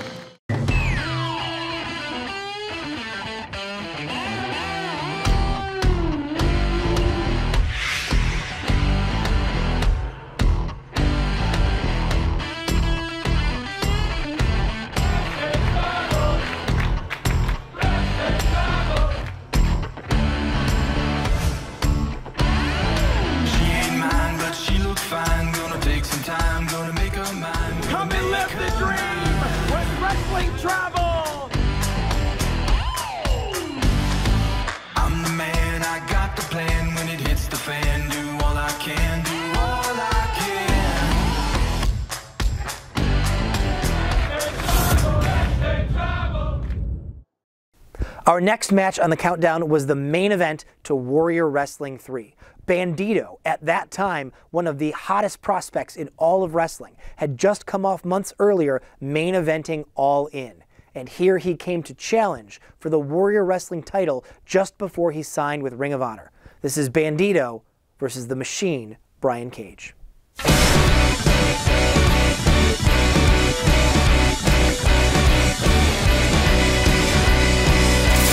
Tonight he is the Warrior Wrestling Champion, and he is going to be putting that title on the line here against Bandito. Now, I did bring up that Bandito has recently signed with Ring of Honor. I want to make it clear that Warrior Wrestling has been in contact with Ring of Honor officials regarding Bandito's status, and while we cannot disclose what was discussed between ROH and Warrior Wrestling management, we can say that Warrior Wrestling is very happy with how those discussions went, and the plan going forward could be very good if Bandito wins tonight. So the caveat. Absolutely. If Bandito walks out of here as the Warrior Wrestling Champion, he will be a defending champion, I think is what that means. I don't think this means Bandito will be taking the Warrior Wrestling Championship into free agency. Nice handshake. Sign of respect. These two have battled once before, I believe. In Australia, actually not too long ago. The end of November, right around Thanksgiving. The World Series Wrestling in Perth, Australia. There's Cage with a big right hand. And Cage is at a very interesting time in his career right now. Obviously, so popular. Became a household name in Lucha Underground as Cage before making the transition to Impact Wrestling, which has fully rallied behind him.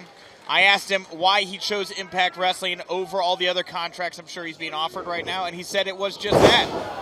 Impact is looking to give him a chance, and he needs those chances, and he wants to take advantage of them. And that's what Warrior Wrestling is as well. It's a place for opportunity and chances, and he's given that to Bandito here tonight. 2 count only.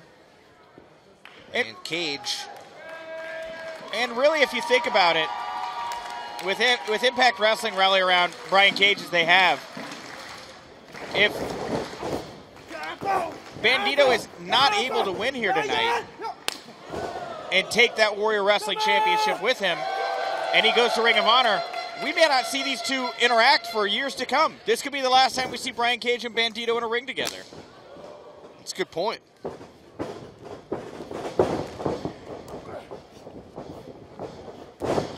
Bandito, a big star in Mexico. Oh, huge star in Mexico. Wow, that's part of the reason why. Satellite DDT. Big star on the West Coast as well, made his name in PWG. Only gets a 1 count. Brian Cage, when you look at it, he is just thick. Yeah, I think that's a very safe word to use with Brian Cage. Like that those legs are like big tree trunks. And, I mean, it's all, I mean, look at him, it's just all lean muscle. He's chiseled. Yeah, thick, built like a brick house, however you want to say it. The man is huge. He's a horse. He's like a horse with human features.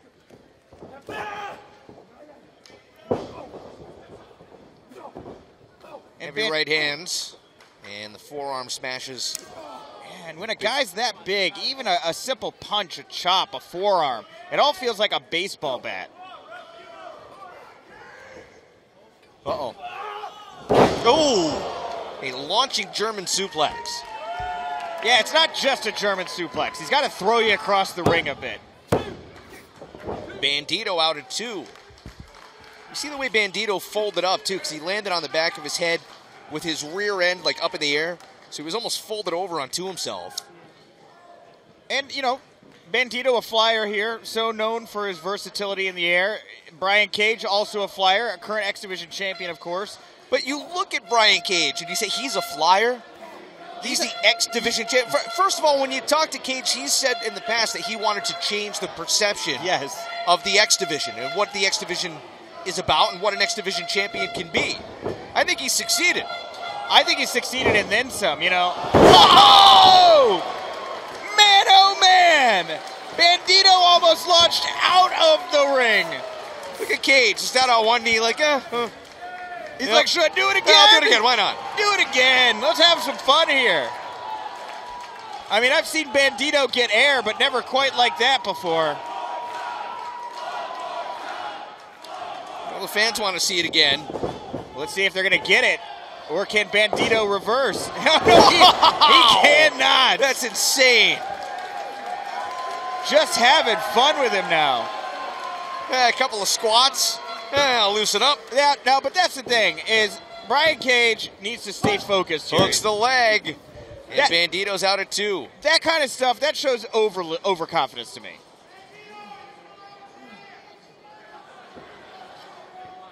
You know, we brought up Austin Aries earlier. Austin Aries actually is the man who invented Option C, which is what Brian Cage will be using to cash in the X Division Championship for a world title opportunity. And Austin Aries was successful when he invented that, so.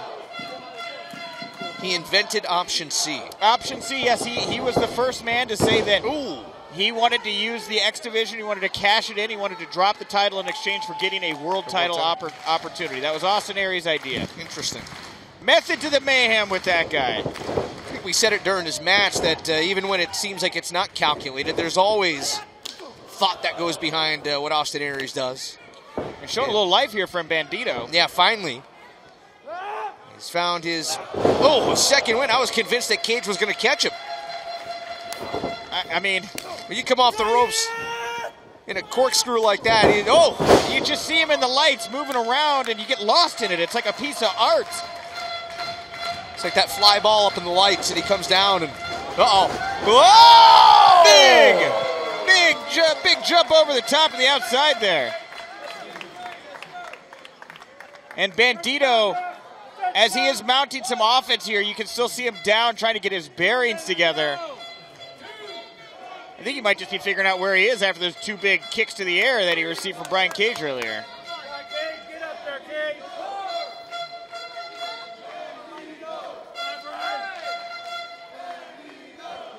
Pro Wrestling 5-star Dave Gold, Big Wood, Battlefront, all using that Warrior Wrestling 3 hashtag on Twitter tonight. We appreciate you guys watching the show live right here on the High Spots Wrestling Network. Cover! Wow! Hurricane Rana into the cover and then nearly crowned a brand new champion here at Warrior Wrestling.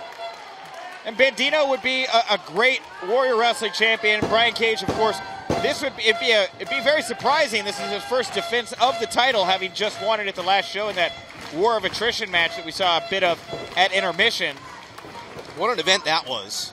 And Cage, you remember how hot it was here in that building? Oh, brutal. At the last event? For Cage to be out there that long and to last out. Oh, wait a minute. Oh! Flipped him inside out. Could that do it? Still, the answer's no. I think we were talking about it in that last match. Like, you can see Cage getting a little worn down right here, and he's got the kinesio tape on that right thigh, but you know, you usually don't see Cage wear down very, very quickly. And think about the match and what it took to win that championship.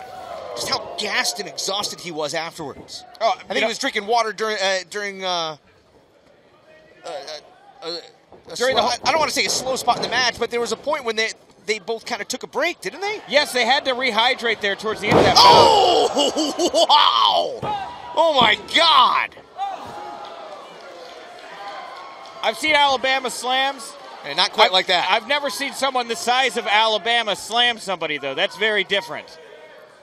By the way, that War of Attrition match, you might have seen part of it during intermission. You can go back and check that out on High Spots. You want to see the entire matchup. It really was something else. And I want to say that night it was probably, I'd estimate 80, 85 degrees in this building. And that match went on for, it took a while. About an hour there. Of course, it was 8 of the top stars on the planet. Looking for the discus lariat. But it is Bandito! How the heck did he do that? Not enough to capture the title. How the heck did Bandito have the wherewithal to do that? It's like what would you call that, a crucifix spike? I think that's probably an excellent way to call it. Whatever it was a game changer for Bandito. A lot of times in that crucifix, you see it more of a slide into the cover, not a full-on spike like that. That was just insane seeing a man of Brian Cage's size being flipped in the air like that by Bandito. It just shows you, if you can get some momentum going, that's how strong Bandito is, but uh-oh. Just clubbed him, just muscled him out of the ring there. Yeah, when you're wrestling a guy the size of Cage, uh-oh. No. Oh my God. Effortless. Effortless. That's monstrous. Yeah, that is absolutely insane. But it is still not enough. It shouldn't even be fair with Brian Cage. You look at that and it's hard not to laugh. How? How do you do that?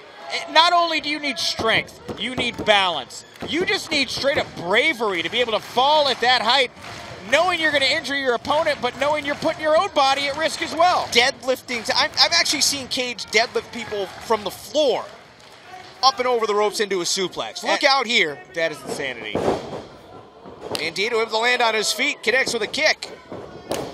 Cage answers with a super kick. Bandito with a clothesline now. Going back and forth. High knee. Spanish fly. Out of nowhere. For the title. Cage gets the right shoulder up. Brian Cage's birthday's right around the corner. It'll be a great birthday present for him to retain. It'll be February 2nd. He's a groundhog. He was born on Groundhog's Day.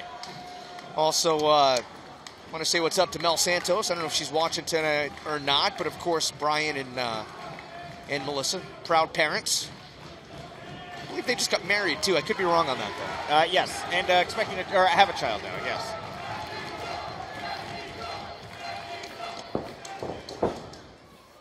And Bandito, very unique approach there for offense. What is this? Oh my God! That's German innovation. suplex for the title, and no! I don't think I've ever seen that. That's art. That is what that is. That is the art of professional wrestling there. I mean, the thing about Bandito, like Flip Gordon, like so many other guys right now that just seem to be able to move like Gumby in freakish ways, they must sit around thinking about all the different ways they might find their opponent in the ring. Are they going to be leaning this way? Oh, they're going to be falling over that way. How do I get him if he does that? For Bandito to see an opponent in that position and know exactly how to move, exactly how to react, to deliver that unique German suplex, just mind-blowing. What a fantastic athlete. What a fantastic performer.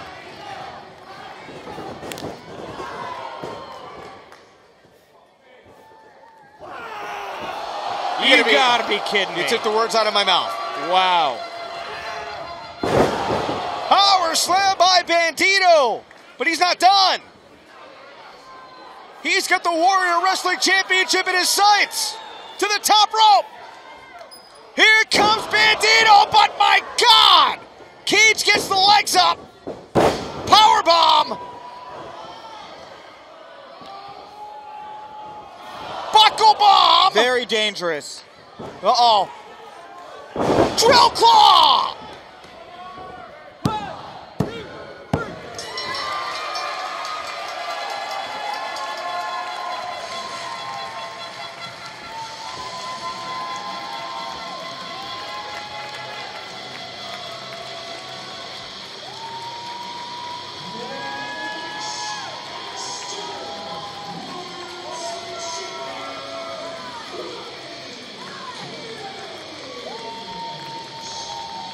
The effing Machine successful in his first Warrior Wrestling Championship title defense. Hey you, are you a professional wrestling fan? Check out the High Spots Wrestling Network. Hours and hours of the best pro wrestling on the planet. Streaming on your phone, tablet, PC, and available on Roku. Thousands of videos, all the top indie promotions. So what are you waiting for, champ? Head over to www.highspotswrestlingnetwork.com and check it out today. Hashtag HSWN. It's the best $9.99 in the biz.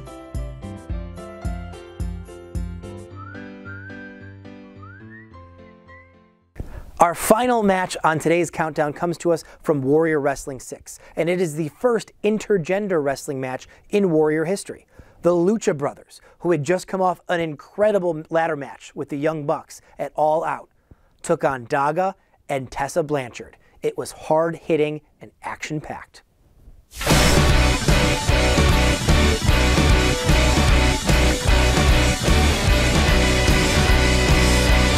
Not a rumor. She is right here, right now, inside of a Warrior Wrestling ring, taking on the Lucha Brothers here. And let's call it the elephant room in here right now, Rich. Her and Daga, they're an item. This is a couple here right now. Yeah, that's not a secret. No, it's not a secret at all. Tessa Blanchard, Daga, they're in a relationship here right now. I mean, they're going to obviously have great chemistry. How nice, they wore matching gear. Of course. They're going to have great chemistry here, but at the same time, having your loved one in a match with you, especially in a high-profile situation like this, it can affect you, right? How is Daga going to feel when he sees Tessa Blanchard put into a compromising position? Of course. Will her emotions run wild here if she sees Daga put in a situation the same way? Of course, as you know, women's wrestling and intergender wrestling has... Oh, let's listen here for a minute.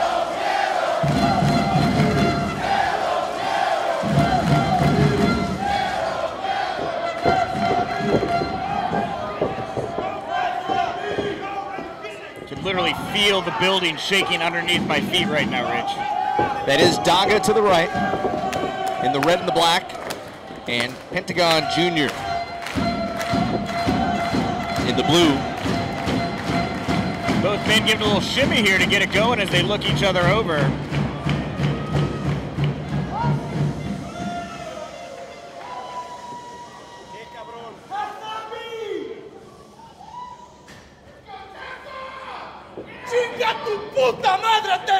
Oh boy.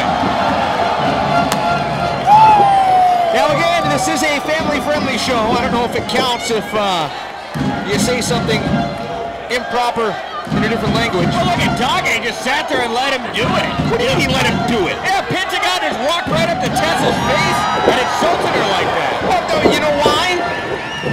You know why he didn't do anything? Because she's going to take care of it herself. All right, fine, fair, yeah, okay. Let her handle it herself. I'm just saying, he didn't show much fire there.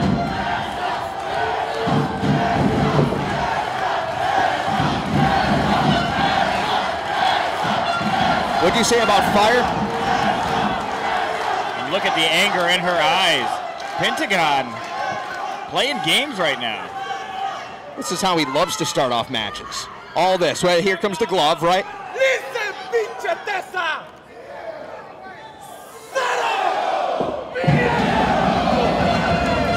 The glove in the face, and you know what comes next, right? Oh! Tessa Tessa's picked up some Espanol. And she is holding her ground here right now. Yeah, she is.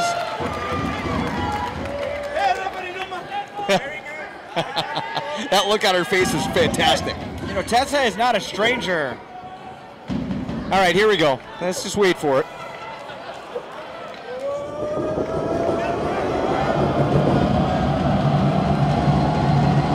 Having a little trouble there.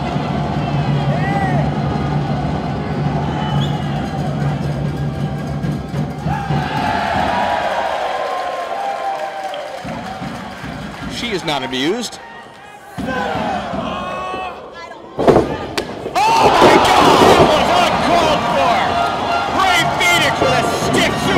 Right to the side of Tessa Blanchard's head, and we are off to the races here.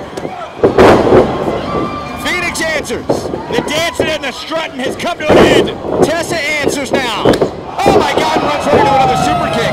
This time from Penta Jr. And the building is electric. It's on fire right now, Rich. Nick, you had brought up earlier on if you're Daga and you see Tessa in a compromising position. How much will that affect you? As I was starting to say, with the rise of intergender wrestling over the past couple of years, I know, you know, maybe if you're my age, you're from a different generation, you think, a guy can't, oh my God, there you go. A guy can't fight a woman, right? It's full on here right now, and Daga taking it again, really just getting battered here. Well, you asked the question, Tessa kicks out. And it almost cost him right there. Tessa was in to protect Daga. You're right, you know, running to protect him, but you know, Tessa Blanchard, we talk about intergender wrestling, she's really proven herself as of late. Going the distance here with Sami Callihan not too long ago in Impact Wrestling. Had a big match a couple of years ago against Dave Christ. Yeah. At Wrestle Circus, an incredible match. She is not afraid to get in there and mix it up. Again, it's just a worry, is love. You know, I could see maybe in the old days when, I say the old days, 10, 15 years ago, when professional wrestlers, when female professional wrestlers were, let's be honest, bikini models, sure. Maybe you could argue and say, you know what, a guy like Phoenix shouldn't be super kicking that competitor. No, Tessa Blanchard can compete with, I don't care who it is, if it's Penta, if it's Phoenix, she's wrestled Brian Cage and took him to the limit. You know, and that is the thing. Tessa Blanchard really the epitome of the women's revolution right now, and you can see her and Daga starting to find some momentum here. Double knee face breaker, and now Daga from behind. Caught him high there. Really put some pressure on his back. Phoenix ready to a super kick. And I think the Lucha Brothers here, they may be getting ahead of themselves. Nice reversal on the Irish whip by Phoenix. And there we go. Phoenix now on the top rope. Uh-oh. Oh! And how much saliva does Phoenix have in his mouth? 2 count only, and wow, Penta drilled Tessa with a kick to the back of the head. She just crumbled right over. And now we see Daga here going after Pentagon, piece by piece, breaking him apart. Kicks, double stomps. And this thing has been high speed since the moment that super kick caught Tessa Blanchard off guard. She's in trouble right now, though. And caught her right in the back of the skull. Here comes Daga, over the top!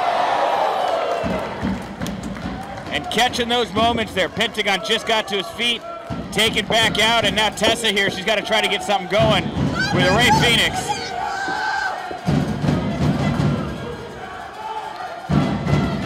And you may ask, how can a woman step in the ring against a man? Fight one-on-one. Tessa Blanchard, she is a willing competitor, a willing participant, and that's the difference. There's a fine line, I think you can agree, right? Yeah, I think you can agree with that, but you think about, you know, the pedigree here of a Tessa Blanchard, you know. She's capable of taking punishment like that from a guy like Phoenix. She's hung out, she not just hung out, she grew up around some bad men. And Tessa Blanchard with a satellite DDT cover. Ooh. Very nearly had it there. I think Daga just got tossed into the guardrail. Her father, Tully Blanchard. Hang on, hold on, wait a minute. Tessa's going to the top. She may be looking for the Magnum right now. Off the top. Got by Phoenix. Oh, and another kick right to the back of the skull. And she doesn't know where she's at right now. Pentagon Jr. climbing back up on the ring apron. And what Pentagon got in mind here. Hopefully something here to follow up. His brother's down. Oh my God, sit-out powerbomb. And now, from the top rope. Are we going to see shades of the Dudley Boys? Oh my God. 1, 2, not enough. Here comes Daga, ready to do a double super kick. And the Lucha brothers have just been moving like a pack of hyenas here in total unison. And Phoenix here got himself in a dangerous position. Well, he slipped off the rope. Phoenix slipped a little bit. Oh my God. That should be all she wrote. That's going to be it.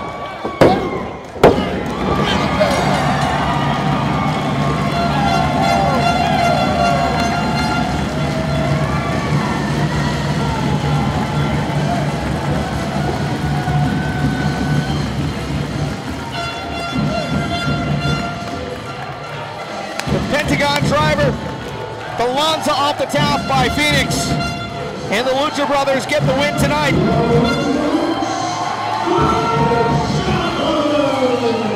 Daga checking on Tessa. I think he's saying he's sorry. Sorry he wasn't there for her. I don't know. This is a Warrior Wrestling Women's Champion. She's down right now. She's not moving, Rich. Welcome back to Warrior Wrestling Greatest Matches. This next match on the countdown has everything. High-flying, hard strikes, a slap so hard it made the person's teammates walk out into the audience. This is from Warrior Wrestling 8. It's the Stronghearts, Shima, T-Hawk, and Lindemann versus the Rascals.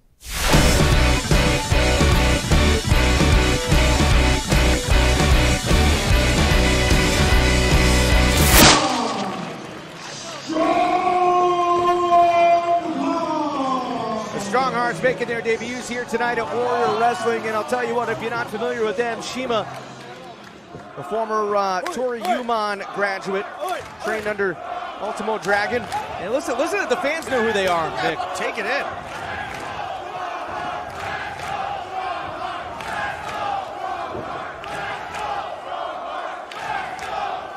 That is Desmond Xavier on the left of your screen on the turnbuckle, and Shima with the tassel. Shima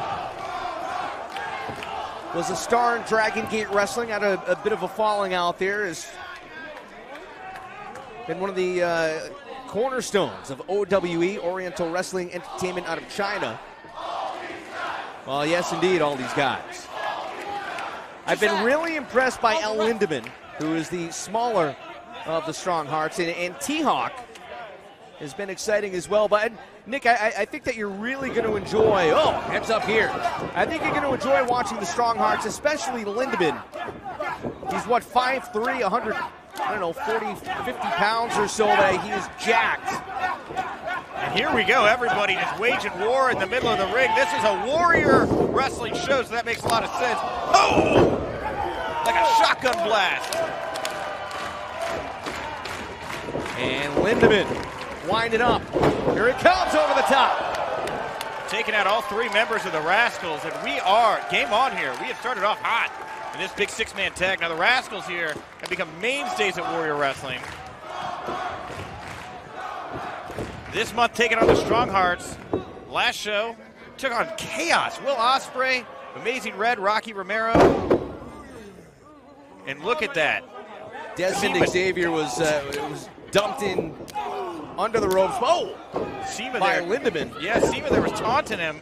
And Lindemann here getting in on the action, and we are finally starting to get some control here. And good job, referee Nate, for trying to get this action finally under control. Nice ups and downs, and a test of cardio here between both men. Lindemann able to duck under the clothesline attempt and delivers a belly-to-back suplex to Desmond Xavier. You know, I see stuff like that, and I think about the Matrix, right? I think I'd only be able to do that if I moved at half speed.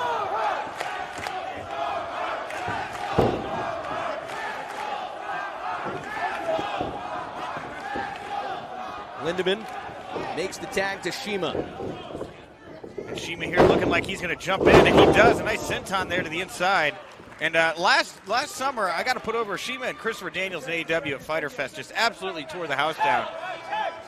For someone like me who's only become familiar with the Strong Hearts in the past few years, it's been incredible watching Shima sign here in the States.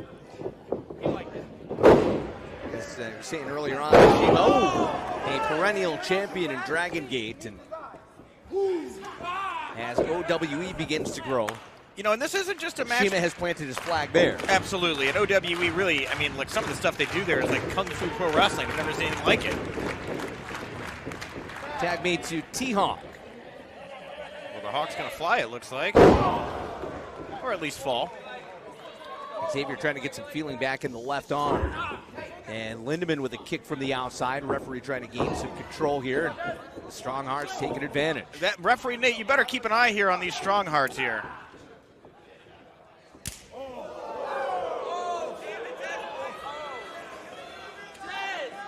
Desmond Xavier. T-Hawk's going to say, yeah, try again. Give me your best. What is happening here? Hold on, I think T-Hawk's going to wind up. Oh! That's how you stop your heart. That's how you break your sternum. And look at referee Nate there, genuinely concerned for Xavier. Wouldn't you be? And T-Hawk here, looking like he's saying, I'm a little bit crazy. I've seen T-Hawk compete a handful of times, and he'll dole those out, but on the flip side, which I thought he may be doing there, he'll look at his opponent and say, all right, go ahead. Go ahead. Show me what you got. Go ahead. You say on the flip side, but he flipped him inside-outside with that one, I think. That is true. Here we go, one more time. Taking him to the corner. No? I don't know if Xavier's ready to do this again. He's still trying to catch his breath. He's saying, please don't. You ever been chopped like that, Nick? Oh, yeah. Oh, wait a minute, hold on. Oh, he missed. No!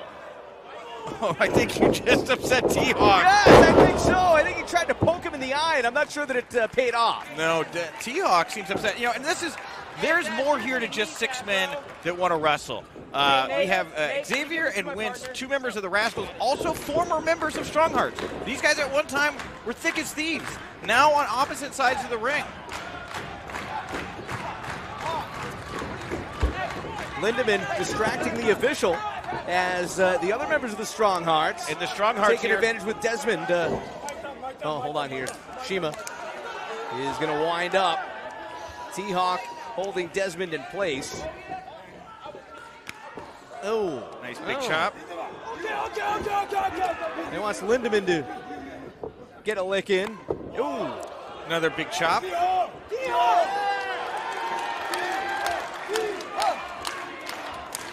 And the master of the chop, T-Hawk. Crowd calling for one more. Look at Xavier's face. Please don't. Oh, he is frightened. Please do not. He looks like a kid at Halloween. No, he's fighting off. Trying to fight off at least. Oh! So brutal. You feel that in the tips of your toes when you get hit that hard. Lindemann trying to put this thing away. Xavier out of 2. I was going to say, if you've ever been chopped like that, I remember Booker T chopped me once. Just hauled off and chopped me, and I literally started sweating. I've been hit so hard in pro wrestling, I've blacked out. I've been hit so hard that I thought I lost teeth. But I don't think that I've ever been hard as T-Hawk is dishing out chops here tonight at Warrior Wrestling. No, I mean, that'll bruise the sternum. And I got a... Oh! Xavier able to get the leg up into Lindemann's face down, turning with some shots to the other members of the Strong Hearts. And finally, Xavier able to get to the corner. And Trey Miguel here, House of Fire. It's actually House of Fire. That's Did you know that? That's what I said. I thought you said House of Fire. House of... Well, that's what I said. Yeah, I got it right. Shut up, Rich. Look, this match is going well. I'm correct. And now Trey Miguel. Oh! Bringing Lindemann into the corner. Face breaker. Oh my God, it's in action all over the place. Cover. And kick out of 2. I'm just trying to get you fired up here, Houseman. Yeah, I'm a House of Fire. H-A-U-S. House of Fire over here. Of or up? House of Fire. I got it right. Shut up, Rich. Back to the action. In the middle of the ring here, Trey Miguel getting Lindemann to his feet. The crowd is on fire. Sheesh. It's cutting into you tonight. I'm enjoying the action. I'm having a good time, Rich. High knee right into the chin. And in tandem, taking him to the mat. Oh! And Xavier took so much punishment earlier. Cover, leg hooks. And Lindemann out at 2. So much abuse early in this match Xavier took. Nice to see the Rascals finally get some moves strung together here. That burning leaf smell seems to have dissipated a bit. It was really just right when they came through the curtain. Yeah, it really was. And now I think a little receipt for some of those chops earlier on. Well, you got to remember again, like I said, Wince and Xavier, they're former members of Strong Hearts. Trey Miguel here, the latest to get his licks in. Quick tags in and out. Slingshot senton. That cocky. And into the cover. Oh, nearly put Lindemann away. That cocky bravado from the Rascals, I mean, it may help you feel better in the moment, but it does not help them pick up victories here in Warrior Wrestling, as they lost a Fatal 4-Way to Brian Cage back at Warrior Wrestling 4. They lost to Chaos at Warrior Wrestling 7. They lose a lot. You know, that's what I'm saying. So you're calling the Rascals losers? Well, I'm saying they've lost a lot here. They need to get it together, focus a little bit more on the in-ring action. You can mark that down right here. Nick Hausman from WrestleZone. Oh, called the Rascals losers. Well, I don't work for WrestleZone anymore, so that's good. Wrestling Inc. I'm sorry, the executive editor or whatever you are. Thank you. I've worked around. I've been around. But listen to those fans here wanting, I think, everybody to get to their feet. Lindemann's happy to tag out, and Shima. Now the legal man for the Strong Hearts. Nice drop kick. And Trey getting thrown back into his own corner, but not able to get the tag. And Shima on him. Desmond Xavier from behind. Oh, and Shima. Sandwiched them together. Ramming the partners into each other. Double knee face breaker. And tossing Xavier. Wow. Double stomp. Look at Shima here, single-handedly taking on all 3 members of the Rascals. Who's the legal man? I wish I knew. Well, T-Hawk is now legal for the Strong Hearts. I believe it's Trey, yeah. I think that's correct. Trey Miguel is the legal man. Double elbows. And heads up for Lindemann. Oh! Fantastic teamwork, cover. I've never seen anything like that, Rich. I'm not sure what you would call that. It almost looked like a foosball player. Sure. Like the foosball. You know what I'm talking about. Call it the foosball flip. That's a good. I like that. The foosball flip. The foosball flip. Good, yeah, that's nice. I think we just coined a phrase here tonight. I think we did. T-Hawk. Irish whip. Reverse. Oh! Big shit out power bomb. And that hurts your back, but it pops you in the back of the head as well, possibly knocked out. If you're not able to tuck your head on the way down, your head just bounces off the off the mat. Feels like you're swimming underwater. And talk about feeling like you're swimming underwater. Look at the sweat pouring off Trey Miguel's face here. Is T-Hawk back on the offense? Oh! Low drop kick to the knee. Missed with the kick and connects with the enziguri.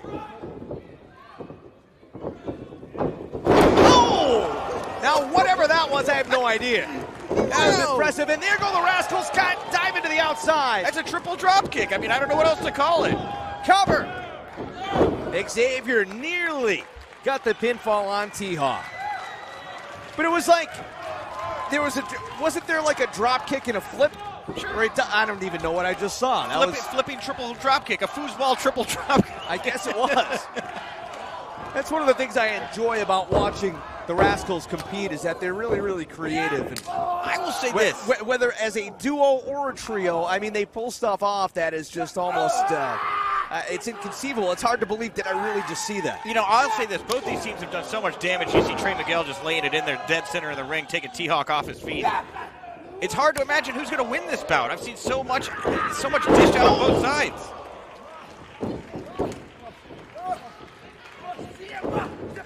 Wentz. Oh! Leaping enziguri. And we have, oh!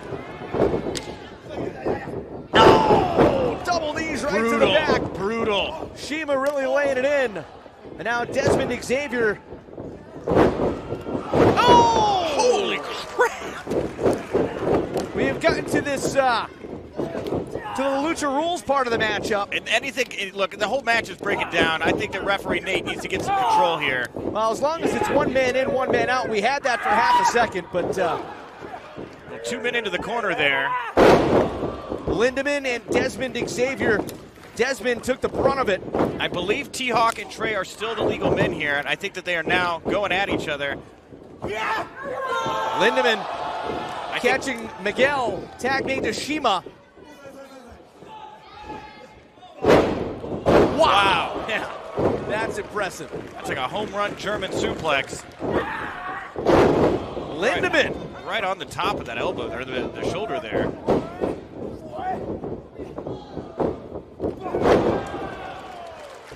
And Trey Miguel thinking with his feet. Miguel again. Caught by T-Hawk, who gets the knee up. Shima, off the turnbuckles now. Look out for Lindemann. German suplex with the release. And Trey Miguel looks a lot worse for the wear here. Lindemann goes flying. Takes out both the Rascals on the outside. Trey Miguel in a very precarious situation.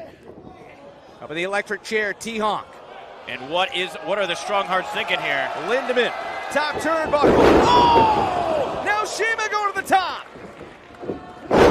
Trey Miguel literally begging them to stop. Diving meteor, recover, and that's it. The Strong Hearts win it.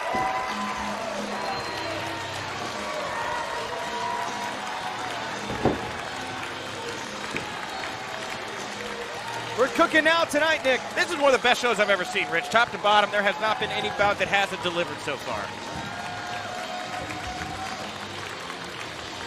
Hashtag Warrior Wrestling 8. The Strong Arms representing OWE getting the win here tonight over the Rascals. OWE and AEW. Of course, the Rascals representing Impact Wrestling.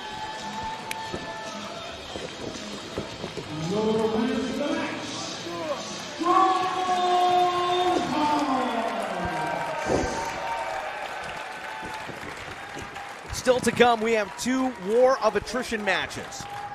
Titles are on the line.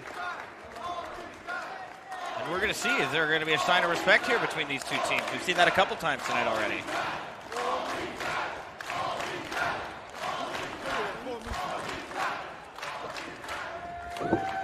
Warrior Wrestling truly bringing all-stars from around the world of professional wrestling to one spot. Right here in Chicago. We're going to get a handshake. I imagine we will. I hope we do. Oh, it looks like we're getting a little... I wouldn't mind a little more action. Let's go for round 2. Sure, bring it on. There we go. I love it, Rich. This is what Warrior Wrestling is all about. Bringing in the best talent in the world, pushing themselves to their extremes, and showing that sign of respect at the end. Hey you, are you a professional wrestling fan?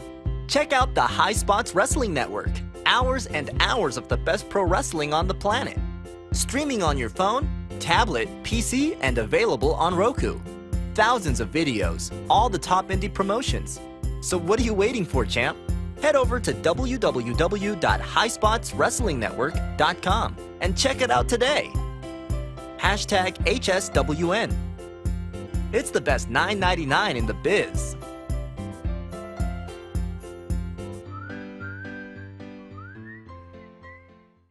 The next match on our countdown was a slugfest. UFC's Filthy Tom Lawler versus Killer Kross. Check it out.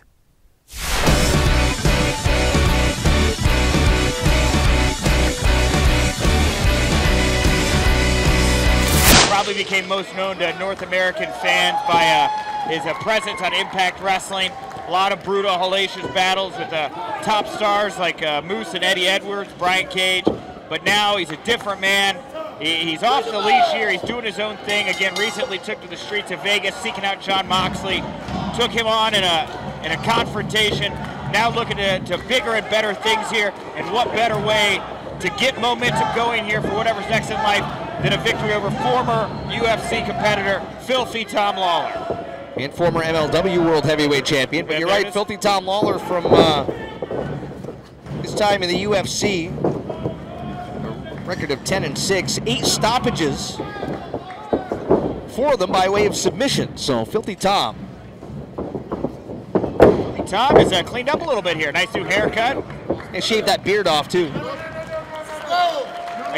Now this is when this is much slower, obviously, than what we saw last time we were here against Ridgeway. I felt that the two of them zipped around the ring pretty well, but a very simple, old-school grappling style. I mean, look at this. This is incredible stuff. You know, and that's the thing, Rich. It's a very, you know, we've seen a lot of lucha action here tonight, and then there's wonderful, and there's a place for that. But what we're going to see here right now is we are going to see two wrestlers, two athletes here. They're going to try to find every little nook and cranny, every little ability to try to work their opponent down. We're going to see the legs get worked. I'm sure we're going to see a lot of arm holds and neck holds here. And again, you can see Tom Lawler here taking position, and you know, this is still pro wrestling. You get to the ropes, the holds have got to be broken. It's not like you're in an octagon here.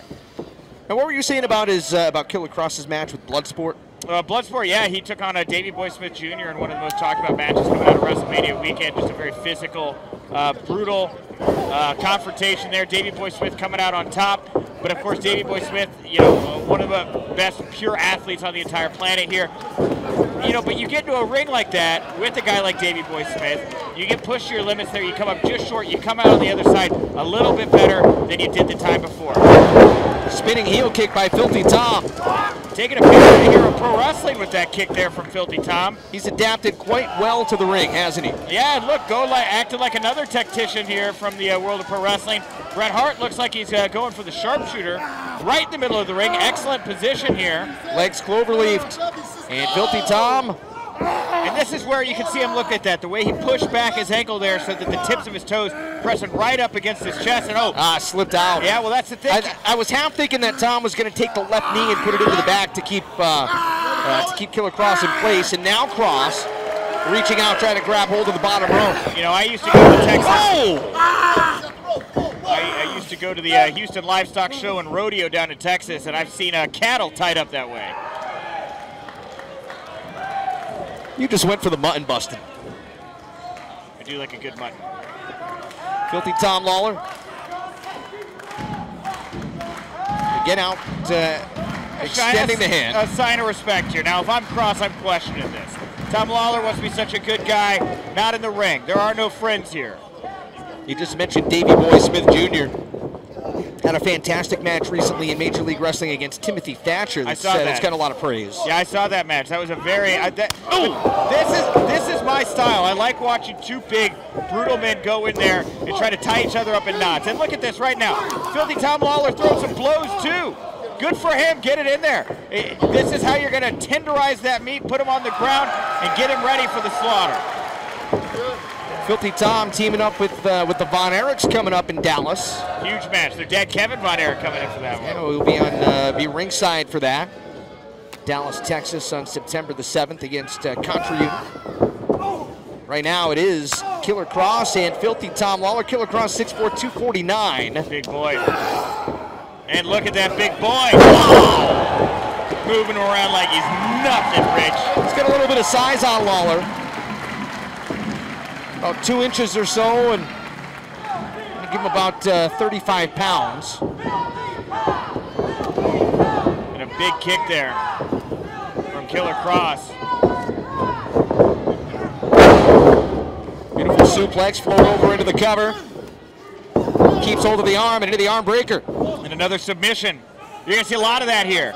Power move, ground, pound, pound, pound, get him down, grab a limb, work that limb. See the way that he's able to keep control of the arm. Well, Filthy Tom right now trying to prevent Killer Cross from getting the full extension on the arm, and now he's tied him up in his own little knot, and it's what a Filthy counter. Tom. Filthy Tom going for that arm bar. And look, Killer Cross using the same tactic there to try to avoid his arm getting completely extended, clasping his hands together there. That's all really you can do in that situation while you roll around. But did you see what Filthy Tom did? Is now Cross able to reach out and get the foot on the bottom rope. Filthy Tom, instead of just trying to pry the arms free, said, the heck with that, just started pounding away at the knuckles, and that'll leave your fingers numb. You know, and here's the thing about Filthy Tom. Filthy Tom had surgery about 2 years ago. Wait a minute here, exploder suplex and Killer Cross. Woke him up? You think it did? I don't know, he seems pretty alert here as he comes to his feet. Oh! I think you're right. Yeah, Filthy Tom should have seen that. You know, I get it. You put a lot of punishment on a normal human being and they're going to stay down. But Killer Cross is not a normal human being, Rich. I know he's got some blood here on his chin right now. Killer Cross been busted open here, it looks like. Maybe popped one of his teeth on the bottom. Ooh. Filthy Tom on his back here, but that doesn't necessarily mean he's at a disadvantage. A lot you can do here. But wait, Killer Cross grabbing that ankle. Twisting. Shades at Kurt Angle. Has control with the bottom arm, using the top arm, the left arm to apply the pressure and twist the toe the opposite way. Filthy Tom thought he grabbed the rope. Yeah, grabbed that rope. Almost, well, didn't. He got his fingertips on it, was able to grab it. The referee didn't call it. Cross dragged him back to the middle of the ring. And now Filthy Tom, oh! Cross steps right into the sternum. And look at that face of dominance right there. Now this is good that he's got Tom Lawler down right now. Obviously, it's going to help him take control, and a couple big blows never hurt. But like I was going to bring up earlier, Filthy Tom Lawler had surgery about 2 years ago on his right forearm. He had a big steel plate dropped in there. And if he's able to, you know, and it's pro wrestling here right now, if he's able to get the right angle, you could be getting a big metal bat get slammed against your knuckles or your leg there when he's trying to break up a hold you got on him. Filthy Tom, fireman's carry. Don't ever question Tom's strength. Airplane spin. Death Valley driver by Lawler, but does he have enough to roll over into a cover? He's got to get up. He's got to take advantage of it. You know, you see that big helicopter spin he did there right just a second ago, and you say, oh, what a fun thing he just did. It's not just a fun thing, Rich. It's a way to discombobulate your opponent. It's a way to take them down. Make them feel like they don't know where they are. They're all dizzy. Makes them easier to grab and assault. Both men need to be up by 10. Killer Cross uses the 7 count, pops right back up, and there's Filthy Tom laying in the strikes. Oh! Quickly answered by Killer Cross. Filthy Tom again, back to his feet, pounding, kicking, striking, and Killer Cross with a forearm. Oh, and what a chop! You know, Filthy Tom right back up. The governor's been pulled off. Oh, and a German suplex by Lawler. You know, this match has really surprised me, Rich. And here we go. Wait, Filthy Tom going for that rear naked choke right now. He's put a lot of men away with this one. Slowly you start to feel your throat collapse in. It becomes harder to breathe. You're using so much energy to try to work your way out of it. And Cross giving the big middle finger salute there to the referee as he asks him if he's gonna give up. And Tom having to reposition himself. The neck muscles there of Killer Cross so big. Whoa. The referee, one more drop, and I believe, oh, that's the second. One more drop here. Nope. Nope. Cross here. That wasn't a drop. He had control when he put his hand down. Oh, the official was right there. Could tell that Cross was still able to fight. Bell in a back suplex, and Killer Cross misses with the kick. A staggering Lawler into the rear naked choke. And it was that half-second stutter step that I think put him in position to get that in. Again with the suplex. Killer Cross into the cover. Legs are haunted. Did he get him? Barely a kick out there. I don't even know if that was Tom Lawler knowing it or just a muscle reflex. Kind of spasmed like a fish on a deck. And where does Killer Cross go from here? Oh, look at that! The triangle choke out of nowhere here. And Killer Cross caught the anaconda squeeze. Filthy Tom mindful to keep the right shoulder off the mat. Yeah, referee in great position. You don't want to accidentally get pinned here. Deadlift. Power bomb by Cross. Jackknife into the cover, and that's it. What a contest.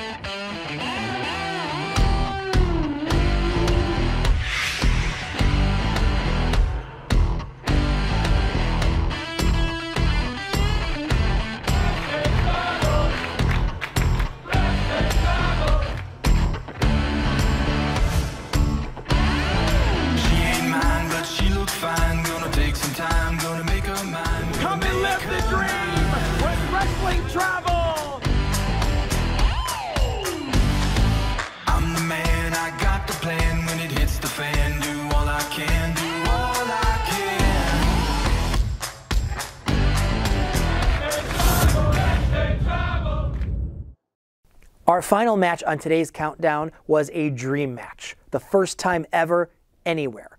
OVE, Ohio versus Everything, took on SCU, SoCal Uncensored. It was the main event of Warrior Wrestling 4, and it rocked the house.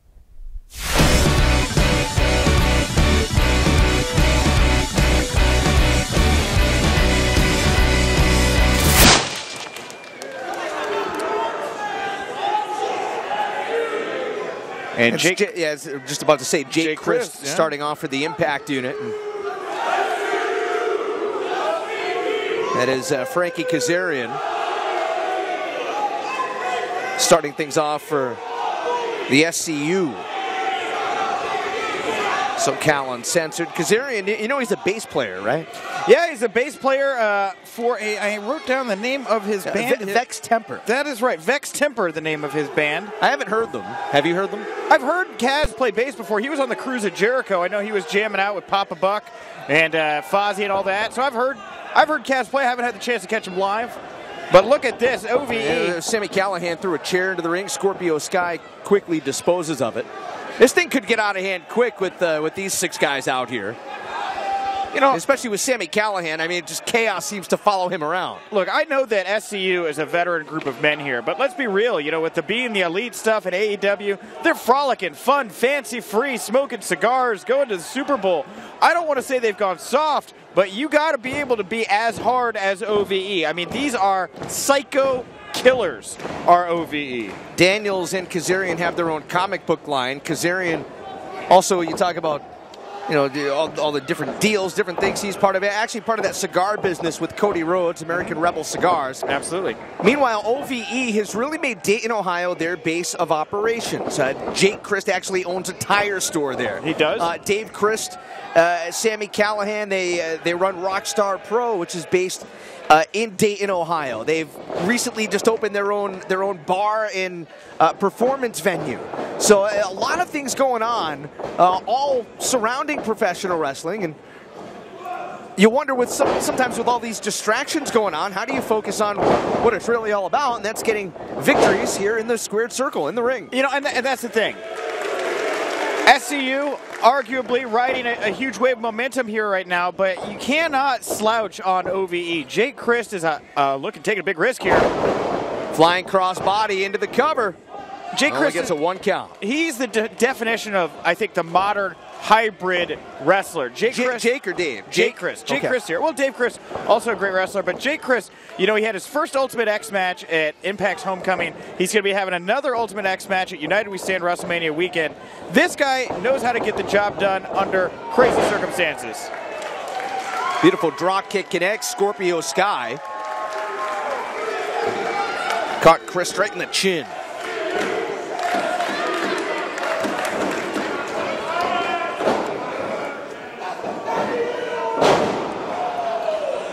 With a knee backbreaker, Sky into the cover, doesn't hook the leg. Christ is out at 2. An event here tonight in what has been a highly anticipated and a highly exciting night of action in Chicagoland. Looking forward to coming back here on, what is it, May the 12th, right? Mother's Day. May the 12th, yeah, absolutely. Warrior Wrestling 5, we just heard the announcement. Tessa Blanchard and Jordan Grace will compete for the first ever Warrior Wrestling Women's Championship. And hear the chant for the fallen angel, Christopher Daniels. Slingshot in with the elbow drop. The tag was made. There's a leg drop, and now Scorpio Sky with a splash. Great teamwork there from SCU. And Scorpio Sky, not the legal man. And a good job on referee Brian Stifler here on being able to catch that. Got to be tough to keep track of who's who and who's supposed to be in there, but and fantastic job by our official. I believe Kazarian is the legal man. I believe he is as well. And great work here by SCU, getting Jake pulled away from OVE. Oh! Less of a drop kick and more of a kind of like a slingshot double stomp, really. Those three doing such a good job. Hold on here into the cover. And Jake Christ powers out at 2. Dave and Callihan waiting for their opportunity, but so far SCU has cut the ring I'd say less than in half. They've cut it into a third. Yeah, Jake Chris here, I mean, he is dwindling energy-wise here. I mean, you can see his eyes starting to get a little foggy. He's sweating a lot. He's getting a little winded. He wants to get to his corner and pull Daniels with him, and he was successful, but Daniels able to sneak away. Now all 6 men in the ring.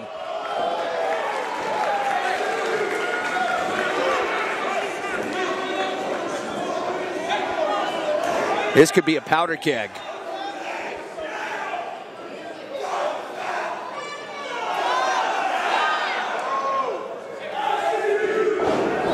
Here we go, Nick. We got two rival factions here in full-on warfare. They brawl into the outside, those broken guardrails from earlier on with LA Park. That's right, we could have some jagged steel out there, real easy to cut yourself. Kazarian and Dave Chris. I think Dave Chris has dug his thumb into Kazarian's left eye. Christopher Daniels stalking. And it's Dave Chris who's being stalked. Dave Chris, it looks like he's on the prowl. I'm very confused. Our cameraman appears to have been compromised in all the action out here. I'm going to let my own eyes follow the action here as I look at the ring. There's Daniels and Jake Christ on the outside of the ring. Look out.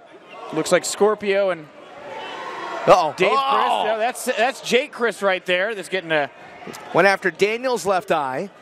Scorpio Sky joining in on the beatdown of Jake, who's really taking the most punishment here from OVE. Not a lot of room between the front row, the guardrail, and the ring, huh? Look at that. Now, somehow after all of that, now I don't blame the official, but somehow Scorpio Sky is in there as the legal man. There was never a tag. Yeah, I'm a little confused here right now, and the referee, I'm sure, has done a great job of trying to keep order, but maybe just best to let these guys fight. Beautiful bit of offense there from Dave Christ. At this point, it's really just, every man for himself.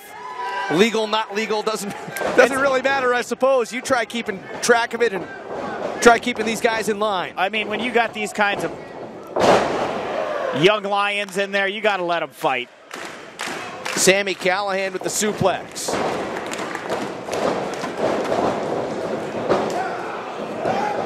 Oh!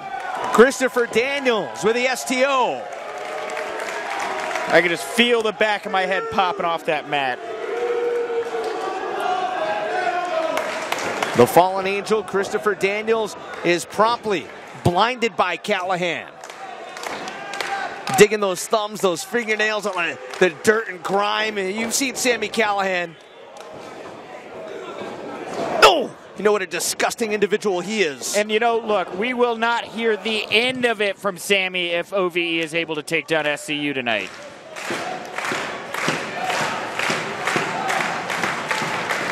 Main event action here in Chicagoland. Scorpio Sky. Oh, wow, right across the jaw. A full head of steam, and Jake Christ was able to get the leg up. Now, Kazarian looking around.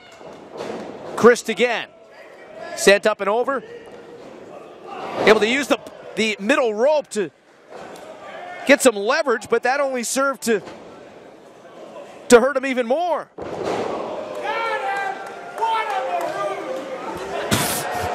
Dave Christ with a page out of Bugs Bunny's playbook. Yeah, but brought out of the cartoons and right into the real world here tonight, Rich. Say that again. Brought out of the comics and into the real world. You want me to say it 5 times fast? No, it's quite all right. Here's Sami Callihan. He just tossed himself over the rope, I think. His own momentum carried him to the outside. And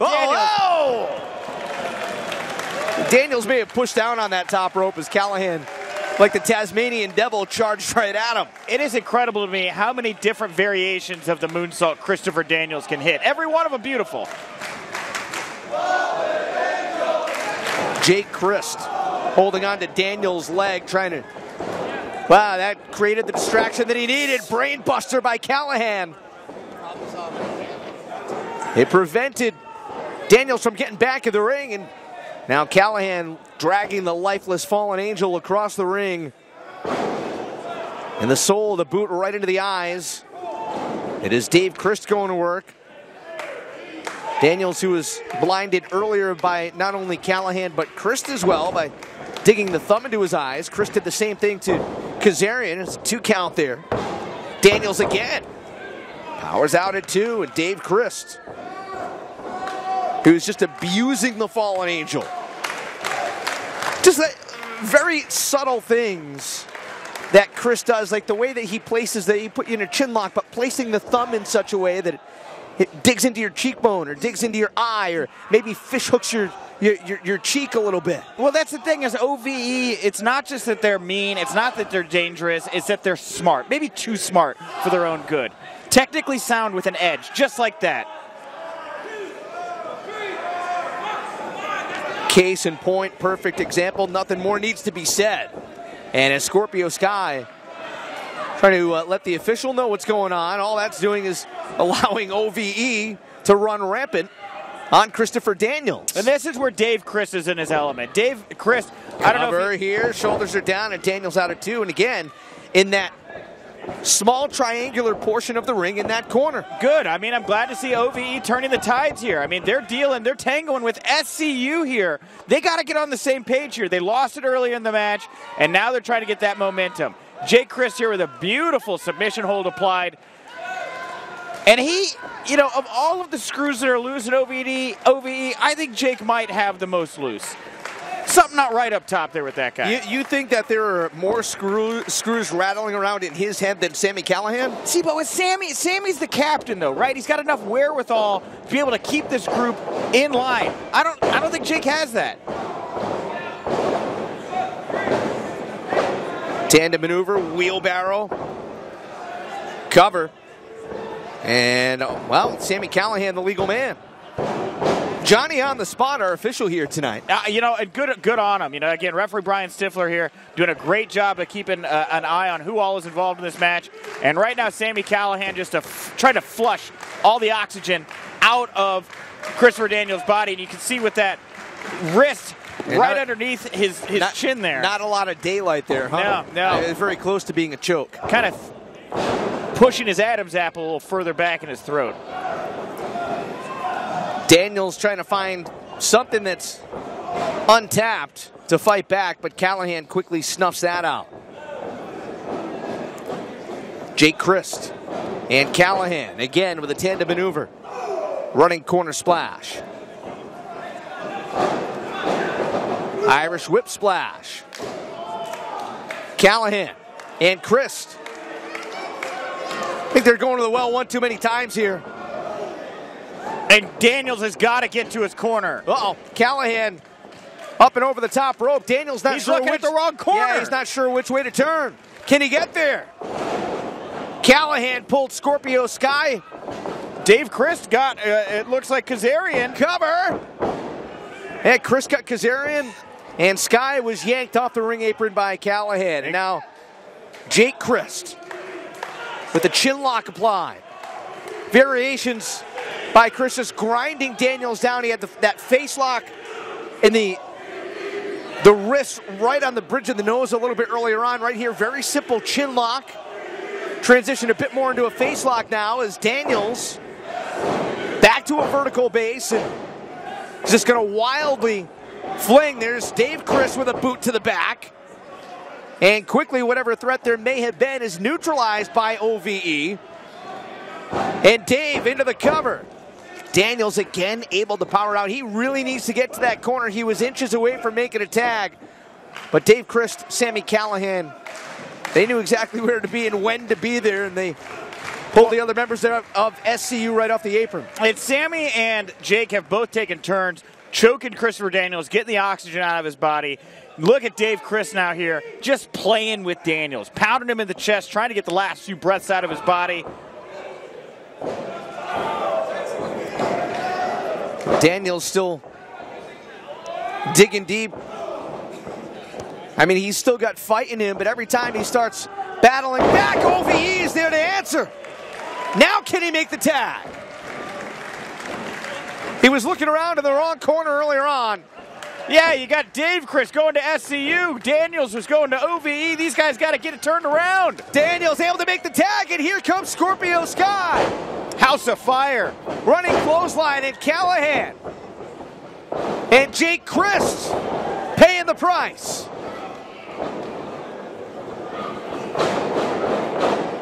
Reversal on the Irish Whip.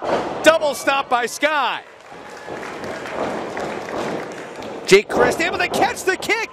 What a maneuver. And a transition by Scorpio Sky as he went for that kick. Had nothing else to do. Transitioned into a cutter. And the offense continues. And Scorpio Sky had a lot of time to get his breath on the ring apron there. Callahan was able to slide free off that top turnbuckle. Callahan setting up Sky in the corner. Oh! And that could be all she wrote right there. What a huge upset. Kick out at 2.5. I really thought they had him there. Obviously, the members of SCU not only looking forward to the launch of AEW, if you will, but looking forward to this May in Las Vegas. Double or Nothing. That's right. A couple weeks right after Warrior Wrestling 5. Just gave away some tickets to that earlier on here tonight. Somebody won that in a raffle. But point being, well, if SCU loses this matchup, you talk about momentum going into a big event. That would have to weigh on their minds, no doubt, that Impact beat them. Yeah. I mean, and for Impact Wrestling to pick up a victory over, one of AEW's top attractions, that's huge. We'll see what happens. Kazarian trying to make sure that that is not the case.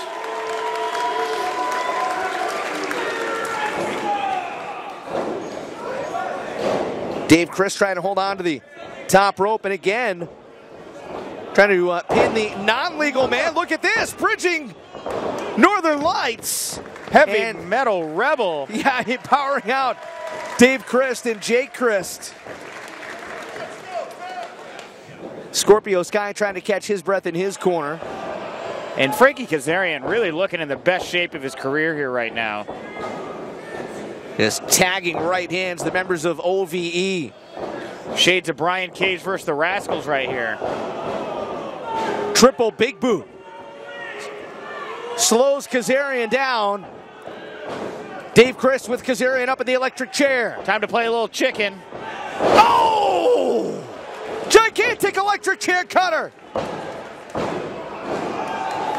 Scorpio Sky and Christopher Daniels able to break up the cover in triplicate. Our main event here tonight in Chicago. Warrior Wrestling 4. So happy you could join us on the High Spots Wrestling Network. OVE taking on SCU. Kazarian. Sky. And now Daniels. Hold on, cover.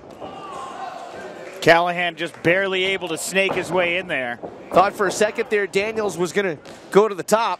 It looked that way. Callahan has neutralized the situation as OVE tries to regain control, but it is Kazarian with other ideas. Callahan with a big boot. Kazarian off the ropes. Double knee face breaker. Jake Christ. Dave Christ. Or Dave Christ, I should say. Scorpio Sky now with a running high knee. Giant knee to the face.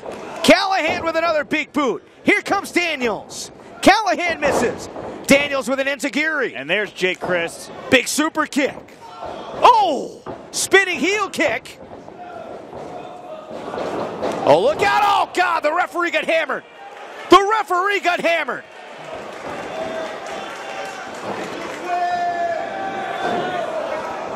And even if they're able to get the pin, the referee's down. What do you do in this situation? Daniels was set to go for the Angels' wings. It is, yeah, there it is. But the referee is down and out. One of SCU's got to go over there and grab that referee.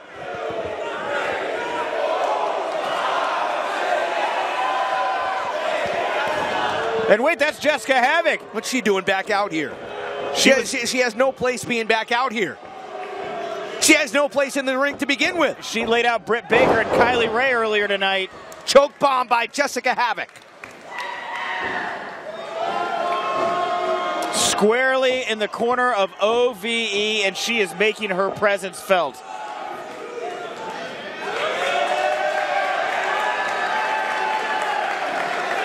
And out to the rescue here. Look, oh, hold on, that's Kylie Ray and Britt Baker. We mentioned it earlier, the first two signees of AEW. Double super kicks. This really is AEW versus Impact, isn't it? It is AEW in full effect here. Kylie Ray, suicide dive. Takes out Callahan. Takes out Havoc. Jake Christ is stirring. The Chris brothers in there alone right now with Kazarian. Daniels laid out in the corner. Kazarian shoves Jake into Dave. Scorpio Sky with a cutter off the ropes. Jake Christ able to hold on to the top rope. Kazarian with a big cutter. And it is now 3-on-1. SCU in position to put this thing away.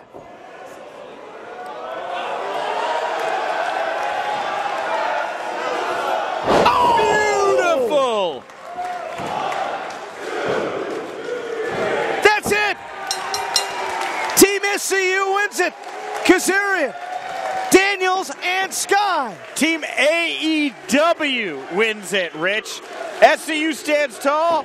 Back up from Britt and Kylie Ray. Warrior Wrestling's greatest matches continues, and we are within the top 10. At number 9, the match that was so intense it led the crowd to chant, "Let them fight," when it was over. The match that spawned a whole series of interactions and led to our creation of and crowning of a Warrior Wrestling Women's Champion. From Warrior Wrestling 2, this is Tessa Blanchard versus Jordynne Grace.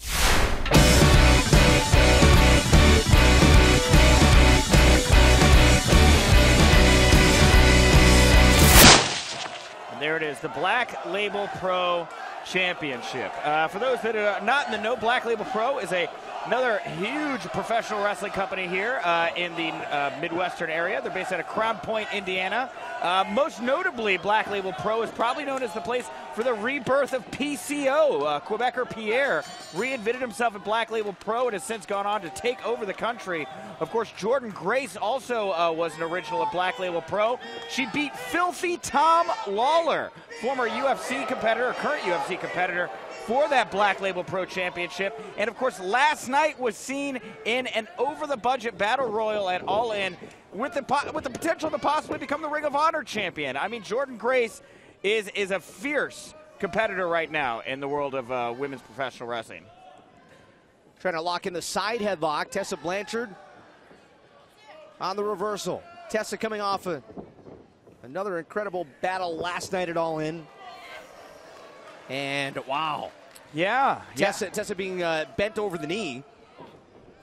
You know, earlier tonight we saw Chelsea Green and Britt Baker, who were also part of Allin, came up on the losing end of a tag match here.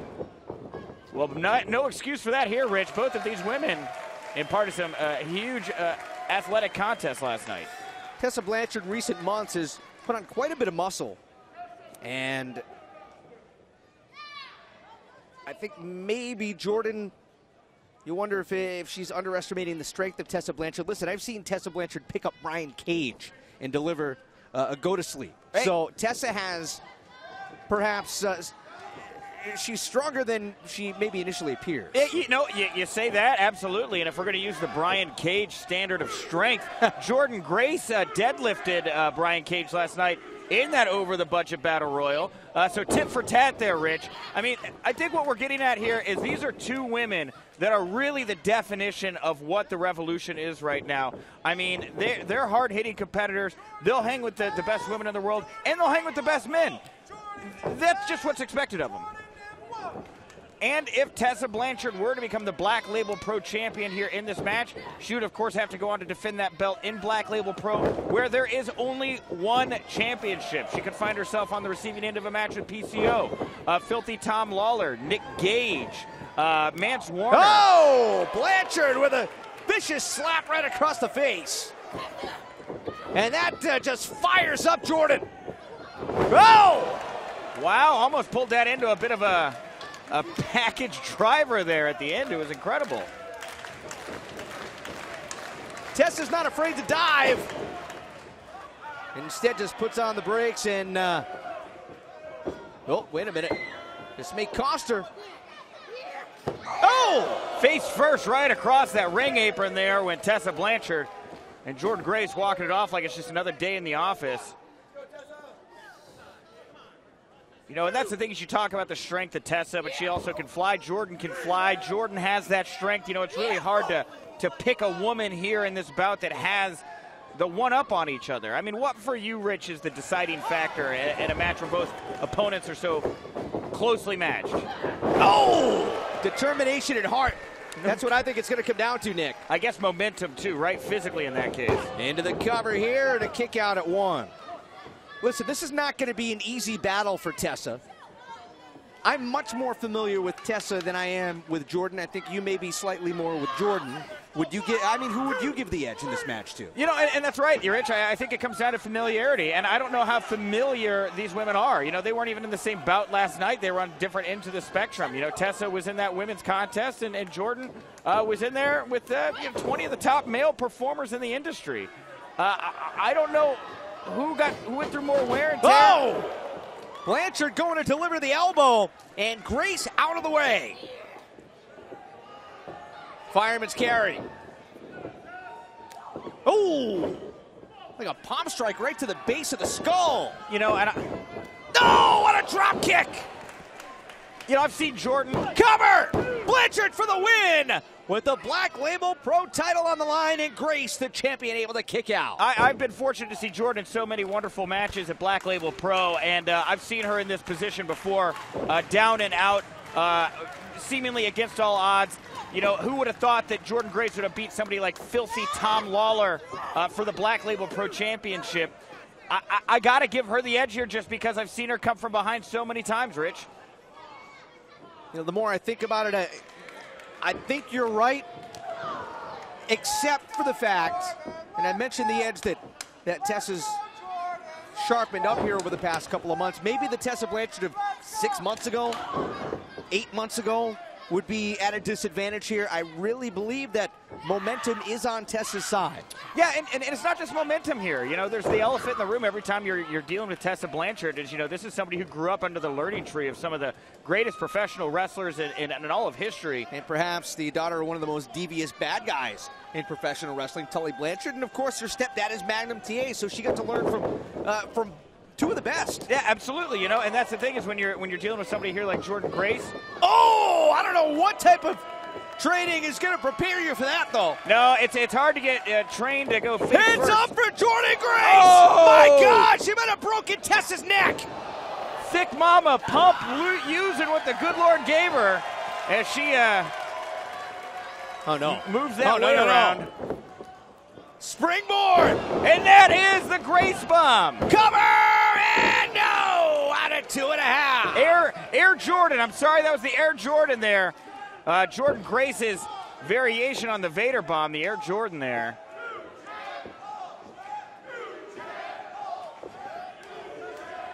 And as we get back to what you were saying there, learning from some of the most devious minds in all of professional wrestling, Jordynne Grace has started from the bottom up, does not have a legacy in this business, has had to pay her dues, shake hands, be nice to everybody, may not have had access to all of those underhanded tricks and tips that you pick up from people that have been around as long as the Blanchards and the TAs. Jordynne was setting up for a pump handle driver. Oh, delivers a number of strikes and plants Blanchard, who powers out at the last moment.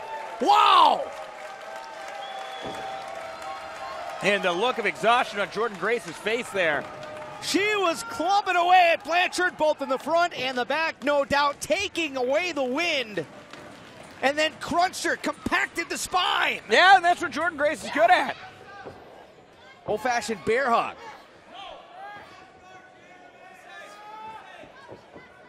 Yeah, a little taste of grace there from Jordynne Grace. The Grace Embrace, I think is what she's like to call her bear hug there, the Grace Embrace. It's a little variation. Oh. Blanchard finds a way out, rings the bell.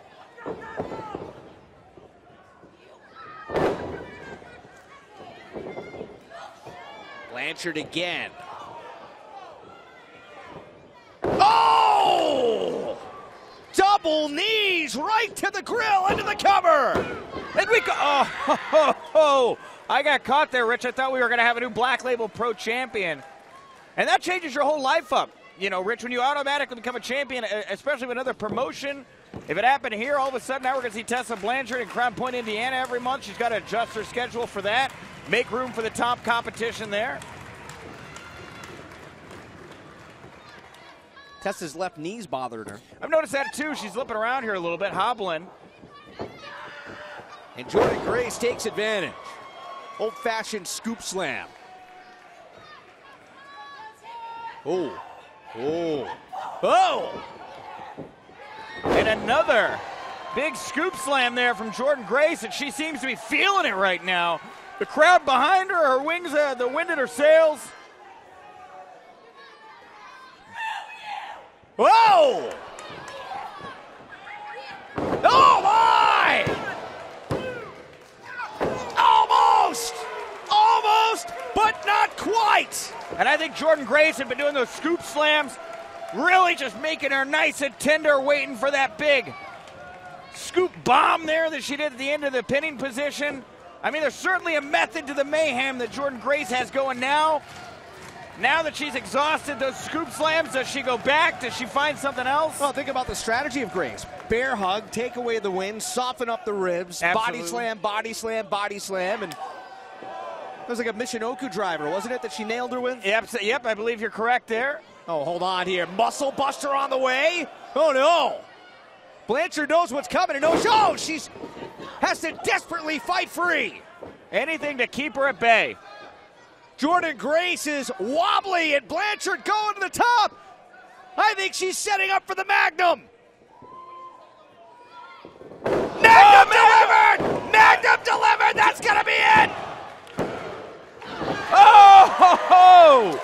Wow! I really thought that was it. And so did Tessa Blanchard. Kudos to Jordynne Grace. You know, as I said, Rich, this is the kind of tenacity, the temerity, and the face of Tessa Blanchard like she's seen a ghost, like she doesn't even know where she's at right now.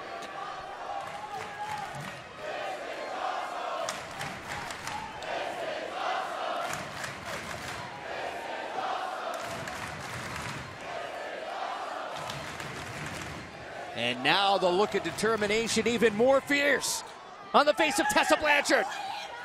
What devious thing could she have in mind right here?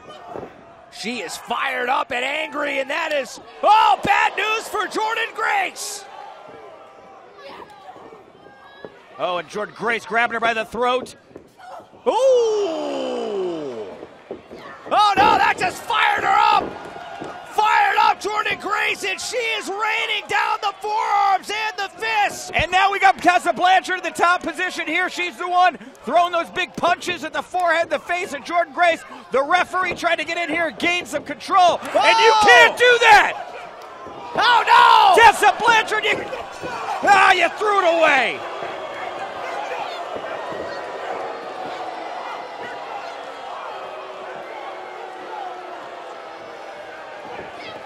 And Jordynne's not done! Jordynne Grace back on her like a pack of dogs on a three-legged cat. Jordynne Grace is just going to try and maul Tessa Blanchard now apart. Tessa's rolling on over. top of the now front. Jordynne's back on top here. Rich got to keep up. These women are trading blows like the winds of changing back and forth. And you're getting all the referees, the officials from Warrior Wrestling in the back trying to pull these two fierce competitors.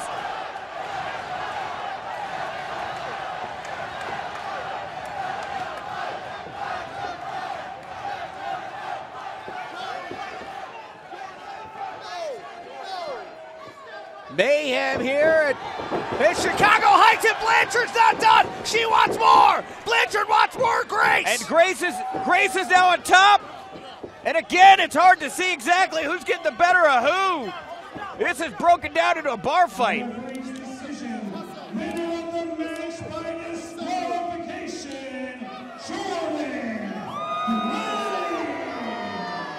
Nick, I think you said it best. You threw it away. Yeah. Tessa Blanchard was this close to becoming the Black Label Pro Champion here tonight in Chicago. You can't let your emotions get the better of you like that, Rich. I know that right now tensions are running high. I know you want that title. You may feel like the referee didn't have your best interests in mind. Maybe they got something wrong, but you can't put your hands on an official, Rich. You can't cross that line. You cross that line, you don't win titles. Hey you, are you a professional wrestling fan? Check out the High Spots Wrestling Network. Hours and hours of the best pro wrestling on the planet. Streaming on your phone, tablet, PC, and available on Roku. Thousands of videos, all the top indie promotions. So what are you waiting for, champ? Head over to www.highspotswrestlingnetwork.com and check it out today. Hashtag HSWN. It's the best $9.99 in the biz.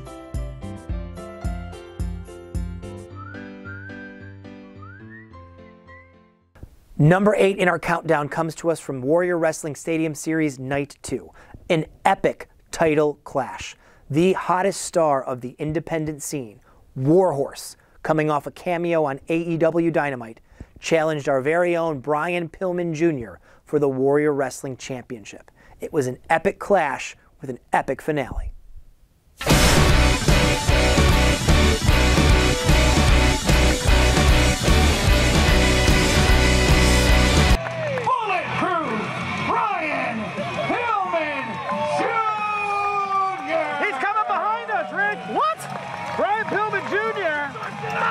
Coming to the ring right here.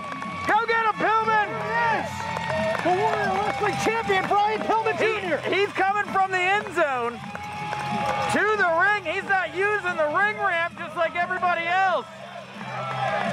A champion's entrance. Well, for all we know, he just flew in. We don't know. Boy, are his arms tired. Yeah. You know, Hausman, this is a title matchup. This is no time for your poor attempts at humor. Apologies, Rich. Couldn't help myself.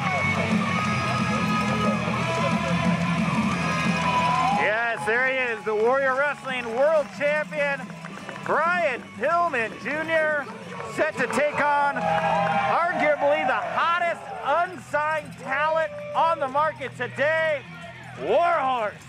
You know, I'm going to be honest with you. I was not a big fan of Warhorse until last week, and seeing what he was able to accomplish in the ring really won me over. And tonight he gets probably the biggest opportunity of his career so far. Against the Warrior Wrestling Champion Brian Pillman Jr., referee Robert King in charge of this matchup, holds the title belt up for all to see. Our main event here tonight, Stadium Series Edition 2, Warrior Wrestling. And of course, we do hope to see you next week. WarriorWrestling.net, the place to buy your tickets. 7 o'clock bell time. And that card is stacked. Make sure you check it out and follow Warrior Wrestling across social media. So here we go. Brian Pillman Jr., the Warrior Wrestling Champion. He captured the title in a war of attrition matchup. This being his second title defense. And of course, he was the hand-picked. He was hand-picked by the former champion, Brian Cage. Yes, Brian Cage went down with injury, was unable to defend his title. Warrior Wrestling gave Brian Cage the option to pick a wrestler to put into that war of attrition match to represent him. And Brian Cage picked Brian Pillman Jr., who had earlier in the night, before that war of attrition match, gone toe-to-toe with Bully Ray in a hellacious street fight that he didn't even win. Bully Ray beat this man. He rallied, he came back, went through 7 other top talents, and he's now the Warrior Champion. You can see Warhorse here having a good time. And I think it is time for the ass ruling to begin here.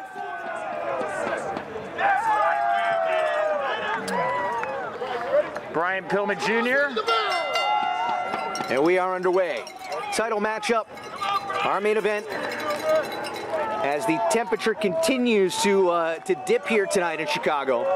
You wouldn't know it based off the hot action in the ring and the fiery reaction of the fans here in attendance. Pillman extending a cordial handshake. Ooh, Warhorse slapping it away. Warhorse, you know, look, I don't blame the guy. Don't let Pillman Jr. get in your head. Don't make him think this is some kind of civil fight. This is a war. He's the Warhorse. He's come to put it all on the line. He wants to take that gold. Every single person in pro wrestling, man or woman, want to be a champion here at Warrior Wrestling. So I don't knock Warhorse for not wanting to take this thing and be cordial about it. This is going to be a bloodbath here. You know, Chicago has always been an incredible town for professional wrestling. You go back through the years, the AWA, and of course, I mean, geez, you go all the way back to the 50s with the Dumont Network, and even today now, you know, Major League Wrestling running shows here in Chicago, Warrior Wrestling carrying on the tradition. Of course, the Rosemont Horizon, always a stop for WWE. UIC Pavilion back in the day. Yeah, that was, I believe that was the night of the Skywalkers at the UIC Pavilion, Starcade, 86 or 87.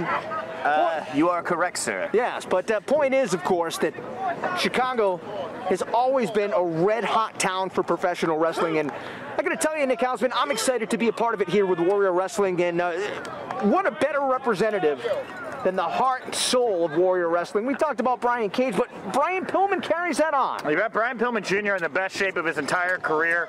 He's looking like $1 million bucks. Obviously, he's been showing up on AEW TV, AEW Dynamite, AEW Dark more often.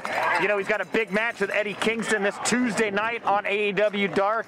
Was recently featured in one of the most viewed segments in AEW Dynamite history, which was the debut of Miro, where Brian Pillman Jr. was teased as the best man. And here you see him now taking Warhorse to the mat and just grinding away at the young buck here in Warhorse. Warhorse able to counter with the head scissors, and Pillman now looking for the headstand, perhaps a drop kick on the way. And instead, won't just let Warhorse get free. Pillman has put on, and I say this, I feel like all the time, but considering it's been probably 6 months since I've seen him in the ring up close, he continues to add size, but at the same time, he is leaned up, he is trimmed up. Yeah, well, you know, that's the thing, is he's letting that muscle show. There's not any fat. And these two men, they're just playing mind games with each other right now. Warhorse able to slam the brakes on, stopped on a dime, missed with the clothesline. And these two both a step ahead of one another so far. And Warhorse with a long history here in Chicago professional or independent pro wrestling.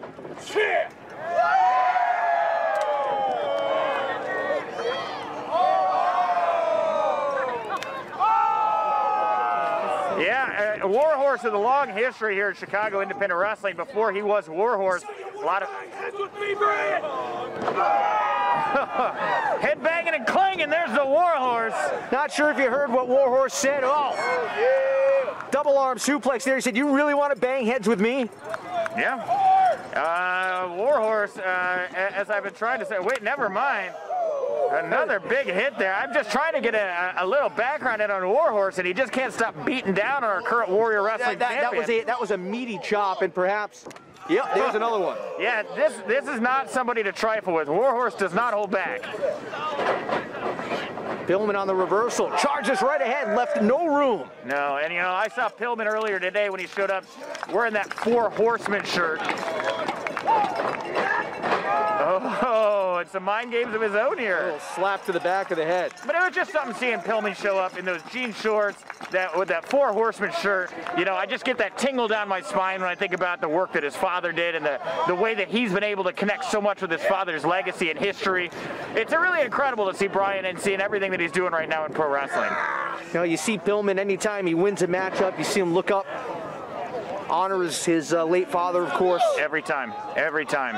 And now Pillman here, once again, bringing Warhorse to the mat, taking his knees, putting him right into the spine. You're talking about the history that Warhorse has here in Chicago. Yeah, you're right. You know, I've been sorry I'm getting so lost here in this main event. Yeah, I spent a lot of time on the Chicago independent scene over the past decade plus. I remember Warhorse coming around as part of the Viking party. Oh, what a drop kick by Pillman! And he was known as the littlest Viking. You know, big guys, older veterans. Heads up. Viking War Party. He dials in the coordinates. Baseball slide out and look out for Warhorse. He misses. Pillman trying to line him up. Power slam right on the 45-yard line. And you have no idea what's underneath this turf right here. Anything could be underneath it. Sprinklers. Bits of glass from broken bottles. 1. Confetti from Frank the Clown. 2. Oh, who knows, that door that got splintered earlier. Yeah, exactly. That's what I'm saying. Yeah, you get one of those shards in your back, forget it. And Warhorse now in a situation many not used to seeing him in, down and in shambles, as Pillman finds his way into the corner. And I could see Warhorse here with his arm in a very compromising situation now. He's turning himself around. Uh-oh. Found an opening and trying to turn Pillman Jr.'s elbow inside out. Referee out there to check on him. Yeah, good job by referee Robert King. And Warhorse following it up there, wrenching away at that very same arm and driving him right into the ground on the outside of the ring. You know, you see this turf and you think that it's, you know, it's soft, but it really isn't. We should note that this is not real grass. This is football turf, which, well, you know, we'll leave you with a rug burn. Unforgiving. You know, you think about all the injuries you see in football. These guys aren't even wearing pads. And Pillman. Hey, you know, I'm surprised that he got as much snap as he did on that chop. And look at this. Hammerlock, double knees to the back, and Warhorse for the #1 contendership. Pillman kicks out. And I can feel the temperature dropping here right now. You know, that has such an effect on your joints, you know, tightens them up a little bit. You know, for as much stretching as you could do backstage, and you can limber up to make yourself able to go through pain and have your joints manipulated in different ways. As that weather continues to drop, as it gets colder, your joints tend to tighten up, and it becomes a lot easier to get injured here. So as you watch Warhorse wrenching away at that, keep in mind it is 59 degrees here in Chicago Heights and dropping. Back to the outside, and Warhorse double axe handle right on that injured left arm of the champion Brian Pillman Jr. Man, and yeah, you know, it's one of those things you're used to seeing guys. Oh wait, what is Warhorse doing here? No. Wrapping that arm around the metal. Hammer locked around the ring post, and referee Robert King out there very, very quickly. Pillman trying to shake off the effects. That's going to be tough to overcome. And Warhorse now on the prowl. Again with the hammer lock into the ring post once more. And Pillman Jr. taking that thing full on right there. You see it caught his elbow more than his shoulder. And now he's favoring that left elbow, using just his right arm here to go after Warhorse. You can tell by the look on. Oh no! Oh, he thought that left arm was good enough to use.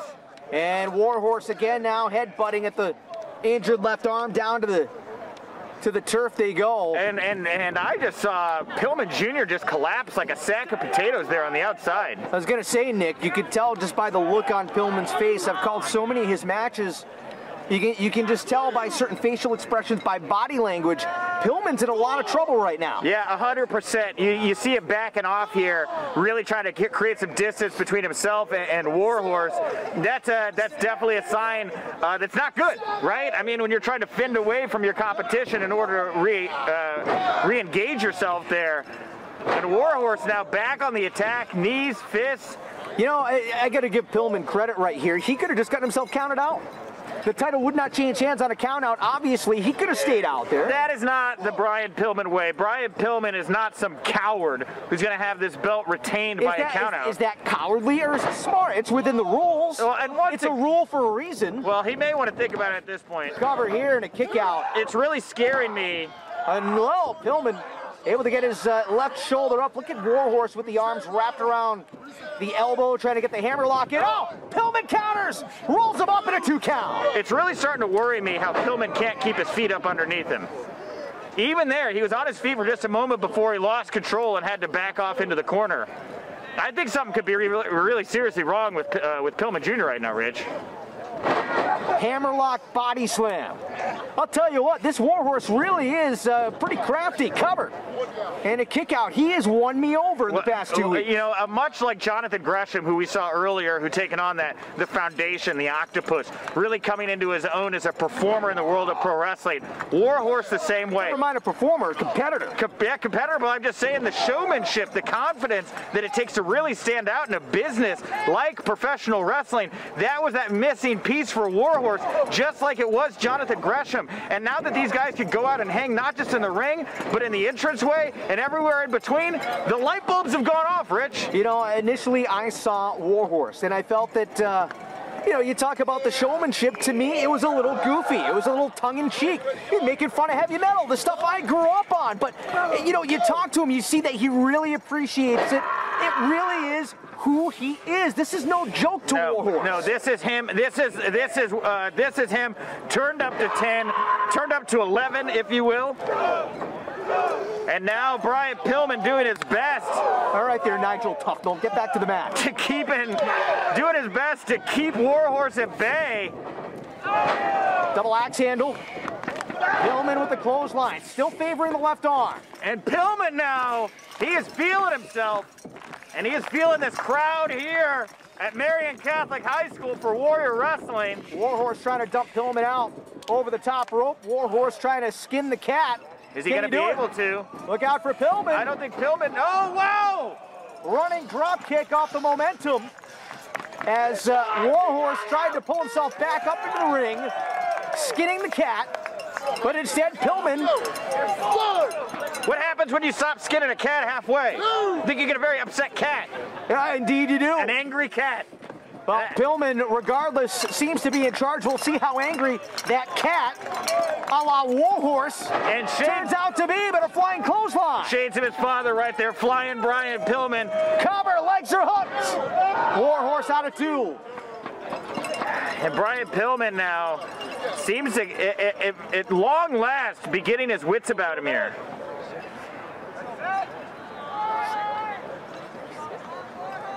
Title match here tonight. Brian Pillman Jr. and the current #1 contender, Warhorse. He earned that opportunity a week ago. Now, just moments before this matchup, we saw a #1 contenders matchup between all 3 members of the Rascals. The winner of this match has a title match next week. Absolutely. Trey Miguel is going to be taking on either Brian Pillman Jr., who just delivered that hellacious super kick to Warhorse, or he's going to be taking on Warhorse if he can get his act together. Warhorse, they're able to, oh, what's he doing here? It looked like Pillman was trying to put it away instead. Oh! Oh, an Alabama slam! Legs are tied up, and oh, look at this! The sharpshooter! Warhorse trying to put it away. The title's on the line. Warhorse! And Brian Pillman Jr. nowhere near close to those ropes right now. Warhorse has this move applied right in the middle of the ring. Now think about this. Pillman with that injured left arm, he can't really use that to pull forward. He's going to have to use both his legs and his right arm to try to inch towards the bottom rope. You're so right about that, Rich. And as he attempts to, oh, he did. He barely got to that rope there, breaking the hold.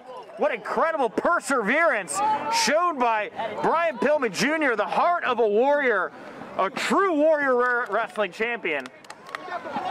And Warhorse here chiding the referee, saying, hey, ref. Oh, you know what? What Warhorse is doing right here is giving Pillman time to recover. That is a sign of desperation when you start to take your anger out on the referee. Super kick by Pillman! And that just took Warhorse's face paint off. Pillman lining up to the top rope. Sunset flip, cover! Oh! Referee Ron King's head was inches away from the canvas. And Pillman Jr., is he going for that? Oh, he's, no. Warhorse over the knee neck breaker. To put it away. And as you recall, When Brian Pillman Jr., wait 1 second, what does Warhorse have in mind is he could be going for that top rope elbow drop that he used to put away Joey Janela. Now Pillman able to get back to his feet, and Warhorse taking too much time to showboat. Yeah, and Pillman meets him up on the top rope. What was Warhorse thinking? Superplex by Pillman! Could that be enough? Pillman's just gonna roll over into the cover, but he cannot do so. You gotta move, Brian, you gotta move. It's no good laying there. Oh my goodness, and I don't know if you saw that or not, but it looked to me like Warhorse was not able to use his own momentum to get all the way over the top. I felt like I saw him get dropped on the back of his head. Referee to the 6 count. What happens if nobody gets to their feet, Nick? I don't think that anybody wins. I think that Brian Pillman Jr. retains. Well, of course, but... they got 1 second here. Warhorse on 2 feet, and the referee saying, we're going to let this thing go. You bet your ass I do. Oh, there's a right hand. My thought was if both men are counted out, that can't be the end of things. Well, we've seen Jonathan Gresham and Alex Shelley go to a double pinfall tonight. You know, it's not out of the question. Precedent has been set here earlier. Well, you'd think in a title matchup, you know, it's one of those things you'd have to expect that both of these men would want a decision. Well, and if you go back to Robert Ego Anthony versus Brian Pillman Jr. from the first Friday Night Lights show, as part of our Stadium Series, Brian Pillman Jr. able to beat Robert Ego Anthony with the jackhammer, the classic jackhammer, a move that he's just introduced into his arsenal. I'm wondering if he's going to be trying to put Warhorse away with that here tonight. Oh, what a chop right to the back of the neck. That is the base of the skull. Very, very painful chops to the back arm. Warhorse trying to lift Pillman up, the double underhook, but instead it is Pillman. Package driver, cover. Oh, I thought he had him, Rich. And again, he's going to have to go deeper. It worked on Robert Ego Anthony. I think that Pillman is going to go back to that. I think that we're going to see him go and attempt for that jackhammer again here tonight. Look at Warhorse on the edge of the ring. I don't know how much that young man could possibly have left. That was like a pump handle package driver, and his head was firmly planted. The back of his skull right on the canvas. Imagine how that scrambles your eggs, Nick. What a win it would be for Warhorse here tonight to take that title. He beat Joey Janela at the last show. He beat Brian Pillman Jr. tonight, and he'd have a chance to possibly beat 1/3 of the Rascals. But wait, what is Pillman doing here? I was going to say, Warhorse, unless he finds an opening here, is pretty much out on his feet. Let's see what happens. Pillman trying to shift the momentum in his favor. And ever so slight in his direction. He's slowly climbing to the top, but he's had so much taken out of him. He is barely getting up there. Oh, whoa, whoa! What a resourceful move! Get the medic out here. Somebody check on Pillman's arm. What a resourceful maneuver by Warhorse. And again, a running double stomp. He might have pulled Pillman's left arm out of the socket. Come on, Warhorse. Come on, kid. This is your shot. You're never going to get another one like this. I promise you. Get on him now. Send him a signal. Double stomp off the top rope. Warhorse for the title. Leg is hooked. No, he didn't get him. Not enough. Not enough. Pillman powered out. And I don't think the audience here knows who they're rooting for. Of course they love Pillman Jr., but Warhorse has his fans as well. The crowd split here. Hogan Warrior, Austin Rock, Warhorse Pillman. He wants to end it, does Warhorse. And the fans here seem to be getting behind Warhorse as they see he's got a chance. Little headbang in action. Low momentum off the ropes. That was an incredible lariat there. Vicious. You really heard the snack of the flesh and the bone. No kidding. Stan Hansen would be proud. Now, wait a minute. Warhorse going to the top. I was going to say he had a long way to clear, but Pillman looking for that elbow drop. And he nailed it. Warhorse at the top of the title. Hooks the leg. No. Oh, I thought I heard the referee do the 3, but I guess Pillman barely got out. It was a centimeter away. The fans here are going crazy. Warhorse is going to have to act quick. He's not wasting any time. Just like Macho Man Ricky Steamboat. Back to the top rope, Warhorse again. Pillman put the leg up, scouted by Warhorse, trying to turn Pillman over, but Pillman rolls him up. No. And again. Only almost stole this thing here. Pillman with a neck breaker. Swinging neck breaker, cover. Whoa! And Warhorse again powers out into the Warrior Wrestling title is on the line. And Pillman Jr. here. Pillman Jr., the current champion, trying to put it away, a running knee. And here we go, Pillman. Is he going to get him up? Is it time for the jackhammer? It is! Cover, leg hooks, and Pillman retains. What a matchup, Nick Hausman. No kidding, and another successful title defense for Brian Pillman Jr.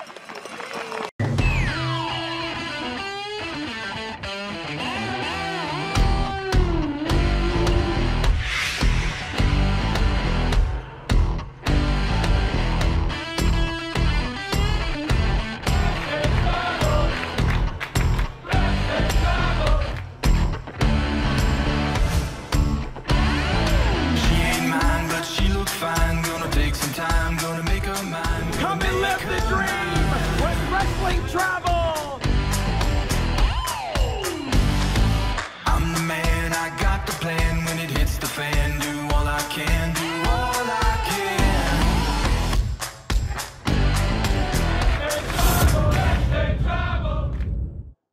Number 7 on our countdown comes to us from Warrior Wrestling 4, and it comes from the mind of Brian Cage. Always looking for the toughest competition out there, Cage pitched to Warrior Wrestling officials. He said he wanted to defend his title against all 3 of the Rascals at once.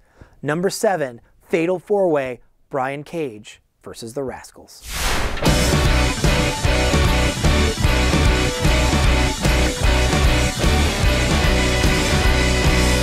Second defense of the Warrior Wrestling Championship for Brian Cage tonight. Won it back in September in the War of Attrition match and successfully defended the title over in a match against Bandito in January.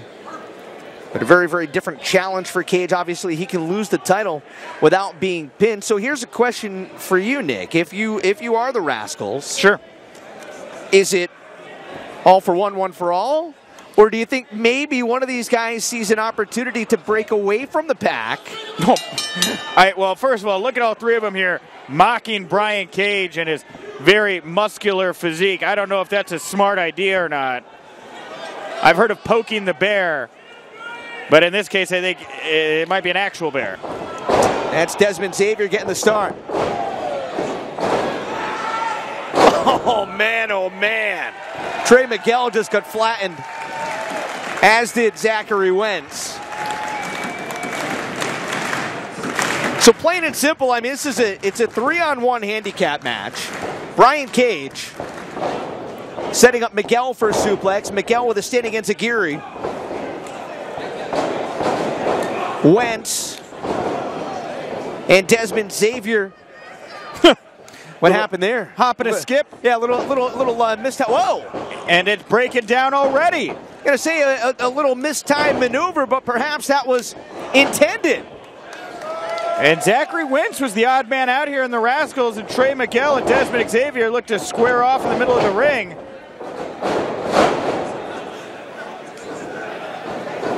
We're gonna try to showboat and one-up each other, these tag team partners. But heads up, Desmond Xavier standing tall. That clothesline, Cage just basically ran right through it, snapped it in half. And this man is not just all muscle. He can go, he can fly. Brian Cage, who can not only overpower you, but has tremendous agility, tremendous speed, and tremendous creativity. You know, you asked me earlier what I thought the strategy for the Rascals would be. I did not see this coming. I thought they'd work together for a longer period of time. Brian Cage lands on his feet.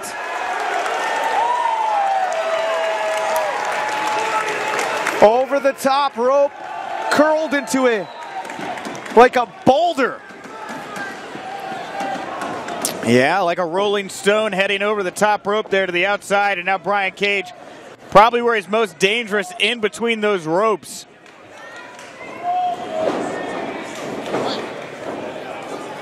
Uh-oh. Zachary Wentz. Oh! Planted! And Cage trying to put this away. Cover. Out at 2. Wentz able to stay alive again. It is a triple threat. Fatal four-way. Fatal four-way by him blanking out here tonight. I get it. It's easy to get confused here as you watch this action flying around the ring, Rich. Point is, it is first pinfall submission. It is. That determines the winner. Yes, and that is why we saw the Rascals so quickly turn on one another. Wow. But now, double stop. Now they're back on the same page. I'm curious to see how this all unfolds, though, and what this means going forward for the Rascals. 2 steps forward, 1 step back. These guys get ahead of Brian Cage and they go at each other. I don't understand it. Well, again, I mean, do you work as a unit, make sure that at least one of you takes the championship home? That's a win for everybody, isn't it? What I do is all 3 of us, we work together. Oh, here we go. Oh, God.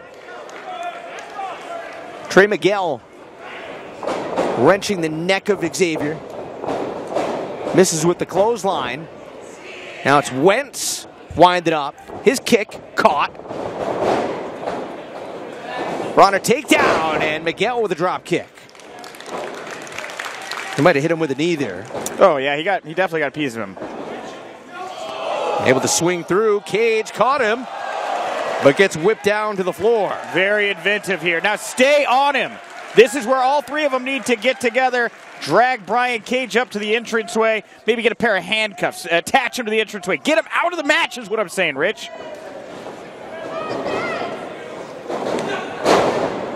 Xavier into the cover, only gets a 1 count.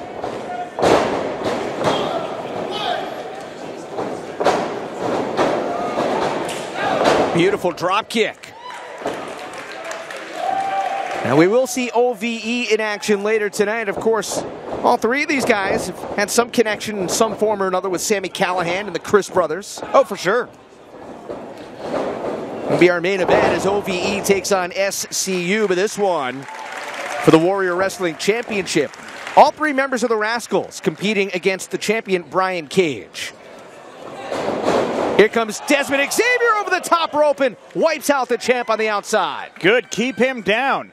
The only way that the Rascals are going to have any chance of bringing that Warrior Wrestling title into their mix is if they can keep the big man down. The odds stacked against Brian Cage here tonight. And you like Cage's strategies. I mean, kind of, waiting on the outside, cover for the title, and no, kick out at 2. Nice running shooting star press. You know, these Rascals, they're great, but I wonder if they're too concerned with trying to be the human highlight reels and not enough about getting this job done here tonight, Rich. Well, either way, that was a flashy maneuver by Zachary Wentz. Now, Desmond Xavier ducks under. Desmond misses with the clothesline off the ropes. Corkscrew cross body by Wentz. I think I saw at least 3 rotations there. I was going to say, Brian Cage seems to be trying to wait on the outside for an opportunity if there's going to be a cover. Whoa, wait a minute. And I'll tell you what, the Rascals are doing a fantastic job of making sure that Cage is not involved in the matchup. I like Cage's strategy. Stay on the outside, save yourself, keep your energy reserves. When there's a cover, get in there, try to break it up. But I'm going to tell you what, Cage, every time that's been his strategy, the Rascals have been there to wipe that opportunity out. You say that, Rich, but look who's back, Brian Cage. Up and over. Back elbow, big kick. Big boot sends Xavier. And the Swolverine on the prowl. It is Wentz and Miguel trying to get free from the clutches of the effing machine, who's trying to set up for something huge. And whoa! From the outside in, double suplex. Pure power from Brian Cage. Running drop kick there. Will pose for the crowd.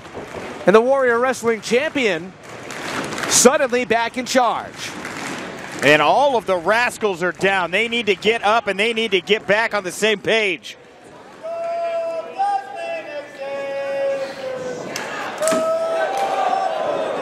Xavier perched on the top rope. Cage with a big chop. Wow, that back elbow just rung the bell of Zachary Wentz. Wow! Rolling elbow. There goes Miguel. And now it is Wentz. Able to land on his feet. Cage misses. Wentz goes low, now goes high. Off the ropes. Oh! And Desmond Xavier setting up. Cover. Oh!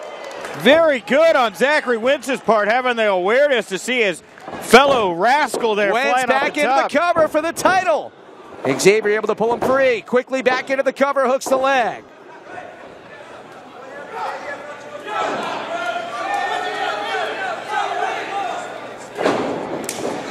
Well, now maybe some friction boiling over. Yeah, this is the part where I think they're not going to be able to work together. I think this is the end point for the teamwork of the Rascals. You wonder whether or not we are going to see a leader emerge from this trio. Desmond Xavier with a huge cutter. Oh, low suicide dive. And Xavier with the championship in his sights. Oh, beautiful. Cover for the title. Oh, at the last moment. Just right there, Rich. We almost saw the title change hands. Wentz barely kicked out. But perhaps, Nick, an opportunity, as I was saying, for one of these three rascals to emerge as a leader here tonight, to really take charge of this unit. I don't know if these guys have a king. I think they're more of an autonomous collective. Oh! Here's Miguel. Xavier crashing off the turnbuckles down to the mat. Miguel going to the top rope. Cage back to his feet. Here comes Trey Miguel, the Meteora off the top. Caught by the effing machine and a huge buckle bomb. Brian Cage now with Miguel. Plants him. Cover. Still not enough. Oh, my goodness. What a show of just downright tenacity there from Trey Miguel to be able to kick out of that F9000 there. Wow. Thought that Cage got the better of that exchange, but Wentz was able to get the knees up. And now off the top, Cage caught him. Taking his time on this suplex. Just holding him up there. One-handed. Oh! And Desmond Xavier with a super kick. Enziguri. High knee. And Cage dropped. The Rascals poised to put this one away. Oh no! Xavier, my God, took out his own teammate. Wentz with a Meteora. Could we see the title change here? Trey Miguel's got the momentum. Cover! Oh, and Cage still able to power out. And look at that face on Trey Miguel. He can't even believe it. He's giving it all.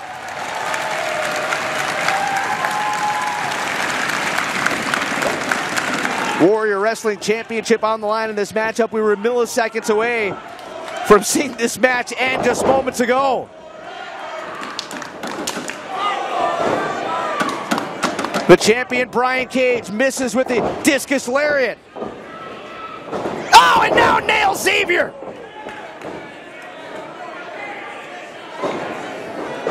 Cage again.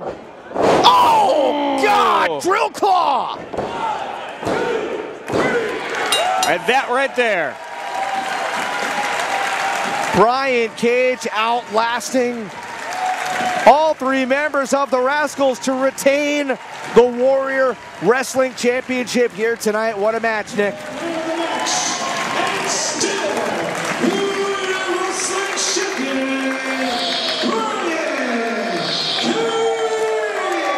That right there, that is why Brian Cage is the Warrior Wrestling Champion. The ability to fend off three men. I mean, who's going to be able to stop a guy like Brian Cage? Welcome back to Warrior Wrestling Greatest Matches. Number 6 on our countdown comes to us from Warrior Wrestling 3. The Lucha Brothers, one of the most decorated tag teams around the world, faced another decorated tag team from around the world. From Spain, Team White Wolf came all the way over to Chicago Heights to put on a classic against Penta and Phoenix.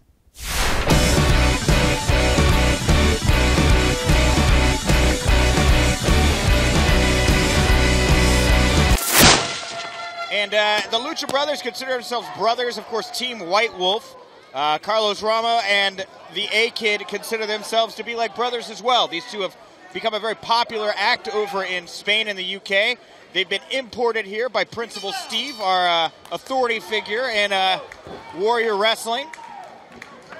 Did you just say the Lucha Brothers consider themselves brothers? You know they are brothers. They are brothers. Sorry. Right. Yeah, it was a misstep on my part. That's there. okay. That's all right. I just want to make sure that the viewers at home aren't confused. I thought they were brothers. Yes, I meant to say the A-Kid and Carlos Romo are like brothers. I misstepped there. I understand A-Kid has had some classics with the likes of Ricochet, Zack Sabre Jr. Correct. I mean, imagine A-Kid and Phoenix one-on-one. Yeah, it's really a dream match here, you know, and that's the thing is A-Kid, as quick as he's breaking out, so many dream matchups still for him to have here, and he's wrenching away right now at that ankle, which is smart here when you're dealing with luchadors like Phoenix and Pentagon. You want to try to ground them as early as possible, take away that ability for them to get onto the ropes. And the Mexican Phoenix here flipped it around, and he's the one dishing out punishment on A-Kid right now.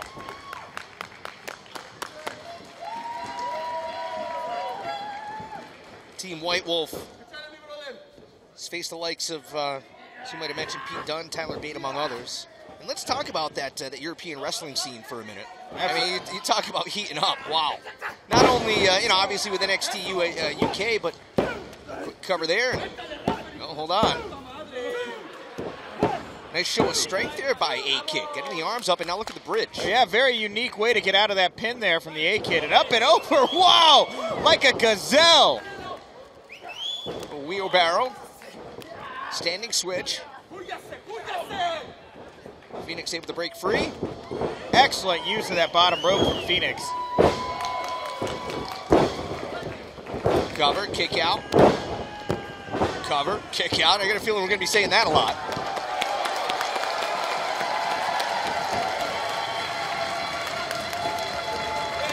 And Ray Phoenix challenging, daring A-Kid. Push me. Take me to someplace new, A-Kid. And both teams tag out. Pentagon and Carlos set to take the stage. And listen to that reaction to Pentagon.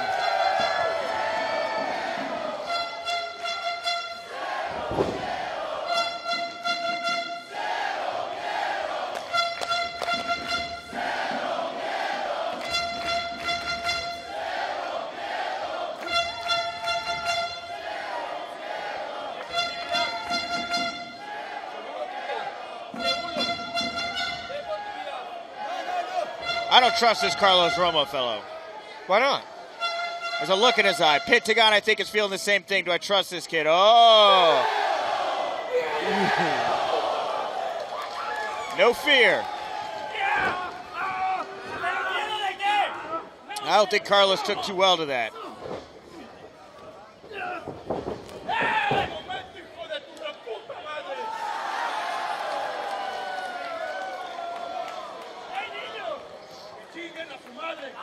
Pentagon taking off the glove.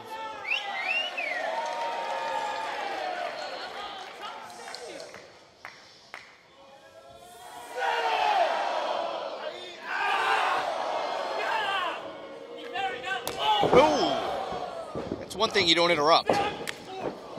There is something unsettling about Pentagon. That is demonic, that man.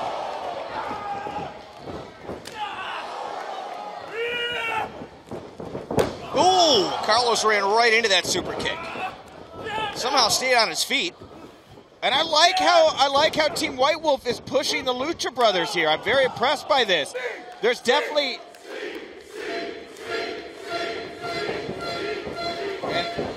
Wow! And that's what I'm saying. There is definitely a one-upsmanship game going on.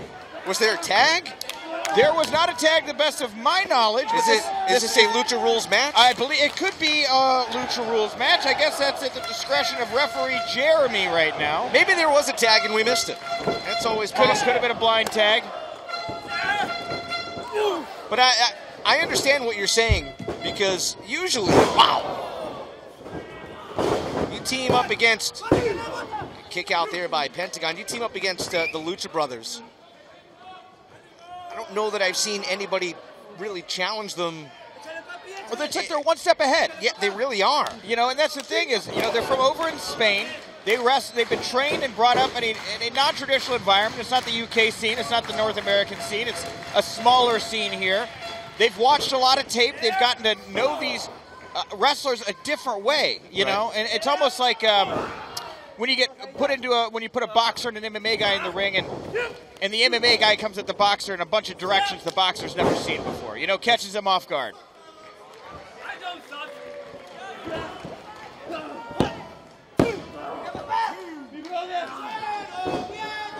And Carlos now in the driver's seat.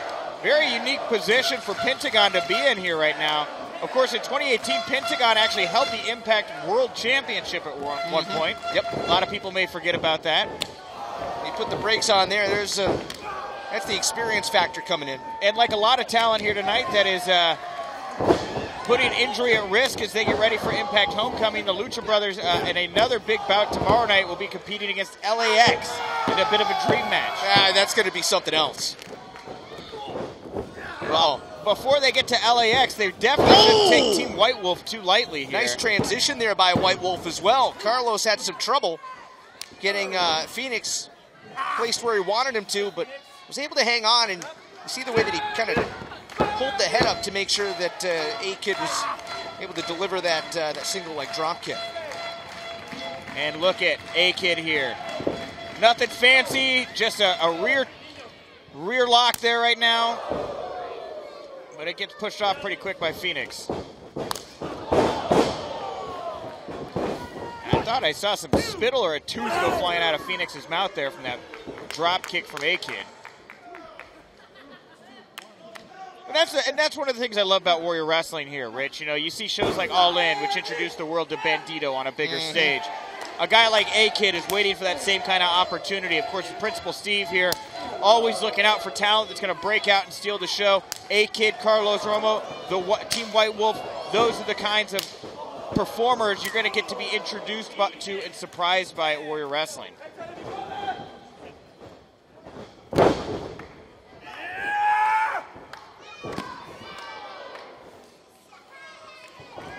Into the cover here. That's not going to put them away. That's almost disrespectful to Phoenix, trying to cover him like that. That's something that I think Carlos, if he hasn't learned yet, at some point he probably will. Well, and you can't disrespect the Lucha Brothers. Well, they're young guns. They don't know any better yet, right? To them, every opportunity is just opportunity. I like that they're not trying to bow down. They're not trying to play nice. They're not trying to supplicate themselves at the footsteps of the Lucha Brothers. They're trying to walk in there and say, hey, we're young, we're virile, we're top dogs too. If you want to beat us, you got to beat us. You better show up ready to go.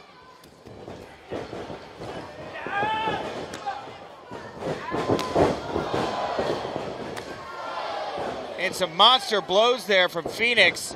The intensity picking up. Phoenix with the back handspring cutters. And Team White Wolf is out on the ground. Is this where Phoenix is going to be able to get to Pentagon? Pentagon running clotheslines. And the Demon is loose. And he is running roughshod right here in the ring. I think he hit a sling blade right there moments ago. Whatever it was, the damage being done. Wait a minute.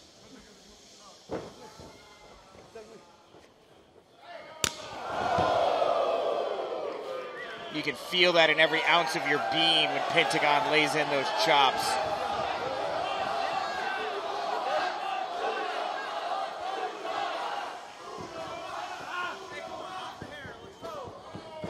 Oh, sounded like the slap on a kick drum. You're a drummer, right? I am a drummer. So you know drummer references. Oh! Big boot, super kick. One goes low. Oh! Both go high. And I don't think the ringing in your ears ever goes away after that one. I think you have tinnitus forever. Wow. And Carlos Romo there saving his partner in Team White Wolf. I don't know that I would have done that. That man, your friend is very seriously injured. He's been. Well, you just took that wheelbarrow splash, and then I would have just maybe let him take the pin here, but these guys are nuts. Well, nobody wants to lose, Nick. I don't know. Let him. I mean, the Lucha Brothers are so imposing right now. Do you want to take any more punishment?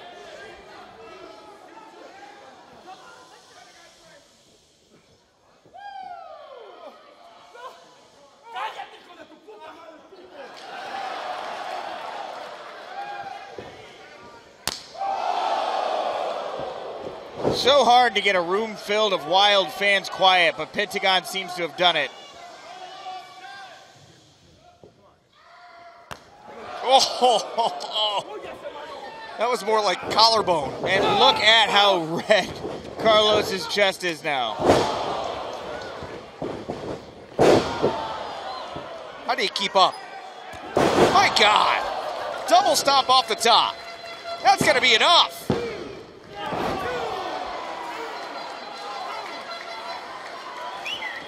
And look at the shock on the face of the Lucha Brothers. What more do they have to do to keep these two young guns down right now? Wow, what a great misdirection there from Carlos, sending Pentagon into Phoenix.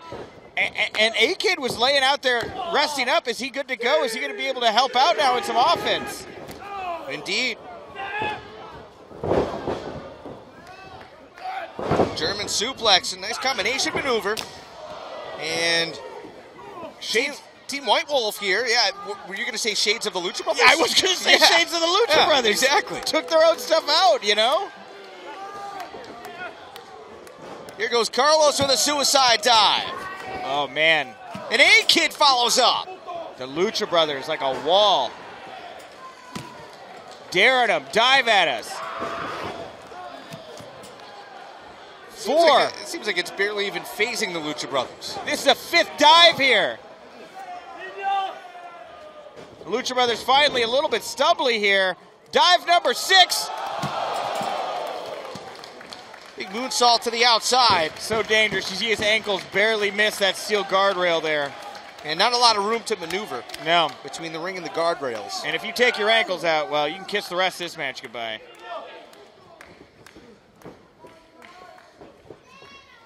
And what are Team White Wolf thinking here? Thinking about putting this one away, Nick. A-Kid going to the top rope.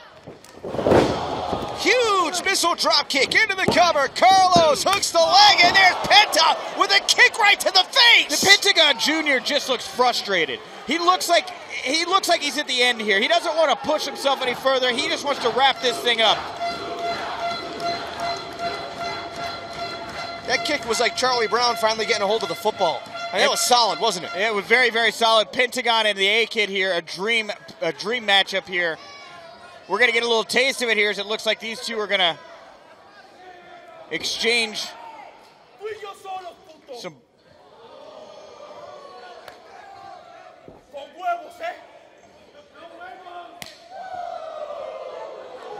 All right.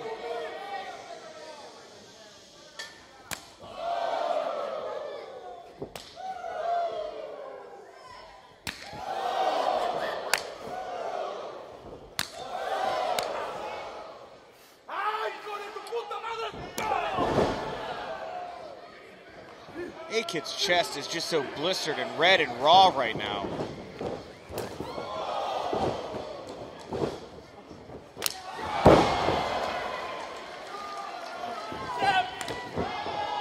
Running high knee. Ooh.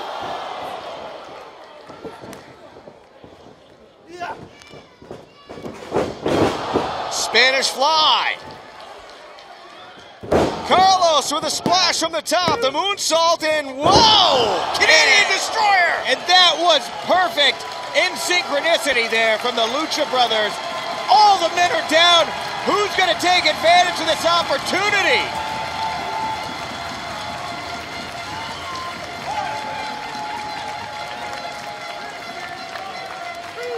Everybody rising to their feet here tonight in Chicago. I can literally feel our commentary table shaking right now, Rich. The Lucha Brothers Team White Wolf. What a dream matchup here at Warrior Wrestling. Hashtag Warrior Wrestling 3. If you want to let the world know how much you're enjoying this hot action here on this cold Chicago night in Chicago Heights, Illinois.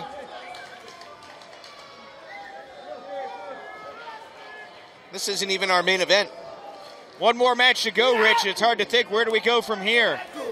Still get that title match on the way. Bandito against Brian Cage for the Warrior Wrestling Championship.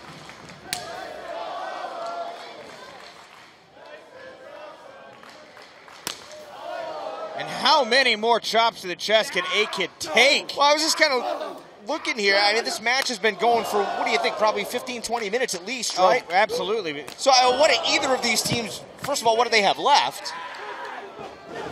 And this is maybe a situation where Team White Wolf's age, their youth, their exuberance could pay off. No, wait. Hold on here. Wait a minute. You might have spoken too soon. That's it. I'm sorry. Suicide dive to boot. Pentagon into the cover. And that's all she wrote.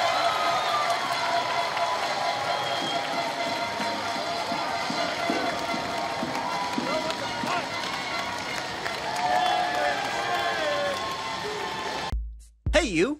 Are you a professional wrestling fan? Check out the High Spots Wrestling Network. Hours and hours of the best pro wrestling on the planet. Streaming on your phone, tablet, PC, and available on Roku. Thousands of videos, all the top indie promotions. So what are you waiting for, champ? Head over to www.highspotswrestlingnetwork.com and check it out today. Hashtag HSWN. It's the best $9.99 in the biz.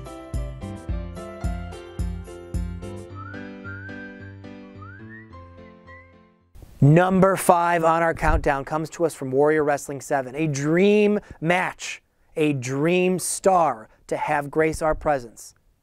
Minoru Suzuki traveling all the way from Japan to face filthy Tom Lawler. Check it out.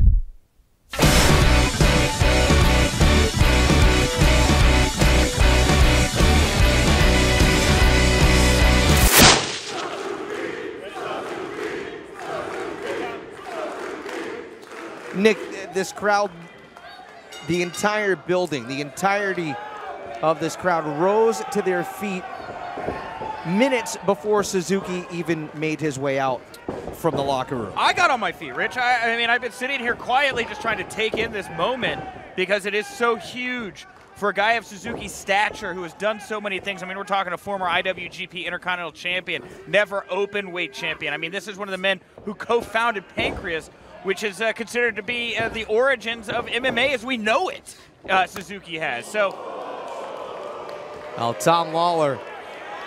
Oh, Suzuki's like, no, that's fine. You see the, I'll move closer to you. Come on, and now that's the thing is he's in the seated position and he's trying to bring Lawler in.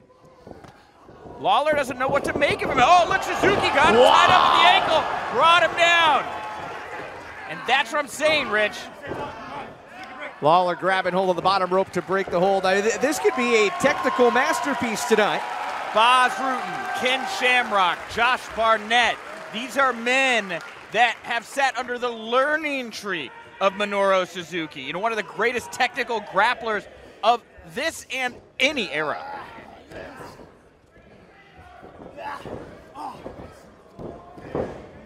I mean, you mentioned it, one of the best fighters in the world, the second king of Pancrase. He's got a million ways that he can tie you up. Yeah, and you know, those head scissors, chin locks, you know, he does a lot of that stuff to grab you and grind you, and a lot of wrestlers would take a move like that and quickly move to the next one. He uses moves like head scissors like that to reposition your body, to open up little nooks that he can play with it and manipulate just like that. Oh, I got a cross arm breaker. Just like that. Oh, nice counter by Lawler. And now it is Lawler going after Suzuki's arm.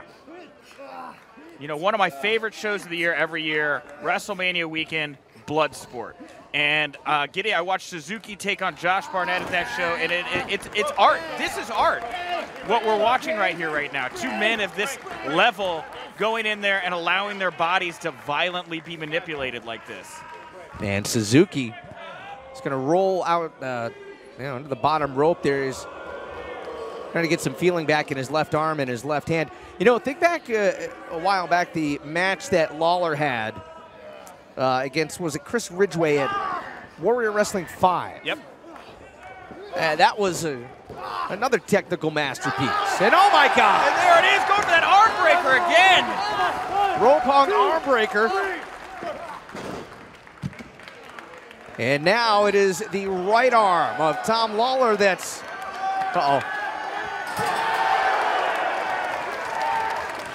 Lawler right into the barricade. I think Suzuki wants to try and damage. Oh, he wants to damage both arms. Oh, Rich. My God. And here's the thing about Tom Lawler, too. I believe that is the arm that he had surgery on about 1.5 years, 2 years ago, where there is a steel plate in his arm from that surgery. And Suzuki now with a weapon in hand. Don't want to get yourself disqualified.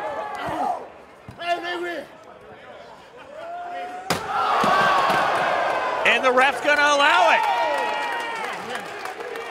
You tell Suzuki he's disqualified. Yeah. Look, there shouldn't be any restraints here. These are two of the most dangerous men on the planet. Let them go.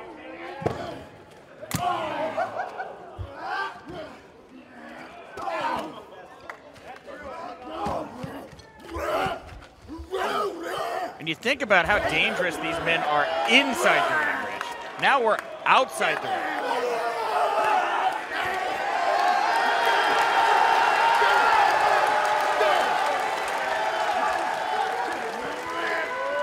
Big headbutt.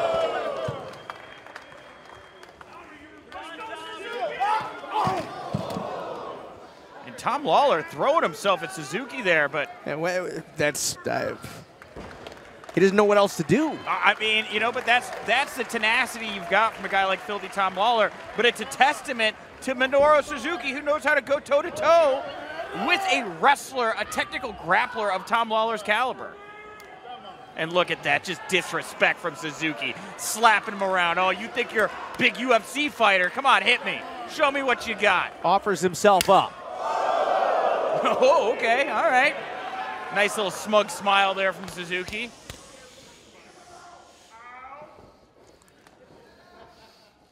Oh! Overhand chop. That's not a knife edge chop. That's an overhand. Oh, okay. A little bit of a off balance, off kilter there from Suzuki. Oh no. Oh! And that is that veteran prowess right there of Suzuki taking advantage.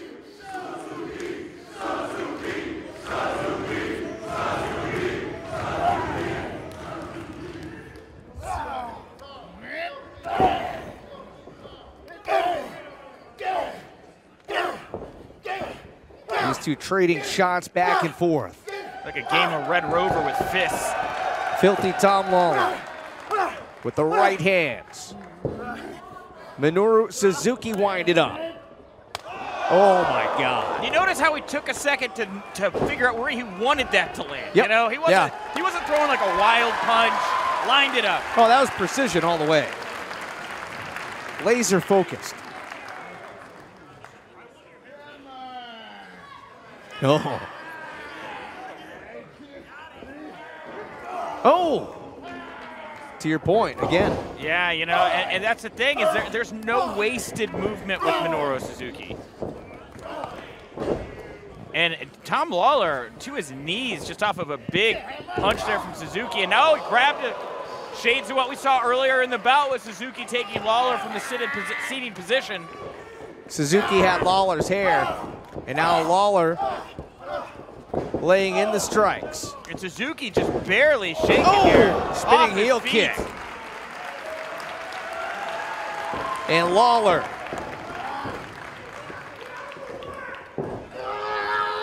Oh! Belly to back suplex. Cover. Not enough. going to take more than that to put away Minoru Suzuki here tonight at Warrior Wrestling, Marion Catholic High School.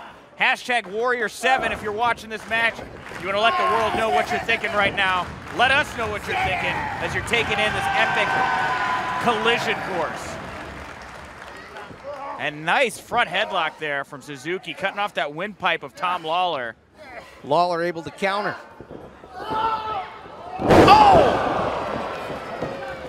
Falcon Arrow. Little bit of trouble getting into the cover, and that allows Suzuki to power out. And that to me looked like the first time Suzuki had been shaken really the whole bout. Yeah. You know, it was a full 2 count, almost a 3.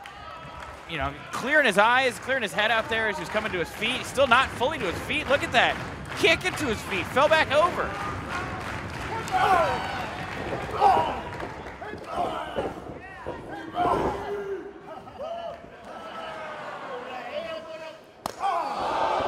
Enjoys doling it out, huh? No kidding, man. I've never seen a man more happy to be violent. Running kick. Let's get that almost kind of evil smile on his face, does Suzuki. You know, to put the put this into consideration, Rich. When did Tom Lawler start pro wrestling? 3, 4, 5 years ago? Yep. Minoru Suzuki made his New Japan Pro Wrestling debut in 1988. Yep. 88! You know, I was thinking what Suzuki has in experience, though. He also has that, is it a disadvantage in age? You tell me. That's the thing we're going to find out here. I definitely think it plays to Suzuki's favor to keep this match short, right? The longer this match goes, I think that plays into a young man's hand, right? I just have to believe that. And look at Suzuki now. Oh, boy. Listen to this place erupt. Wild punches there. And Lawler now. Flurry of offense. You got to stop, though. You got to stop these trading shots. Stay on him. Yeah, Lawler kind of let up a little bit. Yeah, I don't understand that, Rich. That's an interesting game he's playing with Suzuki here. Maybe let the old man tire himself out. That's true. You know, he can punch and punch and punch, and then you can just nudge him and he'll fall over. Oh, look at that. Yeah, but do you want to absorb punches from a guy like this? Not like that. I don't care how old he is. I mean, look, he fell there like his neck had been snapped. That was a decisive fall right to the mat there. That's how hard he got hit. Did you see his head snap sideways? Lawler dodges that one. Wow, I felt that over here. How hard those men hit the ring. 2 count. I mean, we're a good 20, 25 feet away, and I feel like I felt that under my feet. And Tom Lawler now calling for the submission. Gonna go for the rear naked choke, and he's got it. Oh, no, I thought he had it. No.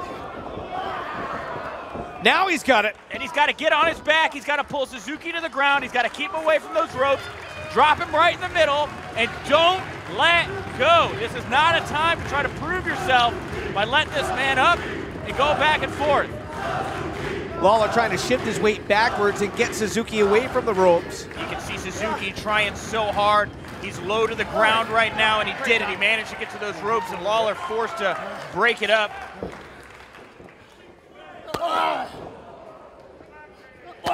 If you're wondering, Minoru Suzuki, 51 years old. Oh, and now he's got it locked in. Suzuki with the rear naked choke down to the mat. Lawler able to roll through. And that's where you want to have him, Tom. Oh, wait. Suzuki now. He's the one getting behind him. Trading submission holds. Both men have been able to keep the other right there in the middle of the ring where you want to keep him. You don't want to allow him to get to the ropes. And Suzuki here just looks like he's taking a walk in a park, so casual. Lawler's a little glassy-eyed. And Suzuki with encouragement from the fans here in Chicago.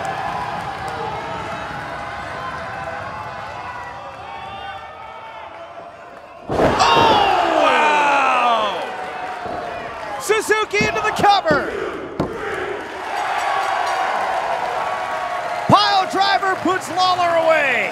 And that was everything I could hope for and more, Rich. Hard-hitting, technical classic, and a legend in Minoru Suzuki here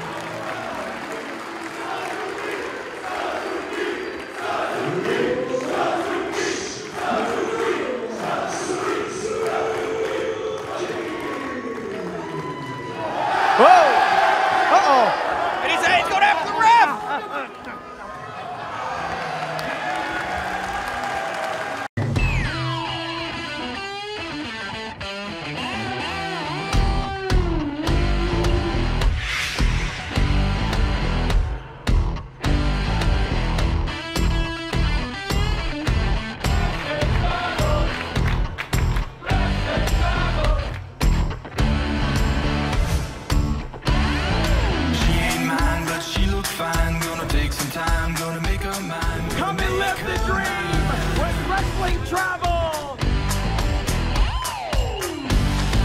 I'm the man, I got the plan. When it hits the fan, do all I can, do all I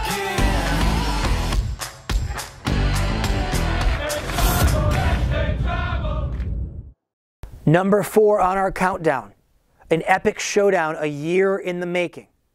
The Warrior Wrestling Women's Championship was on the line in the main event of Stadium Series Night 1 when Tessa Blanchard, returning to wrestling for the first time in the pandemic, defended it against Chicago's own Kylie Ray. Check it out.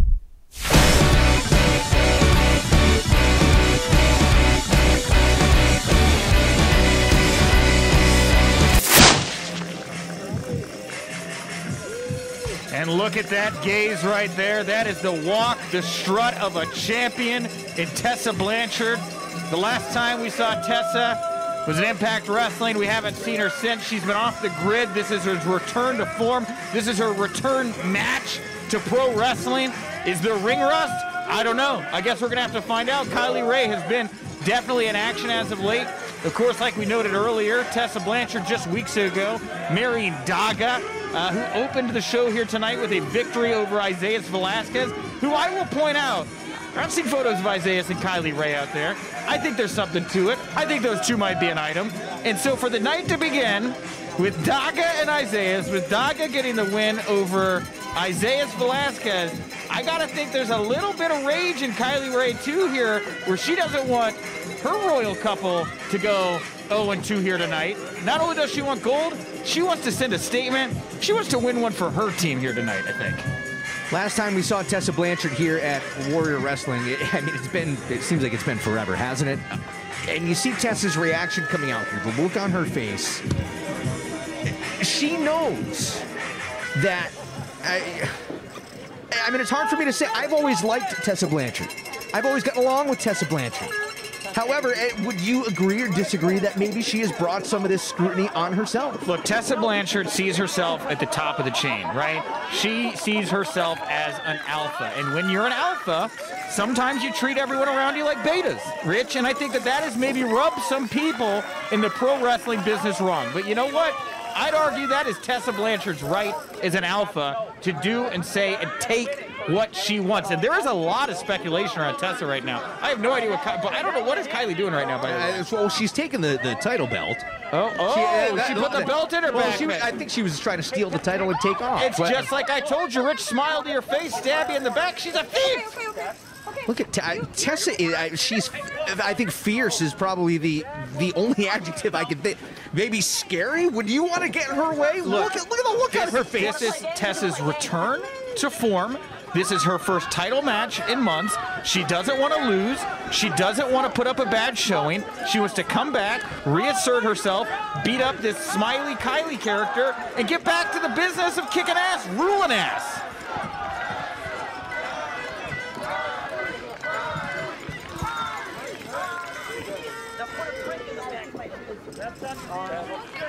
Well, Tessa Blanchard here now watching her title being handed off by the referee to the timekeeper. And the ball is in play now, so to speak. And, you know, as I was saying before Kylie Ray, a thief, stole the belt. Thieving, stealing. Come on now. Criminal. She's a criminal. I think she was just trying a little bit of gamesmanship. Wow. I think it was all in good fun. Look, she wants to shake Tessa's hand. We're a pandemic. You think that's a nice thing to do? Well, shake a hand? Everybody's been tested beforehand. Sure, okay, I got you. All right, fine.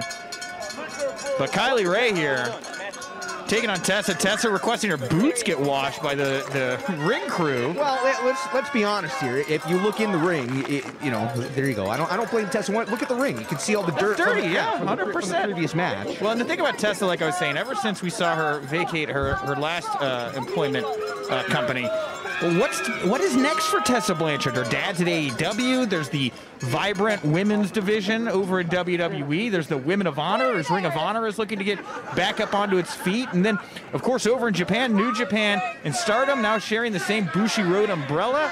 I mean, a lot of opportunities out there for Tessa Blanchard. Has she picked what? Has she picked a new path? We may not know. You know, what we do know is she's going to want to send a signal here tonight about where she's at. Here's a question for you, Nick, and I don't know if you know the answer to this or not. when was the last time Tessa Blanchard was actually inside a wrestling ring, inside a ring, not training, but in a competitive matchup against a competitive opponent? I think it was Lacey Ryan back at FSW's Mecca 6. That was back in March. Wow. So it's been some time here. That was pre-WrestleMania. I mean, has she been competing in Mexico at all? I mean, No, she hasn't been competing at all. In fact, what Tessa's been doing, and by the way, an excellent wrist lock here from Tessa onto Kylie Ray, or wrenching her way on that thing. But Tessa has been planning and executing her wedding with Daga now. Obviously, when everything went down, they had already planned their wedding. They saw it through. It happened about 6 weeks ago. They've got their honeymoon on the horizon. So I wonder if Tessa, where's her head? Yeah, exactly. That's what I'm saying. Yeah. Is like she's been so focused on a wedding and a marriage and getting that part of her life in order. Has she been training? Has she lost a step? What's her attitude? Well, now comparatively, when was the last time Kylie Ray? When was she in a ring last? Well, she's on Impact Wrestling. That's what I'm saying. It's much more recent than Tessa. Yeah, you know, we were talking to Kimber Lee backstage earlier about how she's got an upcoming tag team confrontation with Deonna Purrazzo against Sue and Kylie Ray on the horizon, and she was telling us, you know, don't see that smile for what it is. There's something behind it, and look at that again. Kylie Ray taking control early on here against Tessa. Very, very impressive. Physically evenly matched. Age-wise, very evenly matched. Kylie is going to have to be super aggressive, and she's going to have eyes in the back of her head, so to speak, because there's no doubt that Tessa Blanchard will take a shortcut if she sees an opportunity to take one. I don't blame her. That's her style. That's her MO. I mean, she's related, you know, Tully Blanchard, her dad, 4 Horsemen, you know, obviously dirty players in that game there. And Tessa here just wrangling Kylie Ray to the mat like a cowboy and a steer. Look at that. She's got that's not a chin lock. That's more of a choke. It is. The referee's allowing it. I'm surprised the referee wasn't putting his fingers in there. But again, this is the main event here tonight. I think the referee is going to be a little bit more loose to make sure that this match, let him play. Yeah, is what it is. That these fans can see something special here tonight to close out what has been an amazing night of action here at Warrior Wrestling. Tessa bailing out. I don't know. It looked like Kylie tried to throw a knee. I don't know if she caught Tessa in the mouth or not. I'm telling the referee that she grabbed her hair. Absolutely. I didn't see it. Did you? Look, again, like this referee needs to be paying better attention. I'm with Tessa here. I can't get over the Kylie Ray thief, criminal, tried to steal the belt. What else are you going to try to steal here tonight? You're calling her a thief, and she was holding the ropes open for Tessa. Oh, okay. That's cool. Okay, so criminals can't do nice things? Come on. Al Capone was almost mayor of Chicago right here. No. He did horrible things. Did he? Yeah, he's a mobster. No. Yes. Go to the Green Mill. Ask him to show you the secret passageway. Okay, well, some people would consider him more of a Robin Hood. Okay, sure. Yeah, all right. And we see Tessa Blanchard here, a little jaw jack. She has an attitude, huh? Yeah, and it is, and it's like mind games she's trying to play here with Kylie. Is it mind games or is it just her personality? I think it's intentional here. I don't think that Tessa Blanchard does anything that's not intentional. You know, we've watched all these matches here tonight pick up and get going in a hurry, and I think Tessa Blanchard wants to slow this down. She wants to show Kylie that she's going to do this thing at her speed, and just like that, she got caught in that moment where I think, again, trying to slow it down, missed where her steps were. Flying head scissors sends Tessa into the corner, and Kylie Ray, the challenger, here she comes. Running uppercut. Wow, look at that little back elbow there, throwing Tessa down onto the mat. Heads up for Kylie. Luckily, she was able to put on the brakes as Tessa dodges out of the way and grabs hold of the legs. Look out here, Kylie Ray's in trouble. Tessa Blanchard, the look of malice on Tessa's face. My God. We were thinking she was going to come one way with the legs. Instead, she just whipped her the opposite, and now into the cover to put it away and kick attitude. I have never seen anything like that, Rich. I thought the same thing. I thought she was going to throw those legs right into that ring post there, but instead to go the other direction. I mean, just vicious, malicious, dangerous, harmful, hurtful. The thing that Tessa Blanchard just did there to Kylie Ray, and look at it, fish hooking the... Oh, man, you can't even do that in the UFC. You get disqualified. You get a 5-second count here. And again, like that big smile of Kylie, that's the $1 million. That's the look, you know? Trying to... Wow. Yeah, no kidding. And Kylie here, she definitely looks distraught. Oh, my, look at that. And just a heinous toss there by Tessa right into the... Oh, wow. Notice how she took herself off center about 2 to 3 feet before so that she could drop that that knee right in the center of the back. She slid a little bit too. I don't know if the canvas is still a little slippery or not. Well, I worry about that electrical cable out there. Yeah. You know, you could take that, wrap it around somebody's neck, get real vicious with it. I don't know if the referee considers that a part of the ring since it's part of the production. I would disagree it's part of the ring, but that's me. Well, it's underneath it, leading out. And Tessa here dragging Kylie Ray all over the stadium. Now, they only have 10 seconds out there. Oh, I thought they were going. I thought Tessa was going for the trash can. I doubt the referee is going to count them out in a title match. I think that the fans here would riot. Well, I do think that I saw the referee attempting to a 10 count, and I don't know who this fan is on the outside who's giggling, but they better watch out or else they might get thrown a punch their own. You giggle like that, Tessa Blanchard might, she may haul off and whack you. That's offensive there, and Tessa Blanchard rearing back and just laying it in. I'm going to tell you what, you can say whatever you want about Tessa Blanchard, but oh, look at this. There is nobody who takes this profession, this sport as serious as Tessa Blanchard. No, not at all. I mean, this is her life. She does not screw around. She does not play. She is not here for fun. She's not here to make friends. This is serious business, as it should be. Well, she grew up in this business. This is her whole life. This is not a joke to Tessa Blanchard. She has not just the title, not just the purse, but the respect of her father, the respect that she has for herself in this business. Her dad's her stepdad. You can't not forget Magnum TA. Yeah, absolutely, of course. She grew up with Magnum TA. Right, absolutely. And now in a figure 4 on the outside, and the ref are not a figure 4, no. Is Tessa simply trying to get herself disqualified or counted? I think she is. Is this how she plans on retaining the title here tonight? Why not? I'm going to tell you what. Oh, look at this. And look at that. See, now she's going to get in the face of the official. I'm going to tell you what, Nick. If you haven't competed in 6 months, what would your MO be in your return matchup? Wouldn't you find any loophole you could to retain your title? Well, I mean, I would want to hope and think that I would believe in myself and think I could pull this thing off on my own, but I guess Tessa Blanchard feeling she's going to have to cut a few corners here to get what she wants. And you see her just rolling Kylie Ray down the field like a fumbled football. And she is fumbling around for sure. No, back over. Oh, what is this here? Tessa taking that Kylie Ray sign. She enjoys this stuff too, huh? The crowd is rejecting her. Oh, Kylie signed that poster. Oh, she did sign it. Kylie Ray signed that poster. Oh, come on now. That was a collectible signed item. Man, look, he turned his hat around. Yeah, okay. He's upset. Okay, big guy. Yeah, you're gonna sit down. Yeah. Tessa would mop the floor with you. Yeah, no kidding. All right. Yeah, no kidding. All right, and Tessa now gets Kylie in the ring, finally. I'm going to tell you what, there's some people who look at Tessa Blanchard and say, well, it's distasteful. She's, look at the arrogance and the attitude. And there are other people that say, you know what, good. This is what wrestling should be. It is about winning titles. It is about beating your opponent and embarrassing your opponent as well. Yeah, 100%. She is doing just that right now. Kylie Ray looking in a bad way at the moment. So many of these young wrestlers, honestly, it seems they all want to be friends. They want to be liked by people. Do you think Tessa Blanchard gives a damn whether or not anybody in this football field likes her? Well, she doesn't care. That's why I say, Rich, Tessa is an alpha. She is the leader of the pack. She sets the speed and everyone else follows. And right now, Kylie Ray is not keeping up with this alpha she's dealing with in the ring. Look at this, just smacking her around. How much can you push Kylie Ray, though? I think we may find out in a second.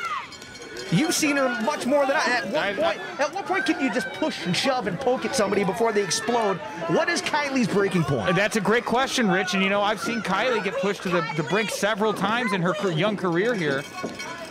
And it takes a lot. But once that light bulb goes off, once the click is clunk, Kylie Ray, she locks in, and she is something else, man. She is a woman possessed. And if I'm Tessa Blanchard here, I want to get aggressive, hit a big move, do something to put her down, because look at that. Kylie Ray there firing back, and she is pissed. Forearm smashes right into the jaw. And Kylie Ray. Kylie's a little wobbly. Oh, she went mouth first into the steel cable. Yeah, that is brutal. That's, I think, how Joey Janela. That's why I think he had so many teeth messed up for all them root canals. Oh, look out, Tessa Blanchard. Up and over, a kick right to the jaw. Made me uncomfortable to see how Kylie's head snapped around there. It really did. Yeah, that was an unusual movement there from her head.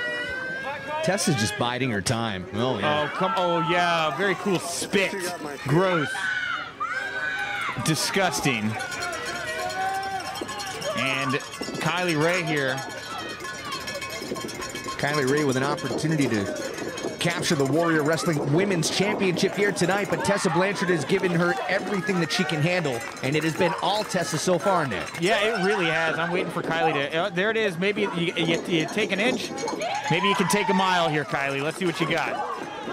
Boot to the face. Awesome. Great. I don't think she got all of that, but good enough. Enough, exactly. But that's the thing, is she's got to start stringing some moves together here. She's got to get some offense going. Oh, it was a clothesline by Kylie. And it looked like she was checking her knee there. Oh, she is. Yeah, she's definitely checking that knee. She tweaked her knee at some point here. Reversal on the Irish whip. Kylie Ray rolling through. Yeah, that right leg's bothering Kylie. And I don't even know where that happened. Down into the cover. And a 2 count. Blanchard out at 2. The fact I don't even know where that tweak happened in the knee scares me. Yeah. Because a lot of times when you see these injuries, it's like you see a moment where you're like, something didn't go well there. The fact we don't know what it was that messed up her knee, this thing could be a lot more serious, because she's been pushing through it, whatever it is right now. And usually it is something that you see and it just, it really stands out to you. Exactly, and that's the thing, is when I don't notice what it was and I see somebody limping around like that, really starts to get the gears ticking there and turning. What's going on here? And Kylie Ray, she's trying to give it her all right now. Let's be honest here. She is taking a hell of a beating. It has been probably 90% Tessa Blanchard. Kylie is just trying to battle back into this matchup, death by 1,000 cuts, right? Yeah, no kidding. It's just been, a couple of nicks here, a couple of nicks there. And Kylie Ray taken back down to the mat by Tessa Blanchard. Well, that stunned the champion. Another hard right forearm, and Tessa, her jaw, she's trying to make sure all the teeth are in place. Kylie lining her up. But it is Blanchard who connects with the shot, but now Kylie Ray fighting back. Godzilla Mothra right here in the middle of the ring.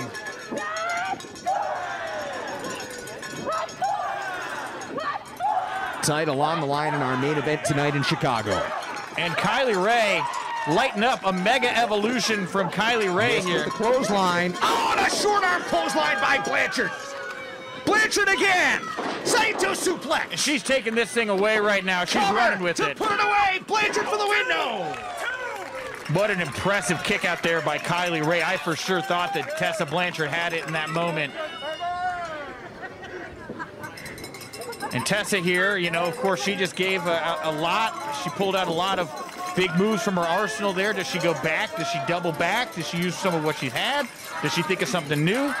I mean, again, maybe Tessa Blanchard went away, trained stronger, learned some more, and it's going to be even more devastating. Yeah, we don't know. I mean, you assume 6 months off. Who knows, right? Could be doing anything. Who knows what your ring conditioning is like, but Blanchard showing no signs of, hold on here. Tessa trying to put it away. Rolled back the other way. Kylie gets a 2 count. Blanchard nails Kylie. Diamond cutter. To put it away. Kylie says no. And a huge relief, a cheer came from the crowd there as Kylie was able to kick out. And as the temperature drops, the action in the ring is heating up here tonight, giving these Warrior Wrestling fans something to really sink their teeth into as we are in the main event right now of this big show. Let's grab the bow out of Kylie's here. Have you noticed that Tessa has been adjusting her left boot? I don't know if there's something going on with her leg too. I do. I wonder if it's new gear, right? Is she just trying to break this stuff in? Is she a little uncomfortable in it? And wait, she's got the backpack now. We're going to find out what's in Kylie's backpack. I bet it's something criminal. Wait, come on, something criminal. I think that there's the Panama Papers could be in there. I don't know. Get out of here. Oh, Kylie's so happy to have her backpack back. Oh, come on now. Come on! Tessa Blanchard. That's it. I mean, good job, Kylie.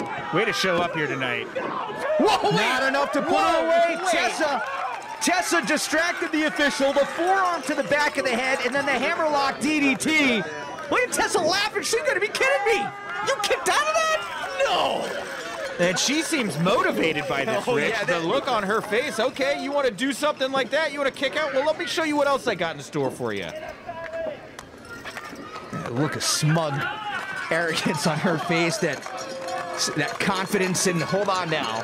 Tessa could be setting up for the Magnum.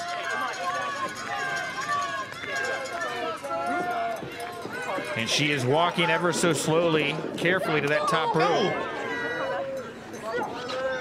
Kylie might have saved herself right there. And what is that hanging for? Is that her? I think that's her necklace that broke. Oh, okay, yeah, that makes sense. And it fell off of her. I was going to say that could get in the way. But Kylie, meeting Tessa on the top turnbuckle, knew that the Magnum might be on the way, and hold on for Kylie. And Kylie here, setting up for the suplex. Like two pirates battling on the plank. One woman will be thrown to the Sharks. The Warrior Wrestling Women's Championship hangs in the balance as Blanchard perches herself on the top turnbuckle. Here comes Blanchard. Kylie dodged out of the way. Blanchard again now. Oh, and wait, Kylie rolls her up. Is that enough? Did she get it? Yes! She got her! What? She got her! What? Kylie Ray's the new Warrior Wrestling Women's Champion! Wow, the smile cut the diamond!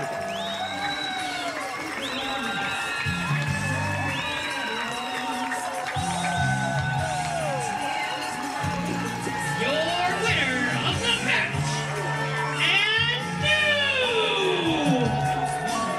Warrior Wrestling Women's Champion, Kylie Ray! The biggest moment of Kylie Ray's career as she stands middle of the ring at Warrior Wrestling, having beaten one of the best professional wrestlers on the planet in Tessa Blanchard.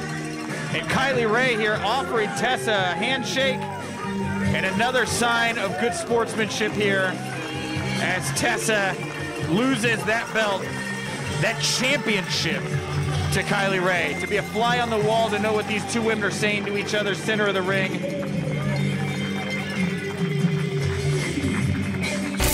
Welcome back to Warrior Wrestling Greatest Matches. This is the third best match in Warrior history, as voted by you, the fans, Warrior insiders, and the wrestlers themselves. This match set itself up over the entirety of the Warrior Wrestling Stadium Series in 2020. We're going to show you what happened in Night 1, what happened in Night 2, and then the whole match from Night 3. I think you know where this is going. It's Robert Ego Anthony with Frank the Clown versus the bad boy Joey Janela in a no-holds-barred street fight. Battle, Brian Cage, that matchup is on the way next. Oh, wait a minute. Joey Janela is a bad wrestler. Well, I got some news for you. Each and every week. Oh, wait a minute, what the hell is this? Who's this masked man? It's just a dude in a hoodie and a mask. Get this fan, where's the security? Get security, there's another one with him. Two fans have attacked. Where is security? Yeah, where is the security? What is going on right now? Somebody get in here. Steve, what the hell's going on? Somebody has grabbed the track. We don't know. Who are these people? Why is nobody doing anything? You can see some of the staff is trying to. The rain just came in a little bit right now. This is a mess. What is somebody dealing with tarps? Get in here. The officials are. I don't want to. Tony Khan's gonna sue us. We can't deal with that. Somebody get in here. Oh, that's uncalled for. I see. Okay, the refs, thank God, are finally out here. Referee, we may need. Janela, come on, yes, get in there. I don't blame him at all for defending himself here. These people. Who are these guys? I don't know. Are they? I don't know who these people are. Are they fans? And look, obviously. Now, the rain is starting to come down. And the referee. And this is craziness. We're supposed to stop the show if there's rain, and we got people attacking each other. Come on! All hell is literally great. Where is Eric? Nick, get out there and see what you can do. I'm not gonna get involved in this. Rich, what if I get laid out? You gonna do commentary yourself? I'm not gonna put the fans through that. Oh, look at this now. This is look, we got our commentary table here right now. Wait, I know that move. That Death Valley driver. Who is that? Wait. The rain is really starting to pour down now. They need to call this right now. The fans have got to get off. Come on! This is dangerous. Get the fans out of here. The fans are clearing out. These guys aren't even stopping their attack. This is unbelievable. I gotta get, hey Mike, the thing's getting soaked over here. Yeah, we're gonna have to. Okay, come on, we're gonna pull this back. We're getting told by production that we gotta move. Yeah, we don't want. What? Who are these guys? This is an absolutely insane and I don't know turn of events, a strange sequence where I don't know what's going to happen here. We got a real situation, weather-wise, chaos-wise. Who are these two guys that attacked Joey and Janela? That DDT driver looks damn familiar. I think I may know who the big one is. Get Joey out of there. We're covering up all our production equipment with tarps here right now. What the hell is this? What? They're back. What do you mean they're back? Retribution Light is back.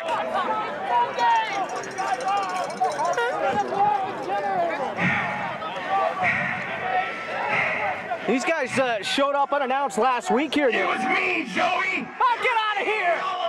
It's Frank the Clown! Robert Ego Anthony!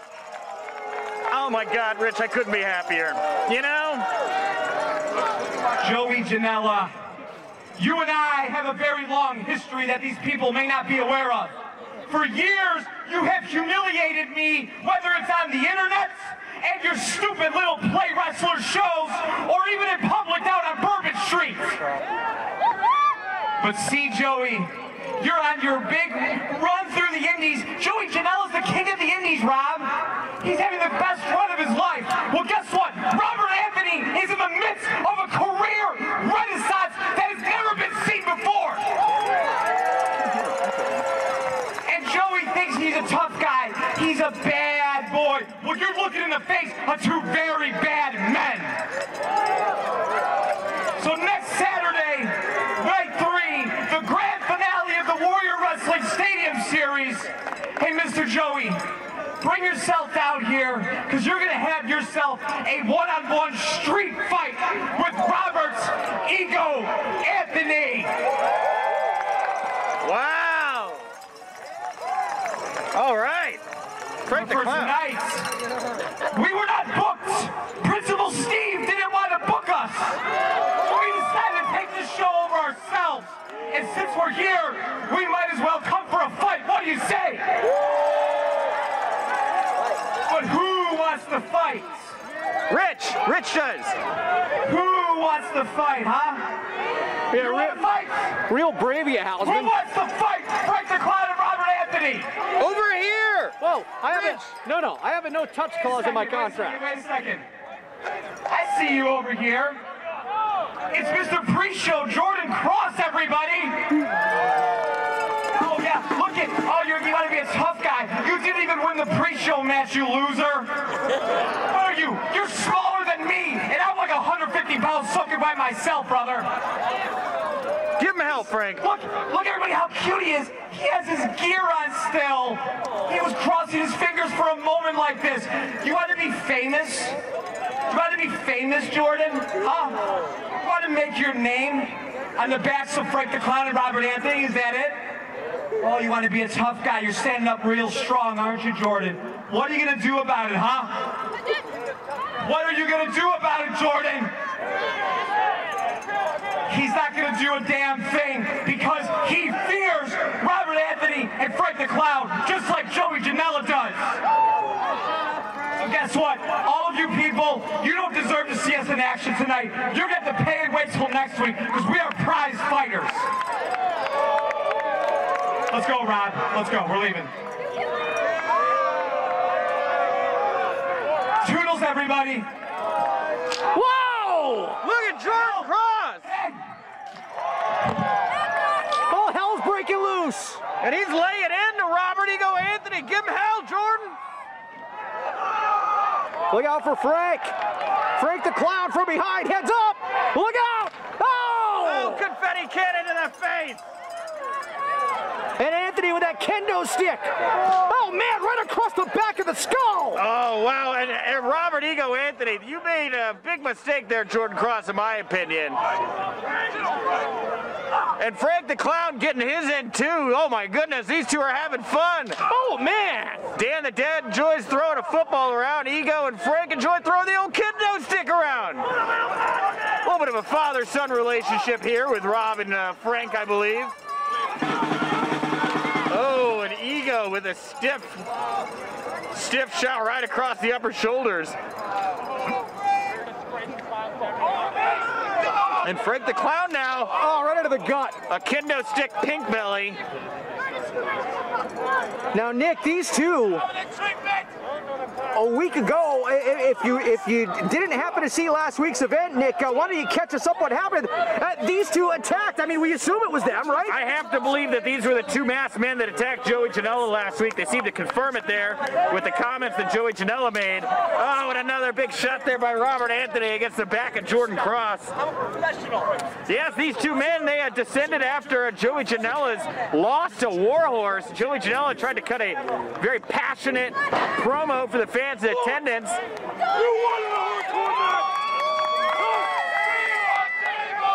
And then, of course, it would appear that Ego and Frank, donning hoods and masks, attacked Joey Janela. Frank has tossed a chair into the ring, and Frank and Robert Ego Anthony, they're going to town, Nick Hausman. They are, and look, Frank the Clown not done yet. He's got a trash can now. For the love of God. And we are, of course, more into the show now. I would imagine that's probably got some more trash in it. Oh, and another big hit there. You're doing great, Frank. We're friends. Oh, for the love. Me and Frank we're good friends. Of course, I figured you'd be friends with such a vile human being like Frank the Clown. You're jealous like everybody. Jealous? You think I'm jealous of Frank the Clown? You're so everybody's jealous. Oh, Dani and Mick Foley's hot daughter. Oh, what? Because he has to mooch off Mick Foley's fame. What and he's got a table. Oh, no, is that a door? That's a door. I believe it's a door, Nick. Which, for those of you who are not familiar, where I live, Gainesville, Florida, the second-hand door capital of the United States, of the world even. As a matter of fact, if you've ever bought a used door, it's probably made its way through Gainesville. And look at Robert Ego Anthony now is doing some rebuilding in the ring. He's got his chairs. What is Frank? Does Frank have is that a big mallet? Is that like a circus-sized mallet? Oh yeah. It's like one of the. Oh, he's just. What is he? Gallagher? Carrot Top? He looks like Carrot Top with that hairdo. He's a judge. He's the judge. He's the juror, and he's the executioner, and he's the clown. Well, you got the last part right. He is for sure a clown. And look, just like last week, these two brought chaos to Warrior Wrestling, doing it once again here. You know, I see that door set up on those chairs, and well, you know what's happening next, right? I would guess that Robert Ego Anthony looking to do some damage. I hope the medical technicians have some tweezers in the back, because heads up and look out! Oh my God, you talk about being splintered. Splintered in half is more like it. Splintered in half? He splintered him in half, Rich. You deaf? What? He splintered him in half, Rich. And Robert Ego Anthony sending a message to Joey Janela. I've got your number. Come next Warrior Wrestling Stadium Series event. That is next Saturday night. Clown, yo. Every wave your hand. No, get out of here. Frank the Clown, yo. Well, you're right. That is it. That is Frank the Clown, yo. That is quite the message sent to the bad boy, Joey Janela, who is known for, leaping off. What are the chances next week Joey Janela goes leaping off the press box here through some tables that are on fire? Joey Janela's a madman. Robert Ego Anthony's a madman. The difference here, the magic maker, the star maker, Frank the Clown. Next week, Joey Janela, you want to come to Warrior Wrestling? You want to be the indie darling? I have a feeling you are in for a rude awakening, as Chicago's own Robert Ego Anthony is going to, I think, try to end Joey Janela's wrestling career. He's on Twitter, man.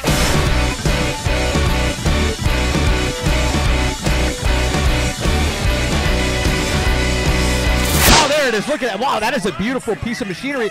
What the hell is Frank the Clown doing in it? Frank the Clown, like I told you last week, he does very well for himself, exceptionally wealthy. Yes, he did very well for himself, ripping off Mick Foley. He's given Mick Foley's daughter, Noelle, a life she could never, ever imagine. Sure. That's right. Yeah. Ever imagine. You can see Frank the Clown is the ultimate example of riding on somebody else's coattails, of having no discernible talent of your own, and simply mooching off a famous family. That's what Frank the Clown does. Frank the Clown isn't riding anything other than a $250,000 Polaris slingshot right now. That's like a $250,000 clown car, Hausman. You are jealous?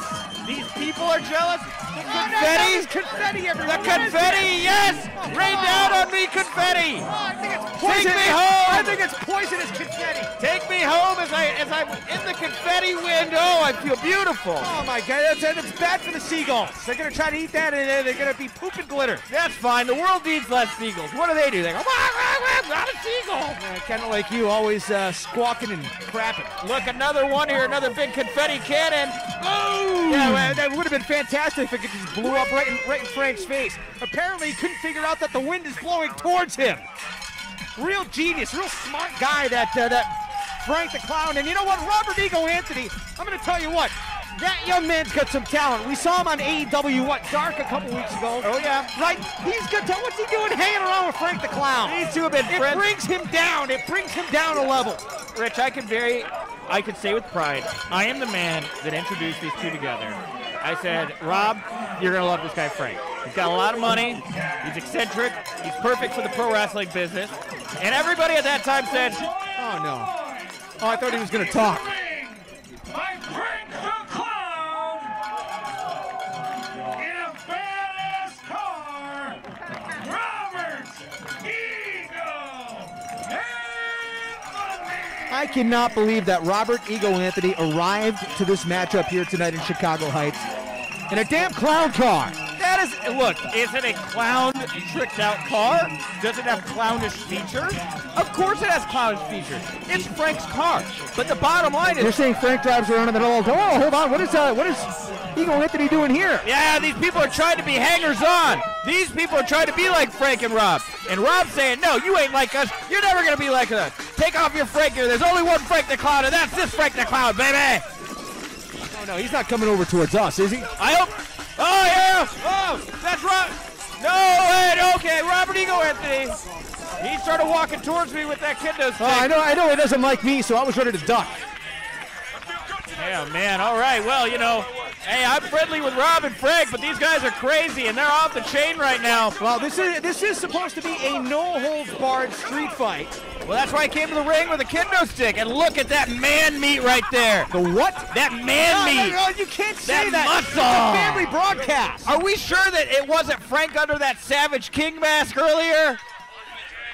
You've lost it, Hausman. You've lost your mind. Pretty man. What? Pretty man. Well, you know what? I'm not one to root for Joey Janela, but tonight I am Team Janela. I am the biggest Joey Janela fan here tonight because I cannot wait to see Robert Ego Anthony, and especially that clown, get his ass kicked.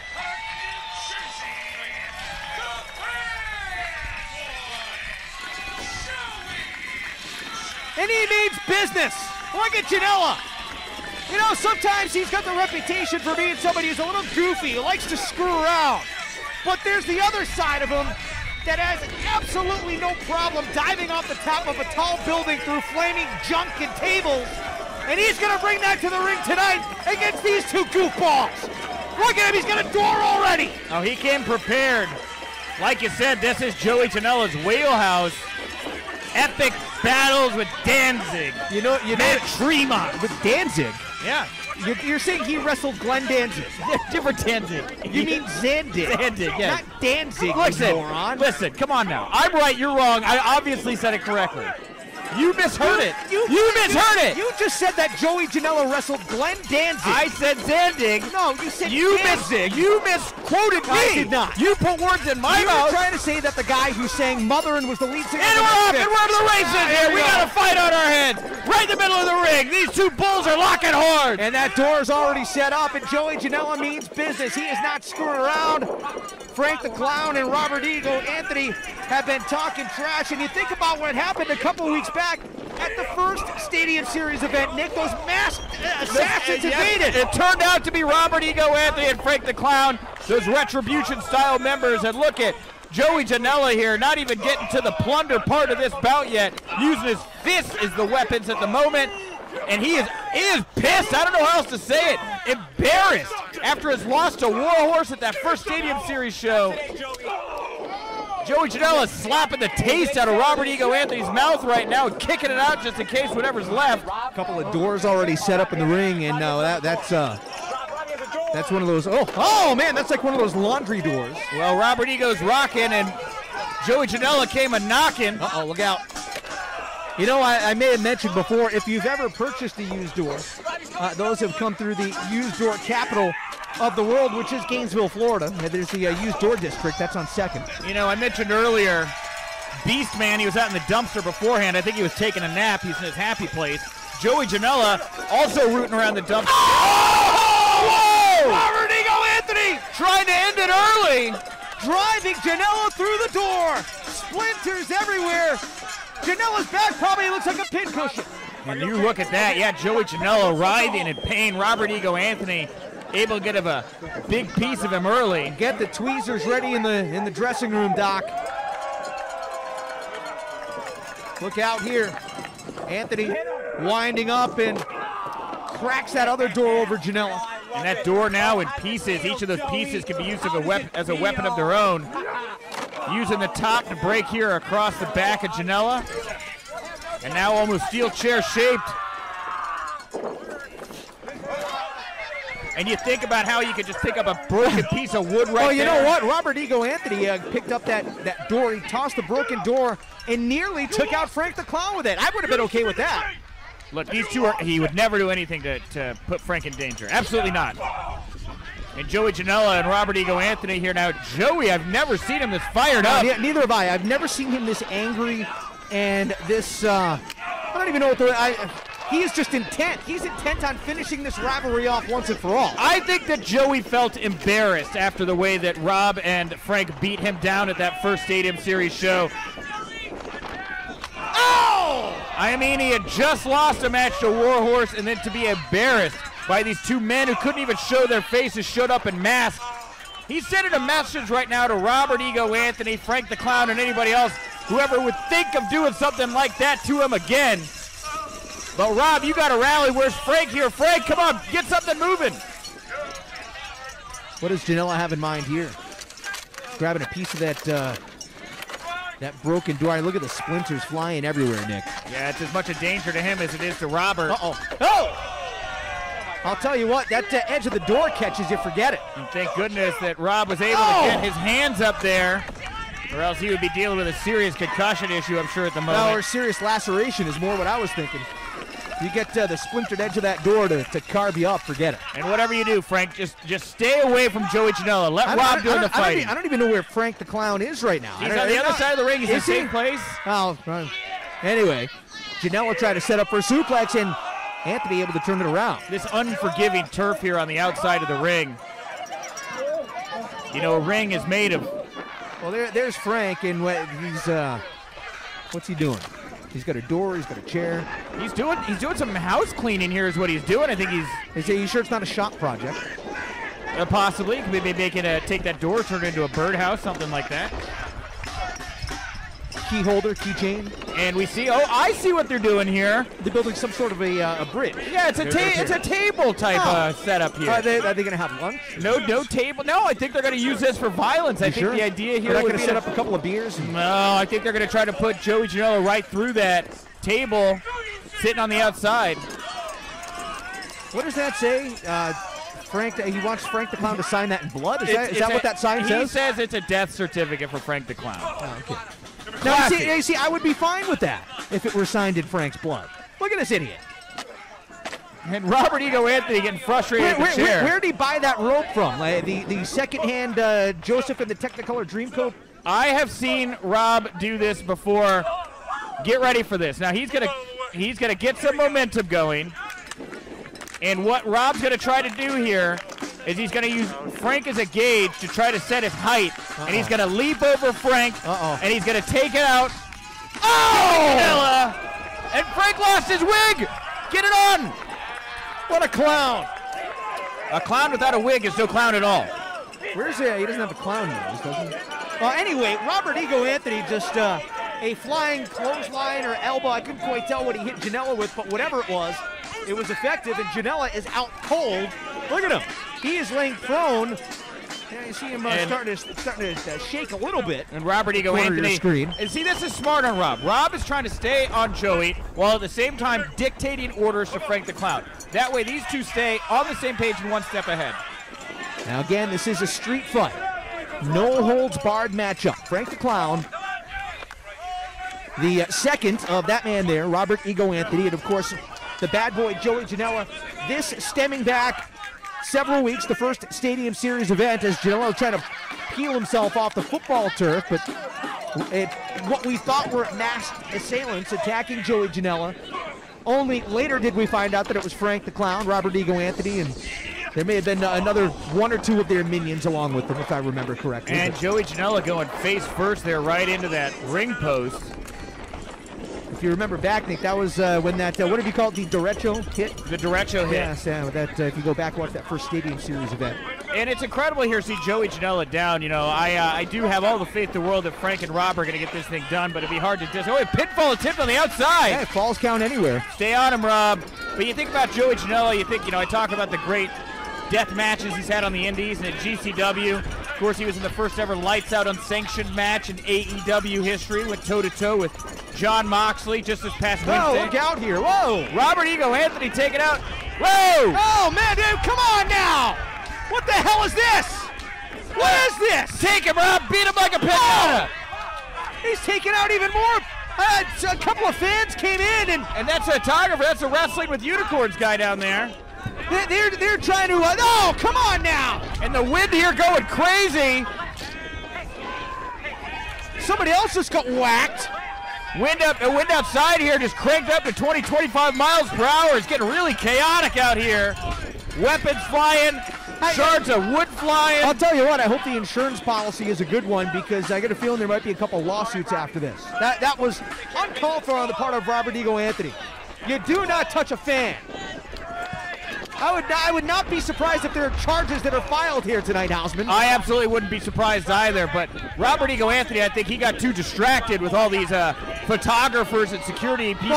Oh, hold on here. Janela now going to the top, and that door is set up between two chairs. There's a construction project center of the ring. And you better hope that wind doesn't get a hold of that table. Or that oh, my God! Oh, brutal. Anthony came down on the chair, not even on the door. He broke the chair. Ooh, and Janela rolled him over. Devastating superplex. Cover. And somehow Anthony kicks out. Oh my God. And Robert, and you think to where we got at this point, Robert Ego Anthony, Frank the Clown, they've tried to play mind games here with Joey Janela, and I think that was maybe, again, I have a lot of respect for these guys, but maybe in hindsight, do you want to get inside the mind of a guy like Joey Janela? You want to tinker up there? That's not a guy that I want to get angry at me because he legitimately is nuts. No, he might pull out a knife and just straight stab you. I have no idea how far this match will go. Joey Janela is insane. He has no regard for himself, and never mind that, he doesn't have any regard for anybody else. He doesn't care about his safety, definitely does not care about Robert Ego Anthony's safety. And Joey here. If he gets a hold of that stupid clown, too, I'm going to be Nick Hausman, I'll tap dance. I'll tap dance if Janela gets a hold of Frank the Clown. That is so disrespectful, Rich. I normally don't root, but that Frank the Clown is, he bothers me. Joey Janela was a man who has accomplished nothing on his own. What are you talking about? He's into the import-export business. Oh, of course he is. Joey Janela laying in the chops, a back fist into the right cheekbone of Robert Ego Anthony, who is trying to figure out exactly where it is that he is at this second. As Janela climbs to the top rope, and here he comes. Oh, the back of his head clipping that chair. And you can see him. He hit that mat, and he is out. He's Anthony feeling that into pain. the cover, trying to put it away. No, Janela outed too, but you're right, Janela. His head hit the top of the chair. I would not be surprised if there's a gigantic lump, perhaps, if he might even need some stitches. Tough to tell if he's bleeding at the moment. Does not appear to be in that. Good news for Janela, not that he minds bleeding by any means. How many doors do we got here tonight? I told you. Like that, Joey. They all come through Gainesville. Somebody go to the door factory? Well, no. I mean, if you buy in bulk, you get them cheaper. What do you think? It's like anything else. That's true. That's just smart. That's just good fiscal responsibility. I told you, it's the used door district, Gainesville, Florida. It's on 2nd. You been to the Mary's door? Mary Doors? She gets on the door with you. Yes, that's right. You knew where I was going with that. Good on you. Blind squirrel finds a nut every once in a while. Sometimes, yeah. You're like the proverbial broken clock here, Houseman. And you talk about being right twice a day. We'll see how very right Robert Ego, Anthony, and Frank could be here right now. Anthony, look at this guy. Look at this clown. I can't wait for Janela to get back to his feet and strangle that little punk. And I think about how Joey oh, wow, what a gnarly kick there from Robert Ego Anthony. And then once again, they're creating a table using chairs and doors, going back to the same formula that's already, well, actually it did work from last time as Joey was able to send Rob through the door of the chair. I don't know why they're going back to this one. I kind of question. What a super kick. I thought Janela was over and done with. That super kick caught Anthony, who is now draped over that door. And Joey Janela has an opportunity here, an opening. He sees Rob. Oh, no! Frank the Clown breaking his hammer off across the back of Joey Janela. Oh, no. You gotta be kidding me. Go for it, Get out of here. Go for it, Frank. Frank the Clown with the Death Valley driver. Robert Ego Anthony to the cover. No. He kicked out. That was kicked out. Beautiful, Rich. A beautiful thing just happened there. Frank the Clown stepping up for his man, his mono. Yeah, but it was not enough to put it away. Can you believe? It was not enough to close out the bad boy, Joey Janela. Can you believe how strong and vibrant and masculine Frank the Clown is? Get out of here, Houseman. Pick it up. You're delusional. Joey Janela throwing him through that door. Yeah, you're completely out of your mind. Now, what? I'm feeling it. I feel my blood is on fire right now. I'm so happy. Barred street fight. And look, Robert. Anything goes in this matchup. This isn't even our main event here tonight. And we see these chairs back to back. That's dangerous. Could Ego be thinking about dropping Janela across that very sharp point that's been created? Yes, Nick. That's exactly what he's trying to do. And Joey here getting underneath Ego. Oh no. Broken spine! Oh, that'll rearrange your C13! Somebody call the medic. Have him on standby. Janela to put it away, and Frank the Clown in there to break it up. Frank the Clown doing everything he can to help out his charge and Robert Ego Anthony and Frank here. Get him, Frank, get him! Go, put your energy into it. Look at that! Look at those weak swings! Take your big muscles and hit him! It's barely Come on! even. Oh! That's it! Joey! Hit him again, Joey! Joey! Hit him again! Joey, lay off! Hit him again! He's just a boy! Hit him, Joey! Get him! No! He's just a boy! No! Frank, get out! Frank, get out, Frank! No, Frank, get out of there! Come on! Oh, yeah, that's fantastic! Lay off! Get him, Joey! Lay off! Get him! Referee! Get him out of there! Tear him apart! Light him Come on on! fire! No! What are you talking about? Frank, come on, Frank! Oh my God, no, Frank, this is too dangerous!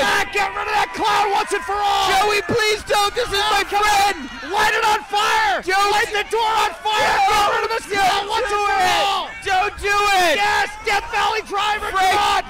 Frank! Yes! Joey! Come on, Frank, grab the rope! Send him packing! Oh my God! Oh my God, Frank, no! Pile driver! Pile driver! Frank Janela! The clown is tough!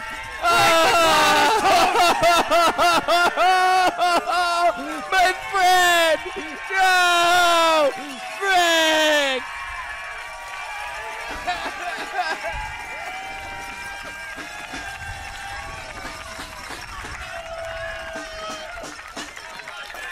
Oh my God! I had to take a moment. I'm so verklempt. I'm so. Hold on, Ego Anthony with the chair. Has Janela up. Good. Power bomb cover. Janela kicks out at 2. Get him, Rob. Do it for Frank. Oh my God, I don't know how I still have a voice after that. Do it for all the Franks of the world. There are no Franks in the world. Do it for all That those. is the only Frank, and Frank the Clown is crumbled in LA like a heap outside the ring. Do it for all those rich, handsome young men with hot girlfriends who are famous. That mooch out there, hot rich girlfriend dads, yes, of course. I'm sure Frank is going to file a very large lawsuit against Joey Janela. Robert Ego Anthony trying to put it away. I hope that's the last we see of that stupid clown once and for all. Get rid of him. He has no business being around here. And you know what? He adds nothing. Frank the Clown is completely out of it ringside. Good. He hasn't moved at all. Good. And Rob I hope they have to wheel him out of here. A man on his own.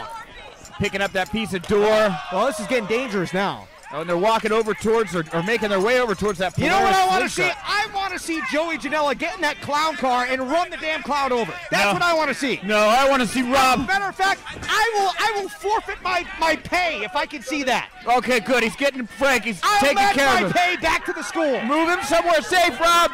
Frank is a national treasure, and he must be protected at all costs. The bodyguard. He's Kevin Costner here. He's taking care of him.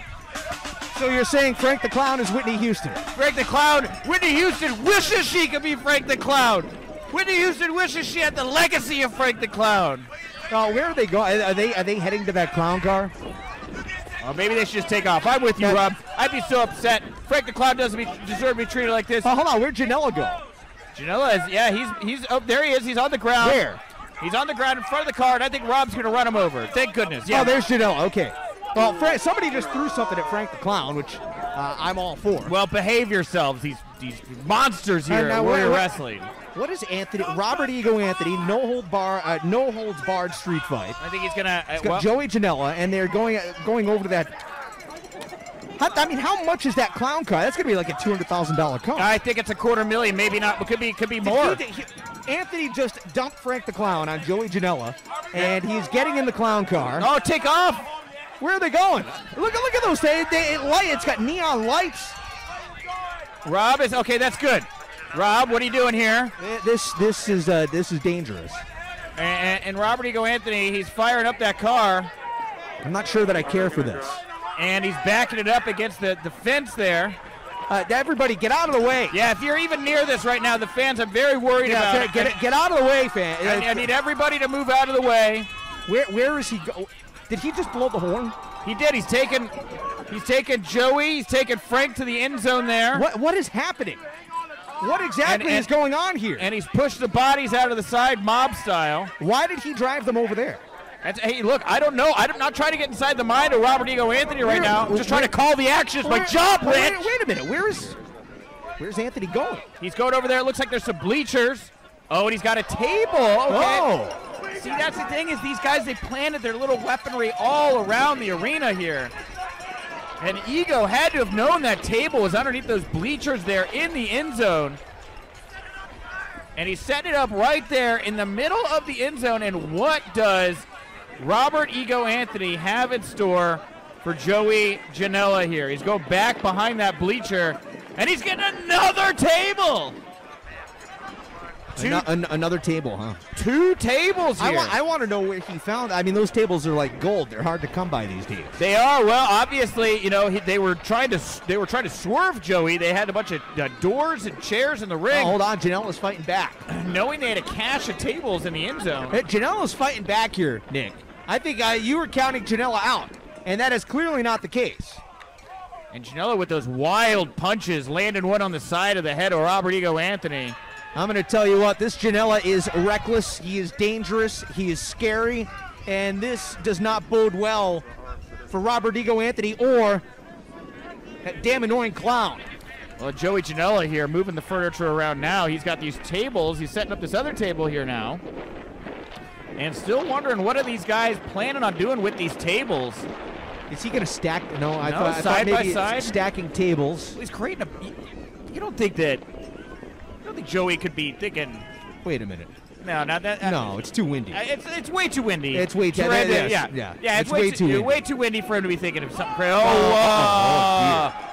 And a ladder. You were thinking something like you were thinking flames. That's what I was thinking. I was thinking, yeah, maybe he's going to torch the table or something like that. But now he's grabbing this ladder. Oh no! Wait a minute. Is he gonna? He's getting right up. No, hold on. Wait a minute. He's getting right up underneath that. Wait, is Janela really going to climb that ladder? Well, maybe he just leaps off. Are you thinking what I'm thinking? I don't want to try to get into the head of the bad boy here. Janela is right near that goalpost. He is right underneath that goalpost, and Robert Ego Anthony. How high is a goalpost? 16 feet? Oh, it's got to be 16, 20 feet. I've never been a football person. Let's say 80 feet. It is not 80 feet high, that's for sure. And Rob, he's been kicked in the face, punched in the face, mentally abused, watched his friend be tombstone pile driven through a door on the outside. And Joey Janela here picking up Frank the Clown as well. Good. And Frank here finding his wooden bed on top of that table. Rob, Frank, I'm imploring you, get your act together. Joey Janela, he's heading up onto that crossbar, Rich. That is 8 feet above the ground. And the referee here, it looks like he's climbing up after him, but no, Joey's up there. Oh my God, Janela on the goalpost, Frank the Clown and Robert Ego Anthony. Can he spike it? Oh my God, here he comes! Oh, touchdown, Joey Janela! It's over! It's over, Janela! Janela put away Robert Ego Anthony and Frank the Clown leaping off the goalpost with a big long bomb. That's sent on through the tables, and it is done. Retribution is Janela's.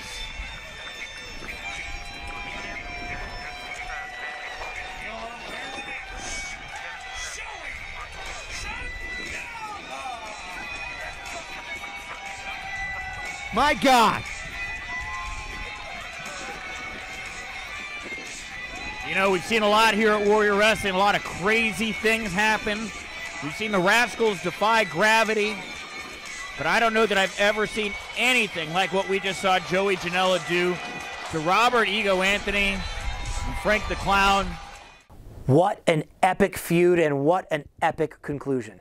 Welcome back to Warrior Wrestling Greatest Matches. We are here with match number 2 on our countdown.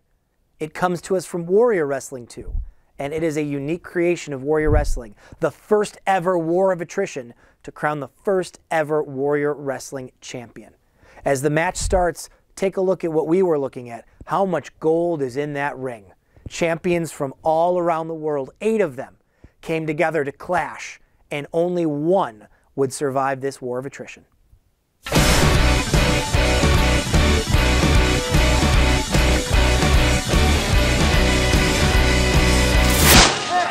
And there it is, the Warrior Wrestling Championship. A beautiful new title.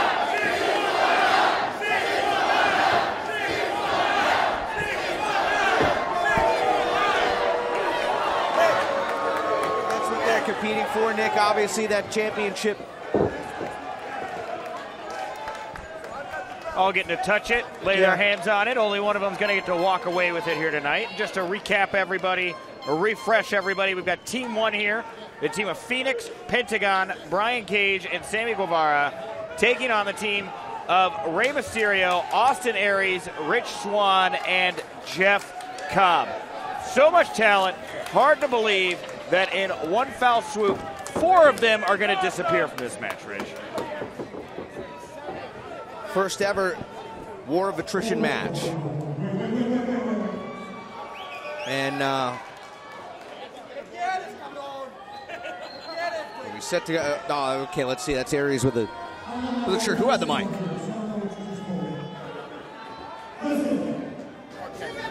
In case you don't know, I'm kind of a big deal.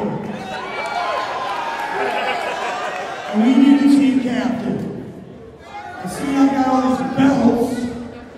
It makes me the team captain. We go home, guys. You can follow my lead, kid. Alright? On my side. We good?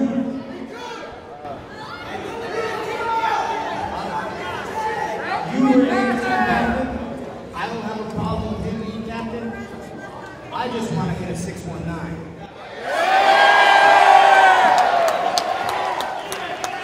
Well, as the team captain, I'll make sure that happens when the time is right. How's that? Perfect. Good. Deal. Yeah, let's win that. As long as we win. Deal. We got it. And Austin Aries here is now, I guess, the captain. Does it surprise you that he would want to name himself captain? No, not at all. No, right? Austin Aries is a world-class athlete, but is notoriously known for going to the beat of his own drum. All right, so this is the War of Attrition matchup. Warrior Wrestling title will be decided. The champion will be decided here tonight. 2 teams of 4. They compete. The winning team is then split into 2 tag teams. Right. The winning team, or the man who scores the first pinfall gets to pick his partner. Correct, yeah. So, we look at, for example, here, we see Rey Mysterio, Austin Aries, Rich Swann, Jeff Cobb. That's one team. If they pick up the win, you can see Rey and Aries versus Swann and Cobb possibly here in the second stage. But the other 4, their other 4 opponents, they disappear. They're out of contention. They're not going to be able to become the Warrior Wrestling Champion because they're going to be eliminated from the match.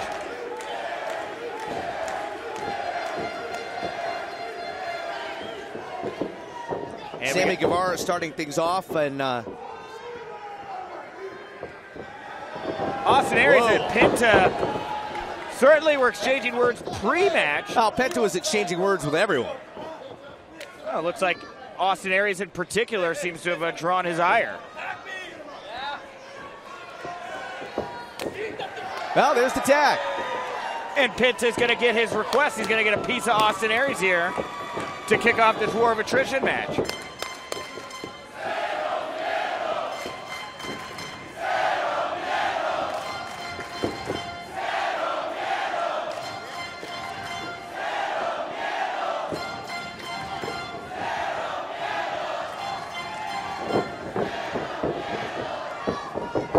Penta L0M and Austin Aries. Aries, the Impact World Champion. Yeah, and these two have certainly shared space here at Impact recently, as they've been top contenders there, or top competitors there. Aries, of course, top of the mountain. And Penta, I think, is a bit upset that he's being so disrespected here by Austin Aries. And Aries is saying, fine, let's work this out. Test of strength style. And Aries doesn't want any part of it. He was yapping at Brian Cage. Penta's playing a lot of mind games here tonight. Whoa! And that's inappropriate for Warrior Wrestling here. Giving him the one-finger salute, he does. And now...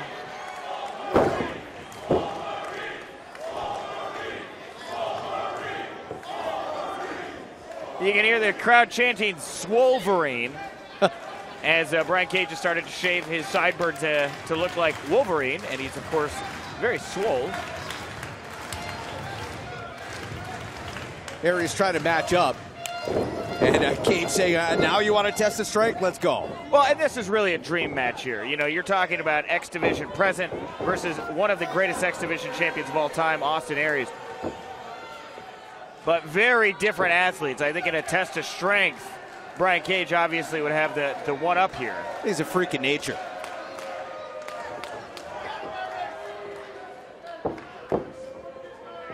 Just got to lock up fingers here.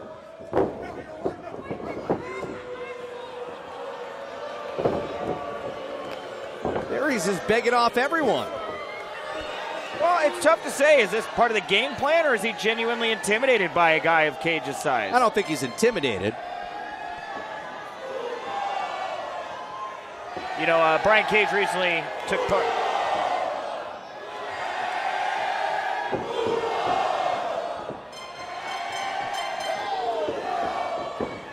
And Penta El-Zero. You can't say that at this place. Yeah, Penta's getting away with a lot here at Warrior Wrestling. Yeah. You know, there's a bit of a language barrier, I guess, but... Are we finally going to get to action here? That's Rey Fenix in the ring now. Of course he tags out. Aries tagging in Rey Mysterio. You know, I'm a little surprised by that. You know, in this match, you don't need to get pinned in order to be eliminated. What are you talking about? Well, that's the thing is, you know, if Aries isn't in the match and, you know, Ray gets pinned here, that whole team's eliminated. You know? Oh, I see what you're saying. Yeah, I'm surprised that Aries would relinquish control of the match over to one of his teammates when he could very much. Well, he is a control freak, isn't he? Yeah, I would think he'd want to be in there, taking control, making sure he's going to advance to the next stage here in this war of attrition. Maybe he knows that Rey Mysterio's just slightly better. You know, if you're looking at Rey Fénix there, I mean, who better to send into the ring against Rey Fénix than Rey Mysterio?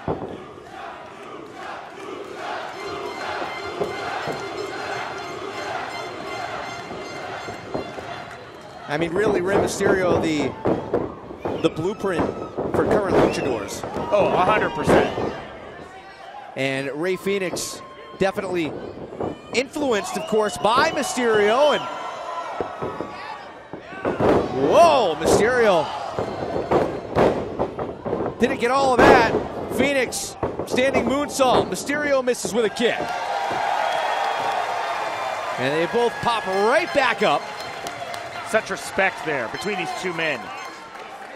Being able to throw those kinds of counters, you know, you talk about Rey Mysterio really being the blueprint for what a luchador is now. With every generation, there are so many more new moves and techniques that are applied as the next generation that finds a way to work around them. And I think we're seeing that here with Rey Fénix against Mysterio. Springboard into the electric chair. And whoa, hold on here, Fénix. Oh! Oh! Oh, come on! We were going to see a 619. Well, and Austin Aries tagged himself in and out, just rakes the back. Look, Aries is the team captain, Rich. The team captain. If he thinks it's in the best interest of the team, he's going to tag himself in. Aries cartwheeled over, rings the ears of Fénix, who whips in and out through the ropes. Hey, a little bit of a taunt there for Rey Mysterio, the way he did that. My goodness, wow! What a drop kick! Rey Fénix is incredible to watch! You can't hurt what you can't touch. Aries is hung up on the bottom rope. You can see his teammates there, Jeff Cobb. Apparently that tag is legal. Well, technically he was still in the ring, right? I guess so. Feet were under the ropes. Whatever happened to tag ropes anyway? Tough in an 8-man. Yeah, it is, isn't it? It's more of a rhetorical question. My goodness. Look at that. You know what? Every time I see Jeff Cobb, it seems like he gets stronger. You know, he manipulates bodies like 8-year-olds manipulate putty, you know? It's like Play-Doh to him, Rey Fénix is.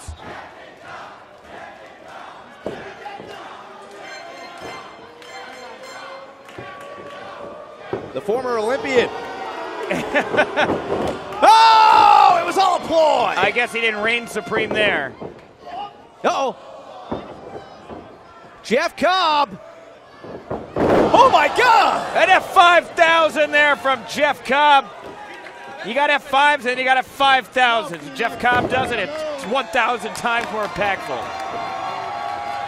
And Penta L0M. Diving into the ring, set to go one-on-one here with Jeff Cobb. Cobb's not used to being on the other side of this. He's used to having the fans behind him. Yeah, well, I mean, Penta's got them in the palm of his hand right now. He's got an edge to him.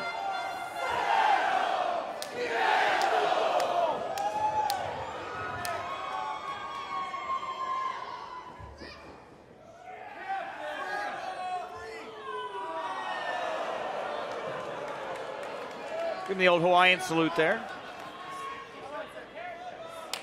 Uh-oh. You know when the glove comes off, that Penta means business.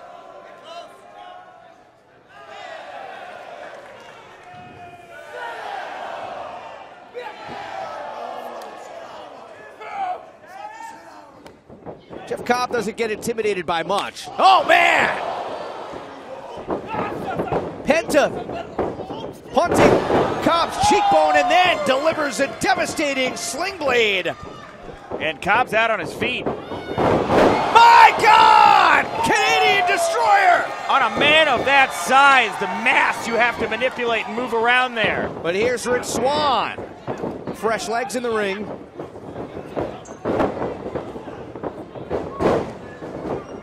Wow. incredible athlete. Nails the drop kick. And that's the thing about Rich Swann, it's precision. It's that flip and nailing it and being able to pivot and maneuver yourself to exactly where you want to be so you can execute your next devastating maneuver. Oh, and a huge super kick by Penta. Swann still on his feet, but barely.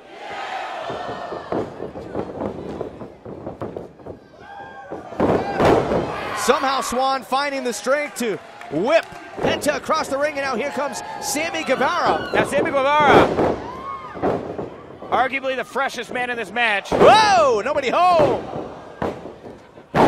Finally nails the running shooting star press into the cover, and there's Aries to break it up. When in doubt, just keep doing backflips till you get one of them. You know, that was really incredible there.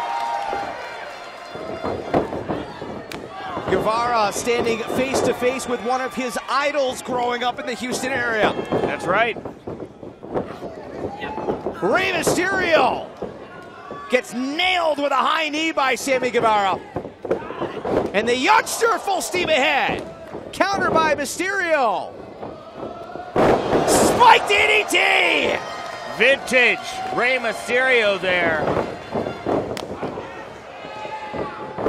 Mysterio wisely going after the legs of Brian Cage, kicked at the thigh. This is where Mysterio's speed is going to be imperative. To the top rope. Ah, Cena Teta! And you think about all the great battles Rey has had with big men over the years. The Big Show, Kevin Nash. Ooh, countered. Looking for that. Brian Cage with a devastating suplex. You know, that's the thing, is Rey Mysterio's had to deal with so many big men throughout his entire career. Great Khali, Mark Henry.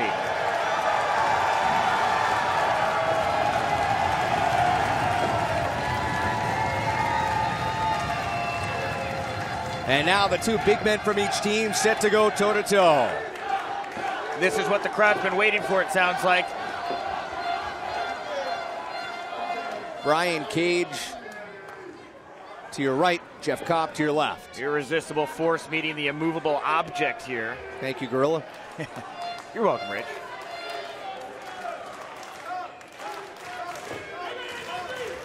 And Brian Cage is a reigning champion.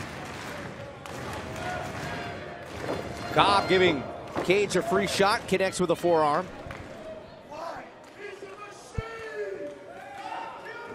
Oh, and another one. What did you just say about Cage? I was saying here that Cage is a reigning champion, and Cobb, obviously, without a title around his waist, you know, it'd be great to make an impression, pick up maybe the pinfall here against Brian Cage, and not just win that Warrior Wrestling title, but open up a pathway maybe to another. Cage with a super kick, and the Swolverine winding up. Oh my goodness! Tour of the Islands! How does a guy like Jeff Cobb do that?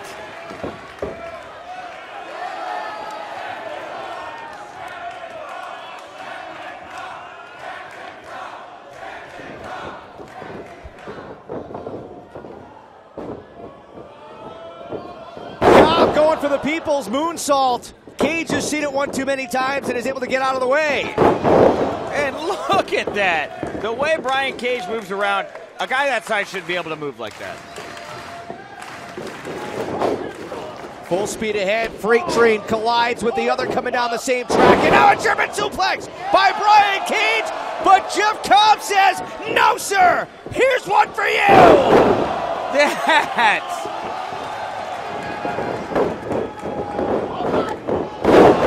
What a collision! Two Goliaths throwing everything they've got at each other right now.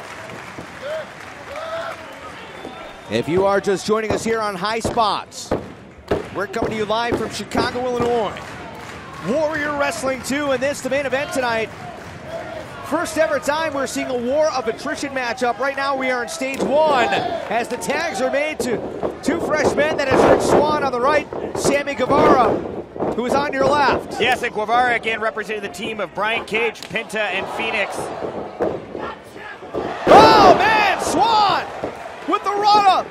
Sending Guevara flying it out. Swann over the top.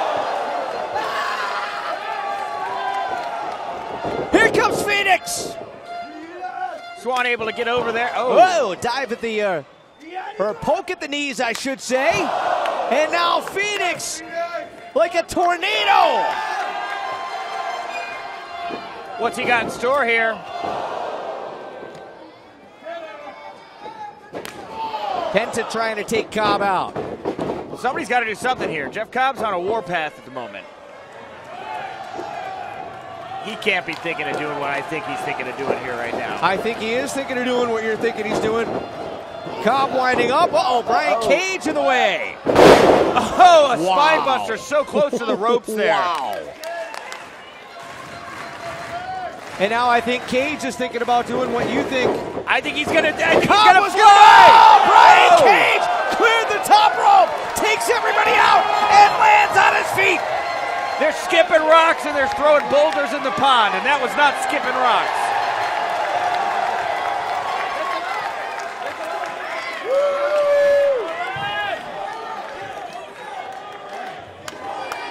And where's Rey Mysterio? There he is. Aries tagged himself in. Aries tagged himself in. You've got to be kidding me.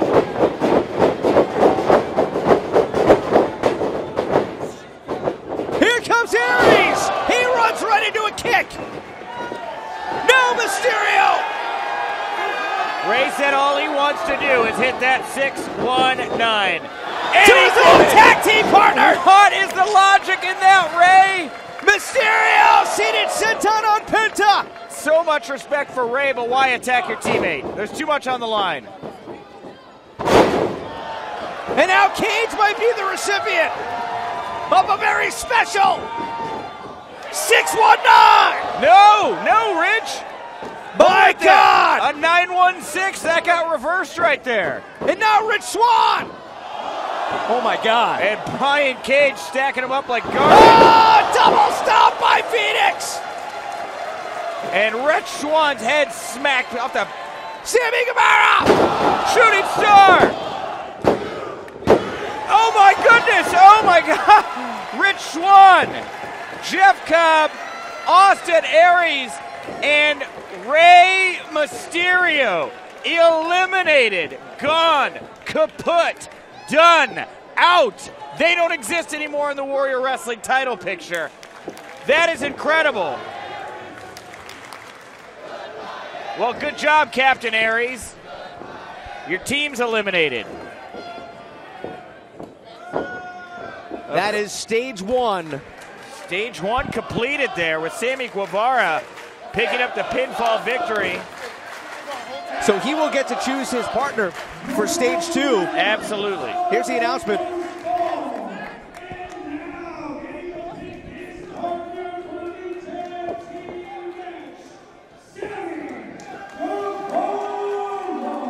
Now Sammy will choose between Brian Cage, Pentagon, and Phoenix. Wow. How do you choose? All amazing. I mean, they're all great in their own way. You know, what are you looking for if you're Sammy Guevara here? And also, let's reflect here, Rich. I mean, Rey Mysterio, Austin Aries, Jeff Cobb, Rich, all four of them.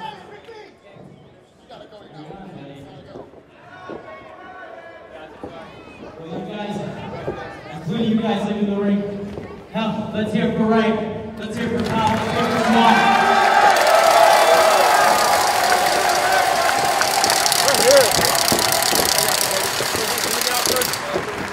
You guys are truly some of the best in the world.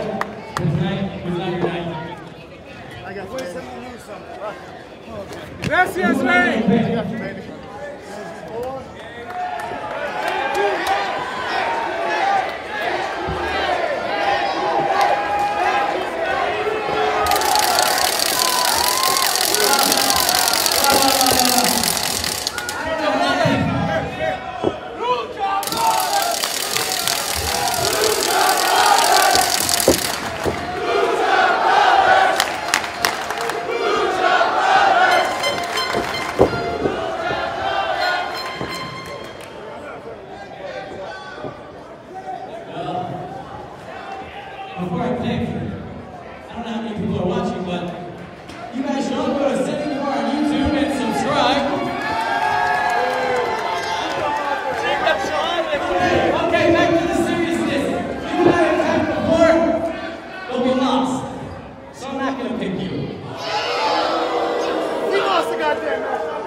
like Pizza wants to team with Phoenix here. And you, I beat you at PWG, so I'm not going to pick you either. I choose Pentagon Jr. Breaking up the Lucha Brothers. Of course, the Lucha Brothers, Penta and Phoenix.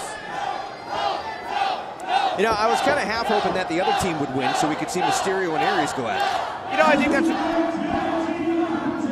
that's what a lot of people were thinking, Rich. Kind of hoping that they would go down that road, right, and be the last two. That's kind of what we were hoping, so we could see Mysterio perhaps shut Austin Aries up. You know, but that's the dangerous part of a war of attrition match here, Rich. Like I was saying, if you're not tagged into the match and your teammate gets pinned, you're out of the match too. You had 3 great competitors go down in Jeff Cobb, Austin Aries, and Rey Mysterio because Rich Swann couldn't get his shoulders up for a 3 count.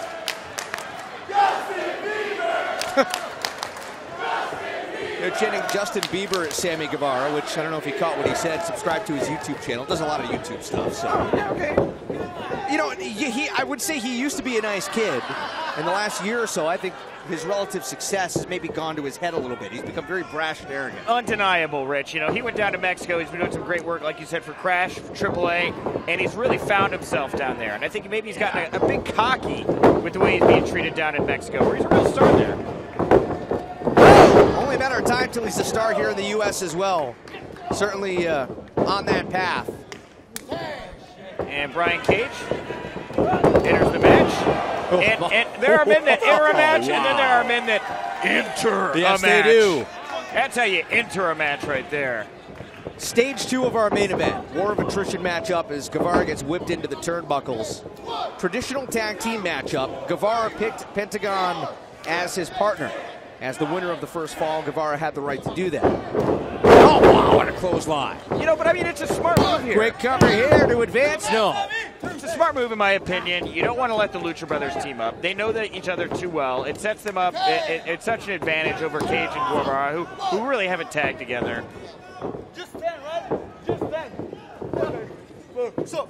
Oh! And you got to think with Phoenix and Pentagon, you know, being the most well-known luchadors probably on the planet outside, you know, Rey Mysterio right now. Maybe a little bit of a grudge here with Guevara, you know? Really delivering those chops is Phoenix. Now picking up some steam. Momentum off the ropes. Big leg drop. Cover and Guevara. Yeah, I mean, Sammy Guevara coming in from the States here down to Mexico, stealing the show. Now we are here, and he likes to call himself Mr. Money's Worth. Not that that's a bad thing to tell yourself. I'm going to give people their money's worth, but I mean, he really believes that people come just to see him. Let him believe that, Rich. Well, fair enough. It's wrestling, and what I believe is that Brian Cage does not look fatigued in the least. I mean, it has already been 20-plus minutes in this match. Intense competition. Oh, my. And you got Brian Cage doing stuff like that. He's doing curls with Guevara. Yeah, that's one thing. You can walk into a gym, look at the weights and say, how do I lift these today? Or you can look at the people lifting the weights and say, how do I lift them today? Tag made to Rey Phoenix. And double team maneuver here, suplex. Excellent teamwork here. Now Guevara able to twist himself free, big super kick, and now a high knee. Really showing some aggressiveness here. Tag made to Penta. And he snuck it in. Sling blade. Another. Pentagon, ball of fire here. Yeah, but Cage right back on his feet. Imagine that big tree trunk of a leg kicking to the bottom of the chin. I can't even fathom what it would be like to be hit or kicked by Brian Cage. I imagine it's got to be like being slugged with a baseball bat. Probably being like hit with a telephone pole. You know, a telephone pole probably closer than a baseball bat. Head scissor takedown, and Penta trying to keep the momentum going, but instead Brian Cage kicks at his knee. Penta up. Double D's to the back. The lung blower into the cover. not enough. Nice save there by Phoenix. You know, we've mentioned it before, but Brian Cage, of course, the current Impact X Division champion. Phoenix and Penta, obviously, in Impact, could be looking to make a statement here. But for Cage, how great would it be for him to have 2 titles after tonight? How do you battle your brother? Oh, man! That was disgusting. That was a... Oh, man! That was like a tornillo kick. Yes. Into the cover, and in there to break it up comes Guevara. A little springboard off the ropes, the spinning kick. You know, we talk about Sammy Guevara making a name for himself here in the States. Woo! Big Spanish fly. Inside Guevara! out. Trying to put it away, there's Cage to break it up. You can tell that the competitors are starting to get fit. You just mentioned fatigue. You can tell they're starting to wear down a little bit. It is warm in the building here tonight. Hot in Chicago, and it's been a long week. But Brian Cage may be advancing to the finals of this matchup. No! Guevara powers out. Yeah. It is, you know, and like I said, you know, there is a bit of fatigue that sets in. I haven't seen it yet in Brian Cage. The man is all go, all show, all the time. And Sammy Guevara, as much of a name he's made down in Mexico, would love to get it going here in the States on that same level. And in order to do that, he's going to need to get through a guy like Brian Cage, and that is very, very difficult. Here's Phoenix, and now Penta. Brian Cage with a running knee. Guevara with a high knee. Discus clothesline by Brian Cage. And what's he picking him up for here? Oh my God! How on earth did that happen? That seems like he defied the laws of gravity there. I think you have to stop mid-turn in the air in order to do that. I don't know how you accomplish that. Heads up for Guevara. Oh, Phoenix! Spike Guevara right on the top of his skull, and now Penta with a super kick. Momentum off the ropes, answered by Phoenix. And the Lucha brothers having a little bit of a brotherly spat here. And another one! Canadian Destroyer, cover! Phoenix for the win! And he steals it, he gets the win! That's it, Phoenix just pinned Pentagon, wow! Incredible! We've got ourselves a finals! Oh! We are heading to stage 3. Stage 3, the last stage here of a War of Attrition match. It looks like it's going to be Rey Fenix versus Brian Cage. Pentagon. The team of Rey Fenix and Brian Cage. Final stage of this matchup, a one-on-one battle. The winner will be declared the Warrior Wrestling Champion.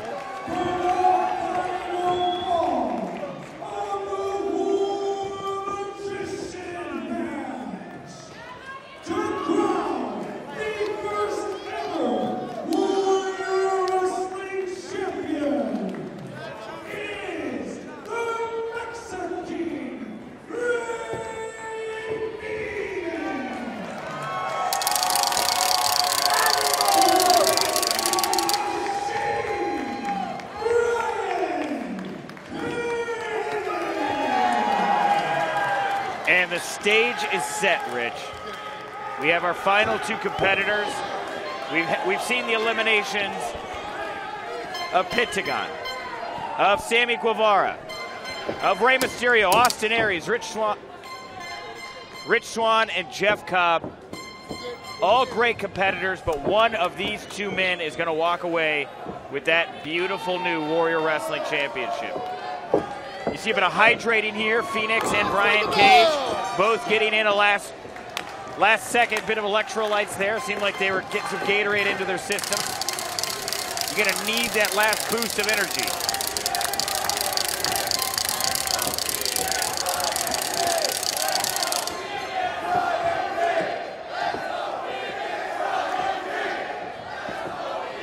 So here we go. Brian Cage, Rey Fenix, the winner of this matchup will become the first ever Warrior Wrestling Champion and the first ever winner of the War of Attrition matchup. 2 Warriors. Oh, Brian Cage with a headbutt! Looking for the discus lariat, answered by Phoenix. All fair in love and War of Attrition. Cage did not want to waste any time. Oh, there's Phoenix again. And with that springing kick. You can't let Brian Cage get any momentum, any control. You've got to stay on the offense. Huge splash by Phoenix. Cover! No! It was a big risk going for that top rope splash there, but it paid off. That's what it's going to take if you're going to take down a champion like Brian Cage. Looked to me like Phoenix knocked the wind out of himself and wasn't able to quickly go into the cover. Oh, this is and bad. it bought Brian Cage just a half a second. What happened there? Uh-oh. Oh, man. Oh, Brian Cage for the title. New champion. No! There's, you know, I've seen sidewalk slams. The big boss man obviously had a famous sidewalk slam, but he about dropped him right through the middle of that ring there.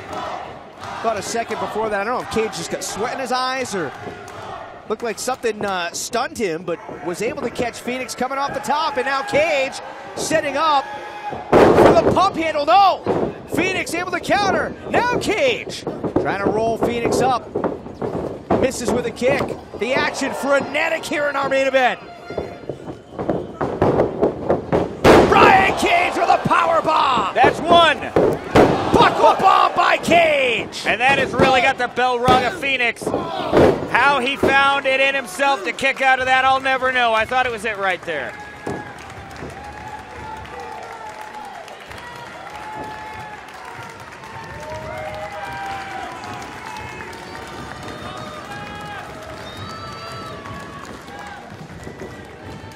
And Brian Cage right now grabbing hold of Phoenix. And he wants to find a way, that strategy to put that belt around his waist.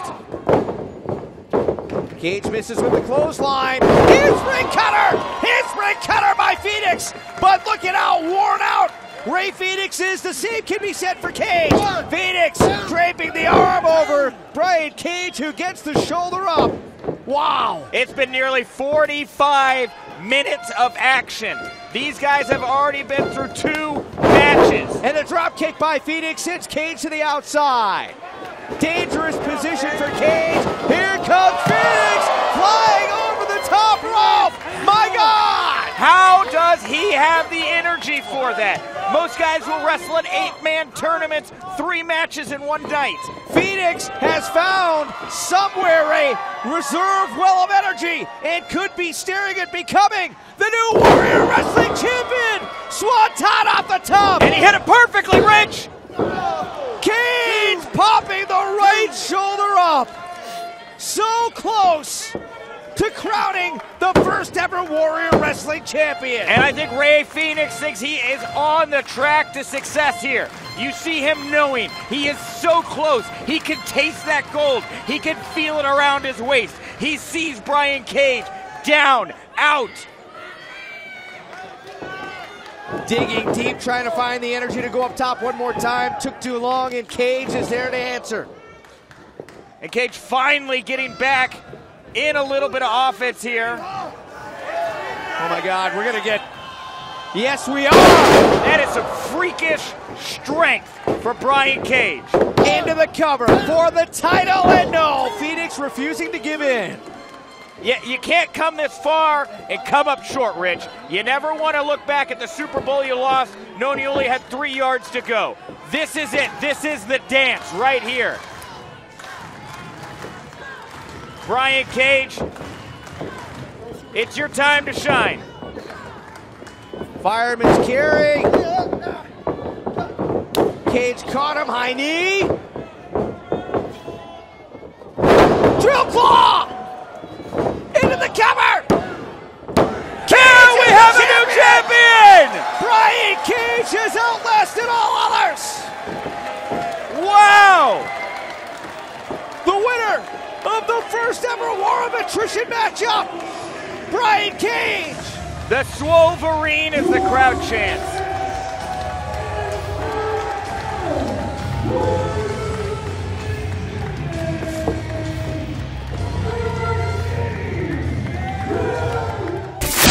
Well, we made it. This is Warrior Wrestling's greatest match as voted on by fans, insiders, and wrestlers. It comes to us from Warrior Wrestling 7. Chaos, Will Ospreay, Rocky Romero, Amazing Red, versus the Rascals. This was the match that the rest of the locker room came out of the locker room, through the curtain, sat in the bleachers to watch as 6 of the best on planet Earth pushed each other to the limit. Enjoy Chaos versus the Rascals.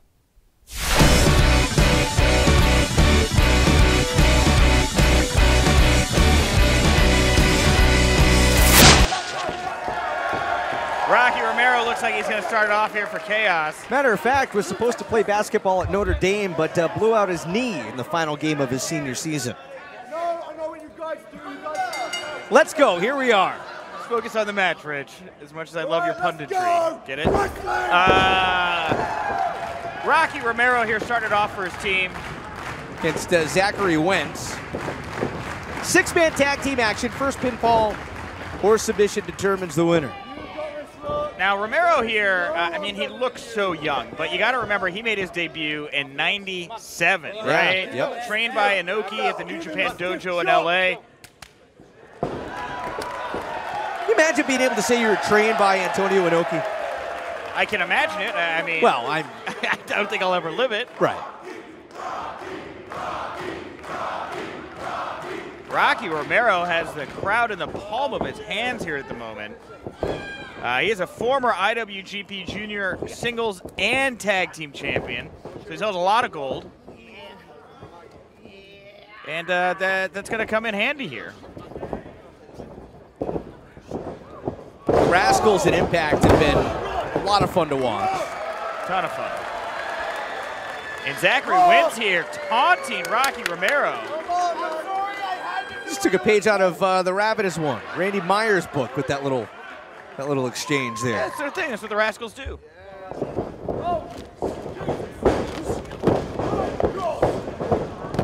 Oh. One step ahead. There it is. That's what you get when you got that experience. Romero, formerly one half of Roppongi Vice, along with Trent Beretta. Now just Trent. Yes, he is just Trent, isn't he? Wentz with a corkscrew. And a kick out at 2. I've been impressed how much back and forth there's been here between these two without a tag. And here we go, first tag of the match. Desmond Xavier. And who's going to tag in on the other side? It looks like Amazing Red wants in this match.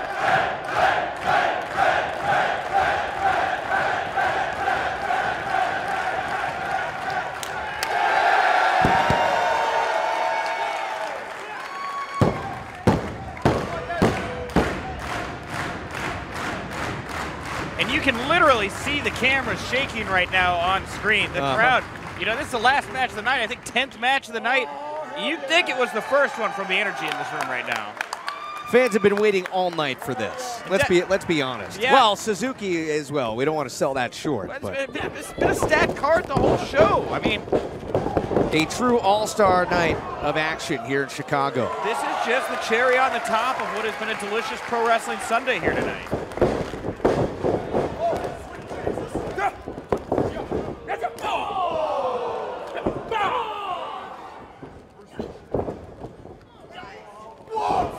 What action here tonight. Amazing Red. Desmond Xavier.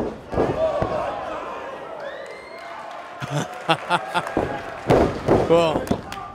Oh my God. Oh, man. Red able to roll through, misses with a kick. And Xavier managed to just get out of the way. Oh! Double high kicks.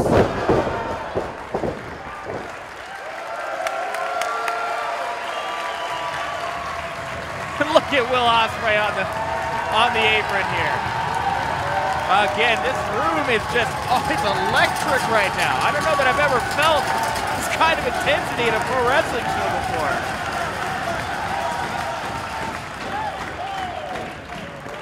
And I see the signs of respect here, but I also know that there's got to be...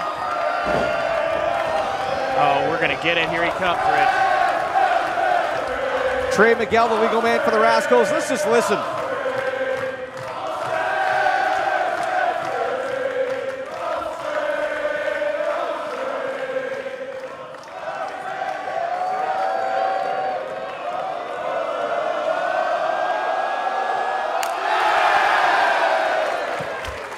Enter Will Ospreay. Miguel with a forearm. Ospreay is so lightning quick.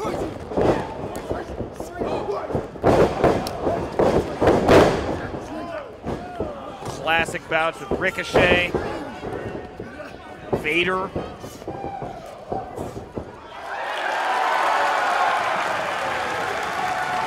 It's like a Marvel movie, Rich. The intensity in Ospreay's eyes, and the same can be said for Miguel. And neither one wanting to move, like, no. like two snakes in battle. You know, you mentioned earlier, Rich, how you said that Will Ospreay arguably, wait, take it in. This is awesome. This is awesome. This is awesome. I was going to say, you said earlier that Will Ospreay may be the best technical wrestler on the planet. Agreed. Maybe the best flyer on the face of the planet. Also agreed. But the PWI 500 came out this year, and he was number 10. Wow. 10. Who was number 1? It was either Reigns, Rollins, or AJ Styles. Okay. It was one of those. I remember there was a lot, but.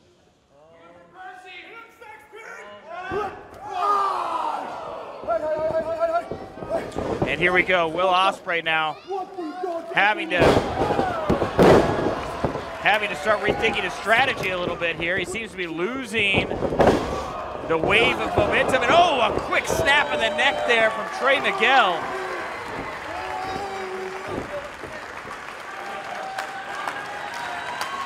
And Will Ospreay here in a very precarious position. I didn't expect to see him like this so early in the match. Oh, wow. Oh, man. Almost tossed him out of the ring there. Uh-oh. Heads up. Here comes Ospreay. You know, we've seen flashes of it so far. Ospreay, where would you put him as far as speed? I mean, I think of guys like Ricochet. I think of guys like Yoshino. Two of the fastest, most lightning-quick competitors that hit the ropes with such snap. Ospreay is in that same class to me as Ricochet or a Yoshino. Well, you say that, but like I say, Ospreay, Ricochet, their matches together really, I think, in a lot of ways defined the pro wrestling style of the 20 teens. Oh! And he is lean, but man, was that a mean chop. No! I mean, really, you think about it. Ospreay, Ricochet, like you said, some of those classic battles. I mean, really, a fantastic example of. Oh! You talk about quickness, Rich. How do you know how to be there? Unbelievable cover. I mean, you see him. He's halfway into a move. He's upside down. You think I'm going to kick him in the face? You think about the fusion of styles, where you've got Mexican lucha libre, Japanese strong style, British technical wrestling. British technical wrestling. Ospreay melds that all together in a way that is so unique. Look out now for Romero. And now Amazing Red. Everybody gets up here. Oh, man. Running a dropkick train. Yeah, no kidding.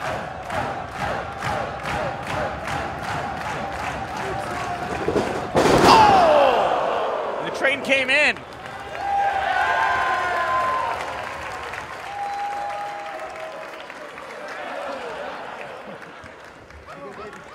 Cover. Romero. And a power out at 2.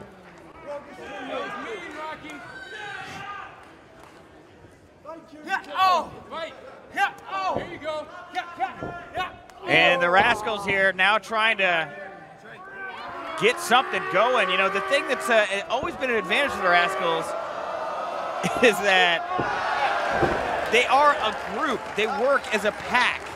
We haven't really seen them outside of the several kicks we saw showcase what they can do as a team quite yet.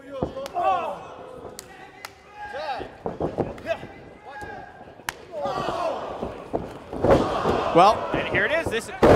Speak of the devil, Nick. And if I'm Chaos, this is not what I want. This is not the Chaos I want. Romero out of 2.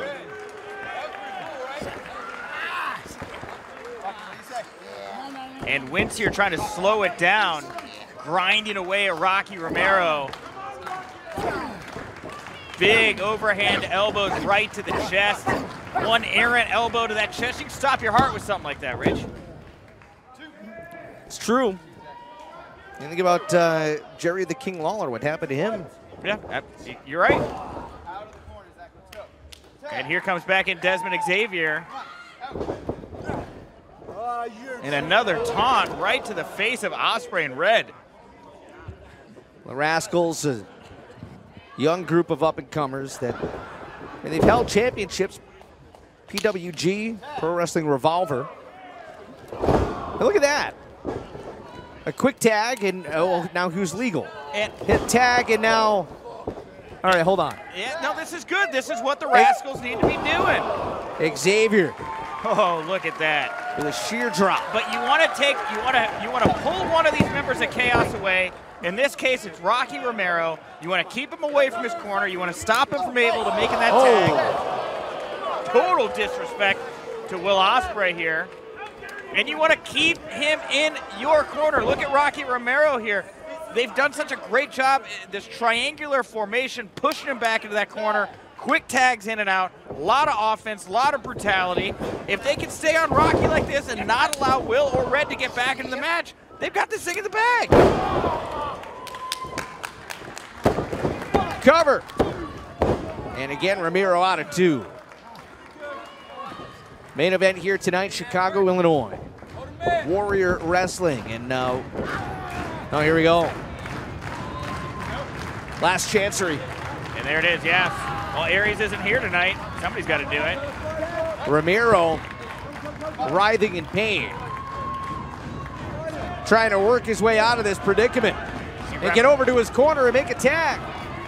Wentz says no dice. And again, just smart teamwork here from the Rascals. And you heard the fans there, how much noise everyone was making. Really invested in getting Rocky to that corner. And it wasn't Trey enough. Miguel into the cover. And I'm really surprised at how hard the Rascals have been working the holds on the mat. You know, there's such flyers. We've seen a fair amount of technical grappling here from these three tonight, and it's a nice change of pace. Oh, elbow. Right into the sternum. Romero's taking a beating, huh? Yeah, he really is. And the Rascals keep taunting Ospreay in red, but they're doing all the things right. They're doing everything right now. Missed with the enziguri. Oh, but not on the second attempt. Rocky's got to make a move here now. He has finally broken away from the Rascals. They're all three to your back. You got to get to that corner.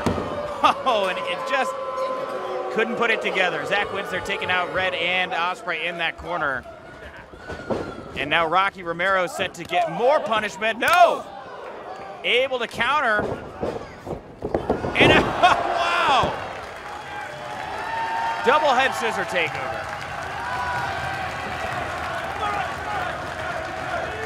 Rocky Romero crawling towards his corner. Dives and makes the tag. Here comes Amazing Red. What a drop kick off the top. And I think we're about to see why they call him Amazing. I've seen that look in Amazing Red's eyes before, and he is set to full throttle.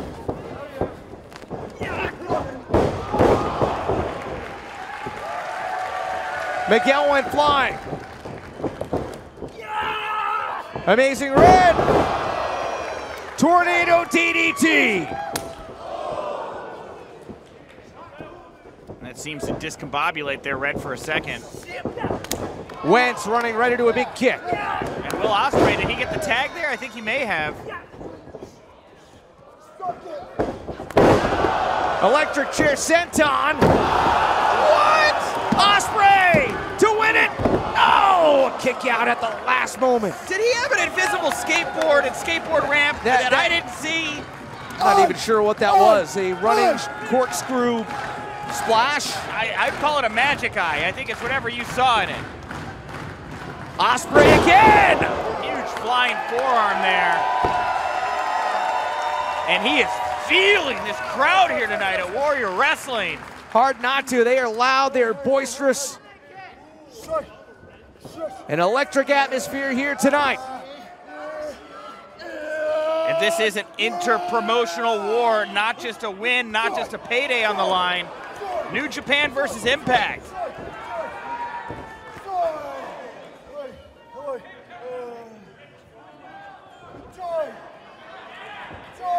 Wentz is starting to fade.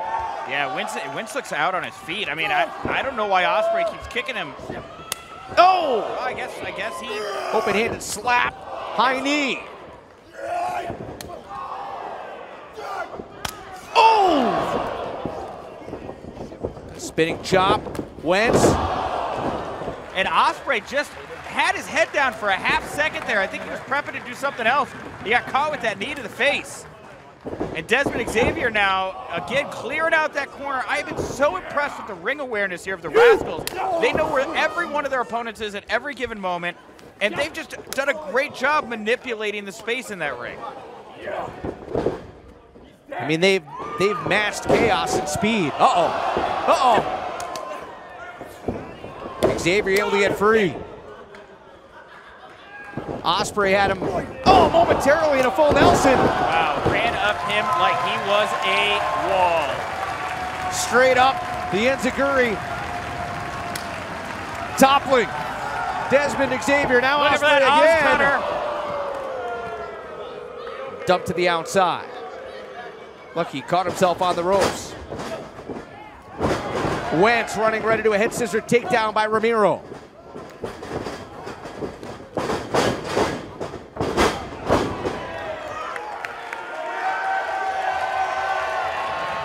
Did I say Wentz, Miguel? Yeah, At any rate. Yeah, Trey Miguel, Desmond Xavier in the other corner. Rocky Mero doing a big window windup here. Huge clotheslines.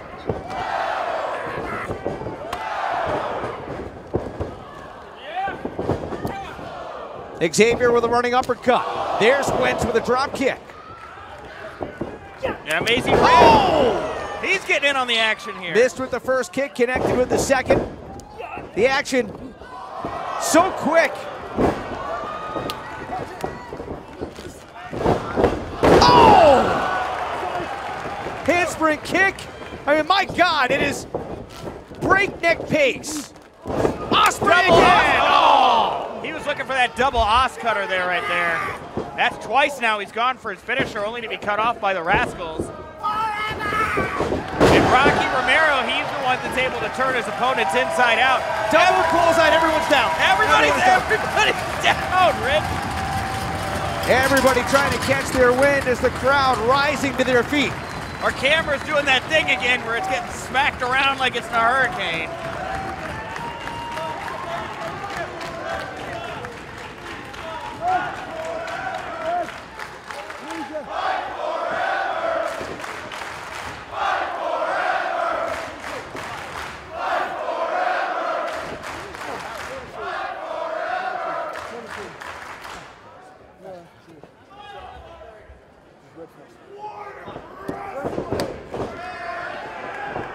Xavier whipped into the turnbuckles. Amazing Red now, Rocky Romero. Ospreay. Oh my God! Wow, that was teamwork right there. That might do it! Oh! Not enough. I thought that was over. No, the Rascals are tough. I mean, these guys are so young and hungry. They can take a beating right now. You got veterans in there with Rocky and Red. They want to put this thing away, and sure, Ospreay can do it all. Ah, from the outside. Look out here! Oh, what a huge win that would have been if Xavier had pinned Will Ospreay here at Warrior Wrestling. Ospreay to the second rope. Wentz. I don't think he's legal, is he? I don't know who's legal right now, honestly. Uh-oh. Oh my God! That was very impressive and looked brutal. That does damage here. Breastbone, and oh, here we go! The Rascals! trying to put this thing away, the hot fire flame, but a kick out by Ospreay. Gift it. A standing moonsault with the assist, a little bit of a push. I mean, such a simple yet innovative. Well, that's where I say Ospreay, Ricochet, the Rascals. These are the kinds of guys that define what pro wrestling is right now. True melting pot of styles. We've talked about it. Strong style, lucha libre, British technical wrestling, and Rocky Romero just, oh yeah, you want to fight? You want to slap? Let's do it. Romero tough as nails. Booted right down to the floor that time, heads up now. Low suicide dive by Desmond Xavier. Miguel got clocked. Here comes Red. That was a million miles an hour he shot out of that thing like a cannon.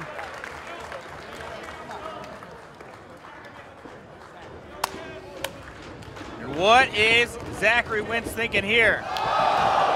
Step up dive. Ospreay kick to the outside. Trey Miguel.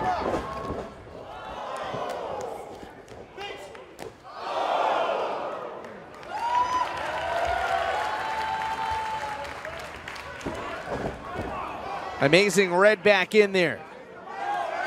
Cutting off Miguel at the pass. And Amazing Red loves dangerous situations. Could we be looking for what, a code red to the outside? Uh-oh. Nope, the Rascals helped to pick it apart, but Amazing God. Red. Oh my God. You gotta be kidding me, Red. No. Oh, good Lord. Oh my God! And there it is. I've seen a million code reds in my life, but I've never seen one off the top rope to the outside. What's Ospreay doing? He's saying, get them together. I need something to land on. Let's get weird. It's Warrior Wrestling. Oh! Off the top, cover! No, Xavier kicked out. And what is Will Ospreay gonna have to do? Ospreay's teammates tossed Xavier back in. A big kick there. From behind.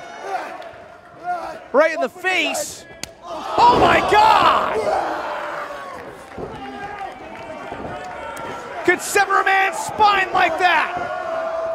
Ospreay! The Stormbreaker.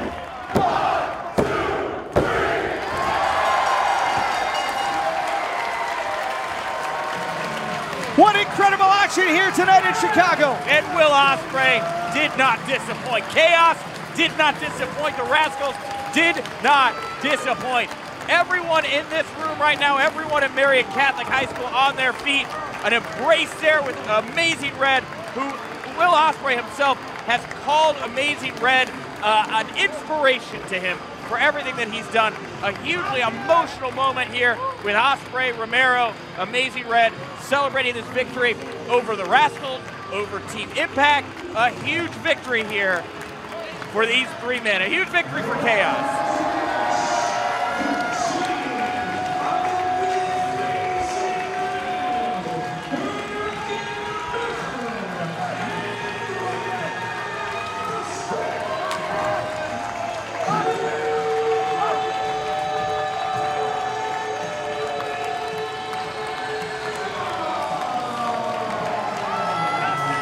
What a night.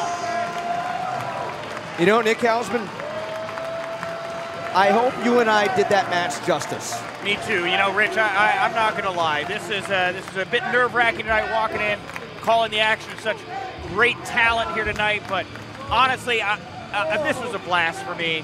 This was so much fun. I hope you all at home, you had a blast watching this as well, taking it in. It's an honor for us to get to bring it to you.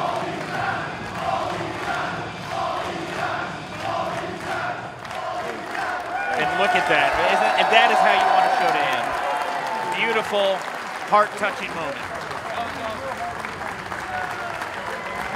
Only Warrior Wrestling here in Chicago brings you events like this. All-star cards. Warrior Wrestling 8 on the way, February the 15th. We hope that you'll join us then.